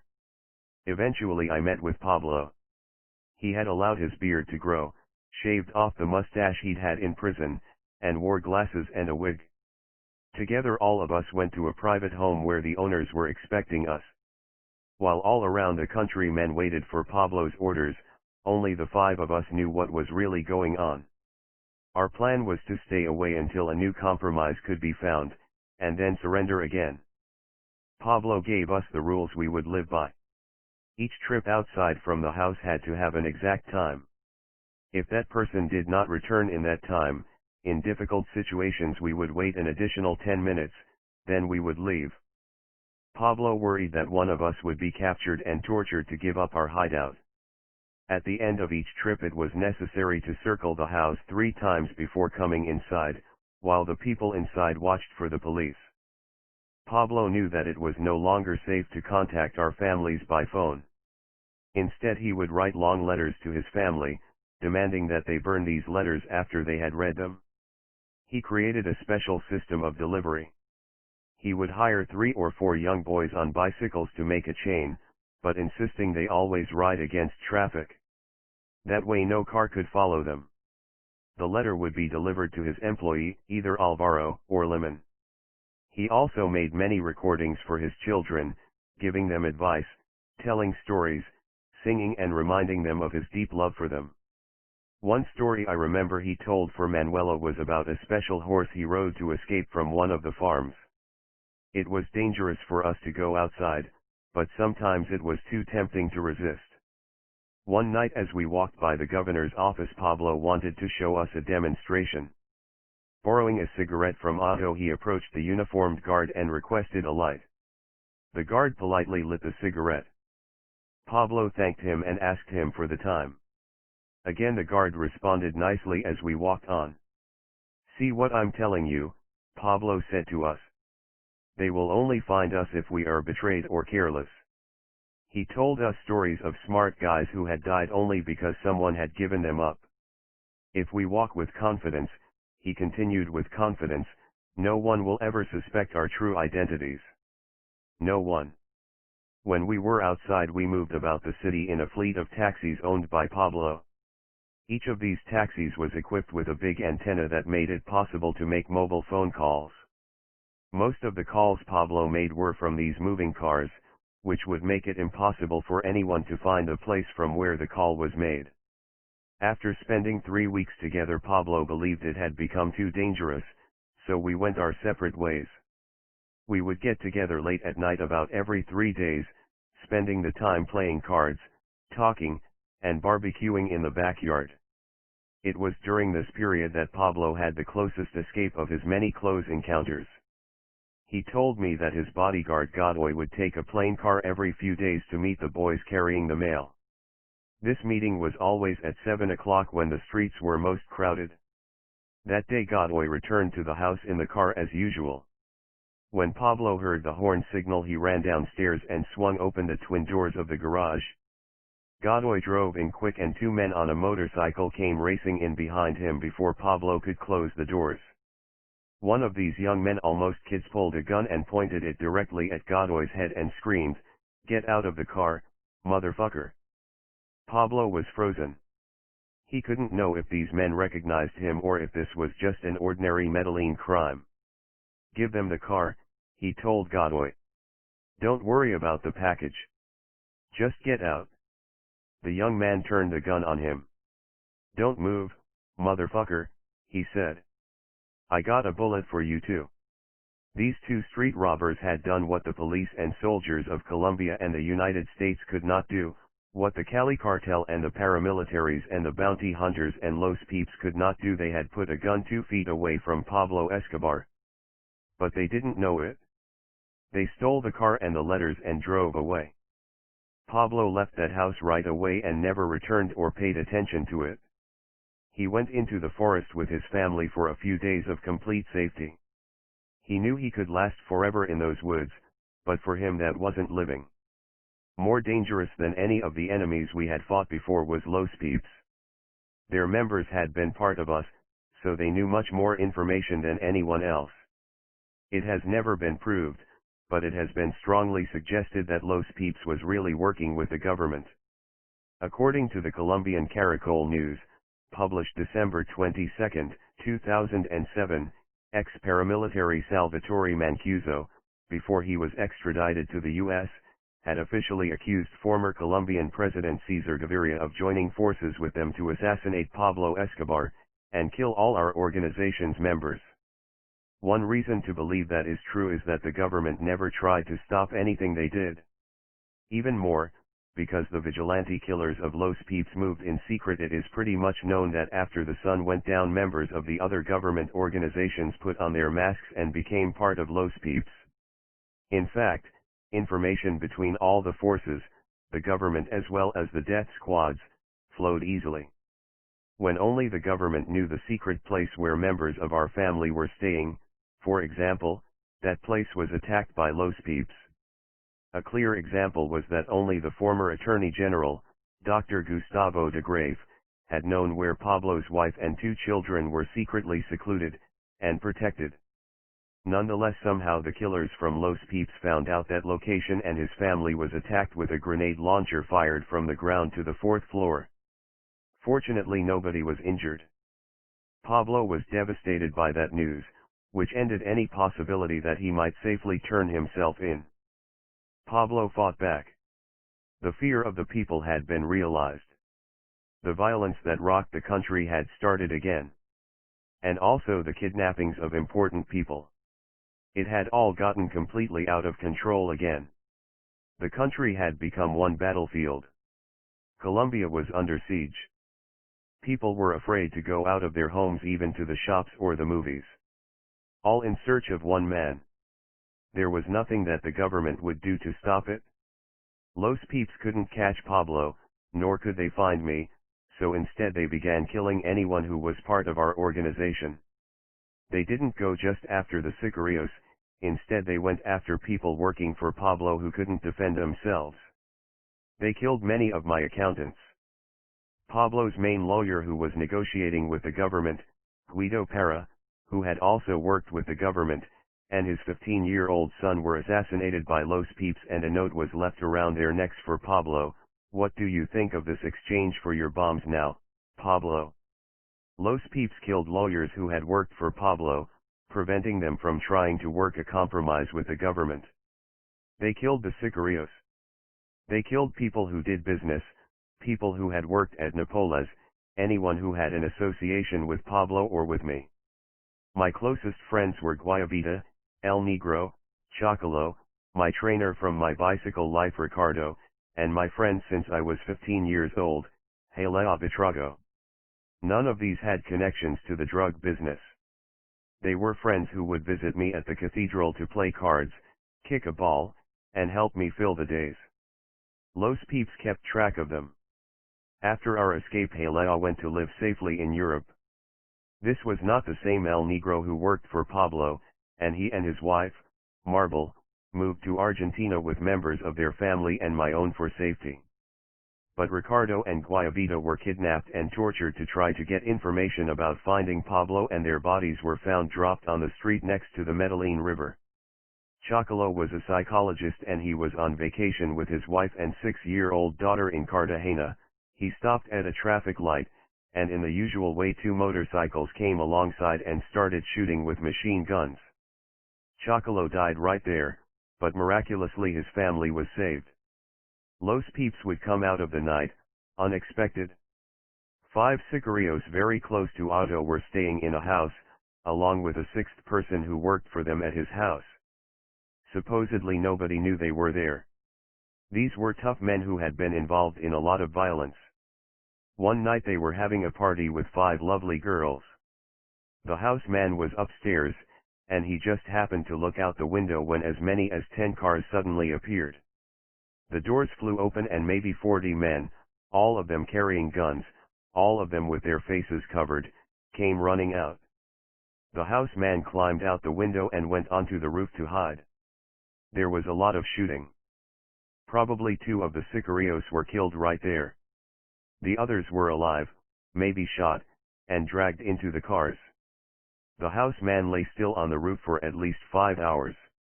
When he came inside he found the women tied up. No question the sicarios were tortured to provide information about where Pablo was. Their bodies were thrown into the street the next morning. But this was just typical. Almost every day about 6 bodies would be in the streets, usually with notes on them telling everyone that this was the work of Los Peeps and taunting Pablo. Los Peeps attacked everyone and everything touched by Pablo Escobar. Pablo would denounce these acts on repeated occasions without any response from the government. This was a war, I understand that, but so much was not necessary. I owned a championship horse, terremoto, meaning earthquake, that was the joy of Colombia. Our country takes pride in its beautiful horses, and this was a pure Colombian horse. I was the only person who would ride terremoto, and he was softer than a Rolls Royce. He was easily worth $3 million, but his value as a horse to breed other Colombia champions was even greater. I knew the police were looking for this horse to take it like the rest of my property, so it was hidden on a farm in Manizales. One evening the trainer of the horse was at a restaurant when gunmen showed up. They took him outside and put a gun to his head. They demanded, "Where is the horse? Where is the horse?" He didn't want to tell them, but they threatened to kill his whole family right there. So finally he told them where the horse was kept. Then they killed him. They kidnapped the horse. A few days later the horse was returned, tied to a post on Las Vegas Street. But the horse had been castrated, its value to the nation as the father of champions destroyed. Its worth in dollars was gone. And then they had starved the horse so he was just bones. They destroyed beauty without caring. Terremoto, fortunately, survived. But his promise to the Colombia horse business was never fulfilled. But Los Peeps' biggest target was our families. If they couldn't catch Pablo, they would try to kill those people he loved the most. 2 of the houses owned by our mother were bombed. Our sister's house was set on fire so badly that a priceless Picasso was destroyed. The fear was so strong and our mother so scared she would sleep in the bathtub because it was the safest place in the house against bombs. The most loyal of our sicarios fought back hard, but the circle of people around Pablo was getting smaller. It became safer for us to move around with very few people. Once I had 30 bodyguards, now I lived with only 1. The main protection we had came from the people of Medellin, who believed in Pablo. At times we stayed with different people in the poorest sections of the city and these people shared with us whatever they had. The inner city was the safest place for us now. Once Pablo was staying in an apartment when there was a lot of noise outside. The soldiers had entered the area and were searching house by house. Pablo didn't panic. Instead he sat with the resident of the apartment on the balcony, both of them leaning over a chessboard. The soldiers came closer and closer. Pablo was wearing a hat to keep the sun off him and had changed his appearance with his usual disguise of wig, beard, and glasses. Also, as I've mentioned, because he was not getting exercise, he had gained a lot of weight eating fried rice and plantains, and his whole body looked much heavier than in pictures. As a soldier passed directly below the balcony, Pablo asked him, "What's going on?" The soldier responded, "Somebody called in that Pablo Escobar was staying around here." Pablo laughed at that. "Pablo Escobar? I hope we're all safe from him." "Don't worry," the soldier told him. "If he's here, we'll find him." We found out later that more than 700 men spent all their time searching for Pablo. They looked at thousands of houses and apartments. The Centra Spike, Search Block, and Delta Force listened to conversations all around the city, but particularly to our family, and still they couldn't find Pablo. Meanwhile, the drug trafficking to the United States didn't even slow down, the product was just coming from different people. Pablo Escobar had become a symbol of drugs to the United States, but stopping him was not a solution to the problem.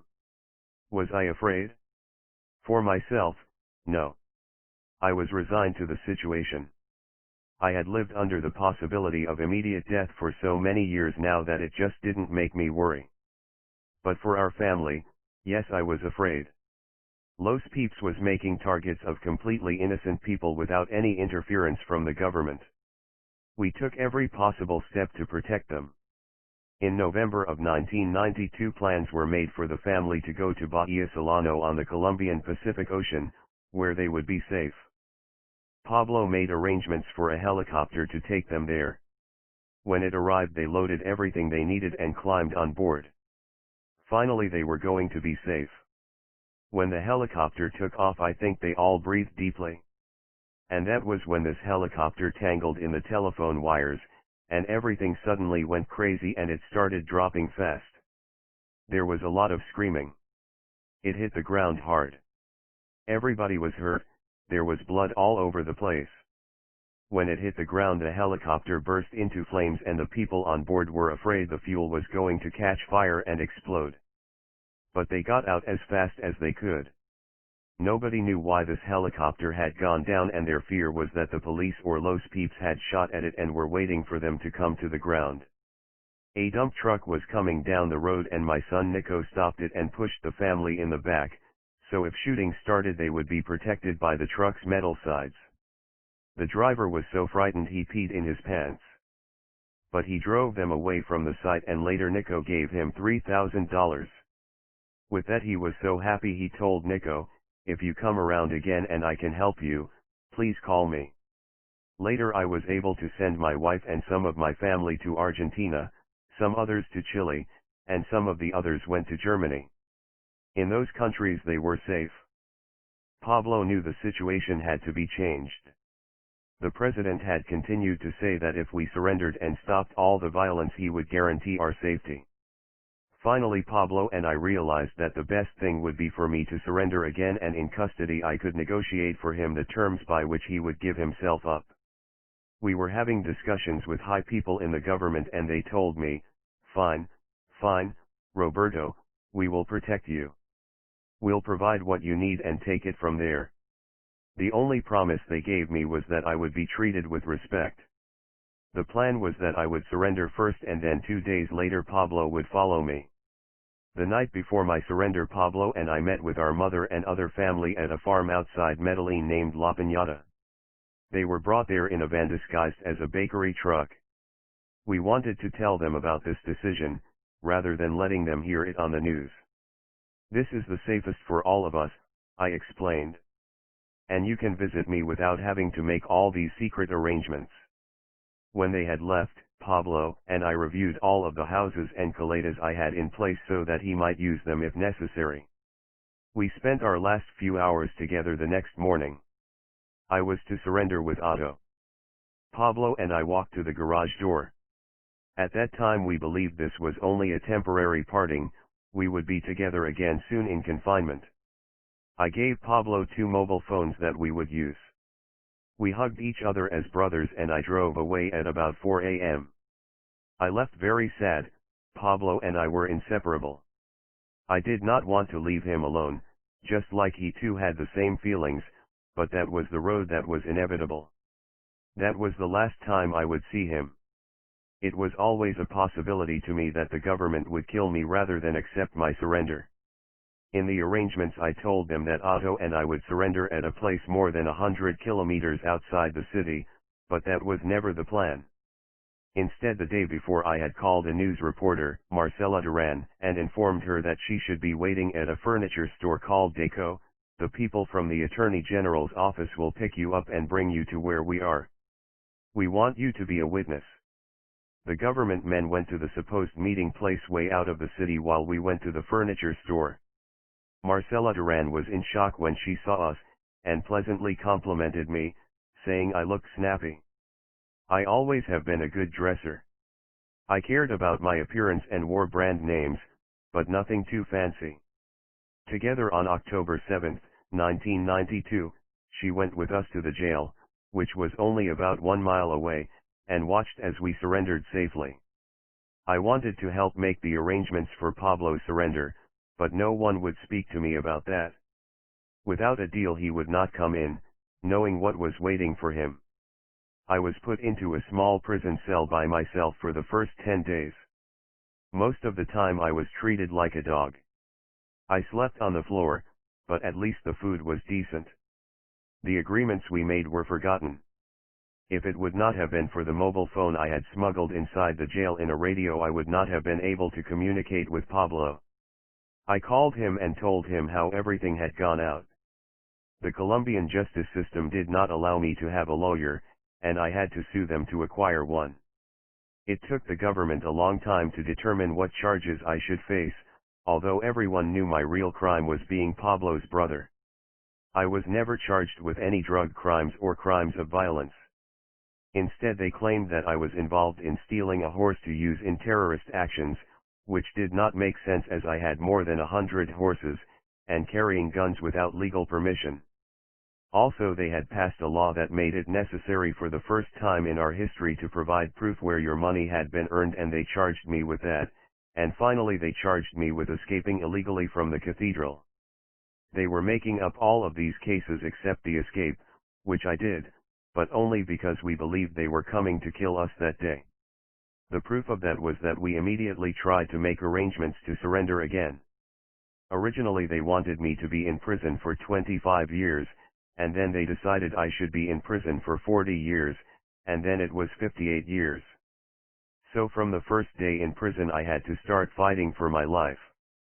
After a month I was moved to a maximum security prison and my life changed forever. I was treated more like a normal prisoner.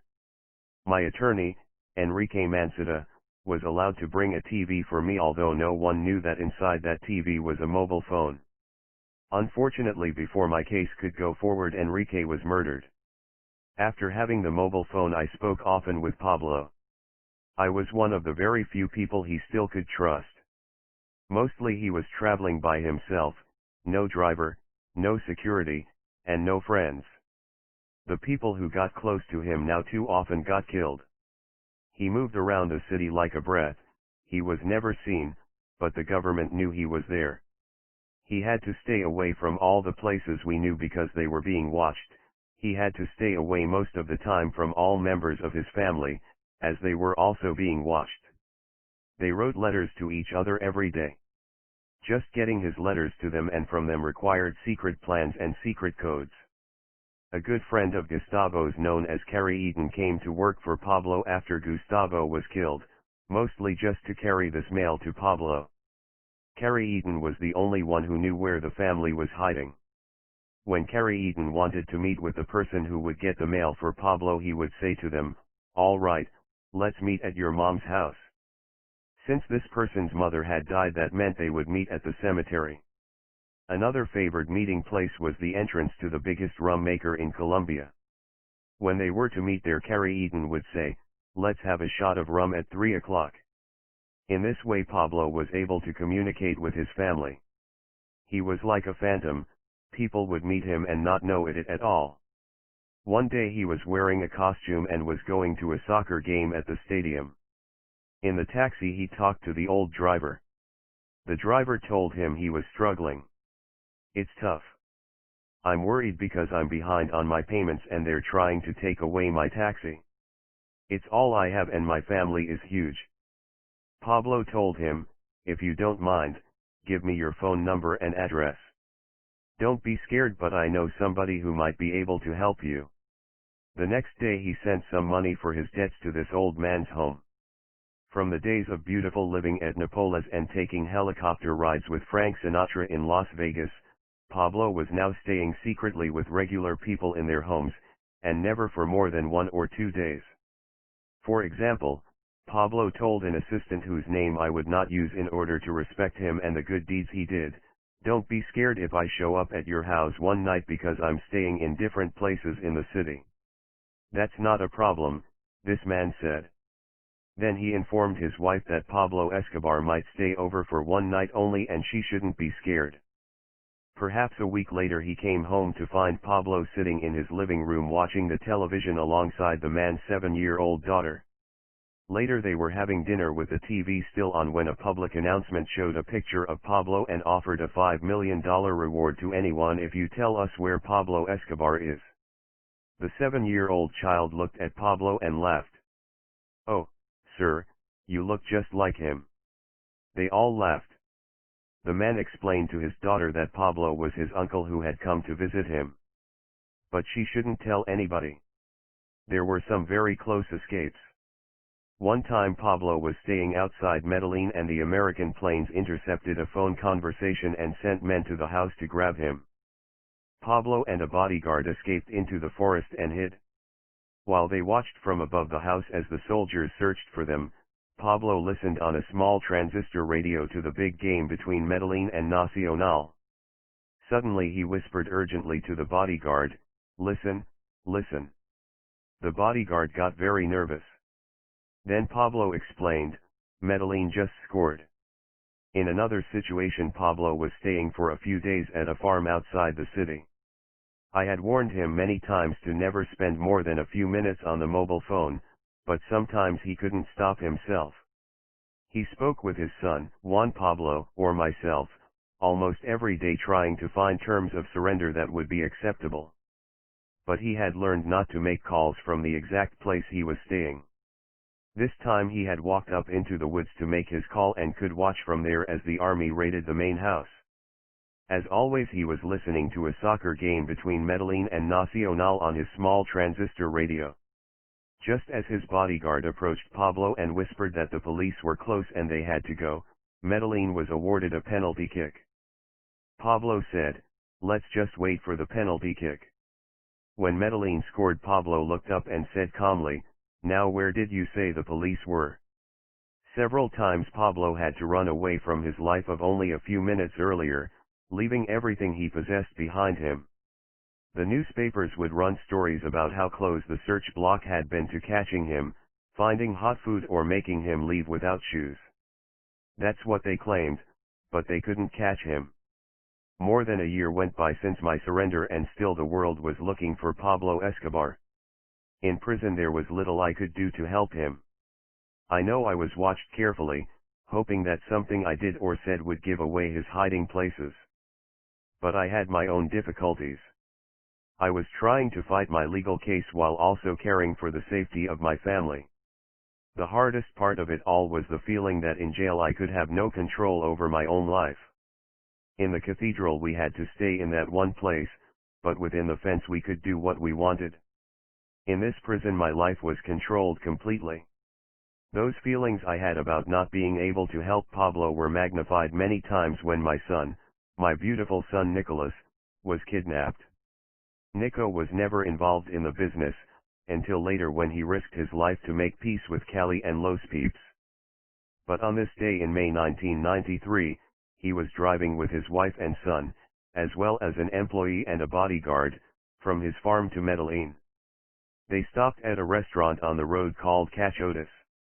Almost instantly after they sat down, police cars surrounded the place, and the police yelled for everybody to get down on the floor. Then they came in with guns and took Nico out. Nobody else.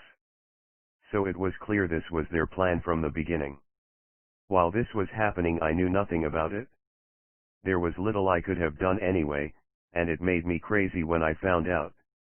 These police put Nico in the back of a car and drove away. As Nico remembers, within a few minutes we reached a police checkpoint. They were stopping cars asking drivers for ID. When our car stopped, I started screaming, "I'm kidnapped. I'm being kidnapped." Nobody paid any attention to me, so obviously they were part of the corrupt police group. We kept driving. I didn't think about what was going to happen to me. They drove me to a farm in Caldas, a town near Medellin, and there they tortured me trying to get information to find out where my uncle Pablo was. They tied me to a chair and started kicking me. That was the beginning. I didn't have a clue where he was, so I couldn't tell them anything. Honestly, I was never afraid. Maybe that's part of my blood, but I was not afraid of death. They returned me to the same neighborhood where they had caught me.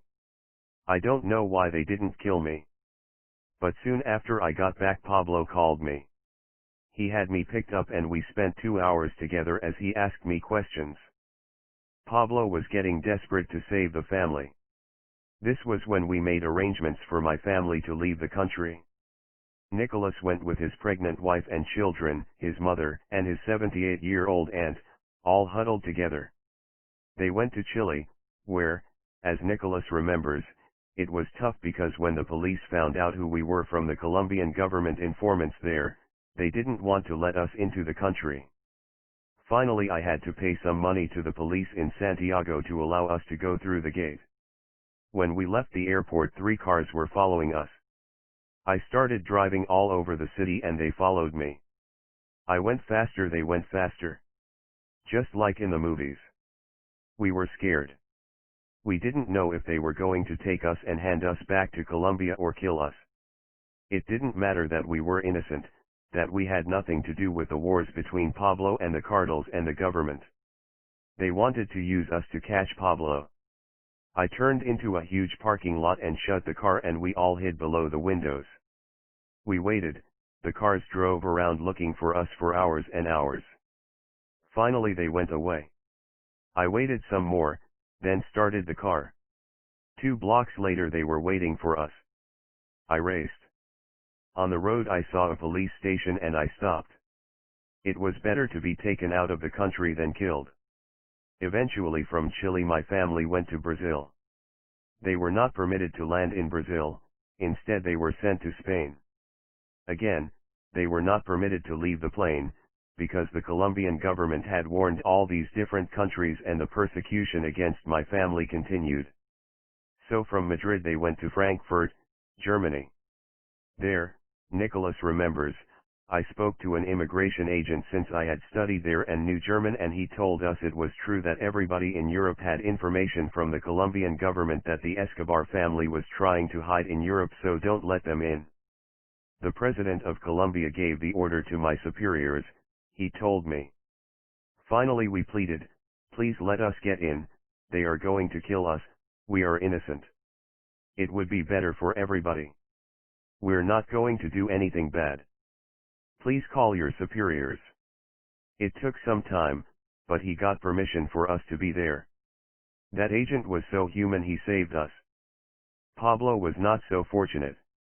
Maria Victoria, Juan Pablo, and Manuela were not permitted to leave the country.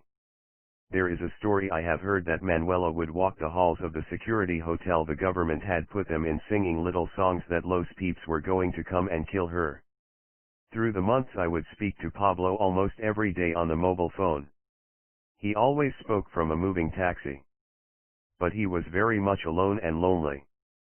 Much of his money was beyond his reach, too many people of the organization were dead or had surrendered, and it was dangerous for him to be in contact with his family. A contact inside the search block would tell us that their new listening tools allowed them to track every phone call of interest. The government would not negotiate. In the city he only went out in complete disguise, and now he stayed away from the most popular areas, instead going outside the city. When possible he liked small places where he could sit and drink black coffee with pastry. For Pablo it seemed that the safest answer was to go into the jungle and work with his new movement that he was forming called Antioque Rebelde. So in November of 1993 that is what he began planning to do. He had just moved into an apartment in Medellin in an area near the soccer stadium Atanasio Girardot. With him was our cousin Luzmila, who prepared his meals and did the errands for him, and one of my best men, Lemon. Nobody in the family knew Pablo was staying there. Luzmila told her sons that she had a job taking care of an older man and she was going to earn good money. But with the torturers waiting, it was important that nobody knew where Pablo was staying.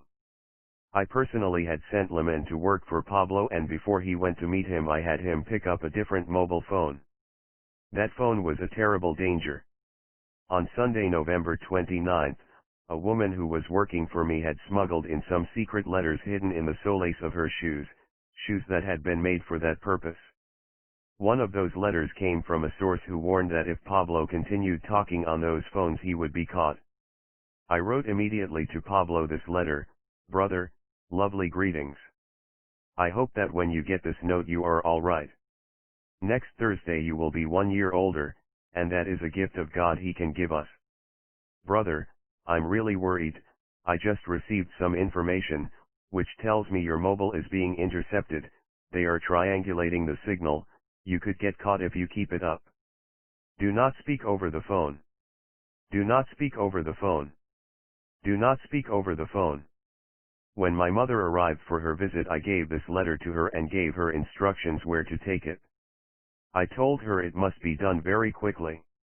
She knew it was for Pablo, and so she was worried. I did not lie to her, but I did not tell her the complete truth. "Mother," I said, "they have Pablo's phone intercepted, and it's not convenient for them to know who Pablo is talking to, because we are negotiating again with Gaviria's government. His big worry always was his family. Pablo was trying hard to get them out of the country, away from Los Peeps. In April he had tried to send them to the United States, but the American DEA stopped them from leaving in Bogotá, keeping them under the death sentence from Los Peeps. In November Pablo called my son Nico, who was living in Spain with his family, and requested that he go to Frankfurt to meet Maria Victoria, Juan Pablo, and the rest of his family. "Uncle," Nico told him, "I don't know if this is safe. We had so much trouble getting into Europe." Pablo replied, "I have no other choice right now. I want my family to be away, and I want you to please help me out and take care of my family while I fix the situation here in Colombia." Of course Nico would do that. He returned to Germany, to the same airport he had arrived at months earlier. Maria Victoria, 16-year-old Juan Pablo, and 5-year-old Manuela flew to Germany, but they were not permitted to get off the plane. There was no legal reason for this. Not one person on the plane had done anything illegal. None of them had sold or transported drugs. As I have said, their crime was their Escobar blood. So they were told they had to return to Colombia.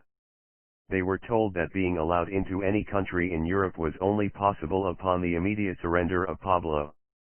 For Pablo, surrender was sure death. According to his sources, he was going to be murdered once in custody. When Pablo's family was deported from Germany, the government ordered that they be put into a famous hotel in Bogotá owned by the national police. This was incredible. The government was holding the entire family hostage. The government of El Salvador had offered to protect them, but the Colombian government wouldn't talk to them. Worse, they were being protected by the police, which was known to be working with Los Peeps. Then the government threatened that it was going to take away the protection from the family. Pablo made phone calls telling people what would happen if his family was harmed, but besides that there wasn't much he could do. He would still go out of the apartment. In the last days of November he took the risk of attending a soccer game. But now the search block, Centra Spike, Delta Force, the police, Los Peeps, and Cali were getting closer to him. They had set up the family and they knew that Pablo would do anything, even give his own life, for them. So the planes continued to fly overhead listening for his conversations, the experts with phone-tapping equipment drove through the city, soldiers roamed through the streets, all of them searching day and night for Pablo. Lemon, the person staying with Pablo, was superstitious. He believed in witches and fairies, the luck of the four-leaf clover, even the power of spells. Pablo didn't take any of it seriously, but he enjoyed Lemon's predictions. On the last day of November he was reading the newspaper when a big, ugly fly started bothering him. He rolled up the paper and tried to kill it, but failed. When he sat down again to read, the fly landed on his right ear. Lemon said nervously, "Patron, this is not good. This means bad luck. Something is going to happen." Pablo tried to kill it again, but again the fly escaped. Pablo told Lemon to kill it, which he tried to do, but again it landed on Pablo's leg, and Lemon just let it out the window. I'm sure Pablo laughed. At night Pablo sent our cousin Luzmila to the store to buy a present for me, a copy of the new Guinness Book of Sports Records. Pablo was an expert on our sports, particularly soccer. He knew the details of every World Cup final ever played and would always quiz me to make sure my knowledge kept even with him and I would not lose any sports bet. When Luzmila returned he wrote a note to me in this book and asked our cousin to send it to me in prison. The next day, December 1st, was his 44th birthday. Writing this, it is difficult not to think of the great celebrations we had enjoyed in years earlier, from when he was a boy to the parties at Napoles with hundreds of people. Now he was almost alone. Luzmila made his favorite breakfast and he read the notes that had arrived the night before from his family. Manuela had written, perhaps with some collaboration with Maria Victoria, "Even though you are not here, we have you hidden in a corner of our heart. Happy birthday, I love you Dad." Maria signed her letter of good wishes and long life with the mark of her lips. My card to him expressed my love for him and my hopes for his long life. After reading them all he put them in a paper bag and for security asked Luzmila to burn them. She does not remember if she burned them or not. For dinner that evening the three of them enjoyed seafood from one of the best seafood restaurants in Medellin, Frutas del Mar, with a bottle of Viuda de Klikov champagne. Lemon failed to open the champagne so Pablo tapped it gently against the wall. The cork shot out, hitting Lemon on the chest. They laughed and Lemon said, "Thank God it wasn't a bullet, patron." The three people raised their glasses in a toast, but Pablo insisted a fourth glass be present, which symbolizes the presence of my family that cannot be with me today. His toast was, "For my family, for the good health of all." "God bless you forever," toasted Luzmila. Lemon offered thanks to God for the chance to work with Pablo, saying, "God crossed our paths." They raised the glasses to toast once again, but as Luzmila remembered later the glass slipped from Lemon's hand and fell to the ground and landed standing up without breaking. To Lemon everything that happened in life was a sign from the other life. This one, he said, was a sign of bad luck. Something bad is going to happen. I know that Pablo respected the fears of Lemon, but never took superstitions very seriously. He probably wanted to comfort him when he said softly, "You don't die the night before." After dark he put on his disguise and went outside. Early in the morning he managed to get inside to see our mother. She was still living in the secure apartment he had established for her. Getting there was difficult and dangerous, but this time Pablo risked it because he needed to tell her goodbye. Pablo had finally accepted that the government would not make an arrangement with him for his surrender. There was nothing he could do in Medellin for his family. He needed to get back his power if he was going to make them release Maria Victoria and his children. So he was going to leave the city and go into the jungle to form up with his new group. "This is the last time we're going to be seeing each other in Medellin," he explained to our mother. He was going into his new life to set up Antioquia Rebelde, he said, which will fight for freedom. We will establish an independent country called Antioquia Federal. I'll be the new president. And as president he would be free from the legal system of Colombia. Our mother did not cry. Instead she told her son that she loved him and walked him to the door. He slipped out into the early morning. My mother was a very strong woman with good feelings. She was a beautiful woman with blue eyes. She was a devoted Catholic with a charitable heart for Medellin's needy. During her youth she was a teacher with perfect penmanship, which I dearly remember. After ending her teaching career my mother had created a group for retired teachers for which she would provide the money needed to enjoy different sorts of activities like arts and crafts, music, singing, and anything fun. Pablo knew he had to limit his time to under 2 or 3 minutes, but he was getting too careless.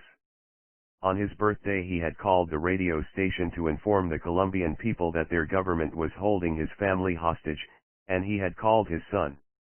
With their sophisticated equipment the Americans had located the general area where he was staying, but not the precise spot.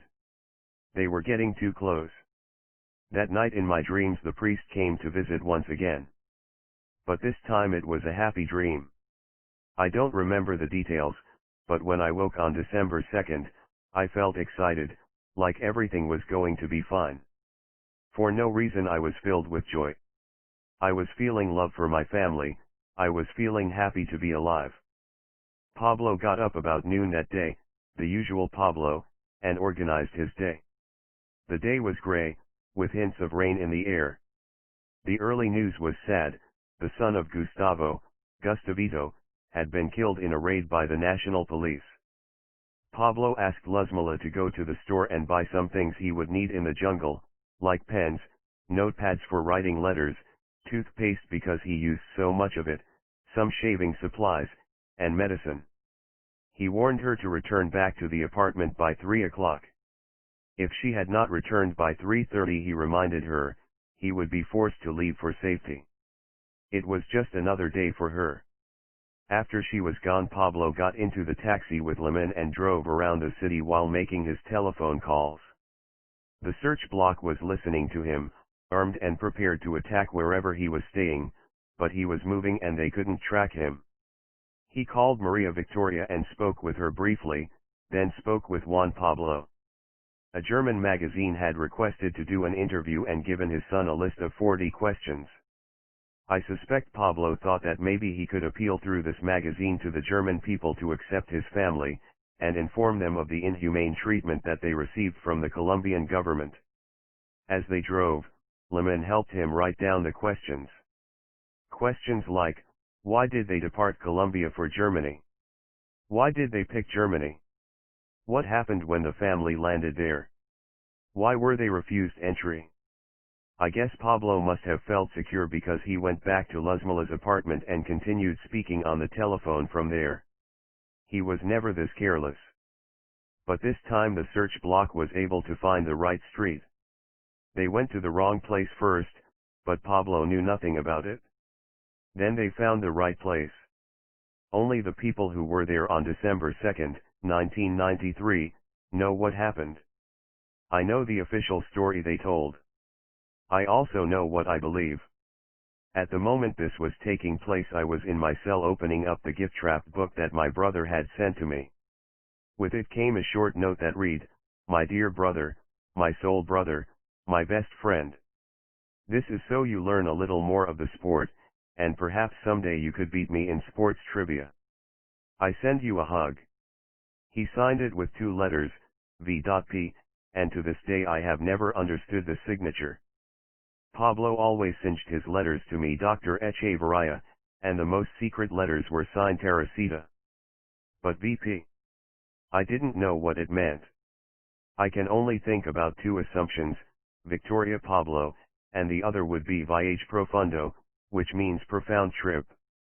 I have asked many people, including my English teacher J. Arango, what he thought the initials could mean. There has been no satisfactory answer. But while I sat there in my cell, wondering for the first time, the events that would become history were taking place. In the official reports the government said that probably Pablo and Lemon heard a noise downstairs when the police came inside. The reports all claim that the government shot only after Pablo and Liman began firing at them. That I do not believe. There is no way they wanted to capture Pablo and risk that one day he would be free. He was going to die there.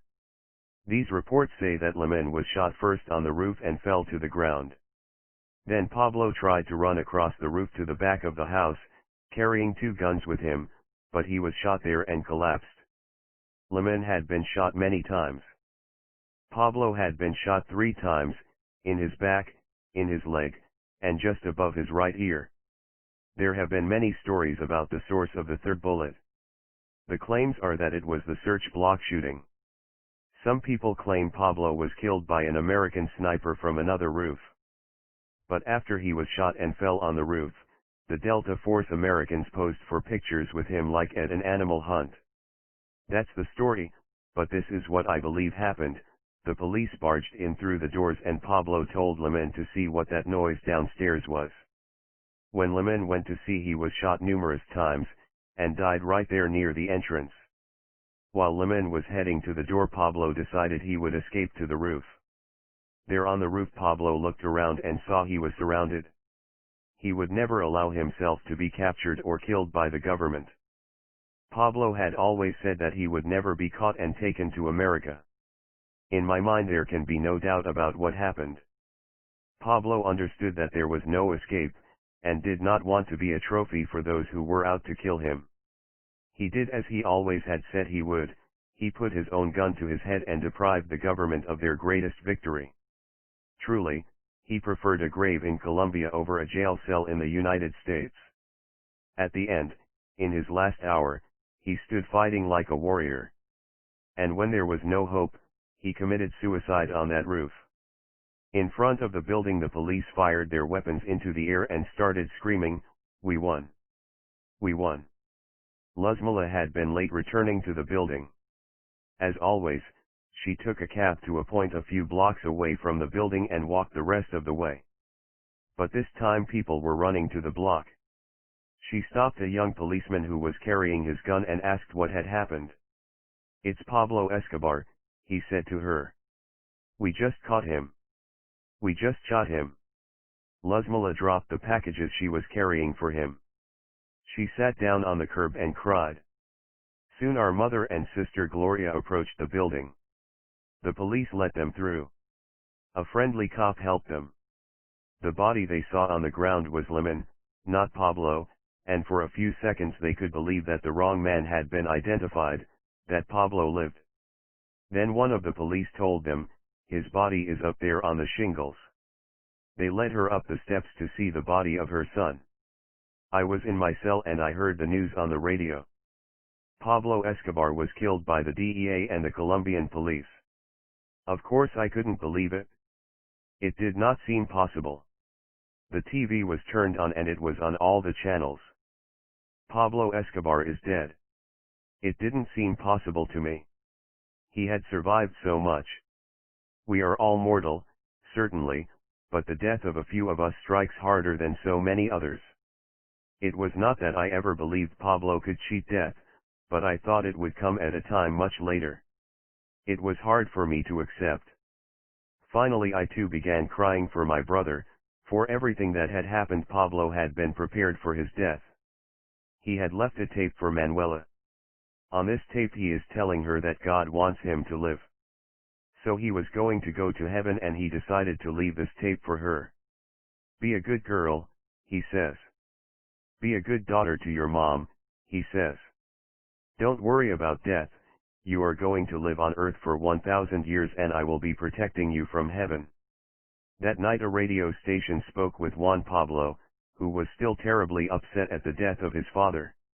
Juan Pablo struck out with anger. His language was harsh to the police. He threatened revenge. I contacted Juan Pablo and told him of the problems this could create for himself and his family. I asked him to call back with an apology. He did this, explaining he had spoken too quickly because he was upset and wanted to apologize for his actions. "We have always to remain calm," I told Juan Pablo. I reminded him that even at the most dangerous moments his father would never show distress, Never show anger or fear. Calm, I advised him. Pablo's body needed to be identified in his coffin. Hello Lindo, the girl with the pretty hair, went to the funeral home the next day. She would know him by his hand. In the times she had manicured him she had noticed that his index finger, his pointing finger, was short and square. If I see his hand, she had steeled herself, I will know it's him. At the funeral home the coffin was opened. Our family had not been allowed to change his clothes, so he was bloody in that coffin. When she approached the coffin she took his hand and held it. It was the hand of Pablo Escobar. There were many thousands of people at the funeral. It is tradition in Colombia that at the funeral 6 songs are sung for the body. Pablo had told the girl with the pretty hair, if they kill me I want you to sing for me. I don't want anybody else to sing to me at that place, I want you to sing. It was his wish. She was in shock, but it was a promise she had vowed to fulfill. You are the brother of my heart, the song begins. It continues, every journey of my life and every day you are there for me. Which of course is how I will feel forever. While the funeral began as a solemn affair, soon the people of Pablo City came inside to the funeral home and took the coffin outside on their shoulders. Approximately 10,000 people joined the procession carrying Pablo on his final journey through the streets of Medellin. On December 3 the New York Times announced the death of Pablo Escobar on the front page. Pablo Escobar, who rose from the slums of Colombia to become one of the world's most murderous and successful cocaine traffickers, was killed in a hail of gunfire. The death is not expected to seriously affect cocaine traffic. The days were long for me. There were times it seemed like I was flying through time without any destination. I had been in jail for 14 months but almost all of that time I had lived with hope that Pablo would be able to find a way for all of us to be free one day. So this was not just the death of Pablo, it was the death of my hope. Now each day seemed longer than all the days I'd been there. Pablo had been the center of the universe for so many years it was difficult to find any solid land without him. At night I would lie in bed thinking about Pablo when we were kids, remembering our many escapes, feeling the special days of Napoles. I thought about our father and the things we used to do at his farm when we were only 7 years old, and sometimes when I did I would remember his face and talk to Pablo as if he were in my cell with me. Pablo, remember what we did.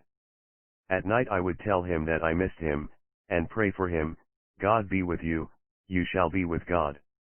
And then I would sleep and dream about him. In my mind, he was there with me. For the next weeks I was too sad to worry about my own legal situation. The days were so long for me. On December 18th, I went to the prison's church to pray for my brother. Afterward I began speaking with the church's priest, and he told me, Mr. Escobar, I'm going to tell you something true. I had a dream of Pablo and he told me to play the number 21 for a raffle for a motorcycle. I won that motorcycle. There had only been 100 numbers in the drawing, but it was still shocking to me because that number had meaning. Pablo was born on the 1st of December and died on the 2nd of December. I was thinking about the meaning of this when I returned to my cell. But as I went there a guard said to me, Mr. Escobar, you got a letter from the prosecuting attorney. What is it? It's in there, he told me, pointing at a small room. You have to read it in there. I walked into this room. A prison guard of the government gave me an envelope with the initials in PEC, the prison system, written on it, and the other required seals from the control posts. Because of security I always had been careful not to open my own mail, instead I had paid someone to do it for me. But this I was sure was an answer to an appeal that I had made and I was anxious to know the outcome. I picked up the envelope, which was heavier than I had expected. I remember the weight in my hand. I tore it open and when I did the only thing I saw was a green wire. Maybe I knew it was a bomb before it exploded. That I don't remember. The bomb exploded in my face. My eyes were gone. The explosion had lifted me off my feet to the ceiling, breaking the ceiling tiles with my head. The world was black. I smelled the blood. God, I thought, don't let me die here. No one came to help me. I began to crawl to the door, but when I reached down to support myself with my right hand, I knew my hand was badly damaged. My fingers had peeled like a banana, the fingernails had been blown off. I knew I had to live. I tried to drag myself the few feet to the door. I heard people shouting my name. Roberto. Roberto. But they seemed so far away. Later I learned that the bomb had blown all the electricity, or perhaps somebody had switched off the electricity, thus preventing my rescue. Nobody could help me right away, they were looking to find me. Finally they came. I was left alone for several hours in a room in the prison. I think they were waiting for me to die. Earlier that day a doctor friend of mine had come to visit. I had told him that I was going to start my research on AIDS again, and he had been pleased to hear that. Then the doctor arrived in the room where they had left me and began working to save me. He wiped away my blood and gave me some medication for the intense pain I felt all over. 3 excruciating hours it took them to take me to the clinic. I asked for a mirror, but of course I couldn't see anything. The bomb had also damaged my hearing.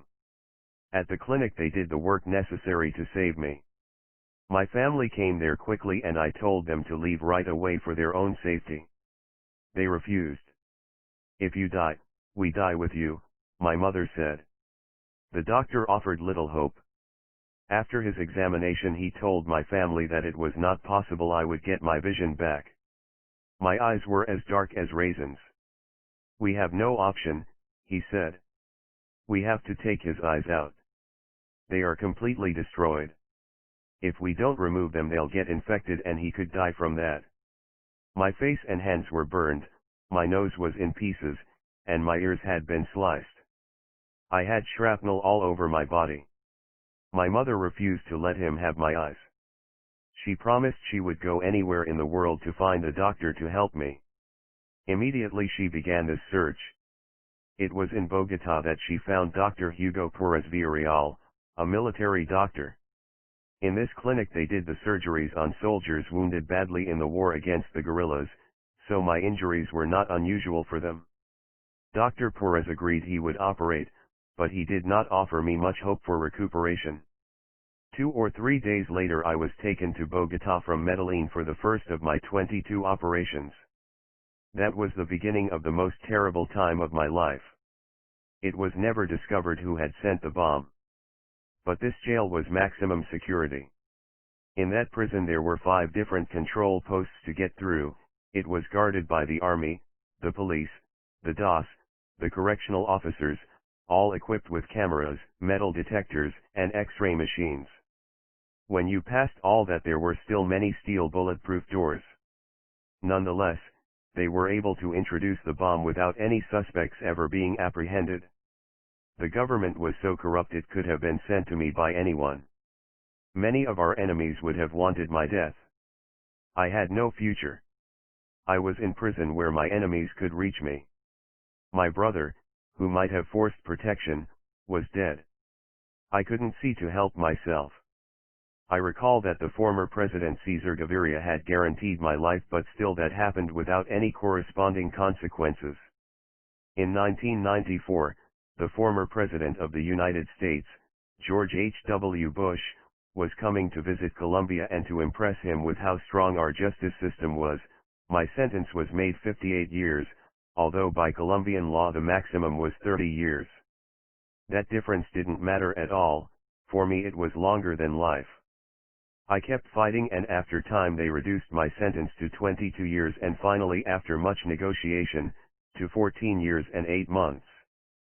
So many of these years are buried deeply in my memory, where I don't want to find them. 2 months after my first failed operation the doctor tried a cornea transplant. At that time the doctor didn't give me just a new eye, he gave me hope. The transplant failed, mainly because I was immediately transferred back to the prison when I desperately needed 30 days of bed rest and care in the hospital. In the jail the prison officials failed to give me the required eye drops for the new cornea. But the hope survived. I knew that I needed to live, not for me, but for my family. They had depended on Pablo and Pablo was dead. It was my responsibility. There was unbearable pain. After the first operation on my cornea, one of the nurses, I don't know if by mistake or on purpose, put alcohol in my eye. I don't have the words to describe my pain.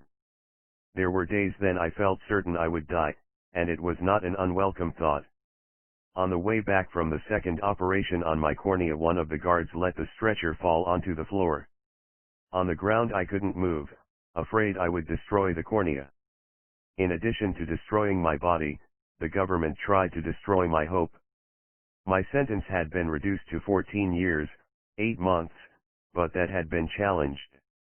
I remember one day before Bush had arrived in Colombia, I had gotten a letter from the government.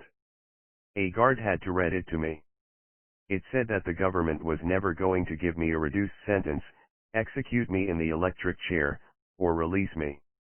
There was no hope for me, this letter said. No matter how long I lived, it would be in prison. I had nothing left but hope, so how could I give that up? I was moving back and forth too often between the prison in Medellin and the hospital in Bogotá. It was a perilous time for me. Although I was blinded and wounded badly, that was not enough for our enemies. I was being protected at that time by the Colombian army, not by the police. It didn't make a difference, no one would be sorry if Roberto Escobar was dead. My enemies made several efforts to make that happen. Once a cook in the hospital said he had been offered $100,000 to put poison in my food. There are 3 things I fear the most: surgeries, prison, and glasses for vision, as I had been so proud of my athlete's good sight, and I was suffering from the 3.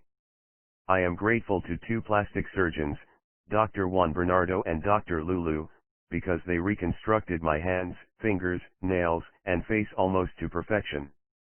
I was in a special part of the prison with members of the guerrillas. Not the leaders, but important people with power. They helped me survive, doing everything for me from helping me get dressed to even giving me the injections. And also I had my mother, a very remarkable human being. She would die for me. After we knew about the plot to poison me, I wanted to eat only food brought in specially for me from the outside stores. "Oh, don't worry about that," my mother said. "I already ate the food a half hour ago and nothing happened to me." I was angry. It wasn't only me she had, there was the rest of the family. I told her that was the wrong thing for her to do. And she said to me, "I'm an old woman. I've lived a long life. I don't want to see another of my sons die." And so to save the life of her son, my mother would risk poison. There were other attempts to kill me. I was outside on the patio with one of the guerrillas when I heard the noise of a bullet hitting a wall. It wasn't a big sound because the shooter had used a silencer. When we heard the spat against the wall, the guerrilla threw me to the ground for protection. The guard who fired the shot was not captured and there was no investigation. I was told later that he had been hired by Pablo's enemies. There were nights of terror. 2 days after I had been through another surgery, I was lying in my bed in a military hospital in Bogotá with many tubes stuck into my arms and legs. At 7 o'clock all the visitors were supposed to leave, but with money that easily could be changed. So at about that time a member of my family went out to bring me some food. I lay there by myself, in my own darkness, listening to the radio. I heard only the shot. A loud snap that echoed through my body. Then I heard a lot of screaming from the guards and I thought they were trying to kill me once again. Without pause I jumped out of my bed and the tubes got pulled out of my body. I pushed myself against the wall and started feeling for the door to the bathroom. I moved along it as quickly as possible, knowing any instant another shot might be made, until I found the door. I put myself inside and locked the door. Then I lay down on the floor. And I waited helpless for whatever was going to come. In a couple of minutes I heard people coming into my room and crying out. "They killed Roberto too," someone said. "They killed Roberto." I screamed for help and the door to the bathroom opened right away. Thank God, one of the guards said. I found out what had happened. Not too far from my room 2 young guards were playing gun games.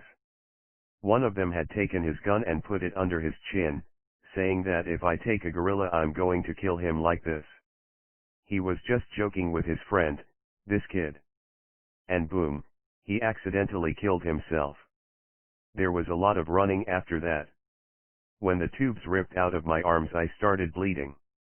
There was blood all over the place, and when the guards came into the room they guessed I had been shot too.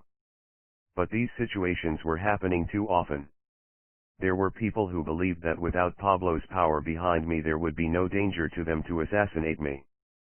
Because it had been the government's fault that a bomb had destroyed my eyes and my ears, they eventually agreed to let me live in the hospital clinic. So from 1994 to 2001 I lived inside the clinic. I also remember when I was being transferred to Bogota from Medellin for my third cornea transplant. I was traveling in a private plane, and when I arrived to the airport at 7 p.m. there was supposed to be an army unit waiting for me with an ambulance to take me to the hospital. The plane arrived but there was not anybody there waiting for me in the darkness. There were 6 people, my mother, the pilot, the co-pilot, 2 guards, and myself. The pilot, co-pilot, and one of the guards got off the plane to get to a phone and find out why nobody had come to pick us up. I was totally blind and needed that transplant urgently, because my cornea was almost perforated, my eye had collapsed and had been rain-flagged by gas extracted from some rooster's crest. I was in Dr. Hugo Perez Villarreal's silk hands. When I was sitting in the plane with my mother, behind us a guard was playing with his gun, and it went off, the bullet hitting the plane's cables and barely missing the gas tank. My mother threw me to the ground trying to protect me, and so did the guard, who had frightened himself. I believe that accidental shot saved my life. I think they left me alone in order to set me up and kill me by an armed force, but with that noise the airport security arrived to see what had happened. My mother and I were on the floor of the plane. On the radio the guard said that there had been an attempt on my life. After the ambulance arrived I was taken to the military hospital and put in a room to prepare for my surgery. 5 days after my transplant, when I was a little better, a nurse came in to bathe me.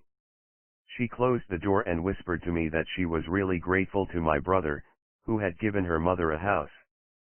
She was trembling when she told me that a man had approached her and told her to inject me with something to kill me. That night the priest, who was always by my side, said to me, "Roberto, you are going to suffer plenty, but nothing is going to happen to you. I am always going to be by your side." I made an agreement with the government in 1995. For my safety they allowed me a whole floor of a clinic in Medellin. They supplied me with 12 security officers, 6 from the police and 6 from the army. In addition, I always had 6 of my personal bodyguards. I had 18 people next to me every day, 7 days a week, for 6 years. In the clinic I had 14 bedrooms and I had to pay the state $1,400 a day for every single day. But I was safe there, and I had my operations, one after another. But before I could move there I knew that somehow I had to make peace with our enemies. The war was done, Pablo was dead, Gustavo was dead, Gacha was dead, the Ochoa brothers were in prison, and the Medellin cartel had become fixed in history. But still the enemies threatened to kill our family. There was no reason for all of us to be living in fear. I thought, if they kill me okay, but what about my mother and my children and Pablo's children? I tried very hard to make contact with the leaders of Cali. I sent letters to the people through my lawyer, Enrique Mancita. I spoke with people who could reach them and asked to be heard. But I got no answer back. It was always silence. Enrique Mancita was one of the few good lawyers who had survived the Cali attacks. At that time he was living protected from Los Peeps on one of the farms my family still owned. I didn't trust the telephones, so I sent him a fax asking, "Do you have the guts to go and face the Cali cartel?" Enrique responded to me, "I have family too. I've been at this farm for more than 6 months. If they want to kill me, they are going to have to kill me face to face.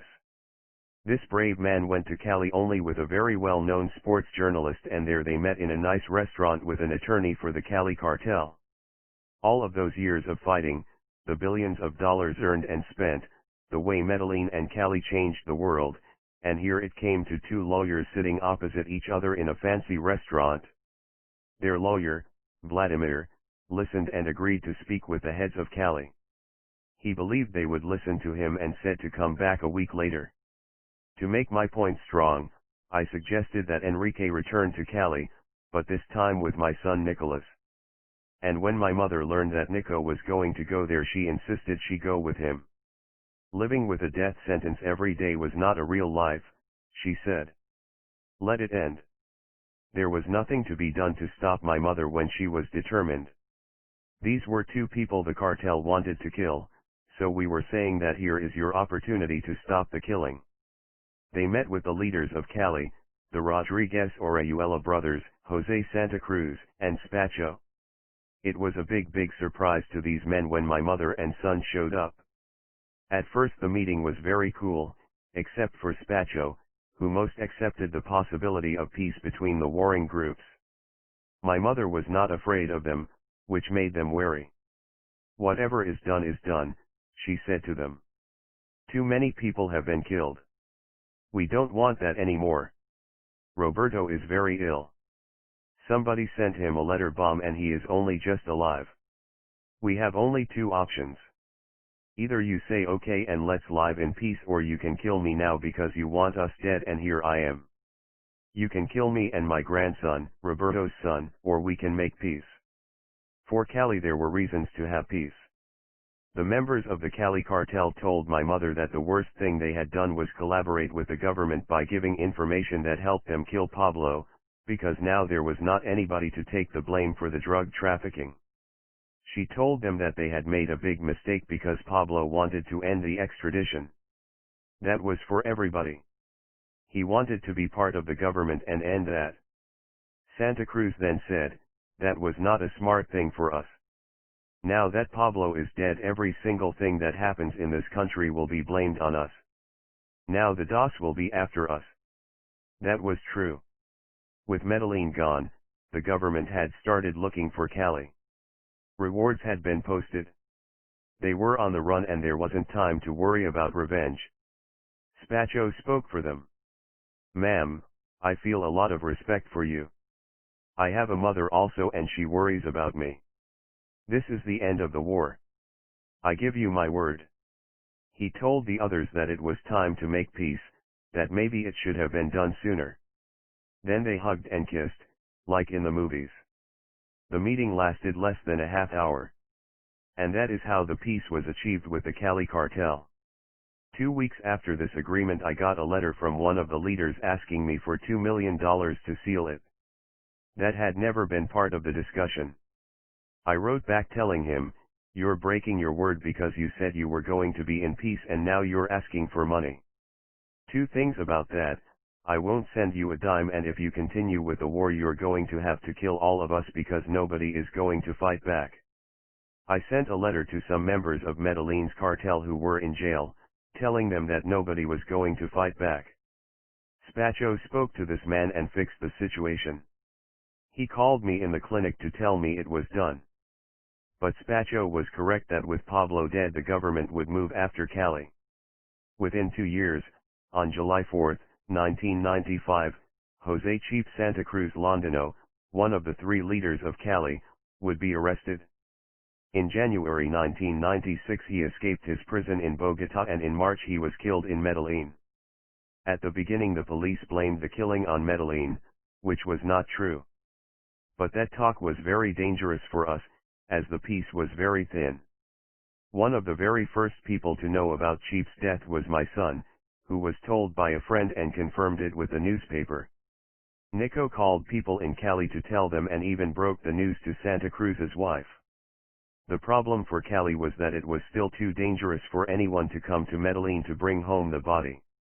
So Nico and I decided that this was a big opportunity for us to show our good faith. Nico was going to bring Chief's body home to Cali. There was still a great hatred in the air because of the war. Many Cali people had died too, so this was a very brave thing to do.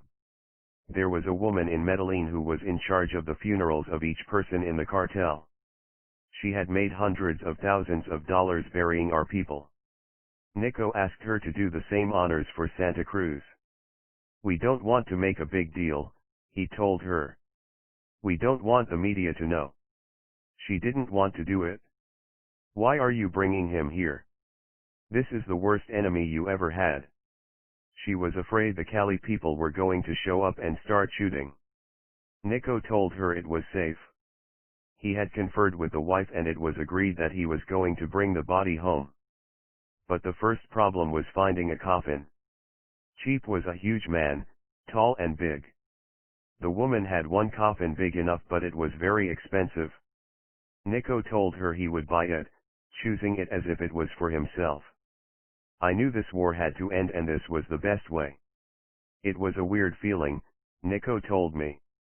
When Pablo had been killed he was out of Colombia, but when I saw the body of Cheap, even after all the terrible things that had happened, I felt very sad. I saw this person who had been so powerful, so rich, who had always been surrounded by people, so all alone. I had tears. The second problem at the funeral home became clothes for the body.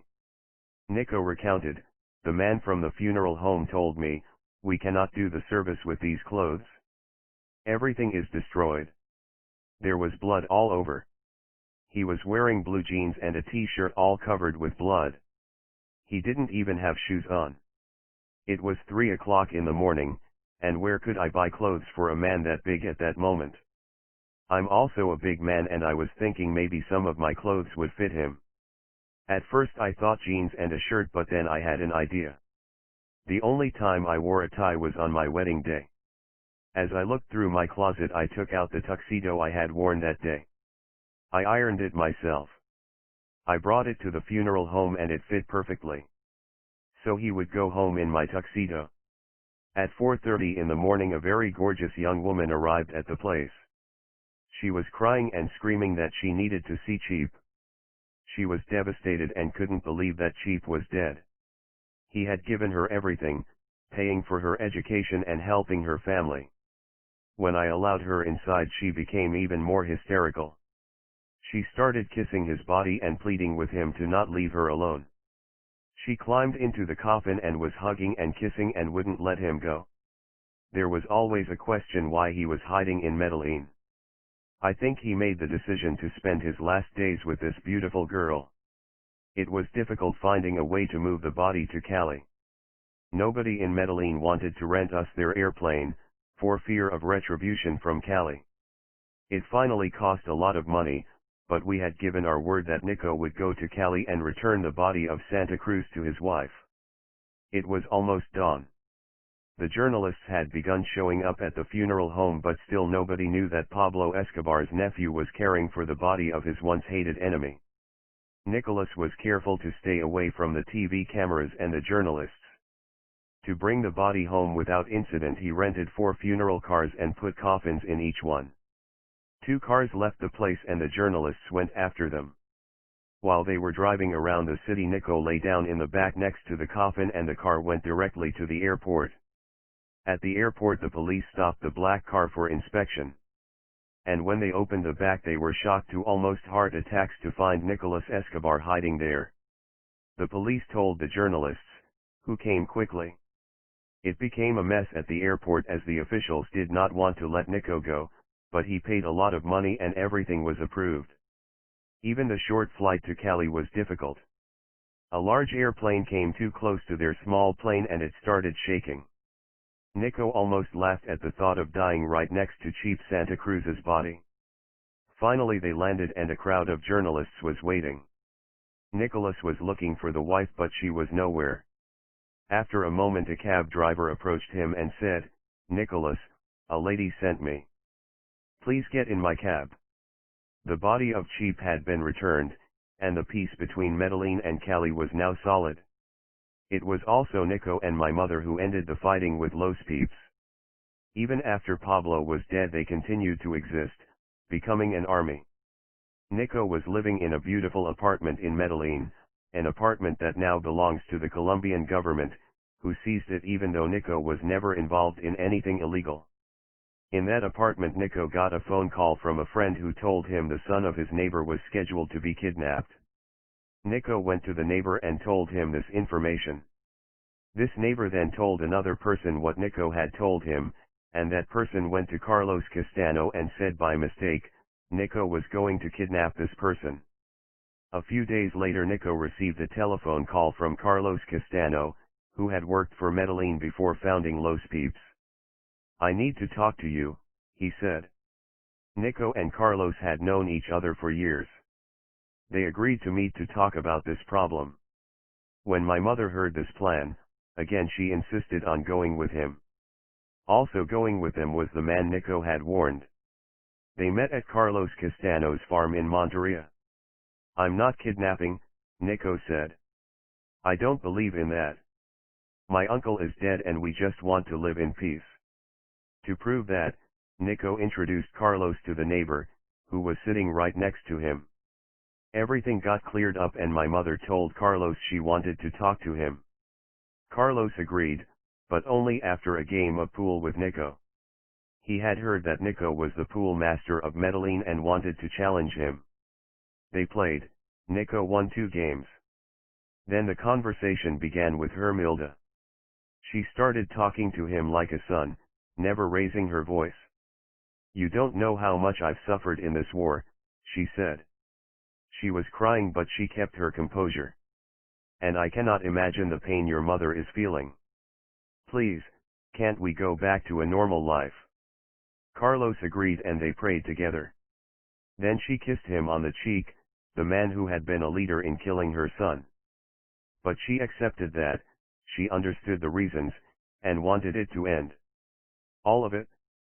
And after this meeting, it did. She had forgiven Carlos. The Medellin cartel was done. Pablo was dead. Our enemies had moved to other wars. And I was alone in prison, blind and wounded. It was difficult in prison filling all the empty hours. In the clinic prison my life was basically talking to lawyers and having operations. After one of the many efforts to fix my eyes I opened them and, for the first time, I could see light.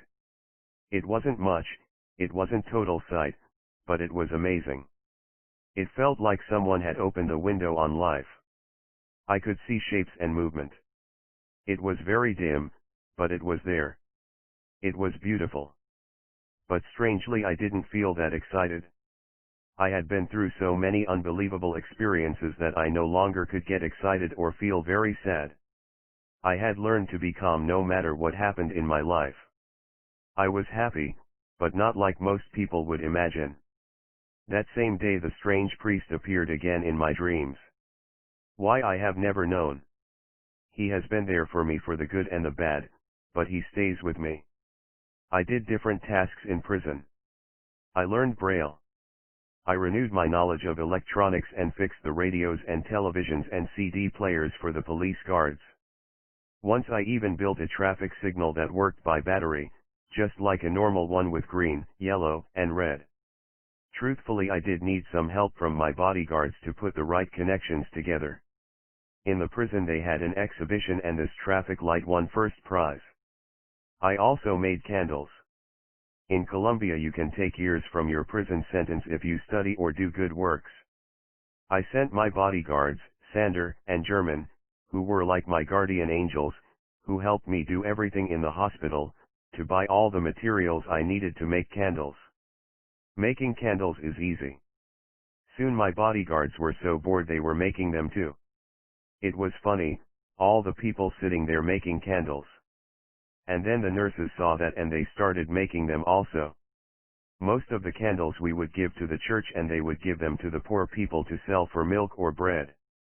The poor people did not know that the brother of Pablo Escobar had made the candles, although the priests kept some of them as souvenirs. In Colombia on December 8th we light candles on the streets to celebrate the beginning of our Christmas holiday. I remember one time we lit more than 100 of the candles we had made around the clinic. I could see a little bit and it was beautiful. Then we prayed. When I was in the clinic I continued my research on AIDS with the help of a bacteriologist, and Dr. Juan Carlos Tirado from the clinic, a man who became a friend. In the clinic everybody was very nice to me. I always had hope that one day I would be free. The years passed by and my lawyers argued with the state and my family grew up. In the prison I had 3 more children, 2 girls, and a boy. Meanwhile the flood of cocaine into America did not slow down, just different people got rich from it. Pablo was never forgotten. Around the world his name grew in legend. In death he was the greatest criminal of history. In Colombia on the anniversary of his death thousands of people still march in a parade, then go to his cemetery to pray for his soul and to give him honor. And our mother, until her death, slept each night with one of his shirts beneath her pillow. She was never ashamed to be his mother. As a baby he had told her, "Wait till I grow up, Mommy, I'm going to give you everything." But no one could have imagined the cost of making that promise come true. I served my sentence. I thought about my brother often, but not too much about those days.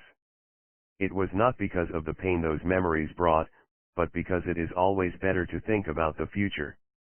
When it was close to my time being served I was taken to the office of a judge who told me, "Mr. Escobar, you might be leaving soon. We need you to talk.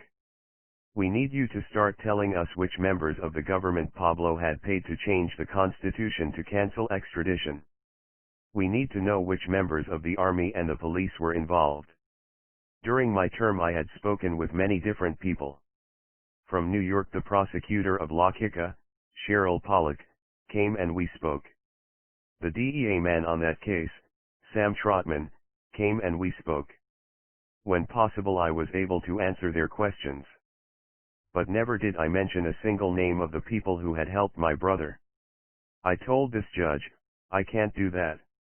The government offered me a house outside Colombia and protection for my family if I cooperated with them.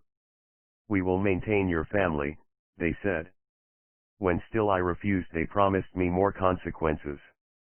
I had spoken to the judge and told him that I was not going to betray any of the many generals, colonels, judges, congressmen, or anybody from the government that had helped my brother or other members from the cartel of Medellin. The government was upset and one day before I was released a government official came to the hospital with 2 envelopes. The first one was opened and said I would be free the next day. After all those years I would be a free man once again. My mother was there and she kissed me. The government man started crying. The second envelope was charges of kidnapping against me. Supposedly on August 18, 1991, I had detained a man who owed me money until it was paid. The penalty was between 4 and 6 more years. My mother heard this charge and fell on the floor. It was a lie. I had been in the cathedral on that day. In addition, more than 10 years had passed since the accused crime, longer than our statute of limitations. But still they brought the charges against me. I served 4 years more before my full trial on this charge. When these charges were read they were all about Pablo Escobar, Pablo Escobar, Pablo Escobar. Roberto Escobar is the brother of a criminal who committed terrorism, sold drugs, killed people, and committed other crimes. I told the judge that they were supposed to judge me for who I am. I said, "I'm not here to pay for my brother's crimes.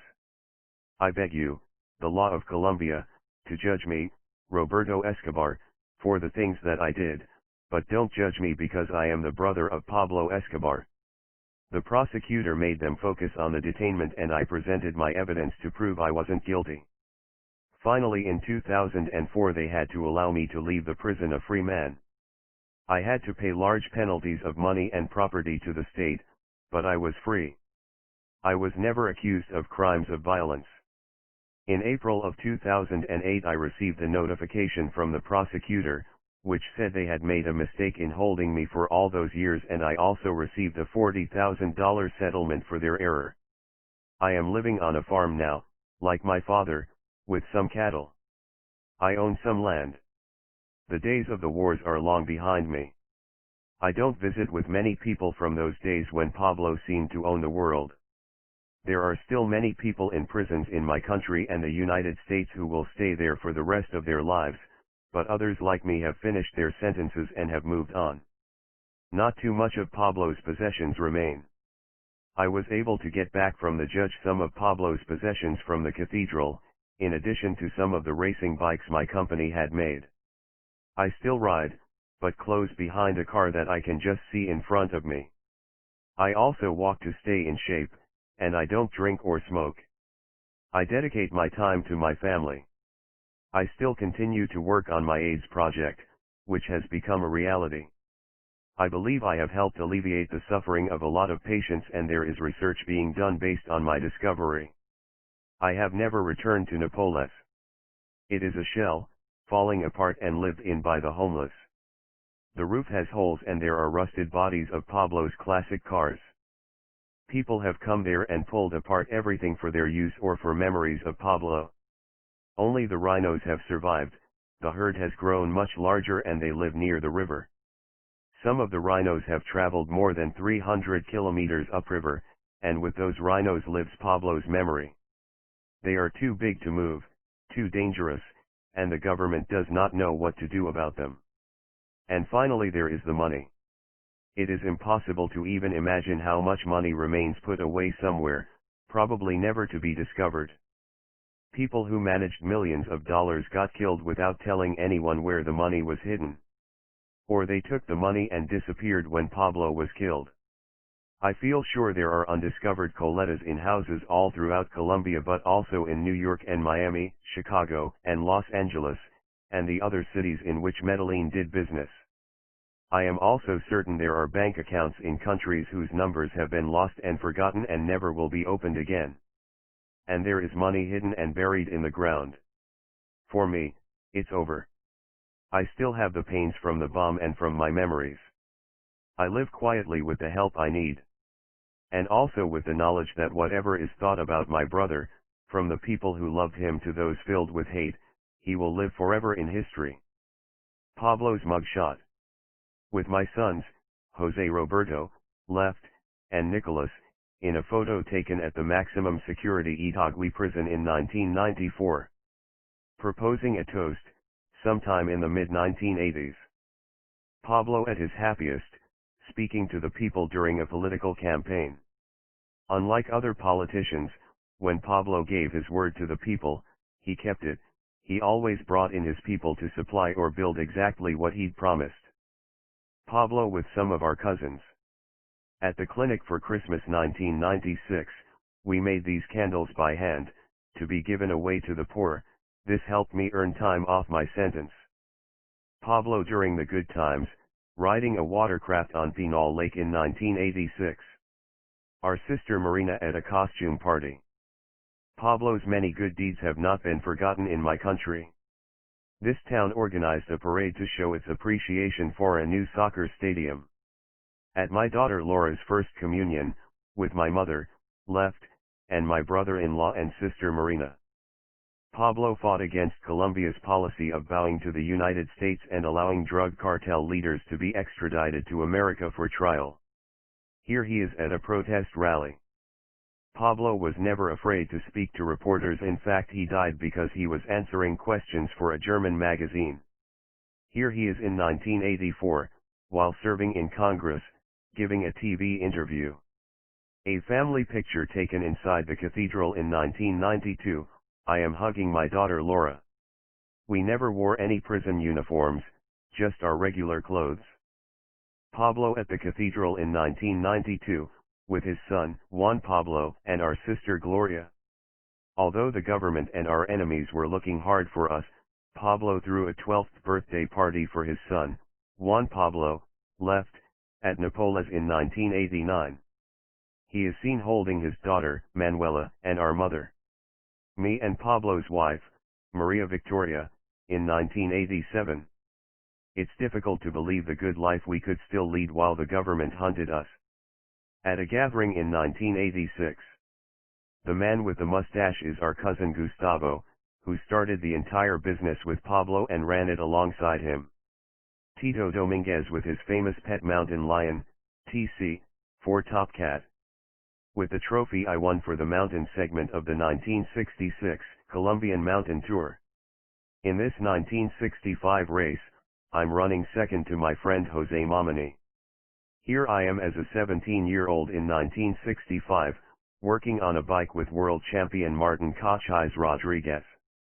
At the finish line of the 1967 Haleot Colombian Tour, Pablo probably contributed to the construction of more THAN 800 soccer fields, including equipment and lights. This is at the dedication of a field in La Paz. As I look today, acknowledgements this book, with its language and logistical difficulties, required the assistance of many people. For obvious reasons some of them have asked not to be identified. To those people, we certainly respect your wishes, but we also want to express our appreciation to you for your invaluable contributions. We especially would like to acknowledge the hard work done by Alex Orozco, who was instrumental in putting together this project and who fostered it through many days and nights, and whose phone bill must have been enormous. In addition, Michael Planet brought together many complicated components into one sensible and cohesive unit, creating the business structure that enabled everyone to contribute to the best of their ability. Our literary agent, Ian Kleinert, originally with the extremely capable Frank Wieman of the Literary Group and later with the newly founded Objective Entertainment, worked diligently to find us the best possible publishing situation, and eventually put us together with the extraordinarily respected executive editor Rick Wolfe of Grand Central Publishing in America and Jack Fogg at Hodder and Stoughton in the UK, both of whom have been tremendously supportive throughout the process and pushed at all the right times. Among those people we can thank publicly, we especially want to offer our thanks to Magistrate Judge Cheryl Pollock, a relentless prosecutor and a respected judge, who offered us her memories and her transcripts, and DEA agent Sam X. Trotman, who was in charge of America's investigation of Pablo Escobar, and whose exploits and courage should one day result in his own story being told. In addition, we offer our gratitude to Florida attorneys Fred A. Schwartz and Alvin Enton, Ghislaine Cote, Ron Cluse, Robert Zankel, and Pat Mitchell for their contributions and Richard Canton for his personal stories. We would also like to express our thanks for their space to Jerry Stern and Penny Farber, and the amazing work of the Geek Squad of Cross County Mall, in New York, for saving the day.